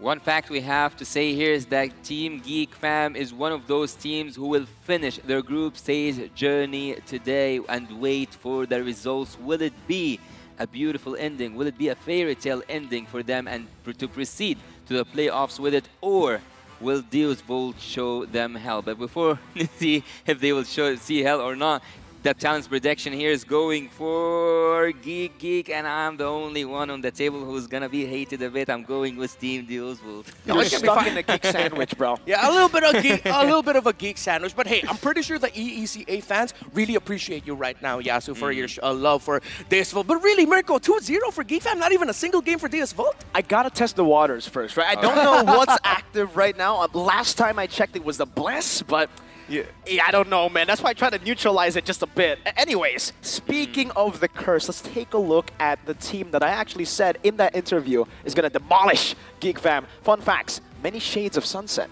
Yeah, Sunset Lover is known for flexing off meta heroes in the mid lane such as Kaja, Valir, Joy, and Kagura. Actually, I would love to see a Valir being picked up here in the M5. Yep. We have seen a lot of, I would say, picks that at some point some of us forgot they existed. The Tigreal is back and strong. And also we see a lot of picks. What was the latest pick in the previous game? It's kind of hard. Yeah, I'm going to try and remember it, but there was a Terizla. But yeah, when I think about these two teams, Wonderbelka mentioned that there are, for Deus Volt, they are confident in terms of matching the macro style of Geek Fam, of an Indonesian team. All right. If that's what they believe, and we saw glimpses of it in their previous matchup earlier in this group, I can see that. But I feel like for Geek Fam and Deus Volt, these are two teams who have that identity. If you look back in the past of those surprise pickups, a surprise pickup in the roam, a surprise pickup in the mid lane, if they want to take the victory here, they're gonna need to be brave in terms of picking up heroes that we don't expect. Seems like I'm in a big sandwich here.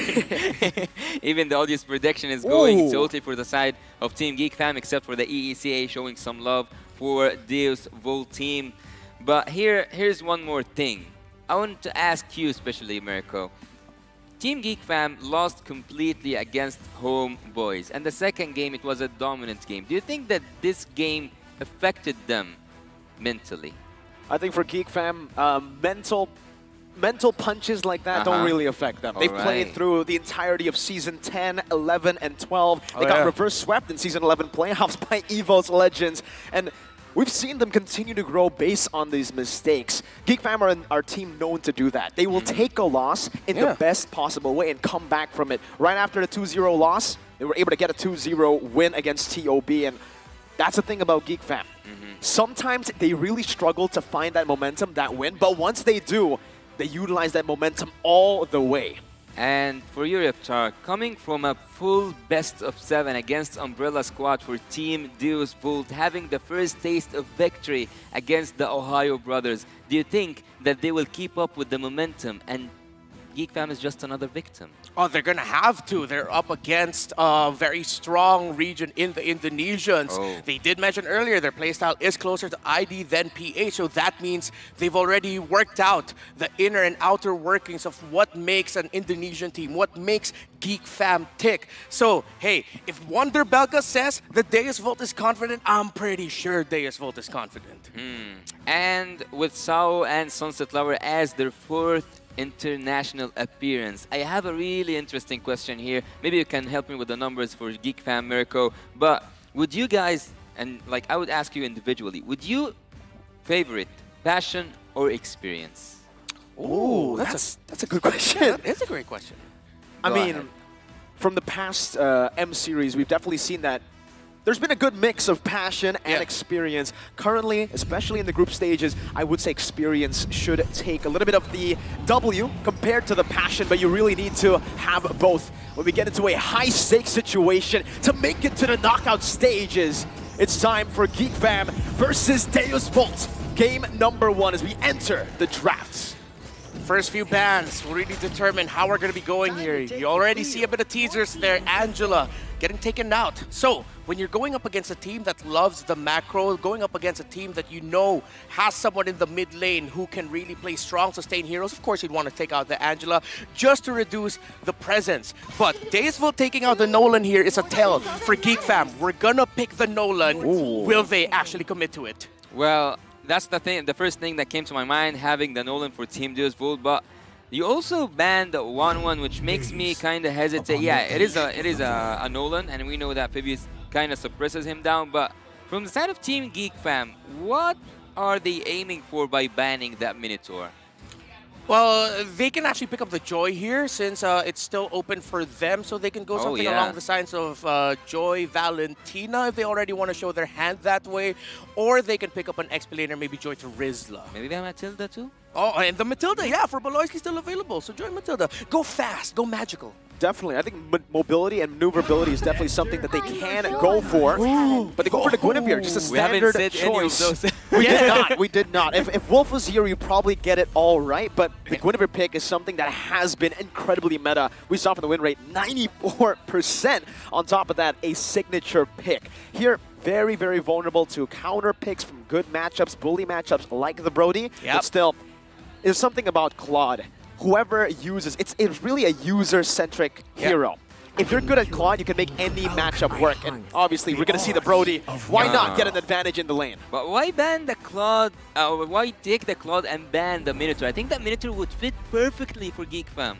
Well, it's because they know that if going into the second banning, into the picking phase, they're going to pick up the Guinevere and then the Claude. So they're just going to be taking it away for safety. They know that it's something that, yes, you can pair it up with the Claude, but would you pick up the Minotaur and the Claude together first 2 picks? No, you wouldn't. You pick up the Guinevere, so you take away a strong tool from the hands of Devu. So now, as we mentioned, the Valentina, but it goes to their side, and then the Brody, as Mirko mentioned, but here it is, the signature Faramis of a boy. I just have to mention, I've been playing more Faramis in the mid lane since watching a boy in the MPL ID Season 12 playoffs. And with Mirko's point earlier about having a good Claude player play that Claude, yeah, you're going to be seeing some great individual plays by Marky, but again, we go back to the theme of this entire series and this matchup.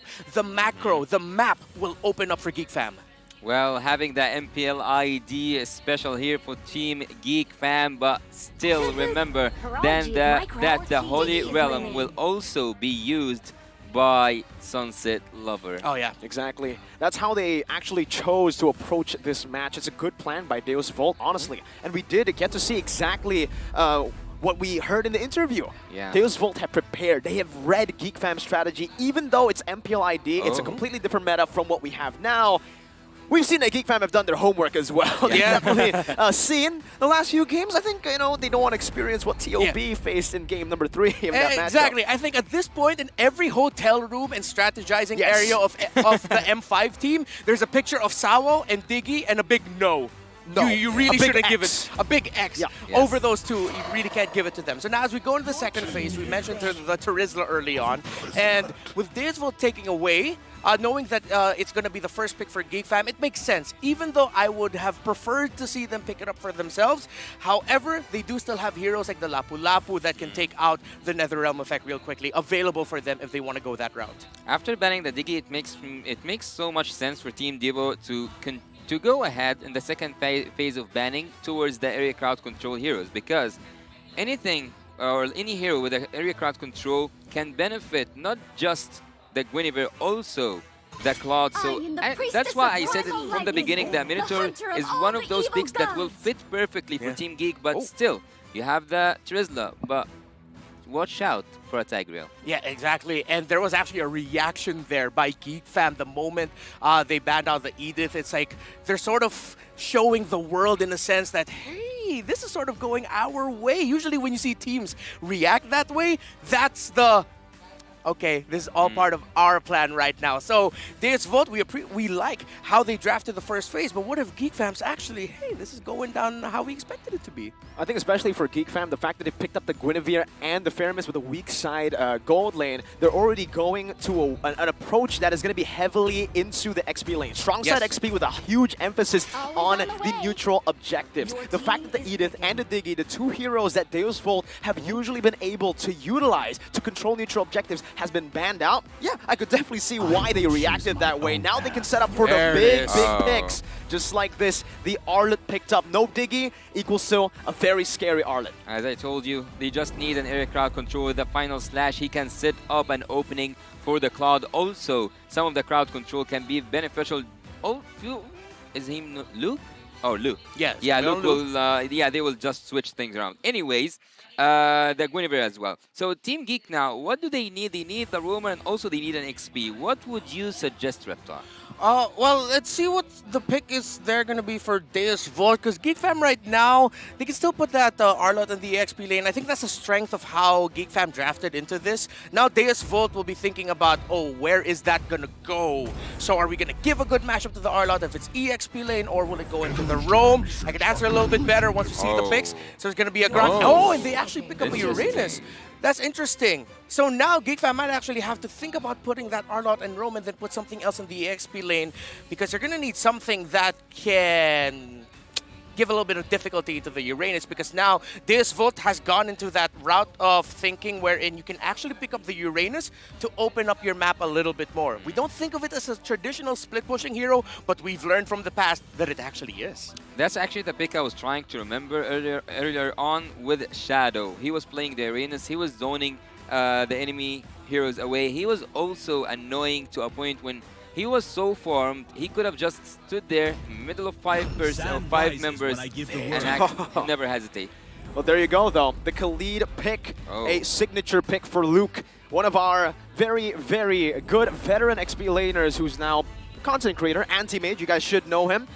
He said, actually, that the best Khalid user in Indonesia is Luke. So seeing him on that signature pick, giving Baloyski a very aggressive hero like the Arlet, I think it'll work out. Baloyski loves invading. Maybe sometimes he sacrifices a few deaths, maybe even 7. Just take it easy a bit. Yeah, but I think it should be a pretty good composition that Geek Fam have right now. So switching the Arlet to the Roam duty, do you think that was wise? Well, I'm a fan for it, because right now we've seen how strong Arlot is in the EXP lane. In terms of being a presence around the map when he's rotating, put him in the Roam, then that's going to be a lot of control abilities that now Deisvolt has to watch out for. Ladies and gentlemen, let's dive straight into the land of Dawn for game number 1. Geek Fam takes on Deisvolt for the knockout stages. High stakes for both these teams. We'll go into the land of Dawn right now, and we will see together, will Team Devo take it home, or will Geek Fam have this fairy tale ending, waiting for the other teams to finish things off? This group is definitely hard, but will it be hard enough for Team Deisvolt to take that game, as we have been assured that they were so confident going up against Geek Fam. Yeah, and right now, both teams just taking it easy, but there is a bit of scraps here in the mid lane as expected. That was already starting off hot with TPs. So yeah, putting the Arlot in the roam, I'm up for it. A little bit more control there. I'm really looking to see how these two EXP laners manage their lane and the map. Lethal Wanderer contests right now. Magister walks up. Getting a good hit, but it's going to be Nile who secures it now. Magister forced to back away. Baloyski follows through with another Vengeance. Goes in for the stun. Not able to connect right now. Spatial Migration. Nakisawa up, forcing a Flicker, a chase down. And it should be, a kill for a boy. First blood, Geek Fam. A first blood, also having that flicker popped off from Sao. Not just that, I think that by banning the Phoebus in the draft phase, the ones who used it to its full potential was Geek Fam. Yeah, look at that. That's actually a master assassin on that Khalid. So he really picked that up. Full-on assassin, goes for Rupture, goes for the Magic Worship. So he really, a Lethal Ignition rather, you really knows that he wants to take down that Uranus fast, win that lane, and then get out of it. But let's see when that's going to kick in. But now we also saw the effect of the Arlot roam paired up with a Faramis mid aggression, as you mentioned, Mirko, for Geek Fam and Baloyski. I would have personally choose Adira to go up against the Uranus, but there we go. Baloyski, he's going in. And he's going back out. Wow. Good disengage. That's why I feel like the Arlet is a great pick for him. He has the proper sustain on top of the CC. Nile already setting up for it. Now, what final was that? slash flicker that didn't connect. A signature Baloyski play. He's looking for a position right now. Nile secures it just with the Requiem. A boy gets a Shadow Stampede, but there's no further commitment from Deus Vult. Yeah, and you actually got to see the effect there of the aggression that Geek Fam showed early on, disrupting the rotation of Magister just a few seconds late getting to that turtle, and Geek Fam gets it without that much of a problem. Next sequence, let's see if they're gonna finally show up in the gold lane or if they're gonna continue disrupting in the jungle and playing around the river. I'm actually a big fan of when you take someone's spell, you have to punish him so hard for it. And Sao, so far, he still have some cooldown on that flicker. So whenever he's not near wall, this is the perfect time to keep punishing him once over and over and over again. And by doing that, Grok will be weak. Good Purify out. Sunset Lover just respecting instantly. Doesn't really want to risk getting caught in the Requiem. Doesn't even want to let Nile pop it. Feels like right now this is just a tension getting built up here. Another Spatial Migration into the back. Magister forced to dash away. Fortunately for Deus Vult, there's no real neutral objective right now for Geek Fam to capitalize on. Why haven't he used his ultimate? Guinevere had the ultimate. Why haven't he just continued with it? It was a secure kill. Yeah, personally, it would have been a little bit too risky. There would have been a chance that it could have been a trade jungler for jungler. And now that Geek Fam is actually showing a rotation down bottom side, we know now why they didn't commit. They wanted a little bit more advantage for Marquee. Yeah, on the bot lane now, let's have a quick look on the in-game equipment here. Brody already had his hit Blade of Hypnosis, and on the other side, Claude is actually going for a safer approach in terms of the items. He wants to take in some damage and then build up his Demon Hunter sword. So far, I would say, the junglers, the Guinevere is going for a semi-build. Going a little bit more tankier is the route here, because I think they already have a good amount of damage. They don't need any more damage from the Guinevere. Yeah.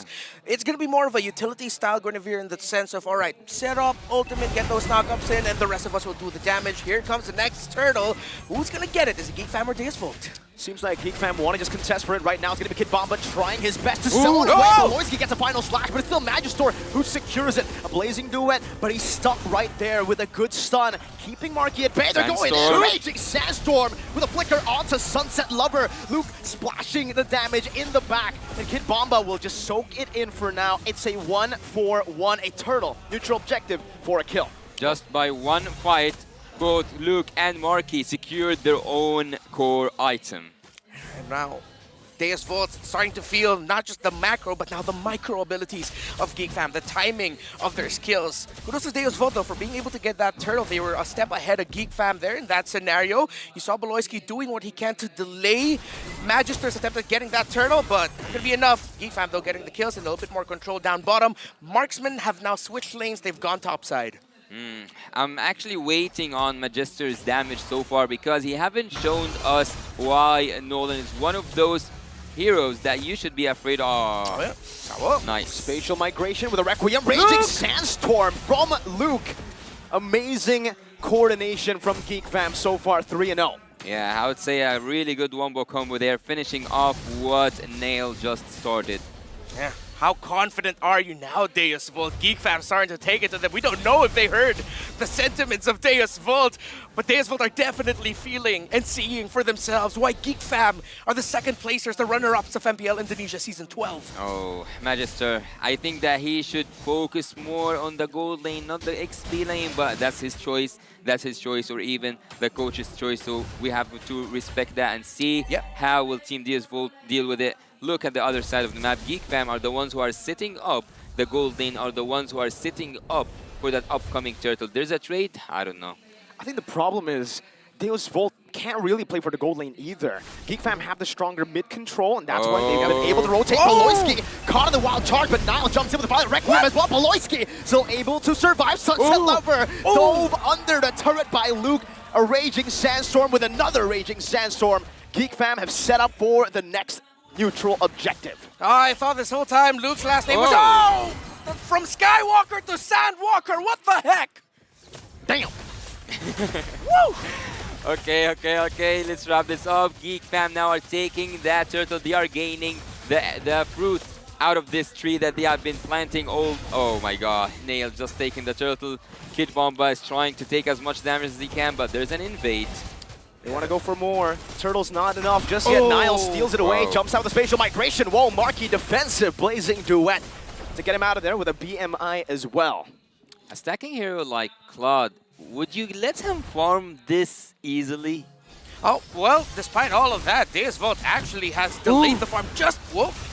Is it enough to kill him? Luke now, it's a bait, gets stunned up by the flash. Oh, and the 3 with a Requiem as well from Nile. Not enough though, they've lost their damage. Marky is now joining the team fight, another spatial migration onto 2. Marky still trying to deal with Kid Bomba as Sao gets taken low, but is able to flicker out to safety. Deus Vult finally getting a winning team fight in this game. Chaos.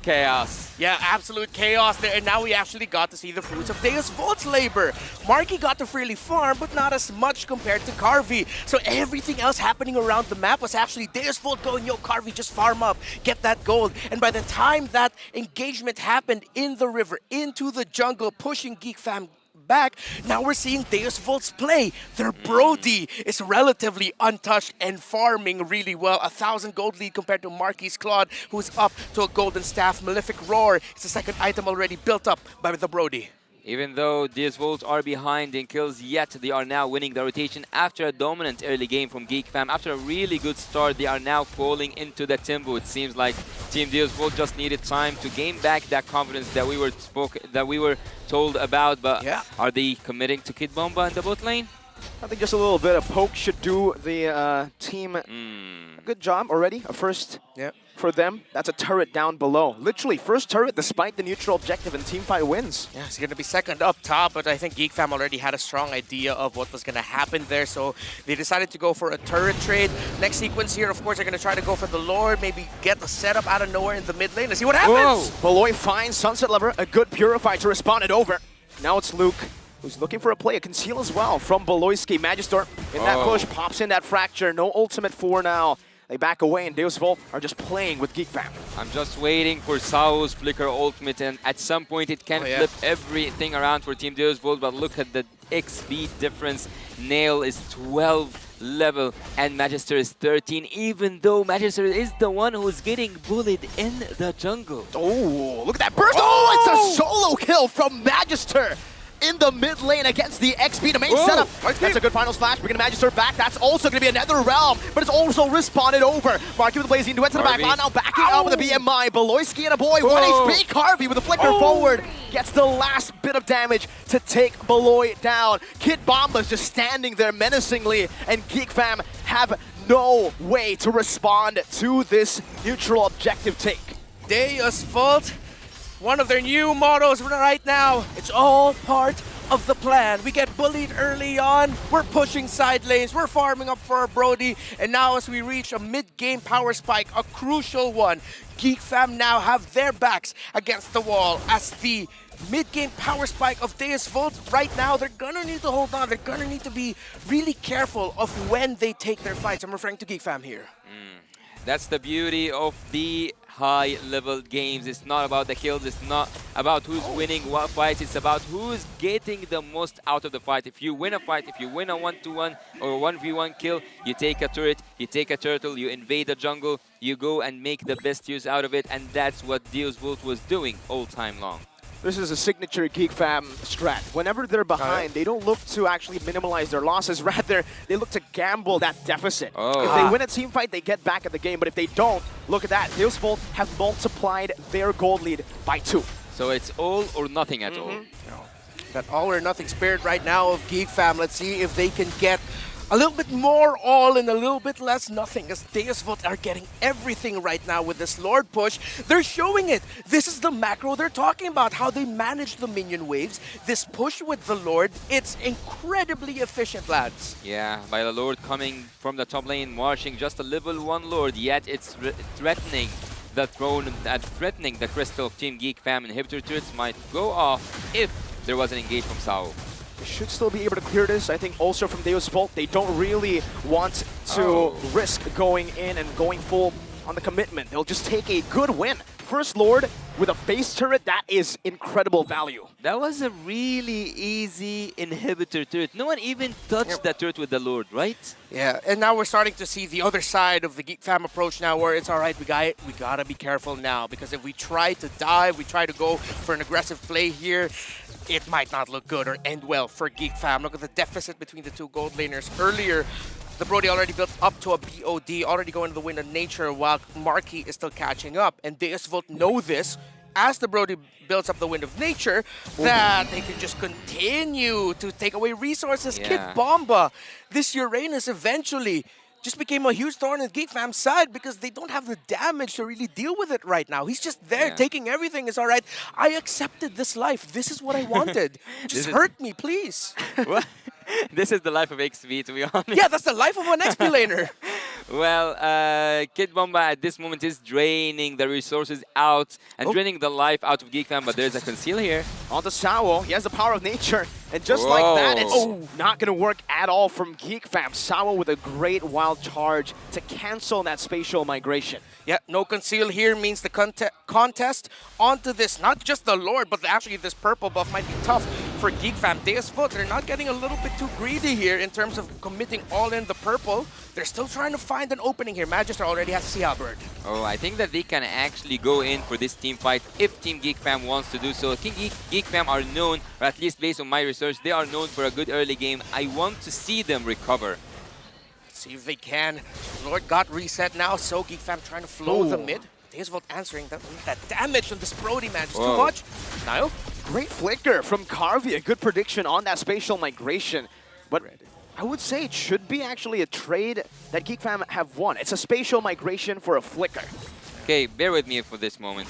Will Carvey go split push that top lane? Because having Claude to go all the way back to clear isn't the smartest idea. I think that there might be a backdoor, but they are now outnumbered. Yeah, they just rush it at this point. No way Geek Fam can get close, and they will back off.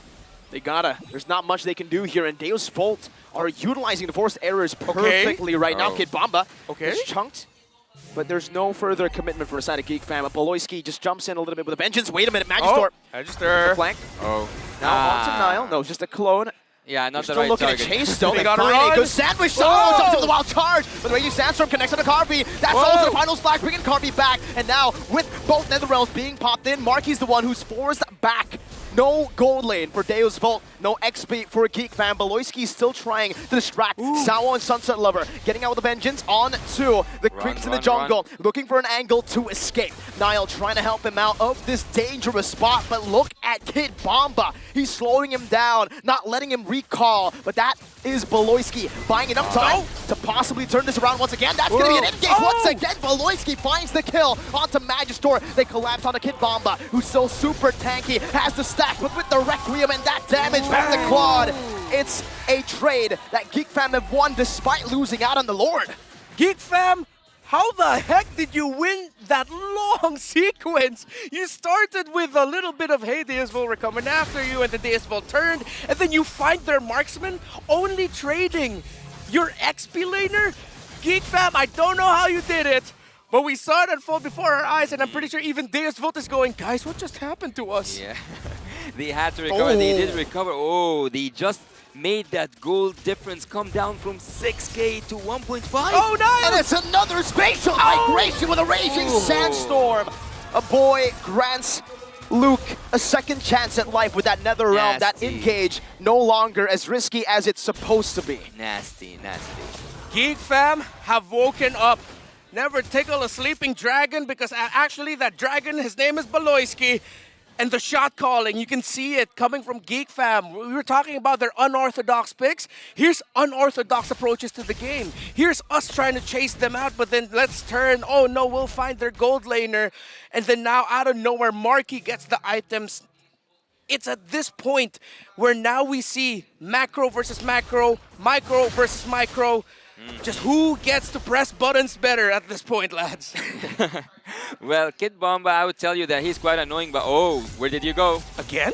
Knocked up, Requiem, Baloyski rotating. Whoa, Magister got out of that. A quick dash out. Why Perfect didn't he timing. commit to it? I think it's the tough boots that got him out, yeah? Yeah, the tough boots, a little bit of that CC reduction, and then at the same time, I think Geek Fam, it looked like they could have committed to it, but it might have been too costly because at that point, as a pro, you already know, oh, they're probably on their way here. They should be close by. 7 seconds until the Lord spawns. Now, we have to watch the effect of this second tower still being up for Deus Vult here in the bottom lane. How well Geek Fam are going to manage that, and how well Deus Vult's Sawa will manage that, if they will, as they now dance. 17 minutes in, 9-6. Geek Fam started off. I don't know, to be honest, if Kid Bomba is not a sandbag, what is he? Because he's taking 200k almost damage so far, and he is again draining the resources out of Team Geek Fam. But yet, Team Geek Fam are recovering, and that's what I was looking forward to see actually in this moment, because we know Geek Fam for their early game, but do we know them for the recover? That's what we're gonna see. Devo are trying to contest. Conceal. Oh, Kid Bomba gonna get bursted down. A good Purify. Baloyski misses the final slash, and Karbi's not gonna be able to free hit Nile. Getting splashed by that damage. Oh, Magister. Memory as well. Magister walks up. Luke with a flicker as well. It's another realm. Marky buys the immortality. Deus Vult and Geek Fam still fighting, still dancing around the Lord. But it seems for both these teams, they will try to look for another 50-50 team fight. I like what I'm seeing. These two teams love to take risks. So many risky calls here. 20k. Are they actually going to commit into this? Is no one going to reset? Are they just looking for a setup? On the edge. Oh, Sauro gets executed. Oh, it's a final sniper. Baloyski onto the back. Magister forced back. Hit Bomba able to disengage from that spot on the map, a choke point that Geek Fam held. And now with more members alive, they'll take their time, they'll recall Deus Vult. They need an answer to these questions. I can't believe how long has this team fight been going on. It's not resetted. It's a Lord dance. It's a Lord dance. Yeah. Look at, actually, A-Boy. Actually, there's a lot of dancing here happening on the top lane side near that Lord. Especially, and I could tell you that Sunset Lover is just waiting on to take that Faramis ult. He doesn't want any other ult. And I like the positioning here of Geek Fam. A-Boy isn't really showing himself to the potential spots that the Valentina could be. They really don't want to give the ultimate away. Wow. And Geek Fam, just like that? Lord easy? After all this? Yep. They had to, right? No Sawo. They would have risked the game. It's either they get the Lord, steal it, and prolong the game, or they take the defensive route, and that's what they did. All right, a little bit of an anticlimactic chow-chow, but now it's going to be a hell of a defense required from Deus Vult. Items all locked in. You actually already see 2 Rose Gold Meteors on the key damage dealers of Deus Vult. But now, are they actually going to take down Magister? Nile just took it in the face. That fracture did little to no damage. He can just regen back. Wow. He's all right with this. That's a Nolan, by the way. That one-shots people. Actually, I wonder how many defensive items that Magister have. Oh! Final slash into the Requiem. Kid Bomba falls. Sawa with the wild charge, but there's no follow-up. It's only the greatest opening. Now again with the help of the Raging Sandstorm to the back. It's a good win of nature by Karbi. Now with the stun as well, but a boy splashes him with damage. That Sunset Lover doing the same thing with her Truncheon Vow with the immortality as well. Nile jumping forward. Sunset Lover with a Purify. The base is wide open, and Geek Fam will secure game number 1 in this series. Back and forth. Geek Fam, just take a breather right now. Geek Fam has shown us a world-class performance coming back from a game that was nearly impossible to come back from. They found a way, and as you said, as you said, Mirko, it's either everything or nothing at all. World-class comeback from a world-class, confident control showing by Deus Vult. They controlled majority of the early to mid, but then Geek Fam just found a way. Helped out by the fact that Faramis on the hands of a boy. Did you see what I just saw? They were wiping out the nose. They don't want people to know their strategies. I saw one thing there though. What? Discipline. Right there at the bottom, it said discipline, and that's what Geek Fam showed here. I love the fact that Airpong just panicked. Yeah. He panicked way more from writing his strategies down on the whiteboard compared to that game, I feel. Like, the camera's here, the camera's here. It's coming in the room, it's coming in the room. Yeah, it'll be funny though. What if it was just a bunch of motivational words actually? Like nothing super technical. It'll just be like, Baloyski, believe in yourself. Marky, you got this. But then to them, it's like, no, we can't show that to them. Nolan disciplines. Yeah, just discipline, guys, just discipline. Reach for the stars. Reach for the stars. Because if you fail, you'll fall in the moon. Something like that. I forgot the quote exactly, but no, I think that was it. Is it? That was beautiful. Thank you, man. Well, look. You know what else is beautiful? What? Who else Our is MVP. beautiful? Speaking of the stars, let's see who is the most valuable player for Team Geek Fam. The MVP. The MVP here by himself, showing us world-class performance. Nile on that Guinevere 1-0-11, untouchable. Yeah. Wow. What I can say about Niall's performance on this Guinevere, it was smooth and it was controlled. Imagine being a young man such as yourself coming to the World Championship. Maybe a little bit of jitters against our first match against Homeboys, but now here definitely the control you needed to show as a jungler. 1-0-11, you didn't go down once. You actually helped set up for your team. We talked about this earlier. The Guinevere will become a setter, utility type, and he did perform his role perfectly. Yeah, 100% kill participation. I wouldn't call that anything less than excellent. He executed every single moment perfectly, and even by going with full defense items, I think that he did the right call. It's all about the set. All about the set, exactly. All about the set, no trouble at all for Geek Fam. And what I liked about here, and you mentioned it at some point, Mirko, was the layering of Geek Fam and their abilities. All the controls. If it wasn't the setup from the Gwyn, it'll be a pull from the Faramis. And Geek Fam, they showed that off, especially with Deus Vult also being able to layer so well themselves. It's such a Geek Fam thing to do, right? The best form of defense is offense. Go even harder than the enemy team. We saw earlier, Sabo, he's on a big game changer, right? That wild charge literally changes games, and we have seen that beat Geek Fam. The fact that Geek Fam were able to engage right when Sabo engaged, it kind of really just neutralized the side of Deus Vult's engage. They were able to jump so far ahead that even the people who were stunned in the back, no one from Deus Vult could really follow it up. Yeah, and now Deus Vult, I gotta give it to them though. The confidence they showed talking about their playstyle in terms of controlling the map, the macro, we definitely saw that here. But I think they have to remind themselves about one thing that Geek Fam is really good at. Doing plays that makes even us scratch our heads and telling the world, don't worry, we got this. Something good will happen here. And that's just what happened. Whenever Geek are in a winning situation, a losing situation, shout out to my friend Ranger Amas, but he will always scream, "What are you doing, Paloy?" That's crazy. Because that's what happens. He always just makes some random play. Sometimes he ints, sometimes he changes and turns the game. Well, something that I saw also which caught my eyes at the finish, at the exact moment that Geek Fam was finishing, they all got immortalities. Yeah. Of course, I think that was just an insurance plan at that point to make sure, all right, guys, we gotta end it here. This is a sure thing for us. But now, the funny thing about the lineup that Deus Vult brought up, in terms of controlling the map, the Uranus really helped do that for Deus Vult. Because when Geek Fam didn't have the items yet, they didn't have an answer for the Uranus yet. Of course, with Kid Bomba's 230,000 plus damage taken, he did his job perfectly. Just stand in front of Geek Fam, open up the map a little bit. But then as the game went on, when now in this current metagame, control is king. Control is what leads to wins most of the time. Uranus not having a control ability, funnily enough, became the biggest thorn on the side of Deus Vult. Agreed. Yeah, I would say also that being annoying was one of the keys for Team Deus Vult to be able to control that early game. If it weren't for Kid Bomba, things wouldn't have looked that bright for Team Deus Volt at the start. Yeah, definitely. But for the rest of Deus Volt, it was also... Jeez. Looking at that. Sandbag. Literally sandbag. The sandbag Uranus, 230,000. I think that's almost the highest that I've... Wait, no, I've seen like 300,000 plus at some point. At least it's the double of the Arlot.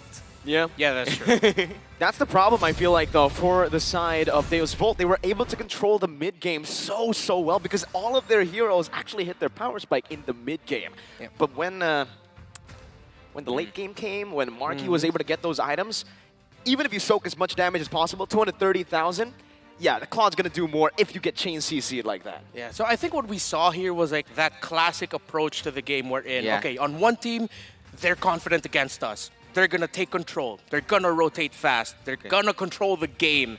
But then, let's just hold up. Let's defend, you know? Wait for the late game. And chill out, exactly. Chill out. It's like that's what Geek Santai Fam... aja. Wait, how do you say that?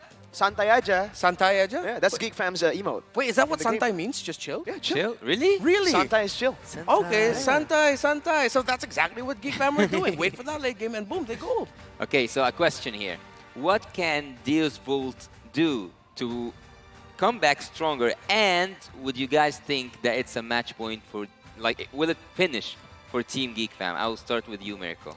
Like 2 questions. I've said this before, I'll say it again. Deus Volt will demolish Geek Fam 2-0. Okay. All right, I'm not going to be the translator for that. Y'all know Mirko enough as to why he would say that. For me, though, I wouldn't be surprised if this goes to a game number 3. Because it looks like what Deus Volt did here. It's just a little bit of, guys, come on, forgetting the discipline. Maybe that's what they need to write on their board this time around, a little bit more discipline. They did that so well in the early to mid, but in terms of like trying to end the game, that's when they sort of lost it. Again, we go all the way back to that play in that bottom lane where Geek Fam just surprised Deus Volt. That looked like a lack of discipline by Deus Volt. It was them saying, we want to end this now, when honestly, they shouldn't have tried to go for that. So do you think that if we changed the Uranus and put on a crowd control pick, it would look different for Deus Volt? This is the change they need in terms of the draft. Well, I'd want to see them put in a little bit more crowd control here, especially on the XP lane. Come on, it's Kid Bomba, man. Yeah, sure, he can be a sandbag, but if you want him to live up to his name, give him someone with a stun. Just one little stun, and that's going to be okay. That's what at one point I mentioned earlier, the Lapu Lapu. I actually can't remember. I didn't note down if it was banned. But It wasn't banned. Yeah, I understand the Uranus. They played that really well to their strategy, but then now they know that going up against Geek Fam, maybe a little bit more control is what we need. Okay, so for you, Mirko, would you say that Geek Fam should continue the way they are right now, or you think they are stronger than what they have shown us so far? Well, firstly, I think I'm going to actually answer what Reptar just said, right? Because though I agree with that approach, giving Kid Bomba a way to make those bombastic plays, going in and, you know, stunning their opponents, I feel like it's more of a problem with their execution. They had the lead. I mean, it's a 6,000 gold lead. Yeah. It couldn't have been turned around without them making mistakes, and I think they took way too many fights randomly across the map that gave Geek Fam that lead back, right? Okay. So for me, I think it's more of an approach of they got to fix the discipline. Something that was written on Geek Fam's board, but should be taken in by Deus Volt. For Geek Fam, I think that's just Geek Fam. That's how they play. It's either BBB, Big Brain Beloy, or healer meta, but we don't get to see the healer meta now. Actually, I've seen the healer meta, but it wasn't for a special thing for MPL ID. It was kind of an MPL MY thing. They were like, they had this term called the hospital meta, where you have 2 healers, and it's just disgusting to play against it. It is disgusting. I don't want to play. I played against Estes, against all that. Thank God it's, you know, We've played ranked games We've been together. through it. Yeah, we've been through it. Actually, no, we've been through it during the M Night Gala. By the way, in the M Gala, the casters were playing Mobile Legends after dinner or right before dinner, and we lost to that hospital meta. Yeah. No, but we played. But we won 2 games. We won 2 games, but that Lost game that we one. lost hurt, man. yeah. we lost hurt. Completely relate. I remember playing. No, I didn't, bro. We'll play. You just got here, man. We'll play with you. Don't worry. Don't worry. Don't You worry. carry us with your gold lane, okay? Okay. That's a good deal. That's a good deal. Okay, I'm also a roamer, so I'll babysit you, so everything will work just perfectly. What do you play? A room. Yeah. What heroes? Lolita, the Grok, Okay. Kufra, also Rafa and Matilda. I'm not gonna flex here. We're on world stage, but I'm 6,000 points. Oh wait! one- Oh, 6,000 points. Top one global squad leader. Yeah, that's true. Etc. Etc. Yasu plays the game. Yeah. He lives Actually. Mobile Legends. Are you sure you want to be on the casting table, not the stage, buddy? 6,000? One day I want it. Triple but yeah. esports, you need a roamer. Maybe Troll needs some a sub to help him compete. Hey, we got Yasu right. 6,000? Yeah. Wow. I'm the worst out of all of us here. Well, again, let's go back to the game because, they wrote some new stuff, but they didn't erase it yet. We cannot see it because someone's standing in front of the board. But anyways, Team Geek Fam, I would go back again because you haven't told me yet, Mirko. Okay. Are they stronger than what they have shown us? Like, do you think that Geek Fam, the ones you know, can dominate this second game and take the victory back home? Oh, yeah, for sure. I think... unfortunately, though, their main strength lies when Beloyski is able to pick up the healers, Rafaela, Mathilda, heroes that can prolong the team fight. Because with such a high mechanical ceiling in the team with these young players, they usually rely on those mechanics in the team fights to win it out. But they have to prolong it. They got to make it a very, very long battle. And for you, Raptor, do you think that, not for Geek, but for Team Deus Vult, do they need to change anything except for the crowd control? Was there a problem in terms of the macro skills? Well, macro was fine, but then as Mirko and we've already mentioned as well, we really have to hammer on that point of that discipline. Even though it looks like Geek Fam are down for the count, you're going to catch him off guard. They're actually just trying to set up for a surprise play to turn it around. If there's an ambulance meta, I'd like to give a suggestion for Geek Fam. They have a call an ambulance for meta. Because call an ambulance, not for me, but for you. Because just when you thought you're going to take them out, bang, they get to turn things around. A friend of mine would say, boom, bang, bada bing. Boom bap. Kid Boomba. Bomba? Boom bap. Doesn't he have a boom bap at the end? Sometimes he just adds random things, but it's as long as you get that first part, you can add whatever. I usually do boom, bang, bada bing, bada boink. Bada boink? Oh, that's a brave choice, man. It's a brave choice. Yeah, I go with bada boomba. Bada boomba. Okay, this conversation is going some boom bum bada boom bang. That's how way. Exactly. Yeah, man, you did that perfectly. And that's how what we want. Let's see if that's what we're gonna get here. But in terms of the approach, again, we have to commend how Deus Vult controlled the game. Just gotta be disciplined. If they're really gonna shake things up here in terms of the draft, maybe I'd be okay with them letting go of a Phoveus ban. The Phoveus ban could have been something else. I understand why they did it, but even though they are going to be on the blue side and they're going to first pick Nolan, are Geek Fam historically a team to play the Phoveus? Well, I mean, for Luke, he has a lot of heroes in his arsenal, actually. I haven't seen a lot of Phoveus, though he has played it before. It's mainly it has to be the setters. It has to be the playmaking heroes. Terizla, Arlet, Lapu Lapu. These are the heroes that usually we see him pop off on. So if you give him something like a Phoveus, I think it should work too. Really depends on who he's up against. If he's up against a Nolan and the Phoveus is left open, I think they're just going to give it to him. Well, speaking of disciplines, there is a quote that I actually live by. It says, without commitment, you will never start, but without consistency, you will never finish. And I think that's what Team Devo are looking for here. They need consistency on their performance. You know what, Yasu? I think I should ask you for more life advice, man. That was beautiful. We got a life coach here. It's not mine, though. It's like someone else. Bro, just say that it's yours, man. You gotta remember, okay. right? I own it. Yeah, it's mine. You gotta steal, all right? Sometimes these jokes might not be yours. Actually, paraphrasing something isn't stealing, right? It's exactly. Yeah. It's not stealing. It's not. It's not. All right, let's not talk about morality here, gentlemen. But, okay, drafting phase. Let's see who goes blue and red. I think that's going to be the biggest question now. Who is where? I think I already saw a glimpse of bans. Angelo? Faramis? I can see there. You see little Angelo's face poking there in the corner, yeah? Yeah, the little bird also told me there's a Baxia Minotaur somewhere.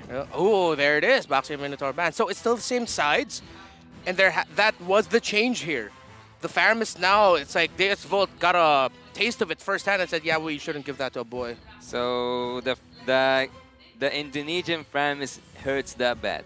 Yeah, definitely. I mean, I wouldn't say Indonesian. Well, technically in this tournament, yeah, the Indonesian Faramis. Because both Sans and a boy are lethal on these heroes. They know, well, the team knows exactly how to utilize a Nether Realm, whether it's to disengage, and especially if it's an engage. All right, last ban here earlier. On the edge. Oh, Nolan. Okay, so now they're gonna shake things up. So a first pick Guinevere is available for them, but we have seen very surprising first picks in the sense of a Terizla first pick, a Bruno first pick, and even I believe there was one team that went for an Arlott first pick. So Geek Fam read into the Bruno possibility. Guinevere is available for the taking for Deus Volt, but they know that they're going to be going to the second phase where the Diggy might be available. So if this is a Guinevere first pick and Geek Fam don't pick up the Diggy, I would not be surprised if in the second and third pick, Deus Volt already go for that Diggy. Let's cut off the seriousness for a bit. I have heard a rumor, and I want to confirm it right now. Okay. Does Beloyski play Saber Room by any chance? Oh, you had to remind us all, Yasu. You had to. You know, if you play Saber Rome, for me, you're a war criminal, right? But when Beloyski does it in-game, in the he's trying to win. It's his job, so I'll let it slide. But yes, he does commit that crime sometimes when things get tough. Okay, so now seeing that Guinevere, getting back to the seriousness now. Divos now, they got the Guinevere. We know that she appears, I didn't catch the percentage here, but I know that she is up there, up the 90% something. But for Team Geek Fam, actually, having the 1-1 and the Valentina, I think they have too much to give. And but what you say? I wanted to say Fabius. Okay, wow. They pick it up for themselves, actually. So that's a swerve here by Deus Volt. And now the question goes up in the air. Does this go mid lane or EXP lane? Because we've seen AP Bren shine in the MPL Philippines playoffs with either role for that Phoveus. So now Geek Fam has another thing to think about. It's not going to be a Diggy, but it is going to be a Matilda. So they're getting, this is a pocket strat by Deus Volt. Another factor we talked about early on before the series started, surprise picks. I'm not even joking right now. Geek Fam can actually go for something crazy. It's a Matilda and a Phoveus. You know what's good against that? Esmeralda. Yes. It's something that we haven't seen in a long time. I've been calling it out for too long. Exactly. It's very, very good here in the last pick of the first phase because then they can just ban out the heroes that can melt the Esmeralda down. Either the gold lane or even a mid laner like say a Lunox, let's say, if they really just want to shred him down. But I think if Geek Fam want to go for that bold pick, they got to do it now, because it's a bit risky to... Glorious. There we go! We get it! There's the Esme! We get the shield slurper! Hey! I've been calling it from the beginning of the tournament. All right, finally. First up, Mr. Frederick, dab me up. All right. Mr. Khaled, please dab me up. There we go. There you go. Y'all get your wishes. And I agree with you gentlemen here, the Esmeralda, a great pickup, and all those shields now, how will Deus Volt deal with this? How are they going to swerve things around? But we have seen in the past that if the early game doesn't go well for an Esmeralda, it's going to take some time until actually Geek Fam will feel the effects of having an Esmeralda just constantly getting shields from everyone. So if Geek Fam want to shine with this Esme pick, they have to either win the early game or keep it close. I think that Team Deus Wolves right now, they have a lot of damage in terms of the magical damage, but there's a really risky pick here for Team Geek Fam that they might go for, and I would actually suggest a Joy if it's not banned. I know that there's a Phoveus, I know that he will of course get benefits out of these dashes, but yet, I think that having a Joy with such draft with Geek Fam and have also a crowd control, area crowd control like a Minotaur or something, this is a perfect draft for me. This is like a team full of aces. Yeah, actually I'm looking at the draft here now of Deus Volt, or rather their bans. I wonder if they're actually thinking about picking up a Farum is still in the... Oh wait, no, sorry. They actually banned it out themselves. So with them taking out an Akai, is it really just because it's going to be so disruptive to what Deus Volt want to bring to the table? Or it's just because right now, to go up against a Guinevere in terms of red tree battles, the Akai is the safest pick, because now you're left with what? Martis, Fredrin, but the Fredrin right now against the Guinevere is like not so good. Martis might be the last best pick here for the jungle of Geek Fam. Oh, I agree. I think, maybe he can go for something like a Lancelot, but it's very risky considering he's up against a Phoveus. Never mind. They go for the Fredrin. Yeah, I was thinking Lancelot, Martis, you know, we've seen that from Niall many, many times, but they say, it's okay. We will have enough poke. We will have enough maneuverability. So even if the Fredrin gets committed in these team fights, he should still be able to buy enough time for the rest of the team to deal damage. Please give me a suppression hero or give me an area crowd control tank because for Team Geek Fam, it's a perfect formation so far. And I really admire that Diroth ban because it's the natural counter for the Esmeralda. So Esmeralda in this game, she will dance freely. Yeah, a lot of dancing for Esmeralda. And trust me, I love it when I see the Esmeralda dance because of the shields. Oh, yeah, for sure. The damage, the shield. Damage, abilities. We're talking about abilities here. This vote, let's see what the fruits of their weird drafting labor are. It's okay. It's a flex. It's Phoveus mid? Yeah. Or, wait, Terizla mid? Are they going to pull Fire Flux here with a Terizla mid? Because right now, the Phoveus might struggle in the EXP lane against the Esme. But against a Terizla, how does Esme fare? It's been a while since I've seen this specific matchup, actually. I think it's a bit of a skill matchup, though. I will have to say that Terizla wins in the all-ins if the Esmeralda can maneuver back and forth. Yeah, just avoid the hammer swings. I think trades win Esmeralda. I would say that in every 1v1, I've seen Esmeralda win, of course, against Amphibious, but changing up things makes a lot of sense here. As I told you, good luck. I called for it. I said, please give me a suppression here. Why? To trigger the crossbow of Tang, make everything possible for Team Geek Fam, and by 2 drafts that I'm totally amazed by because we haven't seen such composition from any team so far in the tournament. The M5 World Championship here, ladies and gentlemen, Game 2 is about to start. Looking at the draft here, Geek Fam might have their work cut up for them because if they let Deus Vote play their game, Carvy's going to be happy, and it might take some time for this 1-1 to really be effective for Geek Fam. So I would not be surprised if we see a similar story with this game. Deus Vote taking control of the early to mid, but the question is, will Geek Fam be able to turn things around again? Will Geek Fam be able to secure a clean sweep up against Deus Volt? Or will Deus Volt revolt and take game number 2 to force us to a game 3? Ladies and gentlemen, welcome to the Land of Dawn for game number 2. The Land of Dawn is gonna witness an epic battle between 2 teams that have so far proven that they are ready mentally. They are ready with the momentum that they have. Team Deus Volt, they will not give up easily on that best of 7, crucial best of 7 they had back there in the EECA. And Team Geek Fam, by their last dance in the group stage, will it be their last dance during the whole tournament? That's the question. The answer is gonna be here in a few minutes. All right, in terms of the rotation speed, Geek Fam just a little bit faster. They had to help out that Fredrin, of course. So now let's see where their first exit is gonna be after this Little Wanderer trade, which will be secured by a boy without a problem. But look at that. This is actually something that we saw already from AP Brand in the MPL Philippines playoffs, or I believe that was MPLI. Well, when AP Brand played that Phoveus mid, it is disruptive in the sense that if you're not careful, especially if you have dashes with your mid laners and your roamers, you're just going to be surprised as to why do I feel like I have to go back home? Suddenly you lose control of the map little by little, so that's what Geek Fam has to watch out for. Oh wow, a retribution early. They're going ham, even Appraiser's Wrath. They really want to get Kid Bomba out of this lane as fast as possible. Oh, he's recalling there. He's dancing. He's dancing in front of Kid Bomba. After Kid Bomba being a bully, a full bully for the first game, now it's time to bully the bully. We can see here something that catches my eyes actually, Raptor. Why does Phibius have that vengeance instead of the flame shot? But let's see this. Whoa, he committed the Requiem over right as the turtle's about to spawn in. I think that might have been a miscommunication from the team. Now it gives Geek Fam so much more of a chance to secure the first neutral objective. Heck, Boy has also already been sent up top to help clear the wave. Yeah, right now it looks good for Deus Volt to actually potentially contest this. To answer the question real quickly, it's because he's most likely going to be the first one to trigger the crossbow of tag of the 1-1. Yeah, good poke, and look at Luke. Already jumping in, a spatial migration knocks him up. Luke, it's a good vengeance from Sunset Lover, but Luke just walks around him.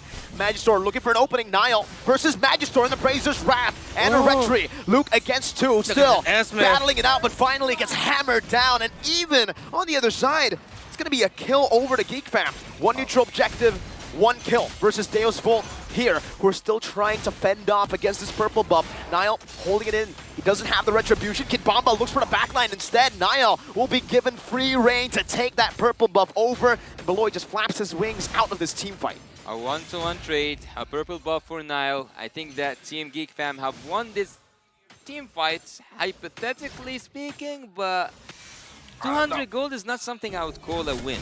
Oh, no, but in terms of like what they got out of it, they got a turtle, they stole away a purple buff. I would consider that a win. So don't be shy, man. You can say that that's a win for Geek Fam. Look, it's building. Yeah, it's building. It's not a big win, of course. It's not something that will already determine the early game, but it's good signs for Geek Fam right now. And actually, looking at the lineup of Geek Fam, there's a lot of arm movement that you need. SMS dancing, you got the flapping wings of Baloyski, Marky at one point with the 1-1, of course. So just all arm strength right now for Geek Fam.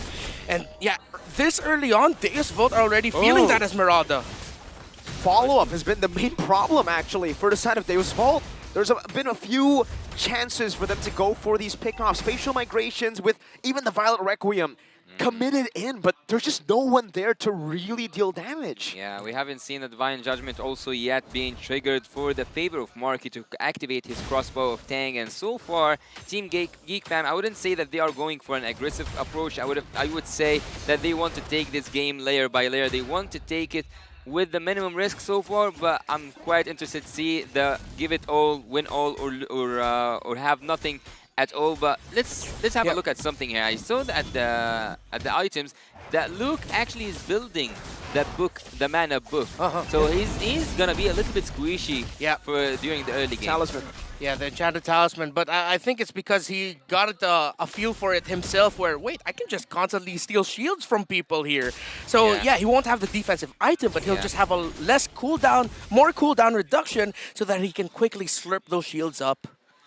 That's his defense. Yeah, spamming his skills. Oh, penalty zone. This time with a Violet Requiem to help him over now. Gets the Razor's Wrap, but it's not going to be enough to save his life. A boy now in the midst of it all. Still, just with the circling eagle, it's actually Deus Vult to lose a bit of HP. A boy hiding back under the turret. Sunset Lover unable to find that last proc of the Demonic Force to finish a boy up. And Geek Fam, somehow, some way, with their jungler dying straight away, they got an equal trade. What?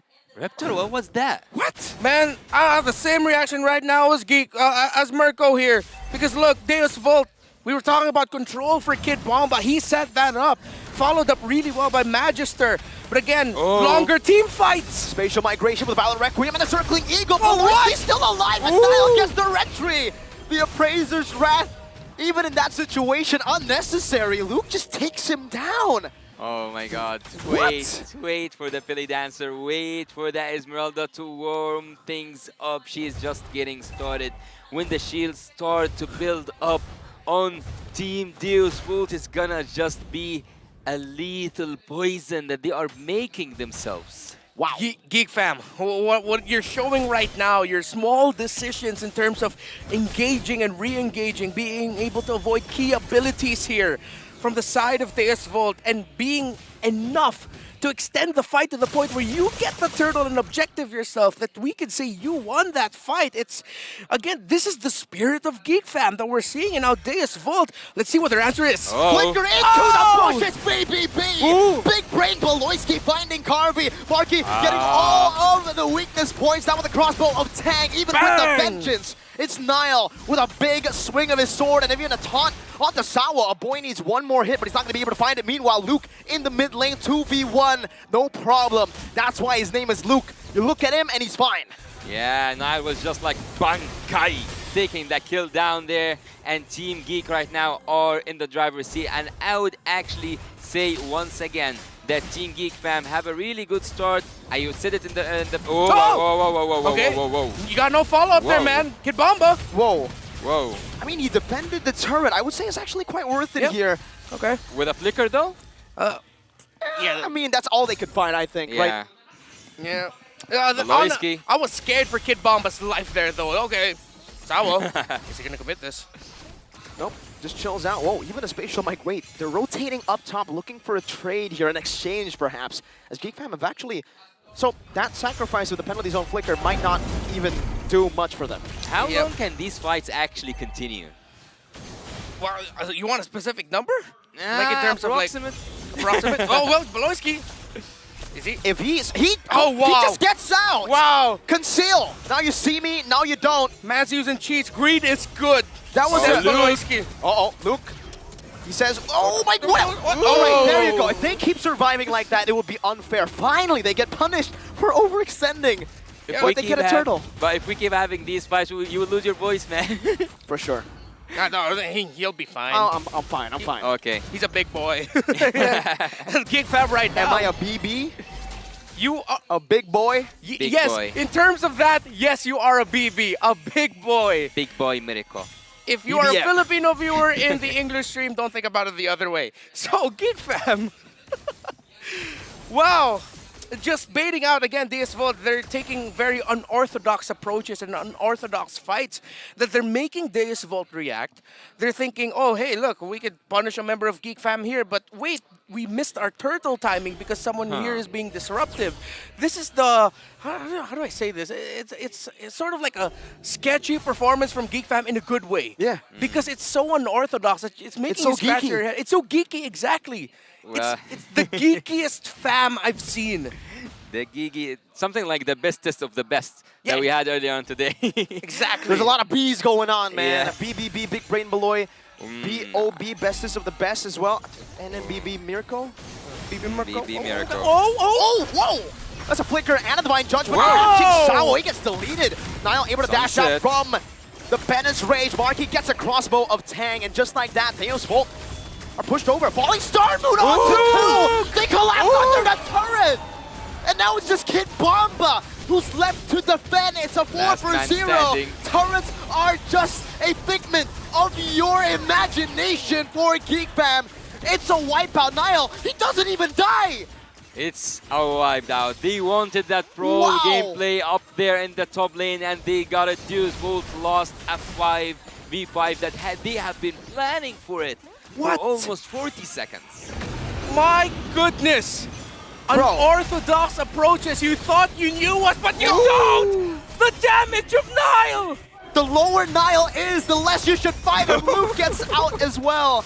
With a Purifying, just like that, Saul, the main guy who can get you out to facilitate these face checks, has been taken out. Luke, man, that's cruel. That's cruel. That's cruel. I can feel the anger of DS Volt right now. Oh, they're going in, but they're not really finding much. It's Luke who outtrades them again. Meanwhile, Niall, he just loves pressing the Appraiser's rat button, huh? Yeah. The moment it's up, he'll just tell them I'm pressing it, and it works. This Esmeralda pickup. Back to basics, says Geek Fam. You have a Phoveus, we'll pick up the Esme. You have a Mathilda, we'll slurp up your shields. One pick alone, plus unorthodox execution by Geek Fam, we might be on the way to a 2-0 Geek Fam win. Well, I've started to love you actually, Mirko, after you said that you wanted to see an Esmeralda. Yeah. Like we are already off a good start here. Look here at Team Jeez, guys, get a room.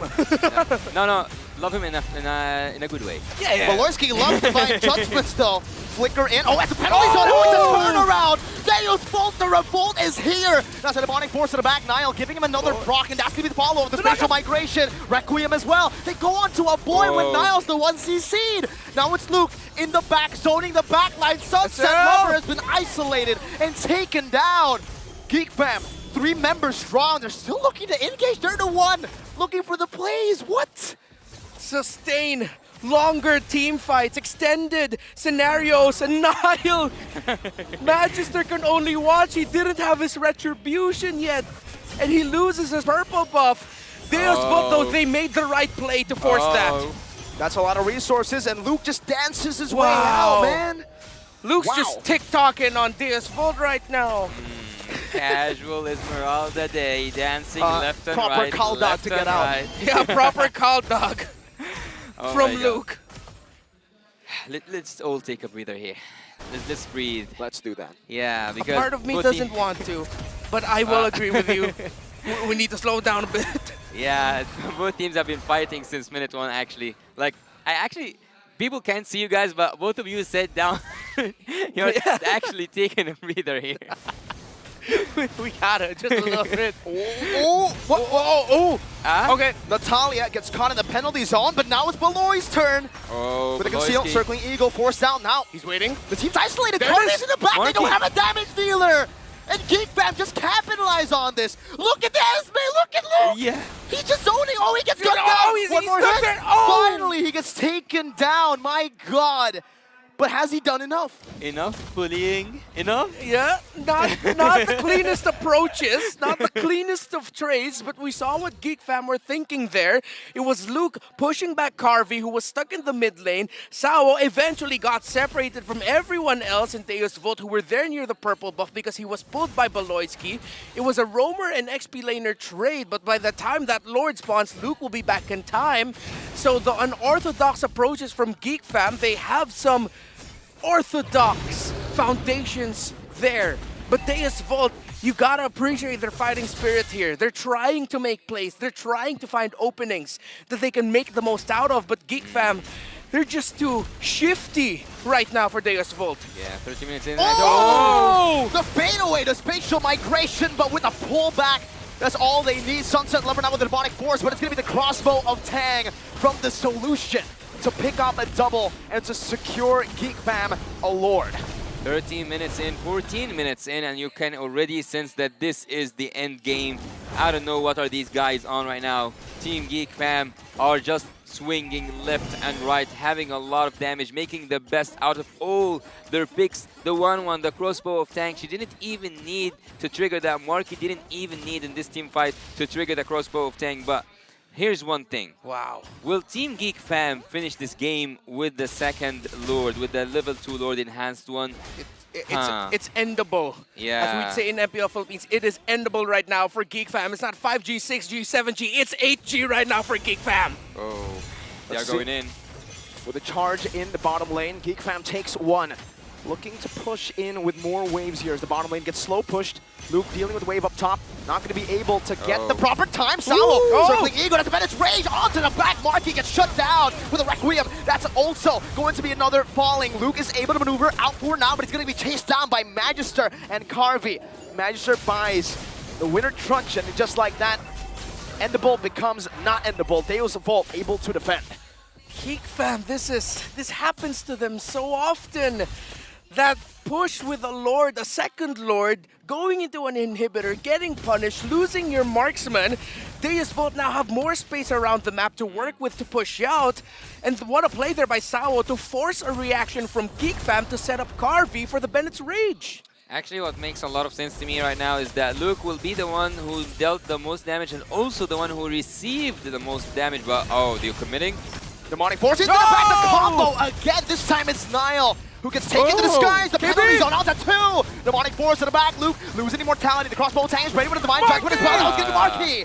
But with a truncheon has been popped. Kid Bomba staying alive for just a bit. Spatial migration knocking him up. A boy now getting knocked up as well with the circling Eagle. Beloyski flickering out of harm's way. Luke falling back, recalling. Who won that?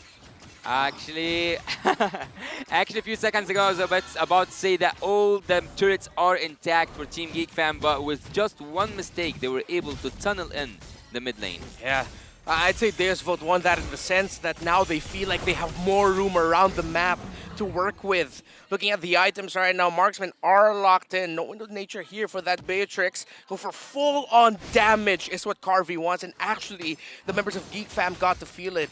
One defensive item, sort of, for Marky in the Rose Gold Meteor, but of course he needed to build that, going up against the damage of the 3 magic damage dealers on the side of Deus Vult. But it's the difference in magic damage between the 2 mid laners, because it's already up to a Divine Glaive, if I'm not mistaken, for the Valentina. Yes, already up to a Divine Glaive, while that Phoveus is only up to 3 core items built up in the hands of Sunset Lover. Well, having Luke on that Esmeralda only reminds me of the basics of this game, because you know and you notice that there's a lot of shields in the enemy with the enemy heroes. Why don't you just go for the obvious? Why don't you just go for the Esmeralda? And so far he's so annoying to Deus Vult, but sometimes like he carries away, like he gets so super motivated by the momentum. Yeah, but that's exactly why that Beatrix on Carvey, he went for the full damage build. You know what he needs? What? Disciplines. Discipline, exactly. A little bit more discipline from Geek Fam. Let's see what happens here for this Lord. Luke's just zoning right now. Beloyski Into the front, the spatial migration cancel, but it's going to be a winner truncheon in the penalty zone as well. Marky looking for all the weakest points right now, but it's going to be Sunset Lover who chases all the way to the back. Marky with just one more necessary, he finds it with a crossbow attack, but to the back, Niall falls first. Sunset Lover survives the onslaught of damage coming through, and now it's GeekFam who are on the run. Deus Volt have won a team fight with a 1-for-0 trade. Wow, Marky. He was stopped single-handedly by Sunset Lover. Now Sunset Lover is showing why they picked up the Phobius. Yes, you have an Esmeralda on your side. Okay, you controlled majority of the game. Oh, but the Lord here. Requiem, oh, it's going to be a Purify from the side of Aboya. Circling, eager to knock him up in penalty zone onto Beloy. Luke in the back, looking for a play, not able to find it just yet. That's going to be Magister who secures the red trait. Beloy, no immortality. Demonic Force coming down. That's a Circling Eagle from Aboy. Sawa taking low. It's Marky who gets taken down by Kid Bomba, and now we're looking for more. A boy still with a Terrify getting out. Niall coming back in, respawning, and now knocking Kid Bomba out. But look at Sawo. Wait, he's going back in. No, Circling Eagle just to prevent another engage. No Marky, no Luke. Winter has come to the Philippines. 3 Winter Truncheons on the side of Deus Volt, all just to negate the crossbow of Tang of this 1-1. Two-man taunt, penalty zone. A boy now buys the immortality in time with the penalty zone. Niall's getting locked down as well. The praise was Brad, not enough. That's everyone except Beloy who's been taken down. One man versus the world. And the base is wide open. 5 seconds for Marky. Deus Volt will deny a clean sweep from GeekFam. That's cold. That's cold. If you can see here from the stage, Team Deus Volt, all of them have stood up and said, here, let me hear you shout one more time. We won this game. They got it in a bloody cold way. That's the Bomba in Kid Bomba. Oh, change your name. You're no longer Kid Bomba. You're Man Bomba now. That's what I like to see. Big words from a big performance. The plays, the entries, multiple penalty zones coming in from this Terizla. And again, it feels like at some point this entire team built Winter Truncheons just to annoy Marky. 3 at one point. And all those bait outs for the crossbow of Tang eventually came back to bite GeekFam. I need to process this. Breathe, Yasu, breathe. Inhale, exhale. There you go. They just got the game from one single successful perfect team fight. That was literally cold. Cold-blooded. Cold-blooded is what Deus Volt are now. How cold, I mean, like, Winter Truncheons all around. Mechanically, they were perfect. They were sound right after the late game. Once they got those items, it's the same story all over again from game number 1. GeekFam were waiting for that late game in game number 1. They prolonged it all the way till they had those item power spikes, and this time it's just turned. Yeah. How the turns have tabled is what we love to say. Who's the MVP? Winter Truncheon, maybe? I wouldn't be surprised. But of course, it's him. It's the kid, the man, or is it Carby? Is it both of them? Who is it? Who is it? They're trying to tease us here, and it's going to be... Kid Bomba! 4-2-6 on this Terizla. Penalty zone after penalty zone. And just to show you how annoying he wanted to be for this 1-1, at the end of the game, he didn't have a Winter Truncheon in his in-game equipment showed up. They were buying and selling. Whoever call it was in Deus Volt, who told the entire team, buy Winter Truncheons, sell them, trade things around. What beautiful itemization coming in from Deus Volt. I think that this is the geekiest version we see of Deus Volt. Oh yeah, the geekiest version of Deus Volt. I like that. I mean, let's take a look back at the game, right? The MVP highlights, what brought them the win? Because it seemed like, especially for the first 9 minutes, like it was GeekFam's game to completely dominate, right? I mean, 9-3, a 10,000 gold lead at one point. But like we said, just in game number 1, GeekFam are the type of team to throw a lead and to also come back from a deficit. I'll just say sorry to Kid Bomba for sometimes questioning his penalty zone. That's all I have to say. Don't let him into his zone, man. Yeah, don't let him into his zone. Kid Bomba's going after that throne. And against Geek Fam here, you saw it. And we have to go back to this moment. Shades of Geek Fam versus Homeboys game number 1, where Geek Fam were in the lead. And one attempt to control the game and end it there with the Lord push turned into this. Deus Volt getting out of their base, being able to go forward. Winter Truncheon buys. That saved it. Kid Bomba's winner saved the team fight. It could have been lethal. It could have been tragic for Deus Volt if he didn't use that Winter Truncheon. Marky would have just translated over the crossbow tank to the other members, and here as well, coming in clutch in a lot of these situations gave him this MVP. He earned it. He earned it. Hard work from Kid Bomba, and not just him, the entirety of Deus Volt. Because every time Kid Bomba says, I'm gonna go in, Deus Volt says, we're going there with you.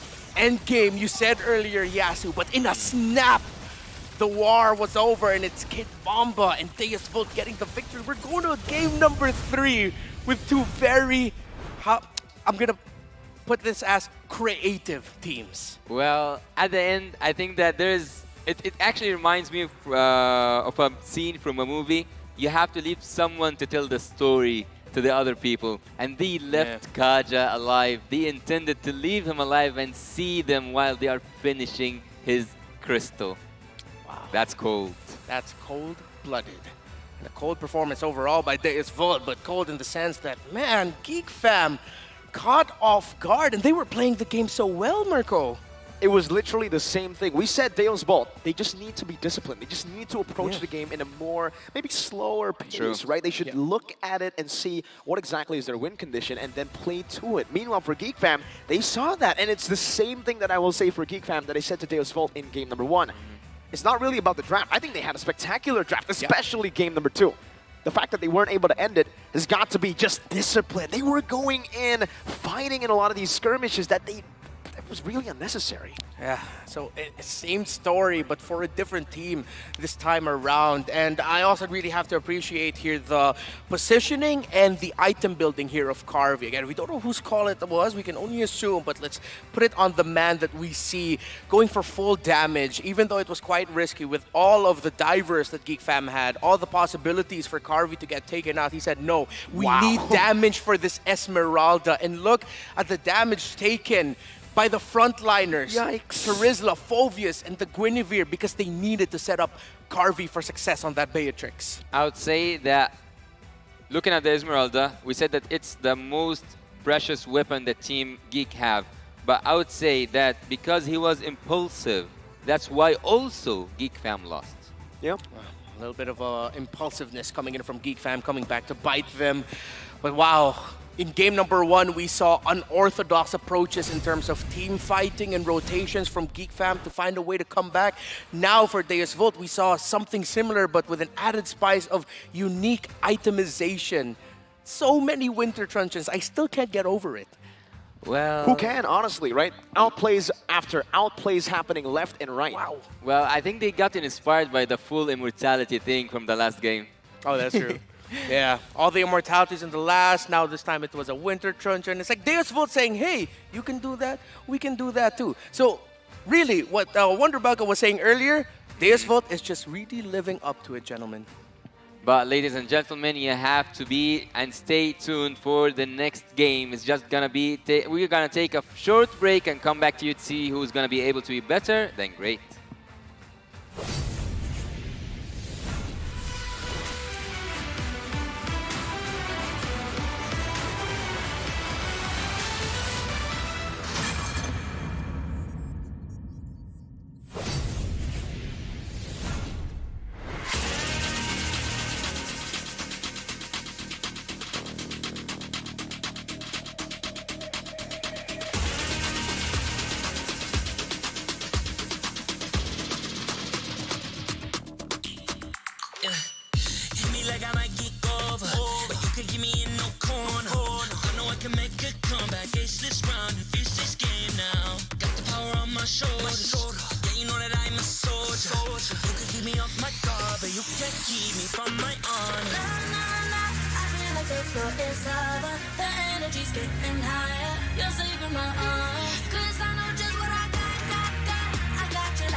Ladies and gentlemen, welcome back to the M5 World Championship. I'm gonna be with you once again, Yasu, with Yasta Miracle, my bro, and Yasta Raptor over there. We are going to see who's Yasta what. That's the Yasta what? Yasta and then Yasta what.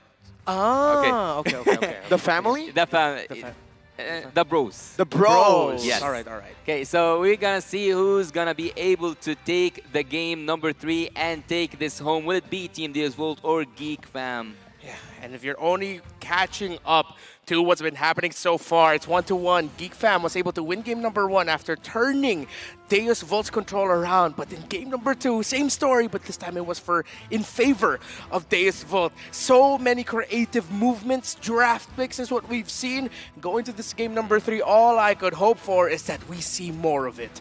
Being an expert in MPL ID, what happened for Geek?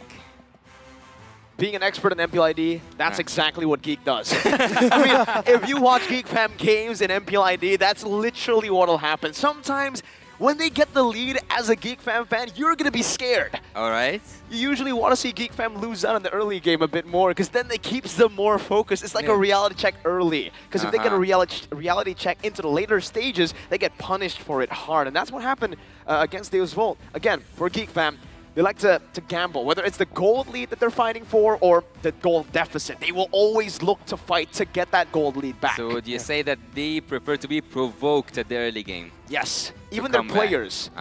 See, when you trash talk Geek Fam, it's a bit scary. Because maybe before you do that, they're always just chill. But once they're fired up, And good thing you mentioned that. I didn't know that about Geek Fam, actually, because if we go back to the winning moments of game number 2 on the side of Deusvold, Kid Bomba was talking a big game. Exactly. So now, are we going to see a Geek Fam who are fired up because they saw Kid Bomba, the MVP of game number 2, exchanging some friendly words, competitive spirit between the two teams? I mean, I instantly just remember the fact that Geek Fam and EVOS had kind of a grudge as well back in MPL Indonesia, right? It was EVOS first who tried to provoke Geek Fam, and then the next time they met, all 5 of them recalled after wiping them out in front of the base, sometimes even in front of just having the tas-tas moment. You know MPL ID, man. We love the tas-tas. The tas-tas. Okay, hearing the tas-tas and knowing all about the competitiveness that we are going to experience right now, we will enter the drafting phase between the EECA region champion Team Deusvold going up against the MPL ID runner-up Team Geek Fam. And now we're going to be seeing a different story as these two teams switch sides. Geek Fam taking out the Baksha. Guinevere is the pick taken out by Deusvold. Who will get the Matilda, the Faramis? Will we see those heroes banned out? Are the questions. With Bruno getting taken out by Geek Fam, he might be potentially setting up for a priority into the Nolan if it will be available for them. Guinevere respect as well, man. Instantly from Deusvold after seeing what happened in game number 1, they're going to take that straight away from Niall. When Niall is able to snowball in the game, whatever it's on, he can be on a tank, he can be on an assassin, he takes the game to his own hands, literally. And we saw that reflected in game number 1, 100% KP. Seems like he was dealing damage despite him being a tank. I actually like that Coach Fly Solo is holding literally a book. Like he has a book, not a paper for a single match or for a certain strategy. It's a book. So he knows everything that he needs to know. Meanwhile, Airpound's just there with a sheet of paper. That's what I'm going to say. It looks like there's a lot. No, wait, no, is it 1 or 2 folded up sheets of paper? No, look, I actually got to see the face of it. It's 4 drafts underneath each other, and that's it. 4 drafts, so maybe the games they played before. Yeah, interesting. All right. Maybe they're scrims. Maybe that too. Speaking of scrims, actually going into this series and going into the main stage. Oh, Diggy getting taken out. Look at that. Oh, okay. I love this. I love it. Man, as an Indonesian, Deusvold are converting me. Yeah. To Deusvold. I mean, look at them. They have personality, man. You can really see that. And with the Nolan ban here, they're also taking out the aggression from the side of Geek. Speaking of respect ban, wouldn't you say that this is the most respectful ban? Oh. Okay. Minotaur. Sorry, it was just, I'm so surprised. Minotaur first pick right away. I thought Arlon would be a priority, but no, they take out the Diggy and it's like, no, we really just want that Minotaur. All right. now that they have opened up with a Minotaur, Fredrin, Okay. Bruno. They're going to go for super winning lanes. Bruno banned. Unfortunately, the Bruno's Yeah. been banned out, but there's going to be another type of same style. You can Yeah, go for yeah. the Brody, right? I mean, if it's not the Brody, it should be the Bruno. Bruno banned out this time. Minotaur. I Okay. think Fredrin should just be picked up here with the Guinevere taken away already. But here comes the thing. You have the Minotaur, but yet you will play against his own ult. And you already, like, you take the Valentina and the Angela. I think Devo got the first, like, the highest, I would say, approach here. They have the odds going to their favor. Yeah, they have a good concept going for them going into the next phase because now GFAM are thinking about the marksman because anything that you pair up with the Angela will be happy. They could throw it back a little bit to a month and a half ago when Irithel was a hot pick paired up with an Angela.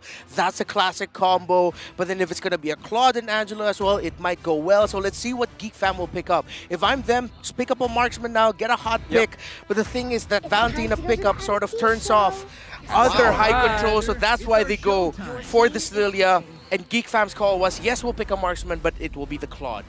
So no Fredrin. No Their Fredrin. priority is in that mid lane though still, right? With the Lilia, you're trying to battle out that heavy emphasis from Deus Vult with an Angela and a Valentina to clear those waves, to look for those winning trades. Lilia gets you a lot of that. With the Claude as well, looking to play into the neutral objectives. This is just signature Geek Fan. I actually kind of love what Geek Fam's coach is cooking here because having that Minotaur and also giving him the Claude to just blaze, to have this blazing duet moment underneath the ult and banning the Diggy first of all. I'm quite a fan of Coach Erbang's draft so far. Yeah. And now for Deus Vult, who's under labor for this draft, we're going into the second phase where XP laners and junglers is what both teams will be fighting for here. As they take out the Phovias, they've learned somewhat. The Terizla, he gets picked up by Geek Fam. The thing is, it's going to be giving the penalty zone to the Valentina, so might not actually end up being good for Geek Fam. Let's see, is it going to be Petrify what they'll chase for? Will they go Yuzong? Will they go Lapu? They can... Okay, Luke's Paquito, how is it? I mean, it's not bad, definitely. He can definitely utilize it here, but he's more of that playmaking, the setter type hero. Setter type. If he really needs to go Paquito, he'll go Paquito though. They'll try it out. Yeah, because they need something that can burst down this 1-1, make the 1-1 and the Angela panic. Okay, so let's play this game. Forget about the coaches for now. Okay. If you are the coach for Team Geek Fam, what's your priority pick? Choose one. One priority with this draft. Luke play the Paquito. Okay, and for you, if it's for Devo. For Geek Fam? What's your Oh, for command? Devo. For Devo. Team is banning. I mean, One right priority. now, to has rhyme to with be, this draft. I think it has to be Martis, man. There's so much there's so much CC. They gotta try to bypass that somehow. If it's not the Martis, maybe something like a Lancelot. You know what's really good about me being asking questions? What? Is not getting to answer them. I just get to put you on point. All right, okay.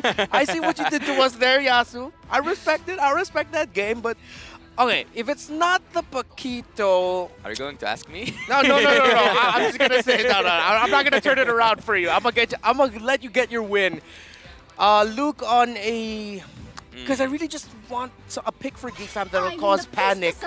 Oh, they take away the Edith. Wow. If it's not the Paquito, what if the Benedetta for Luke? Same thing, right? I mean, for him, he loves the Oh. Martis. Oh, there, not there the you Martis. go. You called it. But yeah, again, for me, looking at Luke, it has to just be a bit more of that setter type of hero. Now that you're seeing the Martis, though, you might actually go for that route, going for the Paquito, going for the Benedetta, heroes that can just deal damage, but they can also opt to deal, well, to get some CC out with Petrify and Bene, knockout strike on Paquito. Exactly. I was just about to say, having Benedetta with a Minotaur, that's just perfect for me. Yeah. Okay. Akai Paquito, Akai Benedetta? Oh, no, it's a Khalid. Khalid, Setter. okay. All right. You are one Oh, way Setter off. and the damage, right? Hey, All right. Fredrin, I got it. And the Fredrin. All right. A bit There you late, go. but got it. Yeah, okay. Makes sense with the picks. Oh, look at that win rate, though. What? 29% on that Fredrin. Yeah, he's falling out of favor. I think the only times I saw him win was with Blacklist International, if not mistaken. Yes, in the hands of Sensui, if I'm not mistaken. Right? Yeah, Yeah. correct. And I believe a game or two in the wild card as well. So at this point, it's been a long time since then. So last pick, they just need their EXP laner themselves. Are they gonna match? Oh, actually, weirdly enough, I'd like the Paquito for this vote. I want to see To crowd punish the control entry? hero. One more crowd control actually can benefit Corby so badly. It's crowd control. Oh, that's new. Oh. Dairo. Oh, so they went for damage. This is a scary early game comp, man. Remember, if they get a snowball going, GeekFam might not be able to get to that late game. It's a Dairoth, Martis, and an Angela. What I hate about the Daroth Yikes. here is that whenever he initiates, whenever he's in, there's no way out. It's fully commitment to the team fight. That's and where the hard guard comes in. But still, you have Minotaur in front of you. You cannot risk it. Yeah, it's gonna be tough. Weirdly enough here, I feel like it's the same draft story as game number 1 as we look at it. Yeah. Deus Vult can end this quickly. They might control. While GeekFam, if it goes out of their hands, they might actually be able to stretch it into the late game. Look at the late game potential, much higher compared to Deus Vult. Weirdly enough, the early to mid game potential here of GeekFam just edges out Deus Vult, but let's see what the story will be. Deus Vult have been able to force a 3rd game in this series. Now it's all in for both these teams. Knockout stage glory awaits them. Ladies and gentlemen, into the land of Dawn we go for game number 3. There is no way to go back from here. No way to go back whatsoever from here. We can know right now that the odds are not in the favor of someone or like a certain team. Both of them are now having this moment, having this momentum, and now it's now, actually, or never, because this is the last game for Team Geek. Yeah. Now or never, all in. This will either be a moment you'll remember as a dream or as a nightmare. Whoa. Early trade, Sunset Lover is feeling it from this Lillian Minotaur. So this is the... I think this is where the stat of the early to mid-game potential of GeekFam is coming from. The fact that their mid-lane wave clear is so strong. Well, I do like something. Team GeekFam, they do have early game clearance and they do have early game burst damage with the Lilia. And in the terms when it comes to the late game, you still have your Claude with the Blazing Duet. So far I think so good. Okay, both taking it easier right now. Tank emblem set actually for the Deeroth. The Rupture is where he's getting his damage and going for the Festival of Blood while classic Khalid at this point where he's just full on damage still with the Assassin emblem. It's more of a utility Dairoth, huh? I think he just wants to utilize the second skill as much as possible to shred that defense so that Carvey and even Magister can deal a bit more damage in these team fights. Once they get a single burst down, remember, on a Martis, you can slowly take everyone out. Do you think that at some moment, Team Deus Vult realized that they took the 1-1 a little bit earlier? Maybe they could have changed their minds and took a carry? Oh, well, I'm not going to knock them for that 1-1 pick up because that first phase just looked really good for them. The Valentina, Angela, sure, but then the fact that they already showed their hand just meant that they committed to it. I can respect that. Right. We know how strong the 1-1 is right now. I love the 1-1 here. Yeah.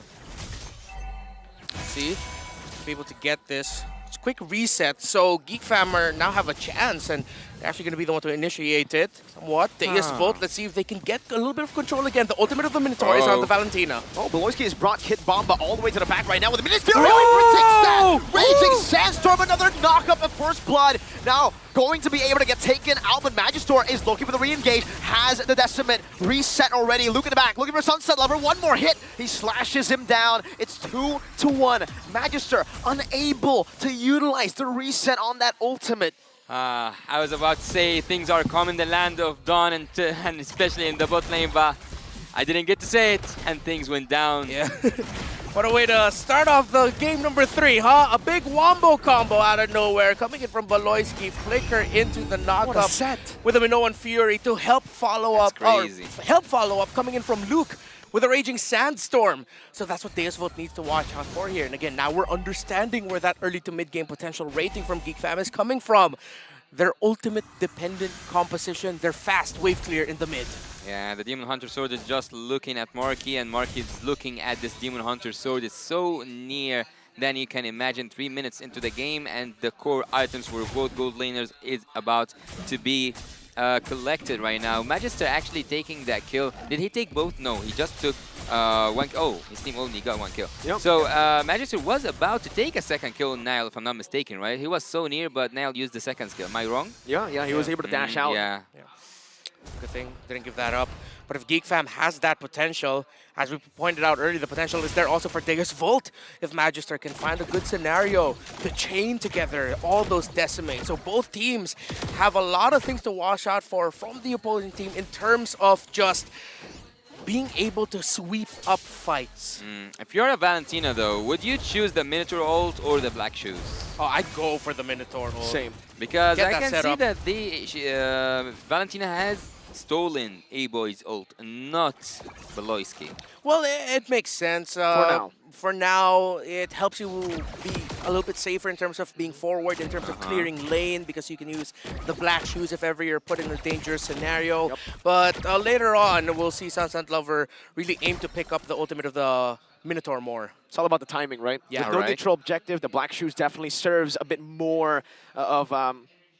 it's more usable, right? Yeah, I mean, when you get exactly. ganked, when you get just poked down, but in the neutral objective battles, that's when the Black Shoes, that's why Lilia has actually picked up against the Valentina, because it's not that big of an ultimate that you can utilize to win you neutral objectives. Yeah, we'll see who will shine right now. I can see that Magister is being bullied away. He's being pushed away, zoned away. You can use the term whatever you want, but look, what's that damage?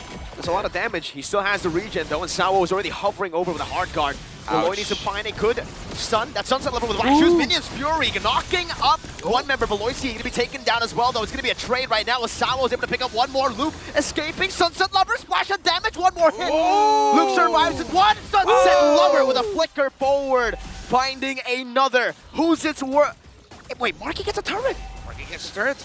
That was the trade. What's it worth for? Well, that's why the Geek Fam was lacking the damage, because they as well committed their marksman to going into that fight and joining it. Hence the 3 kills, hence that big win. But Geek Fam, again, they're sticking to their idea from game number 1. Play the macro, take it easy, nice and slow, and then we'll find a way to turn it around. We have to commend, though, Deus Volt's turn in that fight. The discipline that we were asking for, we're seeing more of now. I like what I'm seeing so far. Both teams are balancing everything in terms of the gold, even the trades. Look at the turrets. I love this game, man. I love this game. And actually, both of these teams so far, ever since the game number 1, and they have been battling it out since minute 1. Another knock-up. Sunset Lover, if he gets forced back, that's onto the midst of the team. Luckily, Sunset Lover was able to just dash out to safety, but good backup instantly. The response from Deus Volt has really changed from game 2 to game 3. Yeah. If this was a different scenario, Deus Volt might have already lost that mid, but good thing they kept that, because they understand that if they lose that mid tower, it's going to be so hard to fight now against Geek Fam, knowing that you have strong split pushers on their side, a lot of strong wave clear, good AoE damage. So that's going to be a key to victory here for Deus Volt for the next 4 or 5 minutes. But that, hey, yeah, forced it out. Okay, so this is what we're talking about on the side of Geek Fam. They have picks here and heroes that can force that panic out of that Angela ult. Why Sao? Why Sao? You are 10 seconds away from the turtle, but yet that was his choice. That was his choice, not mine. So let's see. Better to be safe than sorry, right? Yeah. But still, I think that, yeah, I totally agree with you. If the mid lane turret is open, the vision around the map will be ridiculous for Team Geek Fam. It's a good trade in right now. Marky actually has a bit of prio. We'll try to utilize it here as the 1-1. Carvey has been forced up to that lane to clear it out. Nile won't even use the retribution here. He's going to try to look for even more across the enemy jungle, trying to invade the jungle of Deus Volt. Magister walking up.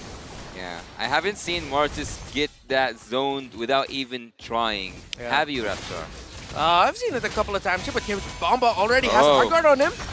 Get Bomba with a hard guard. He's able to dash forward. Now it's going to be a flicker defensively from the side of Luke. It's 1v4. Bro. And Kid Bomba loves those odds. The Abyssum Strike and the turnaround. Bomba. Going in for more. That's Magister now knocking them up. Oh, it's a boy with the Black Shoes onto the back, right onto Sunset Lover, but he falls into the Decimate, and Deus Volt pick up a massive win. Kid Bomba. Oh. big brain, big other things from the young man to actually take that fight and say, I will take it to you. And Salwo says, I got you, boy. What a call there by Deusvul. 1v4, man.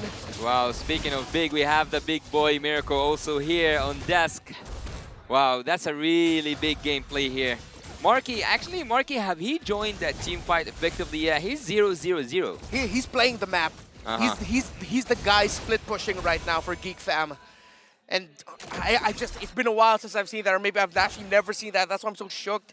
The Dirov with just a hard guard. He's using base damage, bro. He's just relying on base damage. Ooh. That's what we were talking about. This is what you mentioned, Mirko, the utility of the Dirov. Like, if it's not going to be to shred armor, it's just going to be like, I am here to annoy you. So, having Kid Bomba, actually, all the games he have been so ineffective, but being on the Dirov, I think he's going to go for a full tanky build, having also the Angela's hard guard. Oh. What the damage, man. Marky had to use a sprint. Man, the damage is insane. What's up with this Dirov? He's a building tank. Oh, wait, Sunset Marky. Leveler. Sunset Leveler going forward, forced to use the black shoes. That's a win for him, man. He gets back to full HP. Marky has to recall, and the Lord has already spawned back in to the Land of Dawn. They're both so conceptually evenly matched that it's so hard to call it here. Both teams now trying to set up for that Lord. Geek Fam there. There's both here. Mirko, do the thing! Penetration. This Fury from both these teams is going to be Beloyski, who knocks Kid Bomba up, but he's able to get back Marky now in the midst of it all with the Blazing Duet, dealing some damage. Kid Bomba tries to predict the BMI. That's a Raging Sandstorm, but Kid Bomba dodges away from it. He gets taken down by a boy with those glooms. In the end, it's XP for XP. Sunset Lever with a splash of damage onto Marky. Now with the BMI. Looking to reposition onto the Lord. It looks good right now. Still there. The vision is still there. They can go contested. They can go. Deusvul knows, but it looks good, really good right now for Geek Fam. But here comes Magister. Marky in the front, getting some poke in onto Carvey. No BMI, that's some info right now. More than a coil onto a boy. He makes it out though with the black shoes. Now it's Magister who's caught in a tough spot. Marky dealing damage, Sunset Leopard with the black shoes. So able to sustain right now with the Blazing Duet from Marky. That's an amazing grab. One more hit. Carvey finds all the weakness points, but he's not able to get it just in time. He kills him first. Beloyski with a knockup. That's a Raging Sandstorm. Carvey slashed in the Land of Dawn, taken out. Geek Fam once again with a prolonged fight victory. What was that team fight? 1.5 minutes. Team fighting. Wow. Trade after trade. These two teams do not want to give up. They know what this means to them. Security for Knockout, security for M5, and the utility.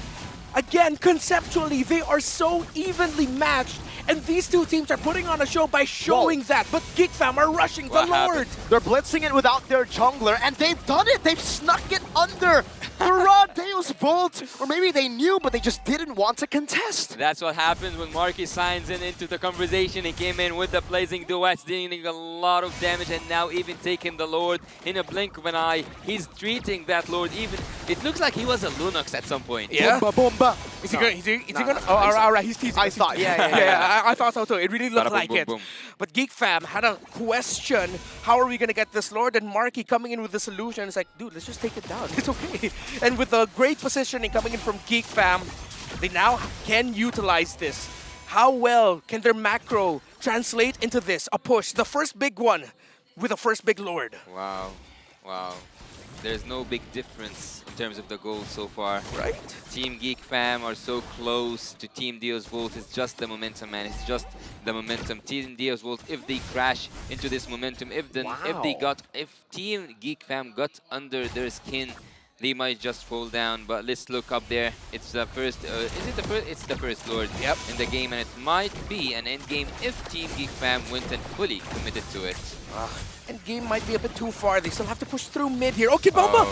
Ooh, flickers out. Wow, that was a tough flicker, to be honest. That wall's pretty thick. Yeah, that's a thick wall. That's like finding a needle in a haystack, what he did there. If that was was impressive. Yeah, that was incredibly I would have hit impressive. the wall. Same, dude.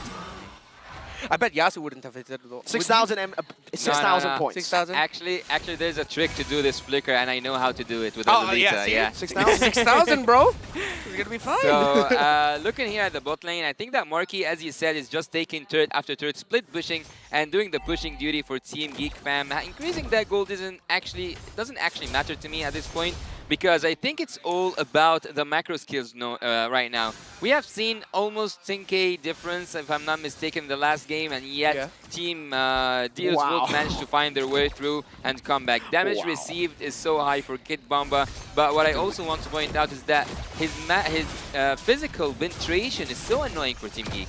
Yeah, it's not every day that you get to see a Dairoth taking the most damage. Dude, man, Dairoth and EECA is just built diff right now. There's just something up with how they train their Dairoth players. The build, the emblem, everything. That Angela. The Angela exactly took 4k damage since the beginning of the game. Literally untouched. Yep, it's all just... I feel like, yeah, that's why. All the damage that should have been on Sawa right now is actually on Kid Bomba. And Bomba's still just full tanking. He doesn't care, man. He doesn't even... Usually we would see a Fury Hammer. That's what Boots would do, right? He would go for the same utility build, but he would go for just one damage item. Fury Hammer, it grants you enough base stats for your physical penetration and just a bit of physical damage as well. That's a really good concept. You don't need to go for the Fury Hammer because you went with Rupture and Festival of Blood anyway, and you have the Angela with you.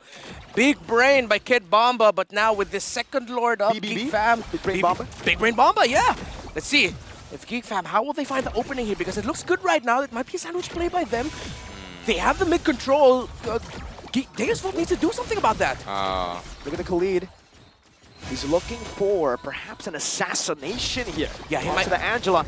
Kid Bomba, if he doesn't get the help of the hard guard here, he's going to be melted down just in time. And Kid Bomba's 1 HP. He barely gets out there. Beloyski now posturing up.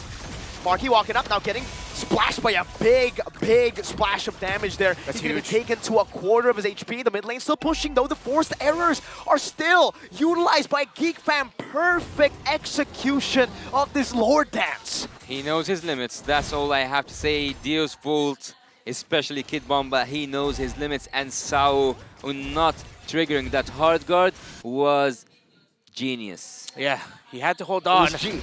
It was G. But G. Wait, we have kid and a boy, right? Yeah. So there is a kid here and there is a boy here. Where's the man? Where's the...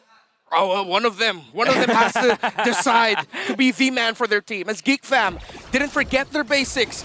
Minions. That's what they did. And now they have this Lord threatening a push into the base of Deus Volt. Up to Malefic Roar's Carvey. Whoa. Beloyski, that was so far up into the base turret. They've gone 2 base turrets this time around, and they're actually playing it a bit more disciplined than they did in game number 2. Oh, they're going to go for it. Sunset Lover forced to use the Black Shoes. The Blazing Duet's going to be used up right now, but Marky goes back to the BMI. Minions Fury opening it up, knocking Kid Bomba and Carvey, but they're still able to defend for now. Sunset Lover dashing front and actually zoning Geek Fam. Geek Fam will now understand, hey, this is deja vu to game number 2. Let's back away real quick. Yeah, I love the spark we saw there. Did you see that Mortis just threatening Marky to go out of the base? Yeah. Get out. Exactly. The moment Marky saw that, Martis like, I'm out of here. Yeah, I'm out. And Geek Fam really have learned from their mistakes. They don't want deja vu against Deus Vu. They just want to make sure they end this game. Deja vu, Deus Vu. Yeah. You have to cheat that a little bit. You got to go kind of fancy with the pronunciation where you silently end there. I like it, man. That's very geeky of you, man. Yeah. Get it? Yeah. I like Boy, it. yeah. We learned a bit from the Shadow Analyst. I wonder where he is. I saw him in the back. Oh, really? Yeah. Oh, you should tell Leo. He's dying always, for an autograph. He's always in the back because he's a shadow, you know what I mean? Ah, I see that. Sometimes he just howls for some reason. I don't know. I wonder. Something like that? Yeah. But I thought it was the sun. Was that the shadow? Oh. No. I thought it was you. It was not you. No, that was Was it? Wow. I don't know. I constantly hear a lot of things I can't explain in my head. See Halberd, actually. Built up here by Marky. And that Dairoth, yep, still full That utility. looks to me at this bush. Bomba, Abyssum Strike now. Minions Fury knocking him up, though. Magister still able to escape. He gets a good decimate to take him out, and that's going to be a combo. Kid Bomba shredded down, still able to survive. Ooh. The Bomba plays from Kid Bomba. What? Seriously, Kid Bomba, you gotta teach us some things, man. What are you on right now? And Deus Volt, despite them having their backs against the wall, I like that they're taking risks. That was very risky what they did there, but it led to them being able to get a kill onto Beloyski and just a little bit more confidence to move outside of their base, which they need right now as the Lord spawns in 3. 2, 1. Well, I don't know if it's safe to say or not, but this is the most enjoyable game I've been casting so far. See? It's so intense. Oh, Kid Bomba gets shredded down. Carvey gets the hard guard here, and that's going to be Niall, who gets shredded down. The Lord is dealing damage onto Bomba, but with Carvey zoning the rest of the team, that should be okay. Bomba recalls, a boy and Niall has been taken out. How can they seal this? There's no retry to be seen. Maybe Beloy can look for a miracle play with Marky. Unless Minions Fury coming down, they will decide to give it over. Magister secures it for Deus Vult. What a call there by Deus Vult. Sunset Lover coming in the clutch. He had the ultimate of the Minotaur and used it to send Geek Fam back, and now it's the Geeks with their backs against the wall. Back and forth. The turning of tables, the themes of this series continue on, and Deus Vult, they have their eyes set on the goal. Control for Game 3. That was a straight push, man. They didn't care about any of the side lanes. That's also friendly fire here. We see that Sunset Lover, whenever he steals that Minotaur, and I would totally agree with you when you said that if it's up to your Reptar, you would have chosen the Beloyski ult in a blink of an eye. I would totally agree with you. Let's look here at the top lane. The Lord is still intact. They haven't been touched yet. Magister is setting up stuff. And on the opposite side of the map, Sao is looking here. Who's gonna give it to? Is it Kid Bomba? Oh my god. Marky stepping forward there. Very, very scary. For Deus Vult, it's all according to plan. Kid Bomba with a zone into the front. The Lord taking a half HP now should be cleared out. And that should be all that Deus Vult can look for in terms of base turret. They can certainly just rotate down below to pick up the final tier 2 turret that Geek Fam has. But what that means is we're basically back to equal. It's one base turret from each of the teams, maybe even more. Deus Vult looking for the engage here, diving in the base turret, no problem. Beloyski would have been his Fury, but Sunset Lover finds the same thing now with Winter Truncheon as well. That's Marky with the Blazing Duet. Magic going to be baited in all the way, buys the immortality in time. Does he buy the winner? Wow! Super fast hands, but the Raging Sandstorm cuts him down to shut down Niall.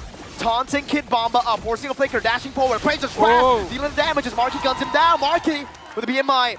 Looking for another opening as Luke follows it up through as well. 2 for 1, but Geek Fam loses their last base turret in the bottom lane. I was saying please, please, please, and I was actually begging for this game to not finish yet. Yes. I want to watch more and more. 15 minutes. 50 minutes? I wouldn't mind, man. I would not mind. These two teams are putting on an absolute show. The timings, the buying and sellings of tradings of Winter Truncheons. Actually, Beloyski had one built on him when that sequence started. If I'm not mistaken, he just wasn't able to press it in time.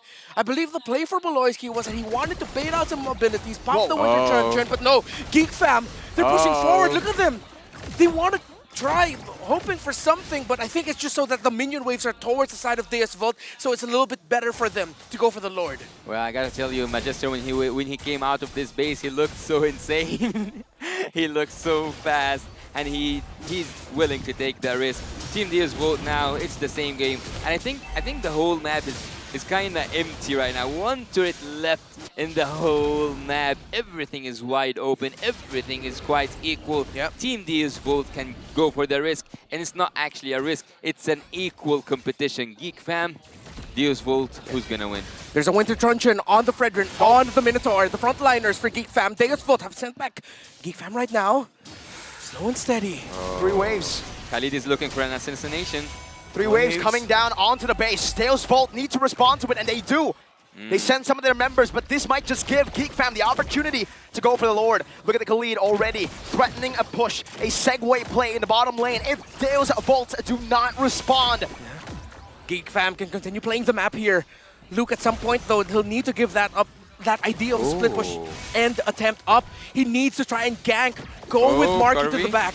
Try to find a sandwich. Kid Bomba jumps in. Minus Fury coming down, but that's going to be the blazing duet canceled out. Marky gets out. A boy dealing damage from the back. That's a bit of truncheon from both the players right now. Is that still going to be the crossbow tank ready? Marky, Leon pushing in the mid lane. Luke goes in onto Magister right now. Is that's going to be a full-on engage from the side of Roy. But it's still going to be Carby, who reaches the wave in time. 2, or no, 3 for 1. Now marching forward. Carby now brings it down. One more hit. And Luke finds it. It's a shutdown and a win for Geek Fam. Once a geek, always a fam. Now they get their moment. Now they get their moment. Whoa! What a cold moment, Geek Fam. Are sending Deals Bolt back. It went from cold to hot real quick. You can see the taunts live on stage. It's getting heated in M5, and it's only just the beginning. Yasu, Reptar, we've got a whole lot of heat to deal with tomorrow. What a showing by these two teams. A round of applause for Geek Fam and Deus Vault. Wow. What a performance, what a series by these two fierce competitors. But Geek Fam triumph, Geek Fam shine, and look at Paloyski. Oh my God! Where is the spirit? Where is the spirit, man? That's the villain arc.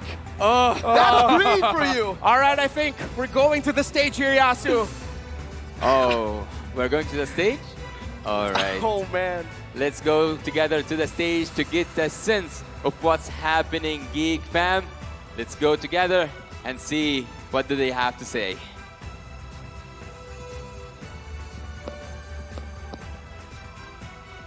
The Geeks have won! Geek Fam, give it up for the Geeks! There you have it. There you have it. Baloyski. I'm here and I'm gonna do the interview. I know that you're proud of your teammates. Baloyski, you lost your first series in the M5 tournament. What's your process to do these comeback games? We talk a lot because I think we're not losing just because of our game. It's because of our problem. We just try to fix it, and our coaches help us to prepare for the upcoming matches mentally and strategically. Okay, it's because of the back end help. All right. We still don't know yet. We still don't have any updates regarding your placement. We still have no final updates. But then again, you managed to win your last two series. Welcome back to the PH, Baloyski. Now, this is a funny question. What is the first Filipino food that you gave and you ate, and all of a sudden you guys won all of your games? After we go in Philippines or because of we win? Because of the loss. Yesterday we ate turon. Yeah, turon, and they like it. Okay. Turon is the key. Banana split is the key. All right. Let me call on Marky. Marky, come over here, Marky. The solution. Hello. That game was tough. What can you say about Kid Bomba's Dairot pick? Okay, you can speak in Tagalog. I will translate. Come on. Ano po? Malupit siya eh. Parang jabomba eh. Malupit. Idol. Marky said Kid Bomba is the bomb. He is the bomb. All right. Marky, this is your second M series together with Baloyski. How is it different this time? Siyempre, yung mga ka-team ko po, iba na. Tsaka ano po, mas masaya po. Kasi siyempre, na-try namin ibalo yung ibang lahi eh. Tsaka ano po, may thrill sa amin yun. For him, there's more thrill, and this time with a different team, he is happier. Do you agree that you're called the solution? I cannot say that. Mas masaya pa rin yung ano namin eh. Huwag mo sabihin yun. Oh, sige. Wag na daw. All right. All right. All right. All right. Well, your fans call you that. Your fans call you that. Okay. Now for Luke and Aboy and Niall. How about Niall? Niall? Okay. Come over here, man. All right. Okay. Niall, this is your... How about you? This is your first M series. How's the atmosphere so far? For me, the atmosphere is so good because the Filipino is so polite all. Okay. All right. You love the Filipinos? I want to be Filipino.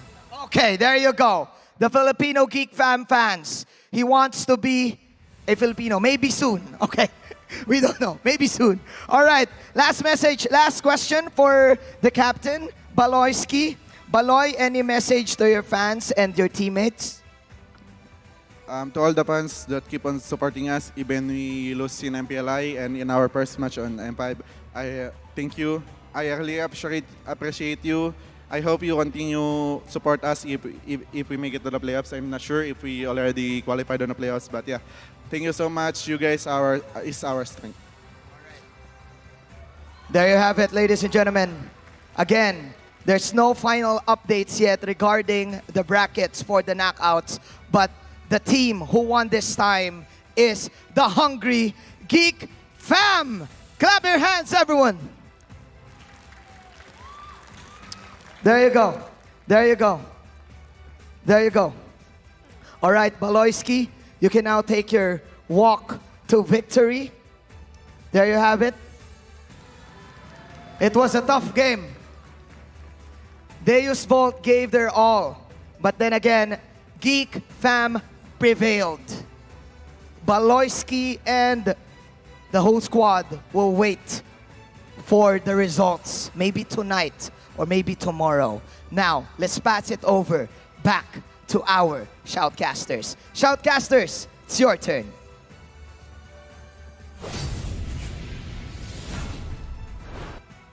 After we got a taste from how does the stage looks like, and we have seen a spark there, I heard from you, Mirko, during that, let's say, break here on the desk, that this is the first time for E-Boy to break out of his silence. Yeah.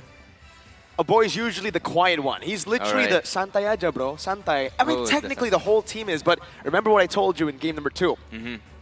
If you provoke them, they're going to get real mad. And we saw that, literally. Yeah. We saw that happen. And wow. We posed the question between Aboy and Kid Bomba. One of them has got to be the man. And Aboy got the last laugh, becoming a man, the man.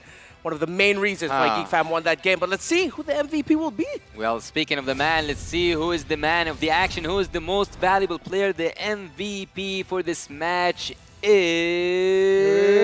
Oh! Of course it's him. He is no longer an A-boy. He's a man. He's a man. He's a man. I've been using this joke so many times in MPLID, but since it's the first time in M5, it's fresh. It's fresh, and we can continue it for, well, until the end of M5. You know what? Let's just go for it. 6-3 and 5 on the KDA. And you could really see the Lilia, his placements of the shadow energies on the floor really just maximizing the damage you can dish out on the Lilia and actually making Deus Volt think twice about committing, because every time, especially there near the end of the crucial fights, as we look at the highlights of Aboy and Geek Fam, when Deus Volt wanted to commit, they go into it not fully healed because they've already taken a lot of damage from the Lilia. I know this is an unfair question, but when was the turning point? And it's an unfair question because there was a lot of turning points in this game. I'll answer that question with another question. All right. Which turning point? Because there were so many moments where it was Deus Volt's side, the gold lead, and then it turned over to Geek Fam's side, and then it went back and forth the entire game. I think a lot of the turning points we have to talk about is around the objectives, because now we got to see a little bit of the edge that Geek Fam has with their experience and how they play their macro game, taking care of the minion waves. But Deus Volt, they really showed off here their expertise when it came to team fighting, when it came to winning around the objectives. But that little difference of Geek Fam just handled the minion waves a little better ended up becoming one of the main reasons why they won this series. As you look into the last major Lord fight here, the damage coming in from the Lilia, what Luke was doing, going for that sandwich play, managing the minion waves, meant that Deus Vult had to look at two things. The fight that was happening and the minion waves and potential split push that Marky was dishing out. Minion wave management around objectives, you must never forget that. Yeah, and at some point Team Deus Vult had a glimpse of how would winning look like, but yet they snatch it out. Team Geek Fam take game number 3. What an impressive showing. EECA, they talked the talk. Even though they lost the series, we have to say, Deus Vult, they walked the walk. They almost won that. We got to respect them, definitely. That was a statement. Yeah. EECA has improved. We asked that question earlier before the match begun. And yeah, we saw that improvement live. Taking the first runner-up of MPL ID, a major region in MLBB, to a full 23 minutes where it came down to the last line. Yeah, and if there's something I can say for sure, EECA have upped their game, and not just that, they have came here prepared. Yeah, the preparation here was evident. They're drafting on point, but Deus Vult look like the type of team that will quickly adapt. I'll be excited to see how they adapt in their next series, but now Geek Fam, their fate is no longer completely in their hands as they've played their last game here in the group stage. They now just wait, as we mentioned. But looking at the items, of course, again, Geek Fam taking a page out of Deus Vult's book, the Winter Truncheon priorities. That double Winter Truncheon there in the end was massive. Things change around, but the sandbag is the same. Kid Bomba. Yes. How he played this deer off is something else, man. It was amazing. Amazing, exactly. Rupture, Festival of Blood, Tank Emblem, but you have the Angela, so you don't build the Fury Hammer. Great concepts and great execution by Kid Bomba and Deus Vult. But Miracle, would you say that A-Boy getting out of his, let's say, comfort zone looked like... How was it feel? How did it feel for you? Like, when you see him play or like have this aggressive reaction? Taunting, for sure. It showed me that he's human. He's not a bot, right? I mean, usually he's so chill, he's so cold, just like a robot. He just, anytime it's heated, he'll just be the one sitting there or chilling. Like, everybody else is taunting, you know, emoting. Yeah. He's the guy who's just chill on the desk. So it really shows you that M5 has gone to him, man. The heat of M5 playing in a world championship for the world championship title. It gets you. Yeah, and again, we pose the question all the time, which team will be better than great? And if being better than great means you coming out of your comfort zone, really letting that passion and fire come out, then yeah, let that come out. Yeah, if that's how things will go from now and on, I am digging into it.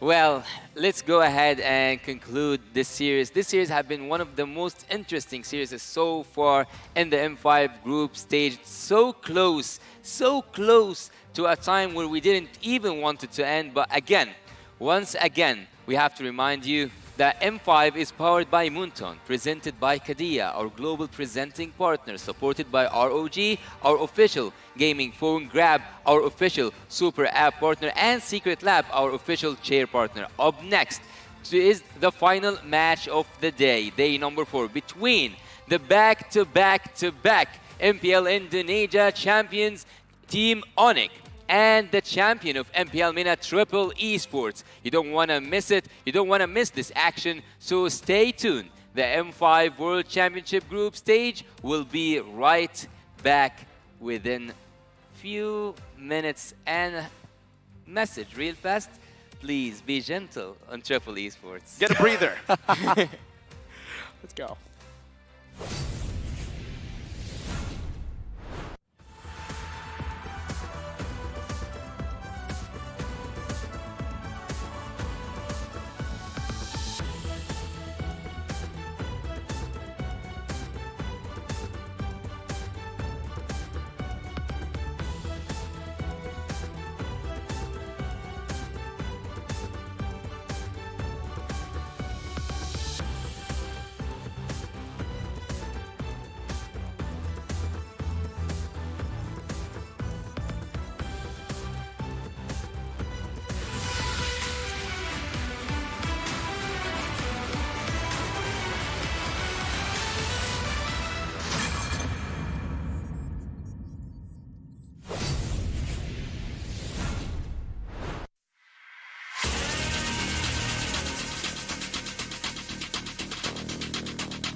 a soldier. You can keep me off my guard, but you can't keep me from my honor. Nah, nah, nah, I feel like the floor is lava. The energy's getting higher. You're saving my arms. 'Cause I know just what I got. I got you like na-na-na. And you know I hold the power. This feeling I love. Oh, yeah. Making my grind good to play. So don't stand in my way. Standing tall and I won't fall over. We are better than great, good. We are better than great. We stand tall, won't run away. We are fun, nothing gon' change. Great, we are better than great.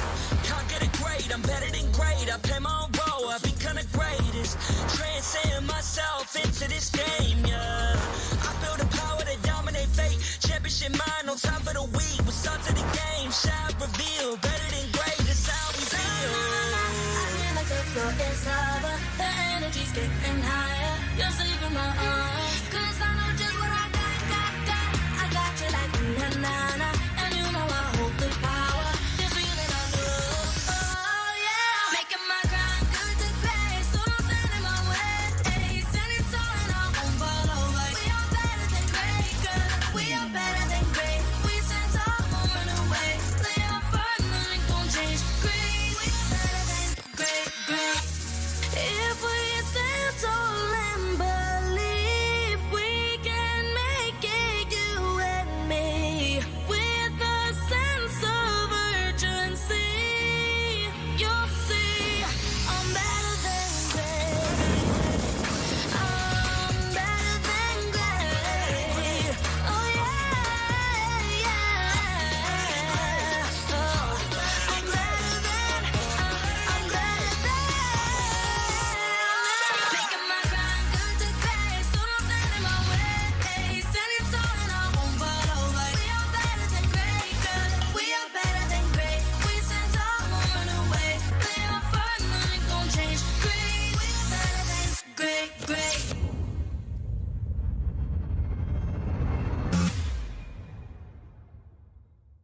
I am the #1 seed, the champion of the arena.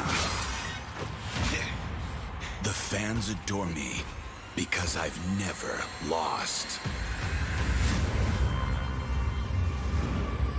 Yet you are afraid that you will lose everything.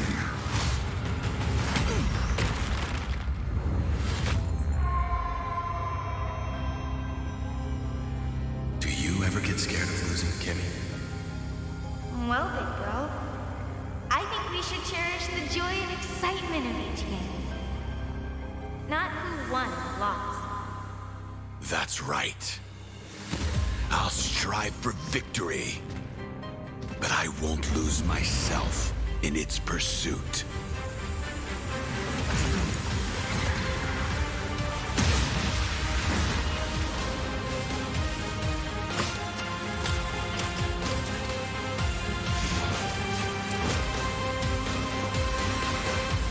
World Championship. I'm back.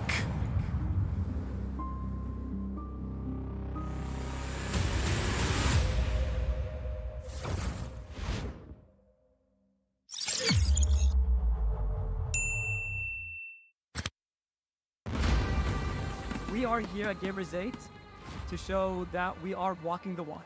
We have had amazing reactions, major idea owners, and a lot of potential partners and stakeholders coming in here and taking a peek. The DS Cube over here has been the nexus of this zone. What I saw from the outside is very mysterious. You want to know what's happening inside. Felt like, this is an MMORPG, but R is not role-playing, it's real world.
Grab only, savings ang dami, your wallet sings tonight. Laki ng bawi, pag nag-grab only, save 244 alright.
النيم براوي يجي واربح واخوك سفاح قولي الاول وانا مرتاح اختصاصي اكتساح انا اللي حفرت الزلط ذاته وسط اللي في الما في اي فاتو والحاقدين اوك ماتوا مساكين ساي اوك جاتوا Nah, nah, nah, I feel like the floor is lava. The energy's getting higher. You're saving my arms. Cause I know just what I got. I got you like na na na. And you know I hold the power. This feeling I know. Oh yeah, making my kind good to crash. So don't stand in my way. Stand it tall and I won't fall over. We are better than great, cause we are better than great. We stand tall, won't run away. We are burn like don't change. Great, we are better than great. هوي مدوش هنا دب القعدوش ما بنسيك خشوش هنا كوابيس وحوش الافضل انا افضل منه والعاقلين انا خليتهم يجنوا والحاسدين انا خليتهم يزنوا سقف التوقعات مدمرين Nah, nah, nah, I feel like the floor is lava. The energy's getting higher. You're saving my arms. Cause I know just what I got. I got you like na na na. And you know I hold the power. This feeling I know. Oh yeah, making my kind good to crash. So don't stand in my way. Standing tall and I won't fall over. We are better than great, cause we are better than great. We stand tall, won't run away. We are burn like don't change. Great, we are better than great. If we stand tall and believe, we can make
sasurotkan ko Kau kita akan bagi as this round versus game now Got the power on my shoulders Kau kusang pataruh Kau bisa buat ku lengah but you can't keep me from my honor I feel like the floor is lava The energy's getting higher It's heavy in my arms Cause I know just what we got I got you like na-na-na-na And you know we hold the power Cause we are better than great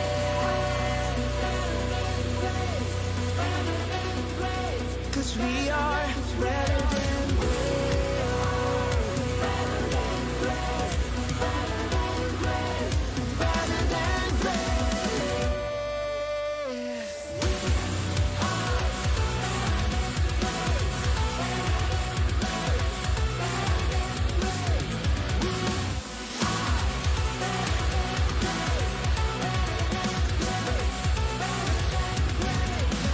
Taklukan yang hebat, aku yang terhebat Apa yang malu, ku jadi terhebat Transcend myself into this game, yeah I believe the power to turn me afraid Kemenangan bukan trik yang lemah The start of the game, we shall reveal Better than great, it's how we feel I feel like the floor is lava The energy's getting higher It's heavy in my arms Cause I know just what we got I got you like na-na-na-na And you know you hold the power Cause we are better than great I can tell you about those fading my way Standing tall and keep talking We are better than great Kita yang terhebat Hadapi yang tak terbagi Leopard tak berubah We are better than great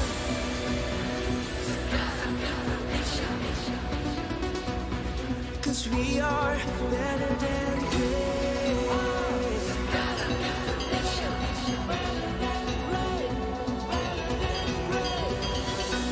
If we stand tall and believe Kau dan aku kan bisa Dengan tekad membara You see, I'm better than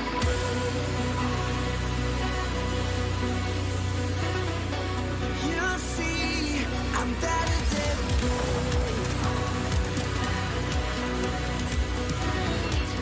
You see, I'm better than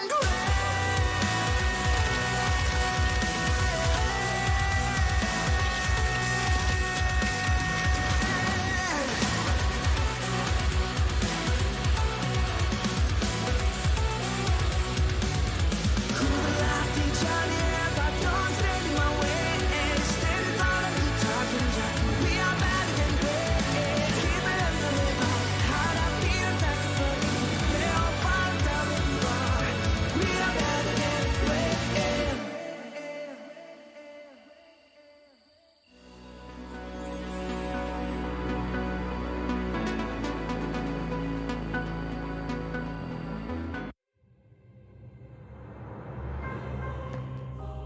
The Shadow Dragon was once my biggest weakness, but now it's my most potent weapon.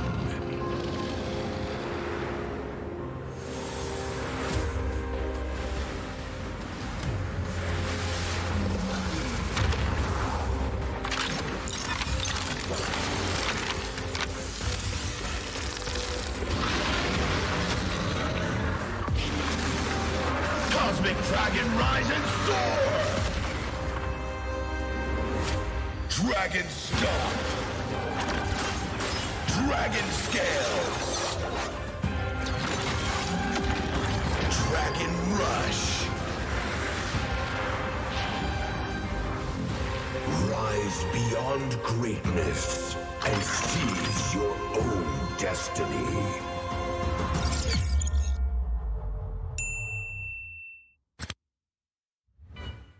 Tonight, we celebrate MLBB Esport.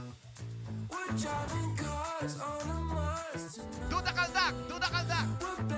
This is the Suman Challenge. Go! Oh! May jao ne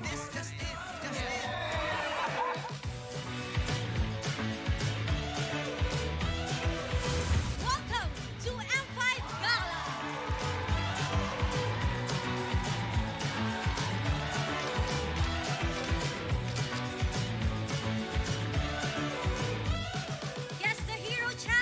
lagu.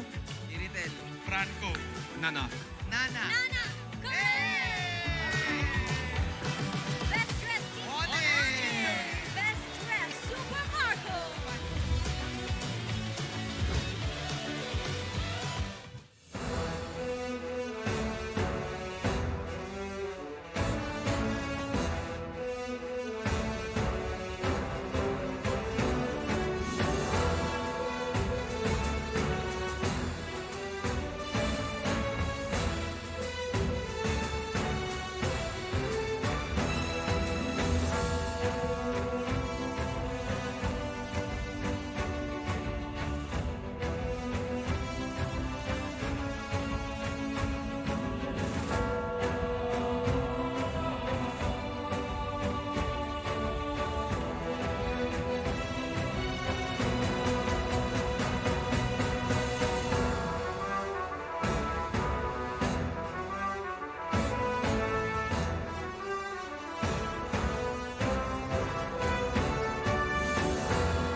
You can keep me off my guard, but you can't keep me from my honor. I feel like a floating lava. The energy's getting higher. You're saving my arms. 'Cause I know just what I got.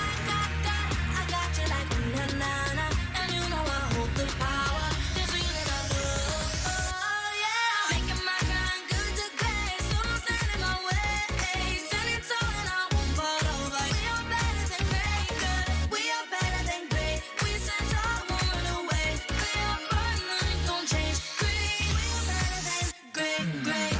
Can't get it great, I'm better than great. I play my own role, I become the greatest. Transcend myself into this game, yeah. I build a power to dominate fate. Championship mind on top of the week. We start to the game, shout, reveal. Better than great, that's how we feel. I feel like a floating lava. The energy's getting higher. You're saving my arms. 'Cause I know just what I got. I got you like na-na-na. And you know I hold the power. This feeling I love. Oh yeah. Making my grind good to great. So don't stand in my way. Standing tall and I won't fall over. We are better than great, good. We are better than great. We stand tall, won't run away. Lay our fun, nothing gon' change. Great, we are better than great. If we stand tall and believe we can make it, you and me, with a sense of urgency, you'll see I'm better than great. I'm better than great. Oh yeah, yeah. Oh, I'm better than.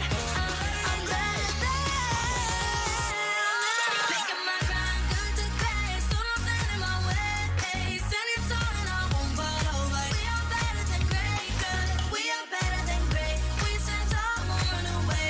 Play our fun, nothing gon' change. Great, we are better than great.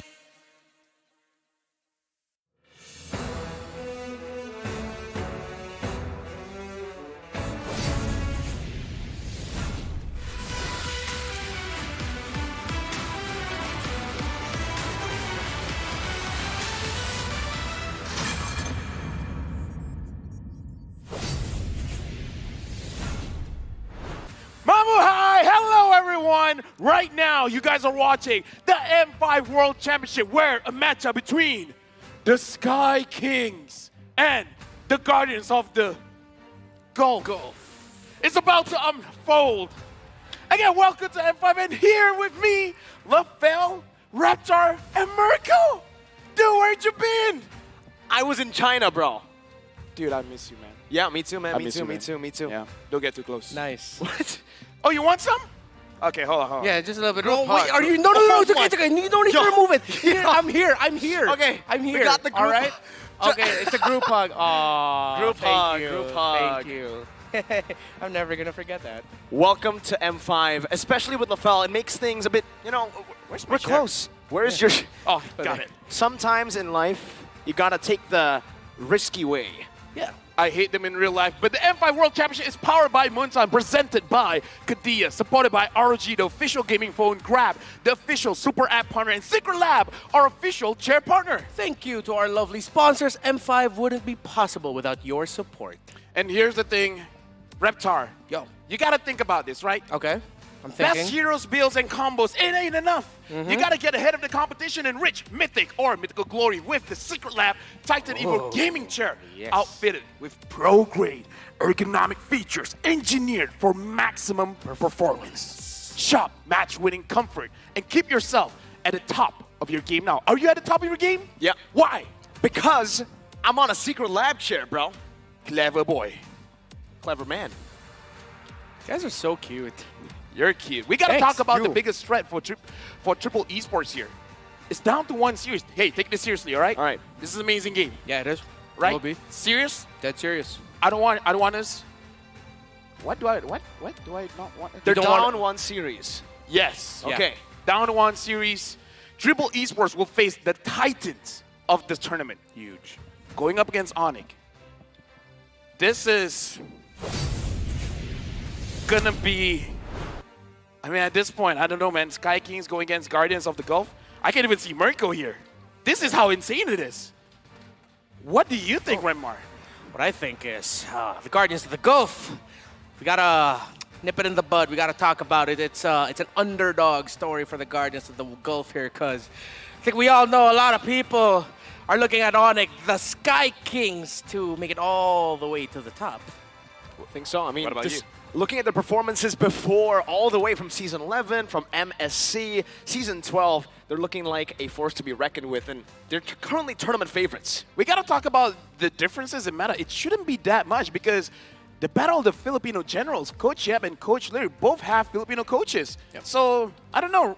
Rechar, what do you think? Oh, well, I think we've already seen the effect of Filipino coaches all around the world, taking teams that were unexpected or to make it to their grand finals, to even become champions, and taking them to the top.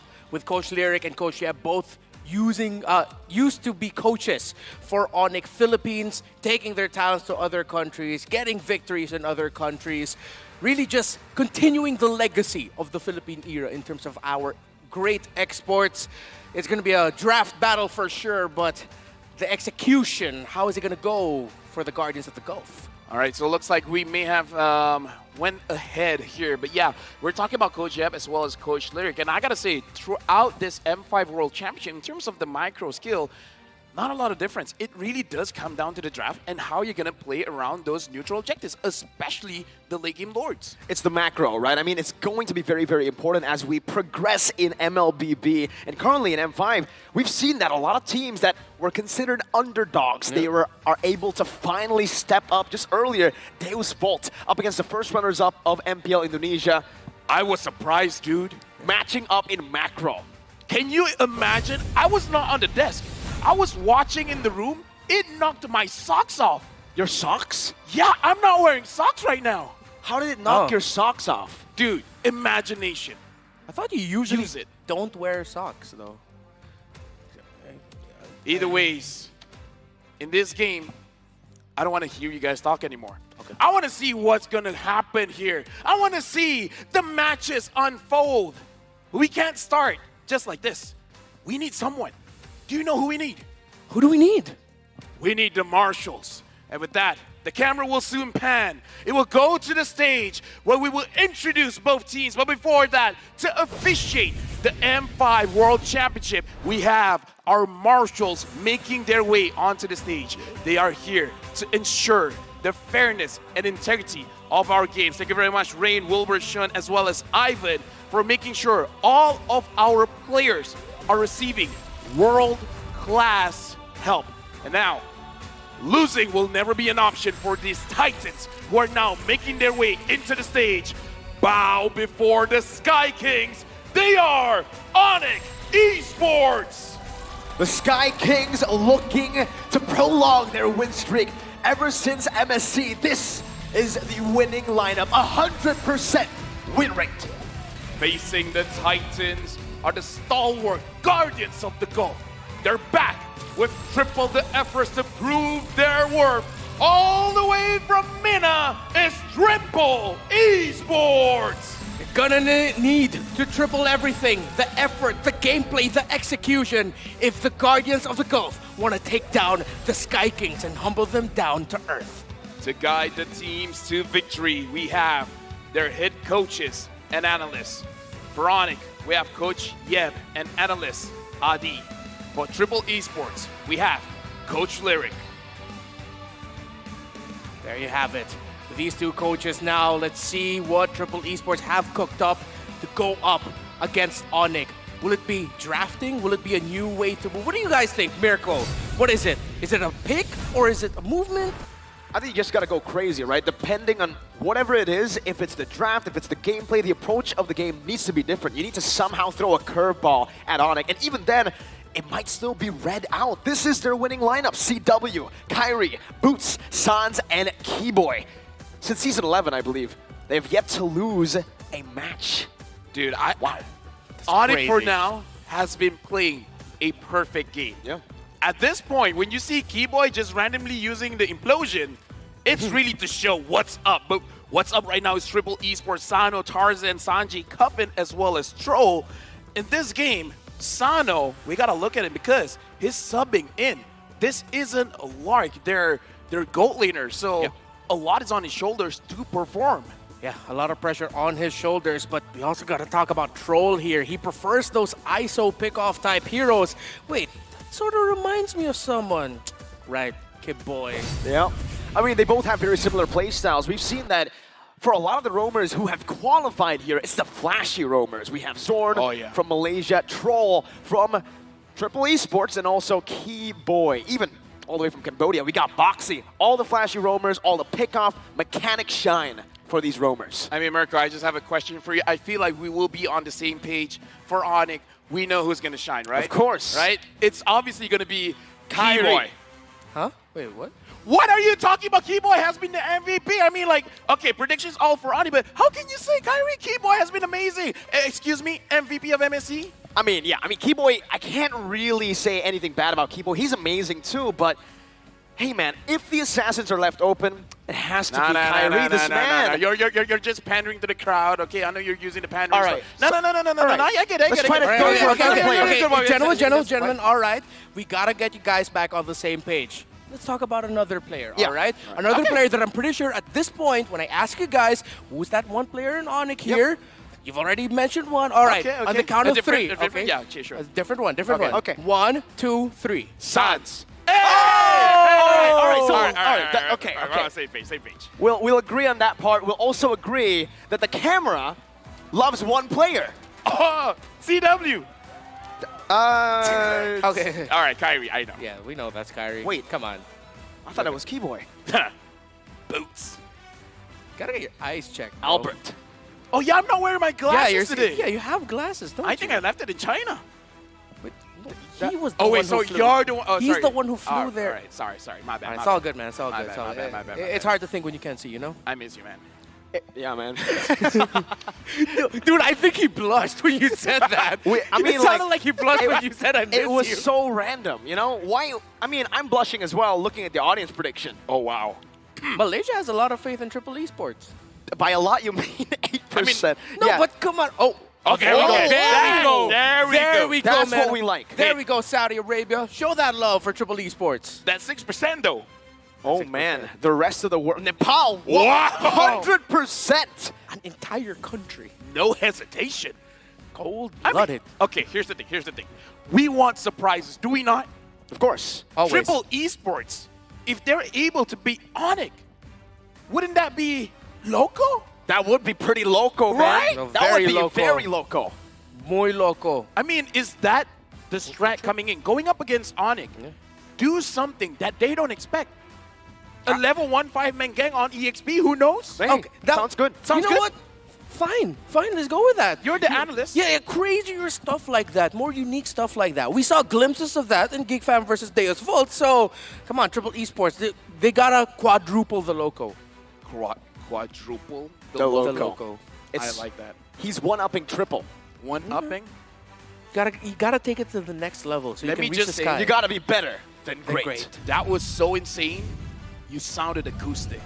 That's Thank you. crazy. And with that, we're jumping into the draft. Where again, we gotta see something different here. Same old, Why not cut it? Guys, take this seriously. Why are you being like this, Mirko? We're going into draft. It's time for the drafts, and we're gonna get straight onto it. Onyx on the red side, Triple Esports on the blue. Wan and Joy, wow. Instantly taken away from Onyx. Yeah. I respect that, man. You don't want to give the joy to Kyrie. You don't want to give them aggression. You don't want to give the Wan to CW as well. Because Chewe, Onyx loves playing with that Angela Wan combo. So, question for Triple Esports, pocket picks. Do you have any other than that Tom's? Onyx, are you going to show up another hero for CW after showing up the Harriet? A lot of questions.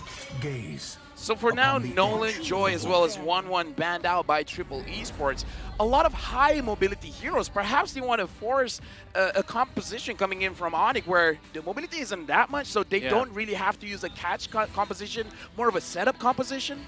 Limit as many fast-moving heroes from Onyx because they really are able to utilize that maneuverability, the mobility on the map to not just win out of these team fights, but mainly in the early game to get that snowball rolling. They're able to rotate so fast around the map to create a ripple effect across the line of Dawn. My question is, Marcus getting banned out. That's very interesting. Are they looking for a potential Kadena here? That could be a possibility. Mid or roam will be the question. He gets turned around. That's surprising to me, though. A Faramis first pick. The Martis ban, by the way, going back to what Onyx did there, feels a little bit more like a respect ban. I feel like just covering their bases, but Onyx with the Faramis first pick, very surprising. They get the Novaria and the Guinevere, 2 power picks in exchange. All right, so now again, we gotta have this conversation because Triple Esports, they're having the Faramis, one of the better heroes performing here in the M5 World Championship. Onyx getting the Guinevere as well as the Novaria. It already looks like Onyx, they want control of the Riverside. How can Triple Esports respond? Oh, well, Triple Esports here, they could go for a high mobility, can invade well Roamer, because if they do want to get a little bit more of that control in the mid, they already have one hero in the Faramis who does that really well, who can invade well. So for now, Triple Esports, I want to get a mobile Roamer, someone who can just show up in their face. Yeah, I think that's a good approach to this game right now for Triple Esports. They also pick up a Fredrin. That's quite concerning. Looking at the way that this matchup plays out usually, even before the patch hit, Guinevere was the response over to that Fredrin. You're able to get free retribution battles with the Violet Requiem. Now with the spatial migration change, even more so. Onyx, though, however, this is where it can get very scary for Triple Esports. The fact that they can flex the Guinevere into the roam, they can pick up something like a Marksman right now to get Prio in that gold lane. I thought they're gonna flex it in the end, but they flex it now. The Guinevere roam called out Fanny. Wow.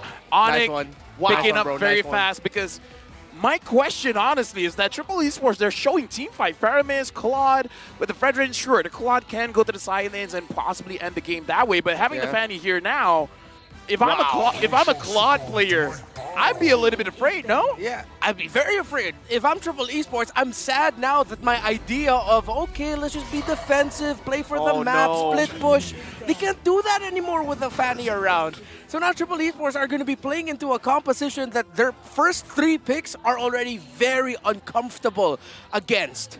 And this is why it's so difficult to draft against Onyx.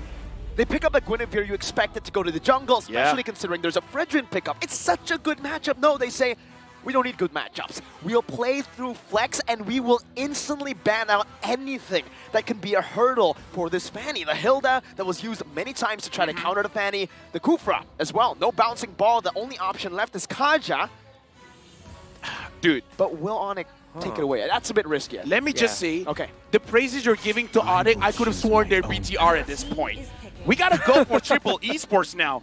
How do they fight this? Because again, looking at the Hilda, looking at the Kufra getting banned out, I kind of feel like at this point, maybe catching Kyrie isn't the best idea.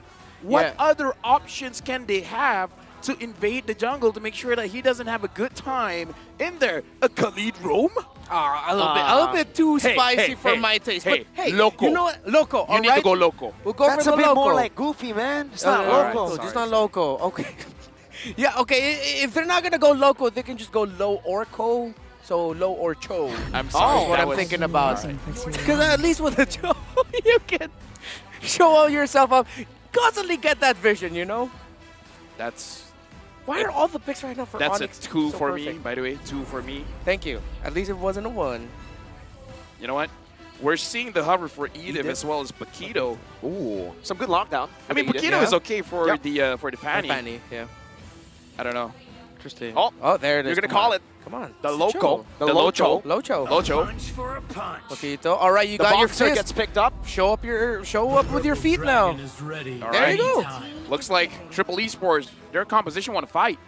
They do want to fight. I'm hoping they do that because at this point, going up against Onyx, I don't know, is it a good idea to just fight head on? Because this is basically a front-to-back team fight composition coming in from Triple Esports. It's, is it too direct? Is it too forward?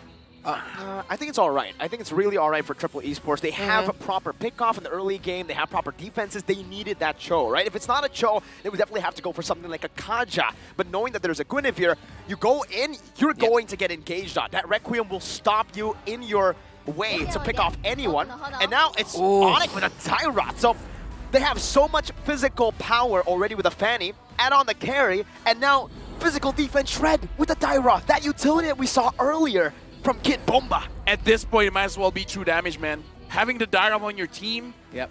I don't know. The amount of damage coming in from Onyx is amazing. But here's the thing.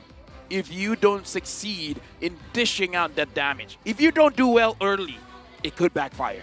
Yeah, so Triple Esports, yes, I also see the idea that it is a front-to-back type of team fighting style, but I also see the other way of looking at it, that they can just try to play the map here.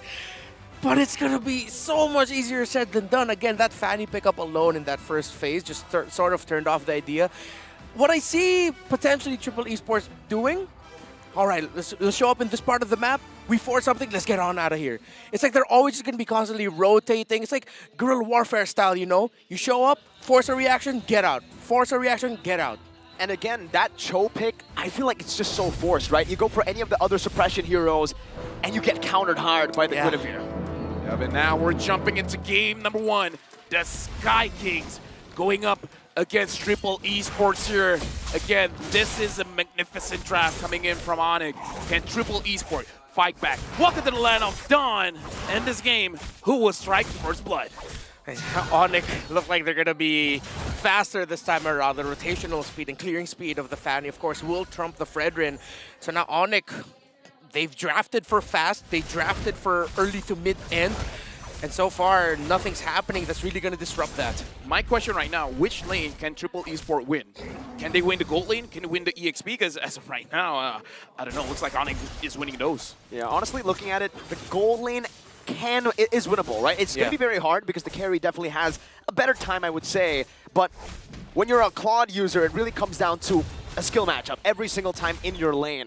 In the mid lane, it's more of a non-trading kind of lane, because Nova is just going to clear it out constantly. They really have to utilize the speed they have. Oh, Sanji, what will happen to him? Gonna be dove on under the turret. That's a few cables. Not able to find the proper angle, and Sanji will survive. All right, let's just assume that Kyrie was showing a little bit of mercy there. Right now, looking at how the emblem setup is going to be, quite a few ruptures here coming in from Onyx, so it does seem like if they have the opportunity, they do want to go for those early kills. Fighter emblem. Fighter emblem, yeah.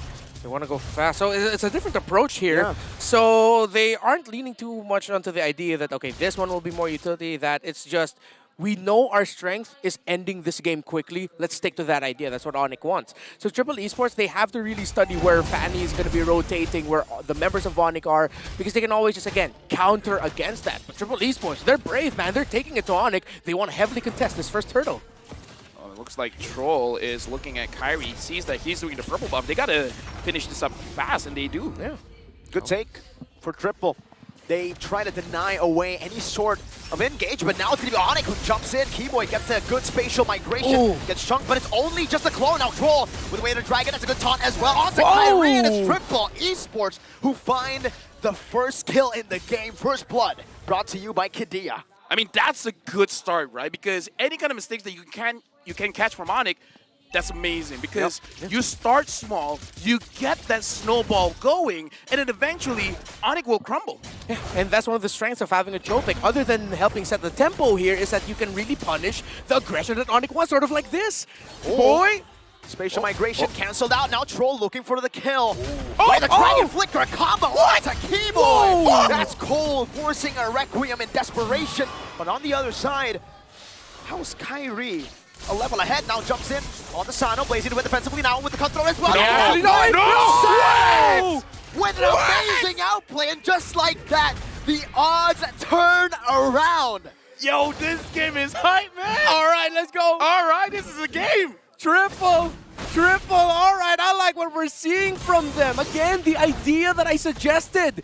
Counter. Yes, you can be aggro in terms of getting info, but they're using the info well. They're punishing the aggression Onyx want. I feel like now we gotta call it as early.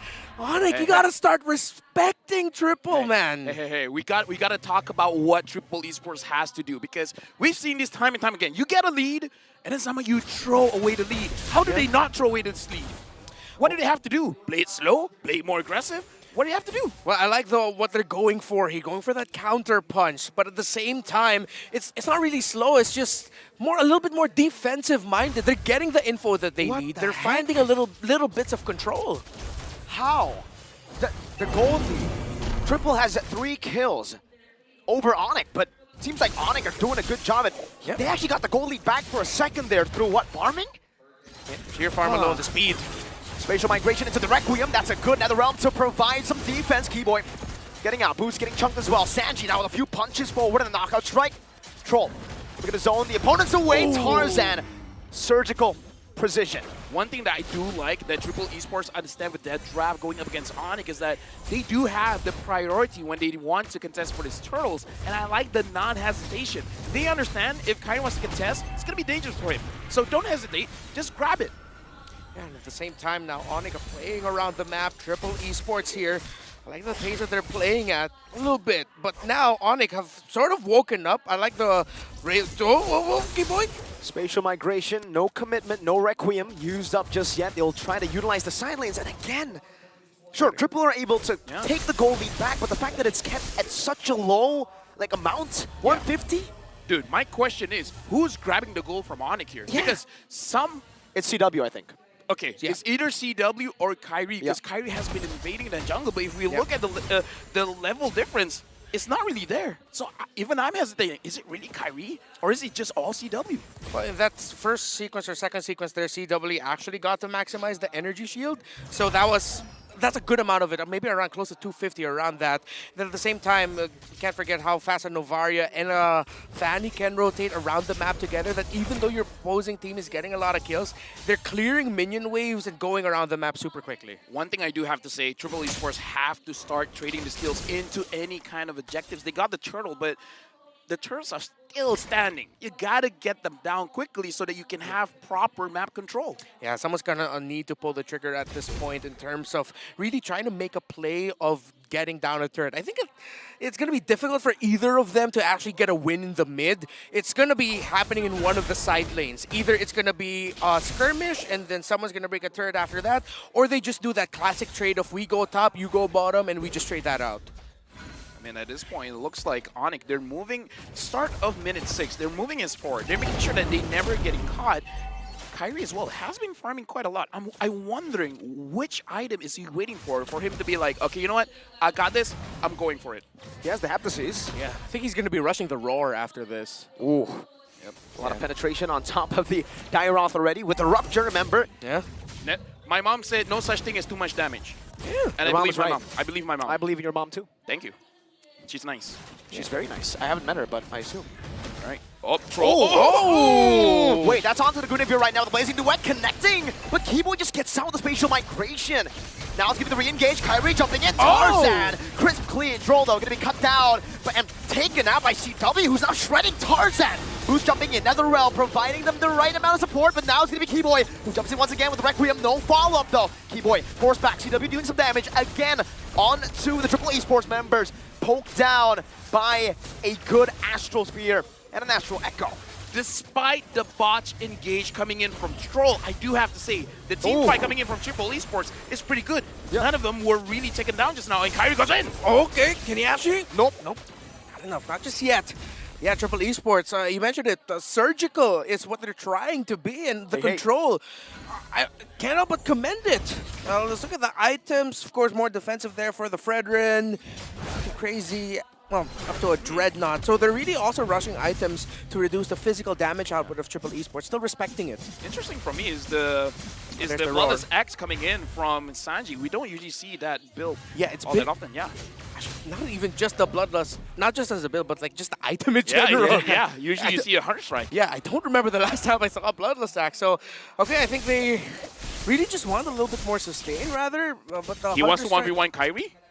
Yeah, I mean, it seems that way. They want to try to prevent a split push, prevent him from farming on the other side of the map, as Onyx loves to do usually when they are behind or when they're even equal in gold. Yeah, so it's like there's a theme really for Triple Esports. It's just guys survive. Yep. The item builds, the hero, they just want survivability. They have the Faramis as like an instant let's get away out of here button. And in terms of the turrets, this is what we talked about happen. It's the classic switch. Whoa, Sanji, that's where you get to see it. Yeah. That sustain plays a massive role in stopping Kyrie, and his purple buff is up right now. Triple Esports has that information. Do they try to commit onto it, or do they go for the Lord instead? I gotta say, so far, they've been ignoring that purple buff all day long. It's like they understand, okay, it's up, there's something else on the map, we're gonna get something else on the map. But as I say that, they're not really doing anything. They're just staying in mid. Yo, they're canceling all the recalls. Now it's a Violent Requiem with the spatial migration. Wow. Great another round by Cuffin right now, but it's still going to be a snipe down from Sanj. Sano blazing to NCW to be taken low, but he's still going to be able to dish out some damage. It's a 1-for-1 trade in the end. CW for Sano, and Boots falls as well. Kyrie looking for the assassination. Tarzan recalls under the safety of his tier 1 turret. Both gold laners gone. A roamer for Triple, an EXP for Onyx. I don't know, at that point, Triple Esports, they were waiting for something. Onyx engage, and they just fight back. And then, I don't know, at this point, I don't know which one wins the trade. One more, and Kyrie finds an angle. Gets the cutthroat down and assassinates Cuffin, who's still going to be able to respawn with the passive. Delayed gratification, but there, Onyx ended up winning that trade. Let's just say that that was an extended part of the trade that happened there in around the mid and the purple buff of Triple Esports. But yeah, right now, Onyx, they've sort of slowed down a bit, but they're trying to be more precise. Earlier, it was a little bit too greedy, a little bit too fast, and now they're respecting Triple Esports game, the champions of MPL MENA, and they're going, okay, you're going to go surgical, you want to be precise, we're going to do that too. It's almost like Tarzan is a doctor. Yeah, at this point. Does he have a degree? This game is so close. There's no such thing as a goal lead. That's how close it is. Yeah, neck and neck. Oh, what a kick! With the Dragon locking him down, but Keyboy stops any attempt of a follow-up. Troll gets isolated. Another realm, not enough to try to save him. It was not in range. And just like that, a few good ults taken out. Boots re-engages. That's an Astral Sphere connecting on a Tarzan spatial migration, not connecting. Triple Esports able to fend off, to slow down the tempo. But you're right. Slowly but surely, Onyx are coming back with that gold lead. I mean, this is a worry when Reptar was saying how Triple Esports, the way that they're building and everything like that is pretty defensive, trying to make sure that they survive. I hope this is not one of those mindsets that we don't want to lose. They need the mindset that they want to win. Yeah, at some point they're going to need to turn that around into something a little bit more aggressive, but it's Kyrie going after Sanji. Some good poke onto the back. A cutthroat as well, and Sanji will pop that sprint. Right now, it does look like Onyx, they're starting to take control of the map where Triple Esports, they've been winning. Wow. But come mid-game, it seems like they are unsure of what they're supposed to do. Yeah, you can start to see it now. Triple Esports, I agree with you there, LaFell. Now it's really starting to see like they're just playing not to lose. Too defensive at this point. Despite, yes, we're commending how surgical they are. We're commending how precise they are right now. But now, with this mid-game power spike, Level this is Onyx 15? timing. That's how fast. Yeah, and level 15 for Kyrie. At some point, they're going to need to find an answer. You face check Onyx and they get you. That's a good way. The Dragon, no, locking Boots down for now. Asano deals the damage from the back. Boots going back in. He wants to be the sacrificial lamb. A flicker forward as well. Troll taken very low. Kyrie chasing a cutthroat, but now he gets brought back to the team by the Stampede. And Keyboy is not able to save him for now. Pops to conceal, gets out the blazing duet. No, BMI barely getting him out. Oh, Sanji. Sanji with the flank. Sans stopping that as fast as he saw Sanji pops an Astral Meteor down at the choke point. Sino right now, before the game even started, I was talking about him. He's a sub-jungler, but now it looks like he's a resident gold laner. He's performing very well. Yeah, he's taken this responsibility. He says, I can do it too. Oh, Sans. Okay, securing it, that's still for Onyx, but yeah, Sano didn't give up. Can they actually secure this in time? No red trade. The Fredrin's coming over. Sans is looking for the pick, but Sano just takes it. Beautifully done by Sano, denying the Astral Sphere from connecting onto the Lord. It was risky, but it paid off. This is a game, ladies and gentlemen. Triple Esports, they're doing it. Champions of MPL MENA. Never underestimate the heart of a champion. They knew what they were walking into in this series, and they said, hey, we're champions too. We can do that. And with a lot of surgical precision, they are doing so well. Onyx, it's like, at this point, it sort of feels like they're just running into a wall right now with the ultra-defensive counter-initiation playstyle of Triple Esports. And yes, Sano is a big part and a big reason as to why Triple Esports is succeeding. This game, Onyx at this point, again, they have all the tools to deal with Triple Esports. But like I said, it's like you got a lot of damage, but the moment you start to be taken down one by one, you don't have a lot of opportunities to really start a fight. A big kick here by Tro will just perhaps end the game. Perhaps end the game. Absolutely break the minds of everyone. Change history, potentially. Triple Esports still, it's working out for them, man. Oh, conceal.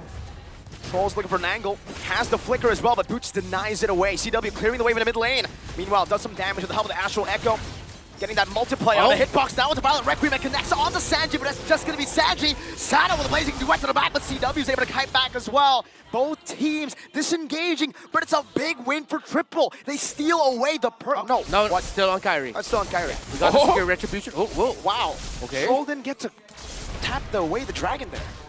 Reptar, we gotta talk about the positioning from Triple Esports. What is this team fight positioning? It doesn't look like anyone is vulnerable. Yep. We gotta go back to what Blacklist International love to play. This is Triple Esports version of the Ube. Just sticking together, man. Playing around the Faramis. Again, I believe we have to really commend Coach Lyric here. The game plan he drew up, whatever he told these gentlemen, how to play this game, how they want to approach it, it seems like this is just all part of the plan right now for Triple Esports. Look at the gold lead of that Paquito. 10.5 to Boots is 6.5k. Boots gets baited, forced to flicker out defensively. That's a blazing duet, very aggressive, slowing him down with a corrosion sight. Kyrie wants to go for a bit. He beats the Netherrealm. Oh, that's massive right there. CW tries his best to try to get Cuffin as low as possible. And just like that, that's a big resource burnt out. Okay, that's a big resource. How long is Triple Esports able to wait for? They gotta wait for like what, 40, 50 seconds before they can really fight back? Onyx, they have a small window here. Okay, Sanji. Oh, that was close. There's a lot of damage coming out from that Paquito again. 10,000 gold and counting for him. So yeah, Triple Esports will really wait for that Netherrealm, as you mentioned. LaFell, Triple Esports still trying to get that information, trying to get spacing around the map. They're gonna leverage that Paquito, constantly showing himself at the bottom portion, but Onyx are answering it. They're sending Kiboy alongside Kyrie. Let me just say, this was not on my bingo box here. Triple Esports now 2,000 goal lead. They're controlling the Lord. And I kind of feel like they're just waiting on it. Cuffin now has the Netherrealm, so they can fight. Keyboy, conceal, opens up the match. Sanji gonna be revealed there. A full initiation, a full out attack. Troll in the back though. Nobody spotted him. Suns able to utilize the Astral Recall for now. Gets a good shot onto Cuffin. This might have forced him back now. Boost jumps in on the Tarzan, but Troll is right there with flag. Now he's giving Netherrealm connecting. Able to be used on Sano with a blazing duet. Kyrie, who secures the Lord. Looking for another initiation, but Onyx decides to back away. Just like that, the gold lead turning around again. Tarzan was actually looking at Onyx to deal majority of the damage to time his retribution, but Onyx was like, no, we're holding on. And it forced Tarzan to use the retribution way too early, making it easier for Kyrie. Yeah, this is how close this game one is, folks. It's down to that microsecond, that half second, to actually get a leverage over your opponent. Looking at the items of the two marksmen, already up to a Malefic Roar, full built. Is that carry? Still waiting for one more on that Claude. But damage isn't a problem here for Triple Esports. They have the tools that they need to excel. But now Onyx is just showing that they're executing better after Triple Esports taking control. At this point, Suns is just trying to bait things out. Now the Lord is marching down bottom. Astral Echo revealing two. Tarzan trying to hold it out right now. Keyboy jumps in with a make. Whoa, CW melts Sanji down so fast. Now with the ultimate, he's able to just take that turret down in the mid lane, and even the Lord alone in the bottom lane takes the base turret. Look at the wave manipulation, absolutely perfect. From 0 to a 5,000 gold lead. What the heck? I mean, again, based on what I've seen so far, I legit don't think it's over. Triple Esports, they're just waiting for an opportunity. We've seen Kyrie being able to respond and be like, okay, this is too deep. I can't get out of this situation. But Triple Esports, they might be waiting. Someone will overcommit. And when that happens, Cuffin is waiting, Sano is waiting, Troll is waiting.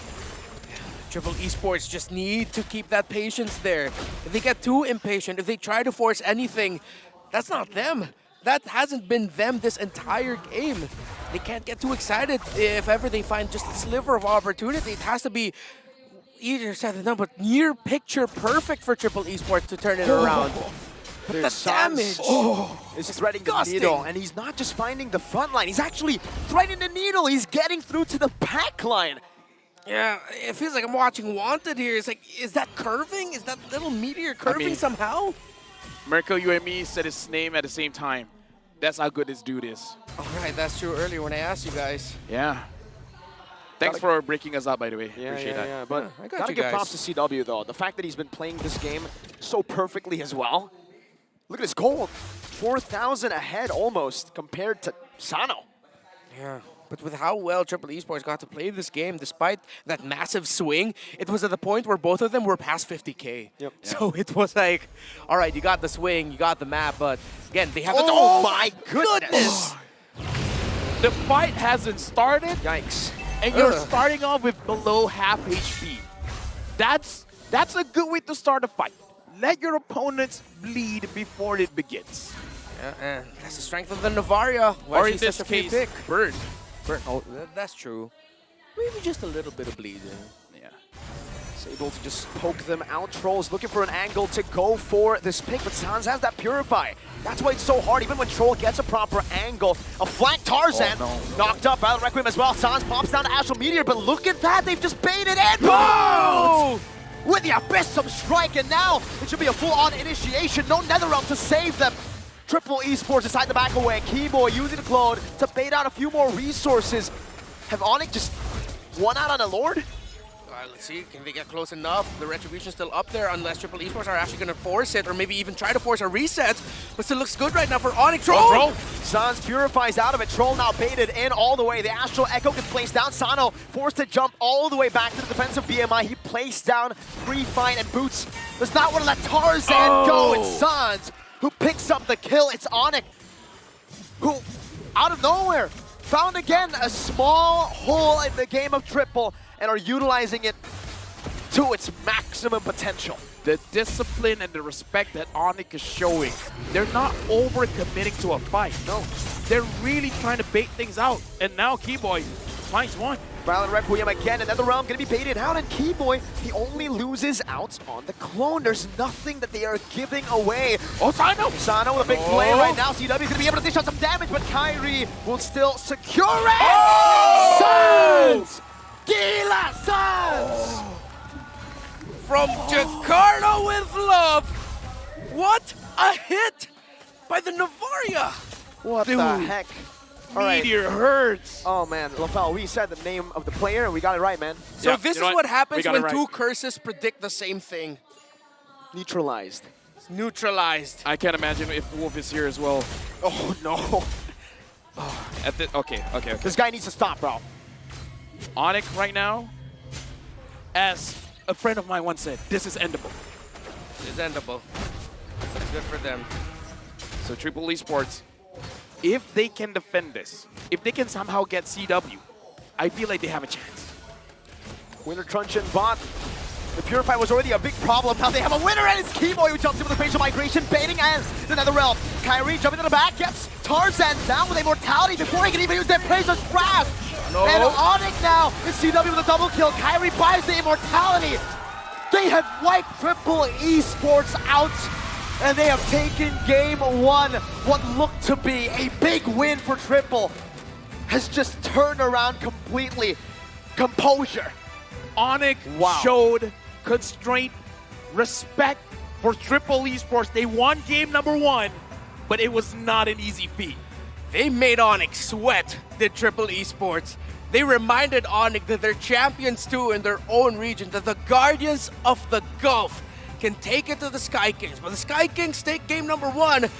Guardians of the Gulf have a lot to be proud of after that first game. If anything that we can learn here in game number one, this might go 3 games. Like, that is in the realm of possibilities here, because I think even coming into this game, Onyx didn't expect all of those things to happen. No. I mean, I think they predicted a smooth road, as all teams would. The fact that Triple gave them so much trouble in the early game only goes to show you how strong or how much potential this team has. Remember, even in ISF, they were third. They made it all the way, almost beating Team Indonesia.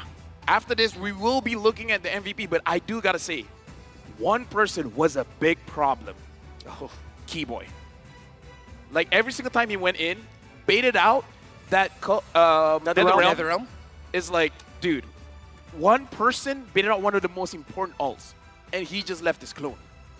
Yeah, I think it also goes to show the trust Triple Esports had on their mid laner to have such an important piece of their entire game plan on just one guy.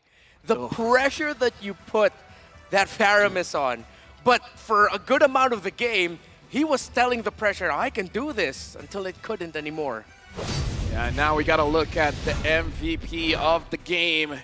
The MVP is going to Gilat Sans! Was there ever any doubt after that performance? Dude. Sans deserves it all the way. 4-0-9.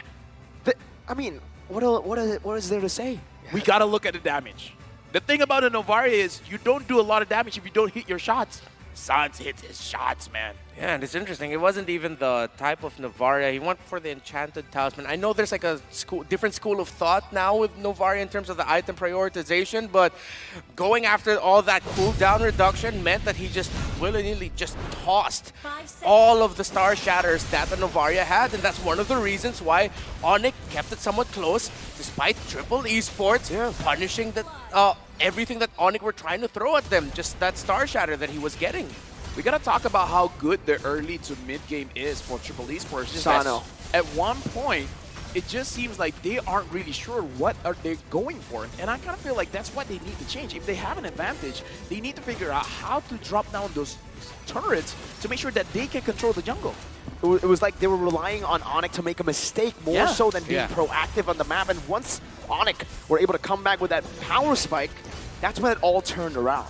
Yeah, that's the key word there, proactivity. And with Onyx, and I believe that's also one of the biggest reasons as to why Sans is our MVP, he was constantly proactive from minute one. Fast rotation mid, get out, get info, Star Shatter or that Astral Echo for information. You got the info, I'm going back to lane clear, rinse and repeat.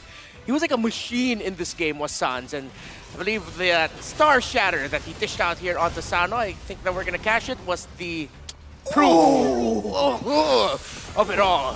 That was beautiful. It was? That was dirty and clean all at the same time. That was cold and hot. That was nice and bad. That was hot and like Michael cold. Jackson bad? Yeah. That was yes and no at the same time. Everything. Dude. That was everything for Onyx. That was everything and nothing.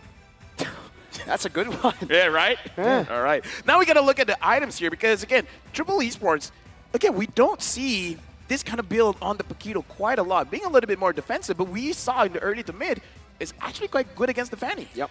Yeah, it's interesting. Triple Esports are bringing in concepts, or not just Triple, but what we've seen so far in M5, that we're used to a specific kind of playstyle for Malaysia, Indonesia, and the Philippines. But when we see these other regions introduce or reintroduce some old ideas and then making it adapt to the current metagame, that's one of the beautiful things about the World Championship. And that's what Triple Esports did in the series. One thing that I do want to say, out of everyone from Triple Esports, I want to be friends with Cuffin, man.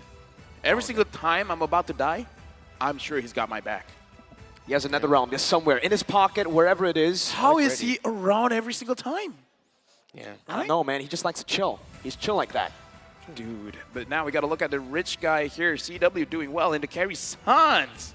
Let me remind you again, you need to hit those skill shots. 136,000 damage. That's a lot of damage. I mean, as a Novaria... That's more than 120. That's more than 135. Yes! More than 136,000 exactly. Dude, I mean, like, it's less than 137, but still not bad. Not bad at all. 137 has got to be the benchmark. Is it? Well, I think it is. Bell. I think it is, yeah. It is. Tarzan absorbed almost 200,000 damage as well. So it passed the benchmark, 137. Dude, this just shows how much fighting was actually happening in game. Having 136,000 damage, absorbing almost 200,000, they were fighting non-stop. Yeah. It's like they like it. Life was difficult for that Fred. Well, I mean, that's a lineup that they chose, and they were making it work, but it seems like Tarzan really... Wow. Other than the pressure put on Cuffin's hands to make the most out of that Nether Realm, the pressure on Tarzan to be like the main frontliner, because he's the main line holder. Sanji's just there to show up out of nowhere and then gank. Troll's just there to pick off. The pressure on Tarzan was immense. I gotta say, this is the kind of game, don't look at the numbers, man. Yeah. Look at the game. Gotta rewatch it. Right? Rewatch it, someone, you know, just, this is one of those games that if we tell you, you would like, whoa, wait. Whoa. Okay, No maybe way. a bit aggressive, but We get what you mean. So, you had to I have been almost there. want to say Triple Esports in terms of the draft and how they play, I kind of don't want them to change. It's just that they got to find opportunities to get the standing objectives, right? Yeah. I think the fact that they drafted so well against that team, the fact that they played so well in the early game defensively, they got to find a moment to snap back, right? I mean, when... How long are you going to play this defensive game? When are you going to find that proactive maneuver? Even with the lead, they were so scared to invade the enemy jungle to even force a retreat out of that purple buff take. At this point, I feel like the players need time. I need time. You guys need time? Yes. And with that, we're going to with the host because he has something to say, and we are here to listen. What you got to say? Manjin.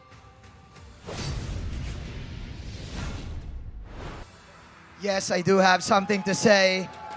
That was an intense fight from Onyx and Triple Esports. But before the next game, we have ourselves Filipino viewers and audience in the venue. Besides that, we have foreigners also. Here with me is Ivan.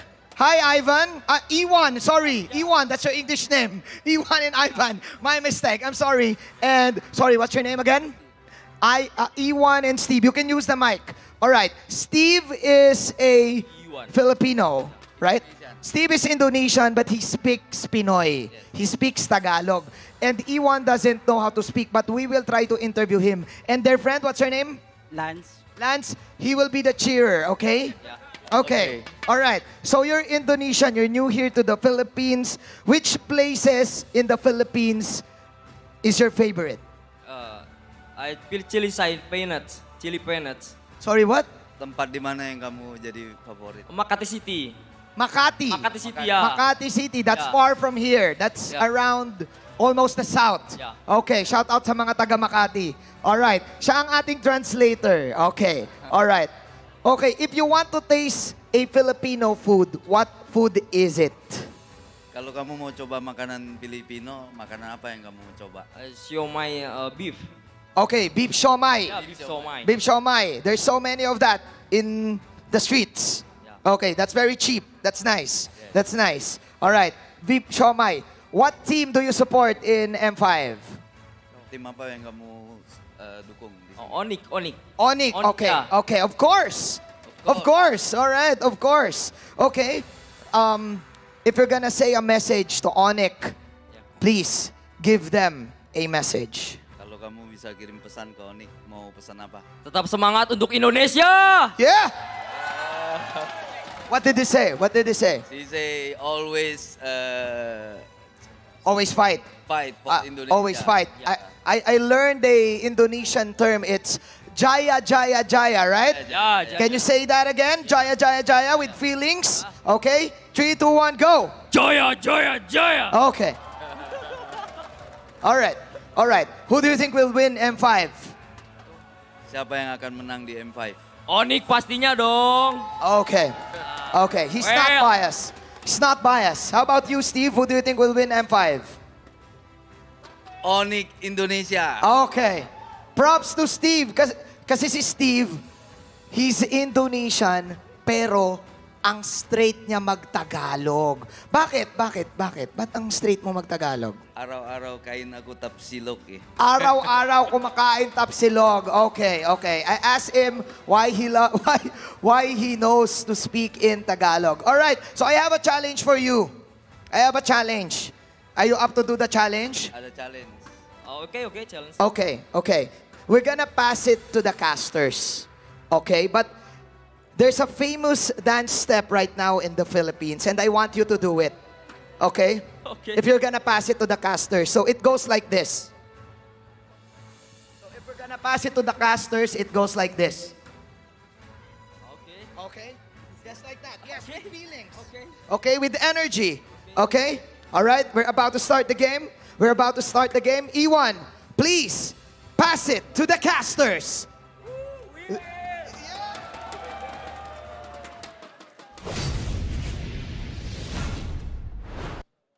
Thank you very much, Manjin. I wish the camera was on us because we're dancing too, and that was an amazing interview. I understand. No, they don't see it. They don't see us. They don't see us. Stop it. Stop it. It's all about Stop the it. effort. They can Stop only hear it. our It's about the grunting. effort, man. We just gotta show them that we put in the effort. Okay. We have to dance.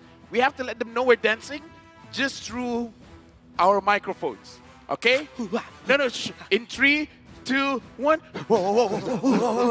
That is not dancing. All right, noises. that was pretty acoustic.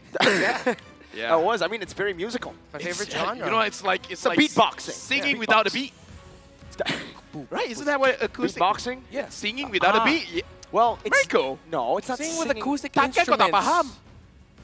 Gue nggak ngerti lo ngomong apa. Aduhai kamu ni. Ano sinasabi nyo? We're in the English broadcast, guys. Come All on. right, yeah, right. got it. Sorry, Thank you, sorry. thank you. No. This is how you celebrate the World Championship. Bringing in different languages. Exactly. You were speaking Tagalog, you were speaking Indonesian, I was speaking gibberish. It's all good. So wait, you guys were Wait. speaking. I know you guys were speaking the same language here. We're celebrating diversity in the M5 World Championship. Gotta get Assassin Dave up in here. Speak some Mandarin. Oh, And then Yasu for Arabic. Yeah, Yeah. get Hoon up here for Korean. Gideon to speak American. America. Right? And with that, we're going into the draft. This is important, guys. Take this seriously, all right? All right, I'm serious. This is game number 2. If Onyx wins this one, it's over. It's a clean sweep. But we want to see more games. We do. So Triple Esports, They gotta take us all the way. They gotta- Triple. that's clever, my guy. Triple game esports. Triple esports. Yeah. No, yeah, you're right. What? No. Yeah. We led into it. Come on. Dude, don't disappoint me. I'm trying my best. Well, not it seems like enough. it's. Oh man. All right. That's a bit sad. Sorry. You know what? Triple are doing the same thing that they did in game number 1, though. They are taking the same approach. Like we said, don't change too much. Just change the approach. That's what they're doing. They're going for the 1-1. They think they had the proper drafts to counter Onyx. They just need to change a few things in the execution department. Yeah, in Onyx, it got to the point where they respected the Faramis. Oh, yeah. They looked at Cuffin and said, hey, a little bit of gila on you. Gila? Yeah, Is that gila, correct? gila. Yeah, That's a little bit crazy. of- a little bit of gila on you, so we're going to take away that Faramis. We're going to respect it. And I think this has been a common theme right now for Onyx as well. In game number 1, Marta's ban, we rarely see that. We almost never see that. Oh, yeah. That was a show of respect by Onyx, and now they're respecting the Faramis. Now we're looking at Coach Lyric as well as Coach Yap. This is the battle of the coaches here because after game number 1, I do feel like more respect is gathered by both coaches. For sure. And you can definitely see it already reflected in the bans. But I think the Martis ban here is just to really set up the Guinevere. Fun fact though, looking at both these coaches, usually when we see a coach, they bring a book, they bring a sheet of paper. Yes. Both these coaches do not bring anything. They're just there. They brought themselves. Yeah, that's Big how brain. I want to roll. I come into a cast. Yeah. If possible, I don't even want to wear a shirt. Okay, maybe that's too yeah, much, yeah, but maybe you a know, little bit too but you much, know, yeah. you know, I get it, I'm I just get it, like, I get it, yeah, I'm here with my voice and. Do you guys know the story of Coach Lyric? Sure, No. tell us the He story. of used Coach to Lyric. just be Demon Shoes. Demon shoes? Okay, so for the longest time, he was a content creator on YouTube, and you only heard his voice. As they first picked that Bruno, knowing what they want to prioritize, he was just doing voiceover tutorials until it got to the point where Onyx Philippines was like, hey, we like you, and then now we saw what the face was behind Demon Shoes, and now he's showing his big brain alongside Coach Yep all over the world. Okay. Just everything memorized. Then let's just pay homage to it by doing this draft with our voice over voice. Yeah. You mean do exactly what we are always doing? And Our now jobs. Onyx has picked up the Guinevere, having the same hero that had a lot of impact against Triple Esports. Is this where Onyx brings in the Faramis? No, it is not. It's the Arlet. Because little does LaFell know, it was banned out in the first phase. Hey, don't be like that, bro. That was literally our first talking point. Nah. For Rafael real? forgets, but he also says, hey, The following I stars have brought us ADHD, here. got it. Triple esports now. Oh wait, I forgot Fermis was mad. Triple esports now. Picking up the Novaria. Respect. A lot of rage here by Triple esports. How will they continue? Do they pick up the Frederick? Or they be like, nah. See value in me. Oh, you called it. Hey, you called it. That was great. That All was right. great. Yeah. Thank you. And I mean, they needed that frontliner. Yeah. So hopefully they stick that Navarre in the mid because they need a roamer now that's chunkier. Someone who can really help hold the front line. The lack of existence of a Minotaur in this game is sort of perplexing to me. I think Triple Esports would benefit well from having a Minotaur with them. Ooh. Yeah. I think be available. for Onyx though, now they have two heroes they can flex onto Keyboy. And they'll pick up Matilda. Hey, even more. I think this one should be the roamer though, right? So we should know now that the Arlet and the Guinevere should be going to the XP and jungle respectively, and with a lot of CC. Gotta take away the Diggy. Dude, I gotta say, man, Diggy is one of those heroes that just did one good game, and then after that, everyone just instantly respects it. Yeah. Blame Sawo. If any team wants to play Diggy, blame Sawo. He denied it for everyone. He was too good on it. I mean, why did he do Sawo much damage? Oh my god, That was was good. really good, LaFell. I'm proud of you. Not gonna lie, I've been doing that joke for a lot now, but this is the first time you guys heard it. Yeah. I like your reactions. Yeah. I like you. Thanks, man. It's a colleague and professional. No, more. Yeah, as a friend. As a best friend. I'll take it. I'll take it. You know, Iggs are getting banned out. Oh, Minotaur dang getting it. banned out. Why'd you have to say it? Onyx read it so well. They knew that a Minotaur would mess up the with the strategy. dive comp? Yeah, with that comp, a Minotaur would have been perfect. But Triple Esport in the previous game, a lot of ways to protect their damage dealers. Triple ways. Triple ways. Yeah. Now without the Fermis, what else do they have? Are we looking at something local like a Estes or something? It's a bit too low. Wait, but with the Arlot and the displacement? Yeah, that's what I was about to say. Against the Requiem and the Spatial Migration too, might be a bit too risky. Hey, Final Slash. excuse me, Purify does exist. Gushin exists Finally! too! I finally What get to the cast heck? a Gushin game! Wait. Mid or jungle? Mid. Mid? Mid. Mid? Wait a minute. Should be mid. I mean, it's against an Novaria. We understand the dive. I'm not going to completely turn off the idea of the jungle Gushin. All right. But the Petrify Gushin in mid, I feel like gels so much better with the rest of the comp of Petri, Onyx. you're right, yeah. You need the Petrify. Wow. But if Kyrie goes Gushin, I'm going to lose my mind. Dude, anyone uses Gushin, my mind is half there. A punch for Okay. a punch. Okay, they go Poquito. And do they go for the Cho again? I mean, it's a good lockdown technically, but this time there's going to be a lot more initiation, so they go for something safer. This is a good pick from them. I like it. It's a good peel. You asked what is going to be their cover. They've answered. Now it's also triple cover. They have the Paquito with a knockout strike, a bouncing ball, and the Frederick. I like it. I like it more. Everything about this draft, there's nothing about it that I hate. Yeah. The way I see Triple Esports draft, I just imagine chunks of damage, chunky combos. This is a full dive combo. They want to Yeah. go in. This is wow. F5 World Championship. Wow. This is the kind of drafts we want to see. Oh, I love it. I love what Triple Esports and Onyx have showed here. Troll, if Triple Esports wants this, he has to play the Kufra game of a lifetime. Mirko, is this worth coming to Manila for? You travel all the way from China. Is this worth it? It's worth. It's worth? Worth it. All right. Going into this game, what are we expecting, Reptar? The last time I got to see a Kufra versus a Gushin Petrify mid matchup, it didn't go so well for the Gushin. All the way back in MPL Philippines Season 10. Bren Esports against RSGPH game number 4. I still remember that. Or game number 5. Triple Esports here. That's why I said Troll needs to play the Kufra game of a lifetime. Coffin now, his role changes. Yes, you provide a lot of utility with that vision, but now can you land the Star Shatters as well as Sands? If he can, that might just be the biggest X factor. This is the kind of games that make us love our jobs, love being casters, because we're going to watch Gushin going up against Kufra, and I feel like we got to slow down our roll here. Seems the game agrees with you. They need time. You gotta let it sit. You gotta let it settle. Games like Gilad Sands. Gila Sands. This will truly be Gila if he's able to pull it off, just like Umbrella Squad. I think that's the only time that it's been picked up this tournament so far. It was in the wild card. And that was the game where Umbrella were able to win. It was the first game. It was their debut during the wild card. Yeah. That's a debut to remember. Wait, the very first game was it of the wild card? Meaning No, very, not very their first game first for game. them. Yeah, for them, debut. for them, all right. Yeah, Okay, the first okay. game for Umbrella Squad. Right. Looks like Kibo here needs assistance. And again, thank you very much to our marshals, making sure that all of the players are having a good time. Speaking of good time, look at Sans. He's ready to play this Gushin. He's chill. He's excited. He's like, this is gonna be my time to shine. This is my MVP game. And Kyrie is just like, guys, I want to be the best player in the world, but you guys are stopping me. See their Yeah, fellow that's jumper. crazy, right? The fact yeah, that exactly. he is competing against his own teammates. Yeah, this to is be the what best player. This is what I've been telling everyone else on the desk when you guys weren't here. Is like, Kyrie, his competition is Sans and Keyboy. Unfortunately, his name isn't best player though, so that's already taken. Dude, imagine though. What if he adds a tag to it?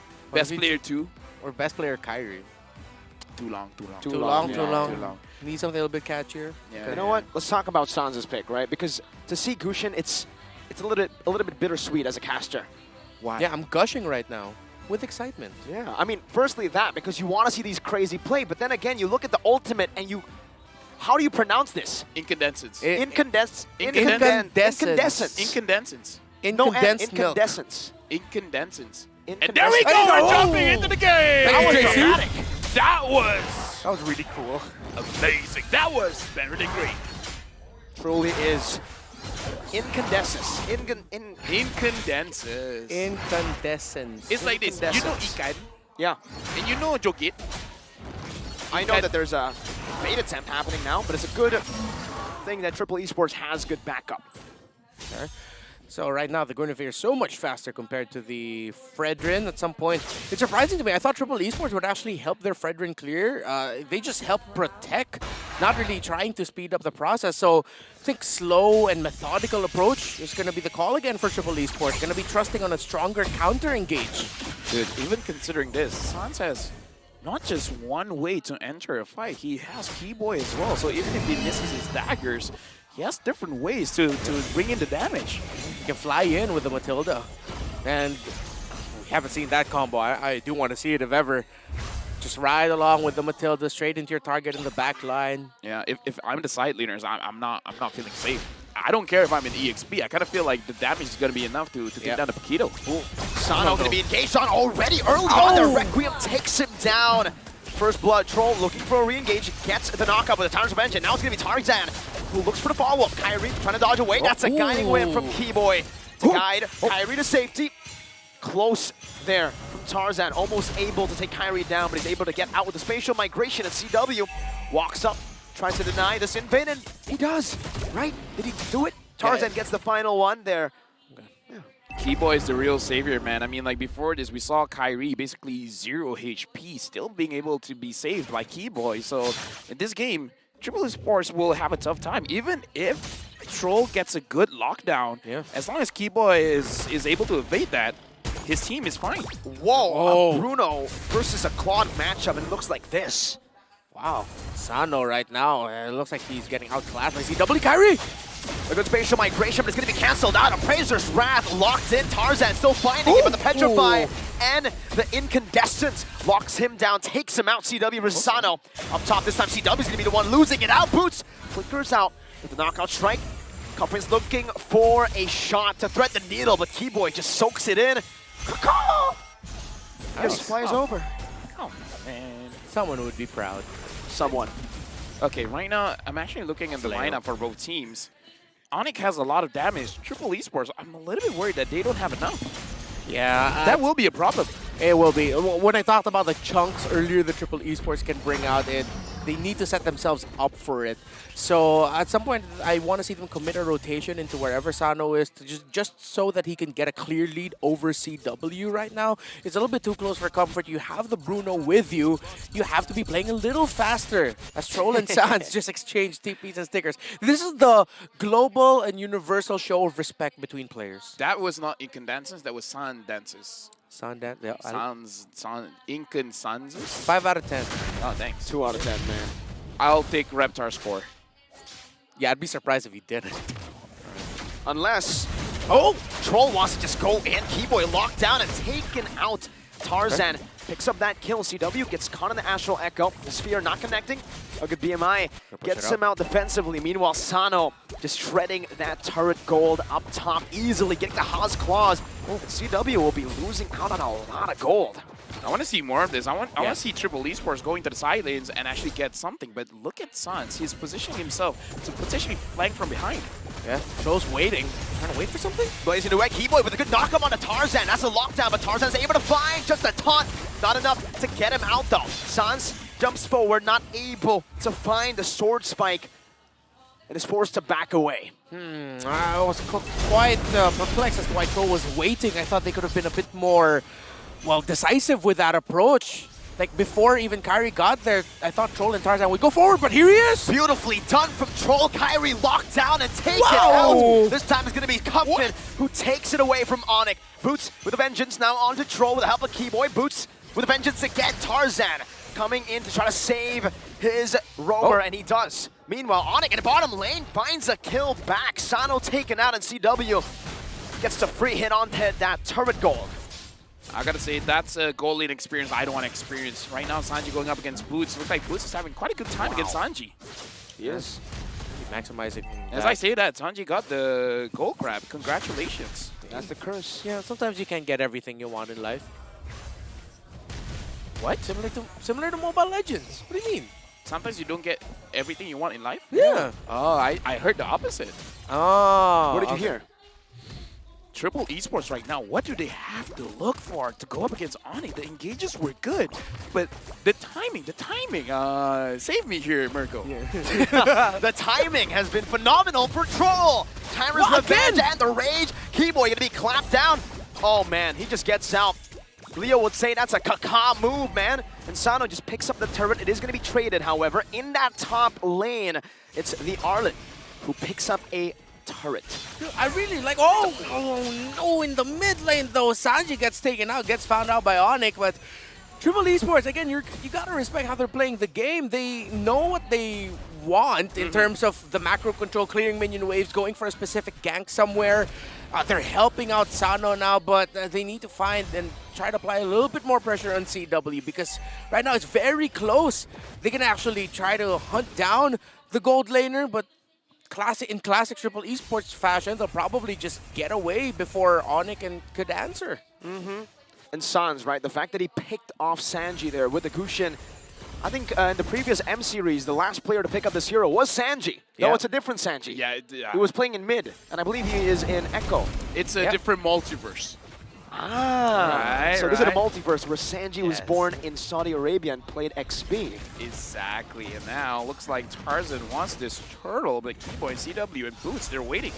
You don't want to give it to the side of Triple for free. A violent Requiem and Retribution from Kyrie despite a Timer's Rage connecting Tarzan and the rest of the team getting swept by that final slash, now forced back. Meanwhile, Sans just clears out this mid lane with the help of CW. Kyrie walks across the tier 1 and the tier 2 right to the purple buff to steal it away. Yeah, Tarzan couldn't even get his Retribution off there. Kyrie was able to get that without that much of a problem. I believe just Onyx was able to chain together their control abilities well enough to make sure that they secure it. Different story, way different story compared to game number 1. This time now Onyx, it isn't so 50-50 in terms of trading for the objectives. Triple Esports are finding their timings, but Onyx are matching it. Again, that's the strength of having a Matilda. Whatever rotation and movement your opponent wants to do, you can match it with the speed that your team can glide around with. And look at the AoE damage here coming in from Onyx. I kind of feel like this is one of the reasons why they couldn't win this team fight, and it's a stark difference when they don't have that fairness here. And Sanji gets a kill on Sanji. Incandescence, Petrify, say goodbye to Sanji. 1-2 and 0 now. Who got that? Was that Kyrie? At this point, does it matter? Troll with a massive pick, but it only finds Boots because CW was able to purify out. What the heck? Onyx gets out of that. Fast purify.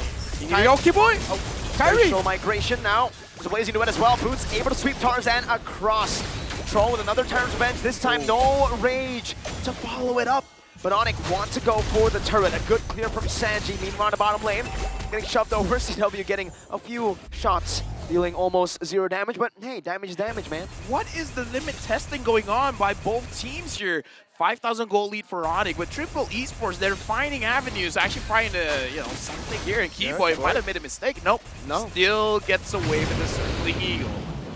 Wow. Just when we thought this hero is no longer broken, Keyboy just shows us it is. Got him. That was you almost cursed that one. Yeah, you almost cursed that Almost.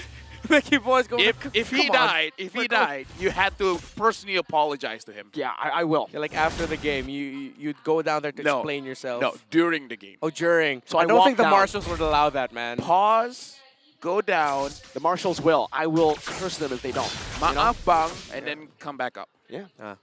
Yeah. Or maaf di. I think that's somewhere in the rule book. That's a very specific scenario. Yeah. If LaFell, Wolf, or Mirko curses live, one of the teams or players, they can apologize instantly.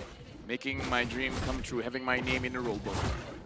Oh, I don't think that's something to be proud of. Oh, really? Yeah, that sounds like if your name's in the rule book, something went wrong along the way, bro. Oh, man. Didn't think about it that way. But now, Lori getting started by Onyx. At this point, Triple Esports, if they can get a good catch, again, we got to look at the damage. Yeah. Does Sano have enough damage at this point? He actually just built up the Berserker's Fury because of the lead that Onyx has. Should be okay. 2 items at this Look point at that for Bruno to be damage! okay. Troll?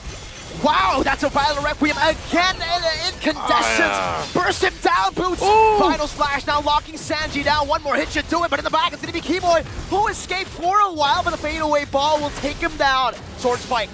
Now, will he connect it? He won't. Tanner's Revenge onto Boots, just knocking him up, giving a fun carnival ride. Dude, okay. Triple Esports, I believe they have enough damage because Sano was able to get a kill onto Keyboy. It's just that they're so mobile. It's like everyone's moving all over the place. If I'm Sano, I don't really have a good position to stand on because if I feel like I'm dodging Boots, I'm gonna get attacked by CW. If I feel like I'm avoiding both, I'm getting attacked by Sans and Kyrie as well. It's like overwhelming. It's at this. It's like he's surrounded by flies. And like, right, sometimes when there's a fly or mosquitoes, you have that like tennis racket looking it's like swatter, but it's not enough.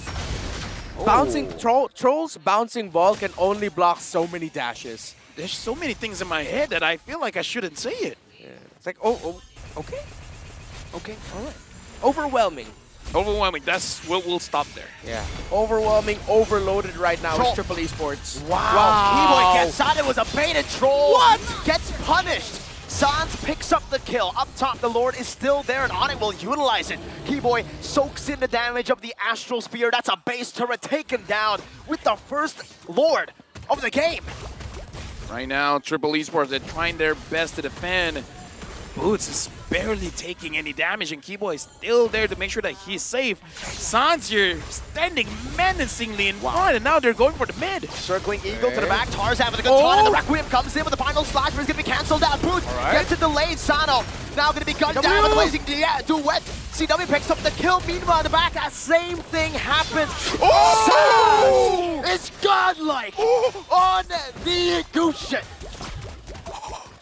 Sans. What are you on, man? No. Absolutely lethal. That's a Tanner's Revenge against Boots. Able to escape, but Kyrie finds another. And it's Sans, who is legendary. Another. Finally, he gets punished. Oh my goodness! Gila Sans! Gila Sans. I'm speechless. What was that cushion? Might have seen a back-to-back MVP performance here, lads. That cushion play there. Godlike. Legendary. Legendary and more. Dude. Wow. Again, props to Triple Esports. That was an amazing showcase coming in from them, but Sans with that cushion, it's like, Mirko, I don't know how he can play-by-play that. It was moving so fast, I could barely catch it. It was magical, man. Sans, what the heck? Literally magical damage, but wow, what a performance from Onyx today. Despite game one looking close, they came out in game two with a statement. Dude, I mean, Triple Esports, again, I gotta say how amazing their performance is in this series, but Onyx is just on a different level. Game number 1, Onyx were caught off guard by Triple Esports, and again, their surgical precision approach, defensive counter, engaged-minded. Wow. Game number 2, Onyx just reminded the world, and it felt like reminding themselves what their strengths are. Mobility, there's a reason why you're Sky Kings for a reason, and they were just flying everywhere. They ascended that game, man. Yeah. Especially Sans, and I think this might be safe to say that it's going to be a back-to-back MVP for him. Yep, safe to say. I Safe to agree, say. dude. I mean, if anyone else from Onyx gets it, I wouldn't knock it. I will be quite surprised, but I'm not going to knock it. I'm not going to hate on it. Dude, I mean, like, bro. Dude. Those kind of plays that make me be like, yo, Mirko, you want to play the gold lane? I'm not touching that lane, Yeah, man. I'm never not- going to touch no, it. If I'm yeah. up against No. Sans and Kyrie and the whole team, Dude, give me EXP, man. It's fine. Yeah. At least that's an EXP. give me but coach. Give me coach. You know what? We got to look at the MVP. Wow, I wonder who it is. All right, let's act surprised. Turtle, equals Lord. Lord. Lord equals Turtle. And Oh, there we go. Who's it gonna be? Wait, Who's it gonna be? Sans or Keyboy? Sans or, all right, it's Sans. Gila Sans. Oh, man. What? What? Oh, Dude. dude. Bro. Dude. 2. Bro. Dude. 9-1-2, 85% kill participation, 760 GPM. How many daggers? How many blades? How many kilometers per Incandescent. hours did he travel? Light speed. Light speed. Isn't that what Gila means? It's like Crazy. It's shimmer? crazy. Oh, it's Crazy. crazy. Gila Oh, is crazy. I thought it was Crazy. like shining. No, Because no, that's no, no. crazy. Oh. Crazy Sans. Well, yeah. He was crazy. Hey, this is what we were talking about at the start. We've gone full circle. We saw Loco. Yeah, oh, that was definitely local. And again, I find it difficult to follow the pace of all of these team fights because everyone was dashing around. I'm so amazed that Triple Esports, especially Sano, can still find a position to dish out damage. Dude, Troll was amazing, though. We Yeah, cannot amazing, discount the amazing. attempts that Triple Esports made because despite losing in a bit more of a dominant fashion against Onyx, they did what we said they should do, right? They need to be proactive, and that's what they did. Unfortunately, it didn't pay off. Joel was proactive, trying to find the setups, but then Onyx just played well against it, got to find the right timings and the counters. But I feel I want to go back to a specific moment though, as we watch this highlight. See that tower up top is still standing. I felt like that could have gone so much down so much quicker if Triple Esports just showed a little bit more proactivity there. And here it is. Here it is. Oh, dude. At one point, it's unfair, man, but it's wild. Onyx showing why they are the tournament favorites. One last jump onto Troll, you know. You got to try to go for the wipeout, but hey, one death. I think he'll take it. But still, like, Mirko, I want to open this conversation with you. Okay, open it up. This isn't our first M series together. No. We've seen Mena performing on the M series, and I kind of feel like this is one of their best. Even though they lost, but still, one of the best micro and macro performances. I'll have to agree, man. This is the most impressive Mina has basically shown in How the fast international have they event. improved? They've been improving fast, man. I mean, even in ISF, it was Saudi and then Egypt doing really well. Yep. And that puts a lot of hope for me because, I mean, at the end of the day, we're just fans of the global game, of the global scene. That even you, Mirko, you've been very vocal about it. A part of you wants to see someone outside of the Indonesia, Southeast Malaysia, Asia. Southeast Asia region becoming a champion because that just goes to show how much our game has grown. And yes, Triple Esports struggled in the group stages here of the M5 World Championship, but I hope that Saudi and MENA are proud of what Triple Esports, the glimpses of potential that we saw from them. We came close to a new champion outside of, Philippines and Indo in M3. Yeah. That run. You know the run. Here's the thing. You guys want someone from outside Southeast Asia? Yeah. I just want Malaysia to win one time. Okay. man. All right. Okay, let Malaysia win one time. You know what? I'm a fan of homeboys. All right, thank you. You want a jersey? Yes. All right. Yeah. I'll get you one. What about me? You didn't say it quick enough, man. Okay. You're too late. First come, first serve. All right. I'm Plus, finding a way to take he's a my jersey roommate. He's my roommate. Oh, you so- guys are roommates. Oh, yeah. Ah. We alright. got to talk about this game, though. What else could Triple Esport do? Well, okay, I really just hope that they put more focus onto Bruno. They played with a Bruno, but it didn't feel like they were playing for the Bruno in terms of being able to make sure that he gets to farm up really quickly. Gold per minute for CW, 8, 9, and 1. He ended up dealing the most damage here. In an alternate universe, should have been Sano. It should have been that Bruno. Help him out quicker here. But I felt like that rotation came at the right time. It was like around the 3-4 minute mark. But again, it perplexes me as to why they didn't fully commit it. I thought they would cut the wave. They'd cut Kyrie off from being able to stop that. And I thought they were just going to go full on in that tower, leave, and then switch into the bottom lane. I think it's little things like that. Those decisions, so being able to take those risks, are one of the things that Triple Esports needs to work on. Yeah, Rich Guy and the carry CW again. Like you said, amazing performances. Now we're going to look at the damage that has been dished out. Cuffin has done quite a lot, 41,000 damage, but I can't blame Sano for doing below 20% because going up against Claude, Guinevere, Gusion, Arlen, everyone, Matilda. Dude, at this point, just give him a fighter. That's hell. For a goal laner, any goal laner, even if you go for the Purify, it doesn't matter. When there's so many layers to dive, when there's so many layers, you need a Flicker and a Purify, and maybe an Immortality, and a Winter Truncheon, and a Winter Nature, then maybe... That's a lot. No. Maybe you can live. No, Maybe. if you ask me to play gold lane, last pick, I've seen everything from Onyx. Yeah. Give me a Terizla. I'm going to play Terizla Gold. Give me a Belleric. Full damn... What? I'm not going to knock it. I'm not going to knock it. I have been dying to see a Belleric at some point. I want to see a Granger. Against please. this? Yes, please. Yes. No, not against this. Like, okay, but just down the line. Just down the line. Any marksman? No, no. It'll struggle. And I'm pretty sure it got to the point where Sano would tell Triple Esports, guys, I'm down again. And they'd all collectively go, we understand. Like, you can't really knock Sano you here. can't. You can't. Dude, look at that lineup you're against.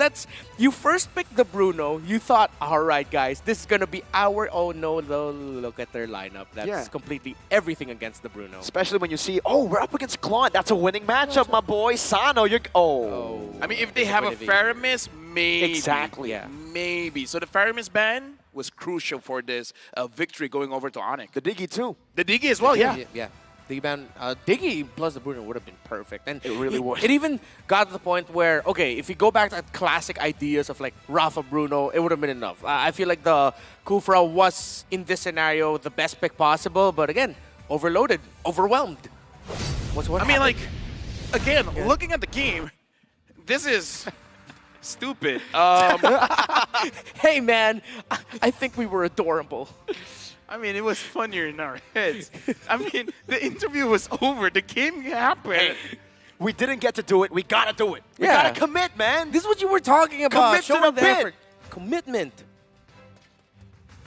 I want to look at the standings. Producer Hal, let's look at the standings. I even heard someone drop their bottle. They're done, man. Yeah, I hope they're they're done. okay. I It's hope like, they're all right. yeah. I hope everyone is fine. Yeah, We're going to look at the standings because, again, all right, let's talk about it. Group A, Triple Esports, based on how they play, this 0-4 doesn't justify how they've been playing, man. Yeah. Doesn't justify It really doesn't, man. Let's not talk about Group B. Group D, Geek Fam now on the top of the standings. Ooh. I mean, to be fair, Homeboys only played once. Yeah, but they still. played 3 times. They played 3 times, so they're done. They're done. They're done.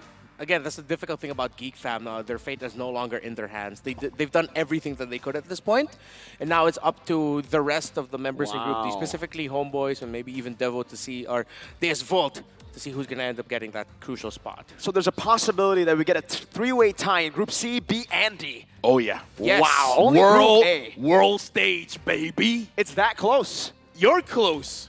Two? I mean, just give me a bit of space. Come on. I'm sorry, You're man. being too close. I'm sorry. Yeah. Yeah. But yeah, again, this is the level of quality of the world. Yes. Quality. Even SMG has a chance to get through. Oh, Okay, yeah. okay. Maybe let's not talk about that. But, They're going to go up against Blacklist Hey. next, yeah? No. Or no? They already went. And they won Arcade. one game. They won one game. Hey, that's great. You're great. Better than great. I was about to say Reptar's better than great, but he just said better than great, so yeah. Yeah. I mean, Thanks. You're welcome, man. a lot has been going on in Group B, C, and D. The fact that only Group A is the one that, you know, it's like pretty clear, like, who's number one, number two, just the and all placement. this kind of, the placement. That just shows the kind of competition we're up against. And we're going to look at tomorrow's schedule. Is Homeboys playing tomorrow? Let's see. Let's see. They Let's have to. answer your question. Okay. Looks like RQ, They Kira, do. SMG, Homeboys, there's Bolt. Dude, Onyx, see you soon. Oh, AB man. Brand against Flash. Why am I not working tomorrow? Hey, at least we can watch. Let's come here together and let's watch together. This is stacked. This is stacked. What is probably a the most day. stacked day. Dude. 4 series, and it's absolutely crucial. Homeboys versus Deus Volt, crucial. Yep. Onyx versus See You Soon in terms of like understanding their like placements, and their quality right now, crucial. AB Brand versus Team Flash, crucial for Team Flash. RQ versus SMG. Wait. LaFell would want to see that. Is Wolf working tomorrow? Oh, I believe he is, sir. Oh yeah, he's casting the SMG game. And you're not My- there to my man. neutralize the My man, curse. my man. I'm negotiating with you right now. Okay. Help me, and I will help you. If you make sure Wolf, Wolf is neutralized, he doesn't have that curse on board, talk to Munton, doesn't matter. I'm going to make sure you have a good night's sleep.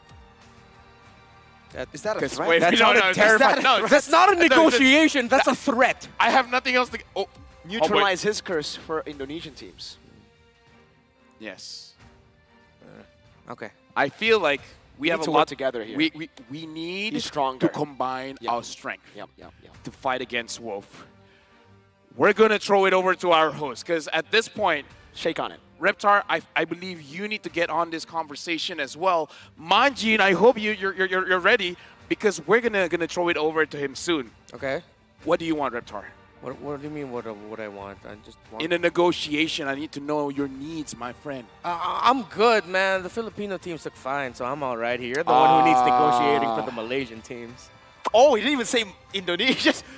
Dude! I'm sorry, I slipped. He literally just... I love you, LaFell. Okay, you know what? The M5 World Championship is powered by Moonton, presented by Kidia, supported by ROG, the official gaming phone, Grab, the official Super App partner, and Secret Lab, our official chair partner. With that being said, you've been great. You've been amazing. I've been better than great. I'm the best. We're going to throw it over to Manjin to close the show. See you guys.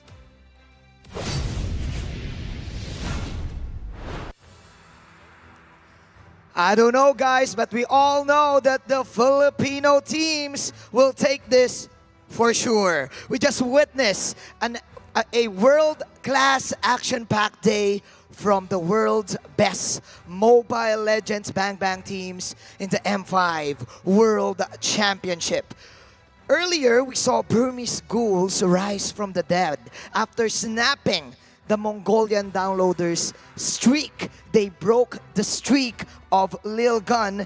Then we saw the redemption game of the Kings of Brazil, RRQ Akira, who reverse swept the Turkish Delight, Next, we got an explosive game from Deus Bold and Geek Fam. And finally, Onyx still on the dominating victories. Tomorrow is going to be the second to the last day of the group stages, and we're moving closer to our knockout stages. So don't you guys dare miss it. Once again, I'm your official kabayas, Manjin Faldas, reminding everyone to pursue greatness and be better than great. Good night!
this round and finish this game now. Got the power on my shoulders. Yeah, you know that I'm a soldier.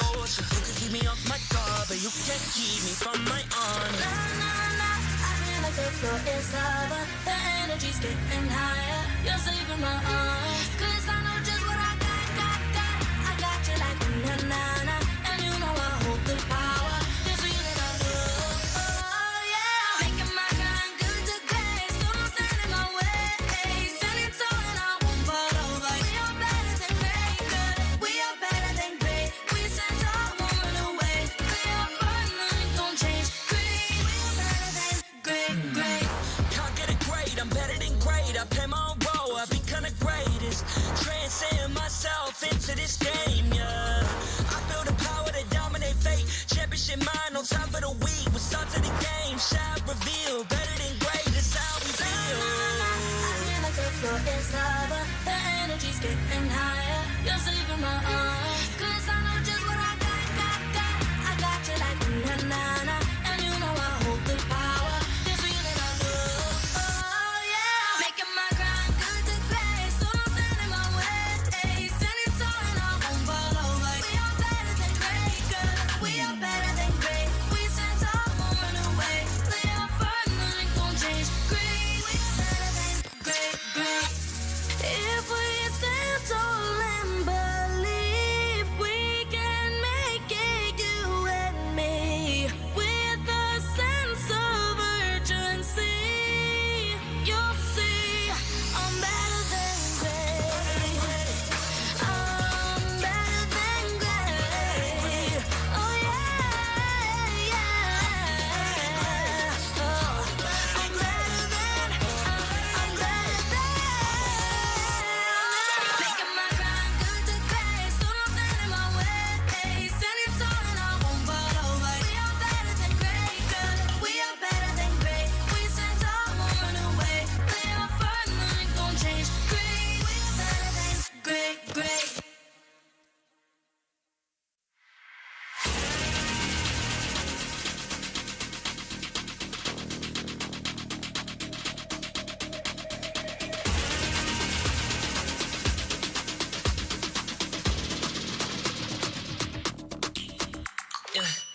Hit me like I might get over, but you can give me in no corner. I know I can make a comeback, ace this round and finish this game now. Got the power on my shoulders. Yeah, you know that I'm a soldier. You can keep me off my guard, but you can't keep me from my honor. I feel like the floor is lava. The energy's getting higher. You're saving my arms. 'Cause I know just what I got. I got you like na-na-na. And you know I hold the power. This feeling I love. Oh yeah. Making my grind good to great. So don't stand in my way. Standing tall and I won't fall over. We are better than great. Good. We are better than great. We stand tall, won't run away. We are firm, nothing gon' change. Great. We are better than great. Can't get it great, I'm better than great. I play my own role, I become the greatest. Transcend myself into this game, yeah. I feel the power to dominate fate. Championship mind, no time for the weak. We start to the game, shine, reveal. Better than great, that's how we feel. I feel like the floor is lava. The energy's getting higher. You're saving my arms.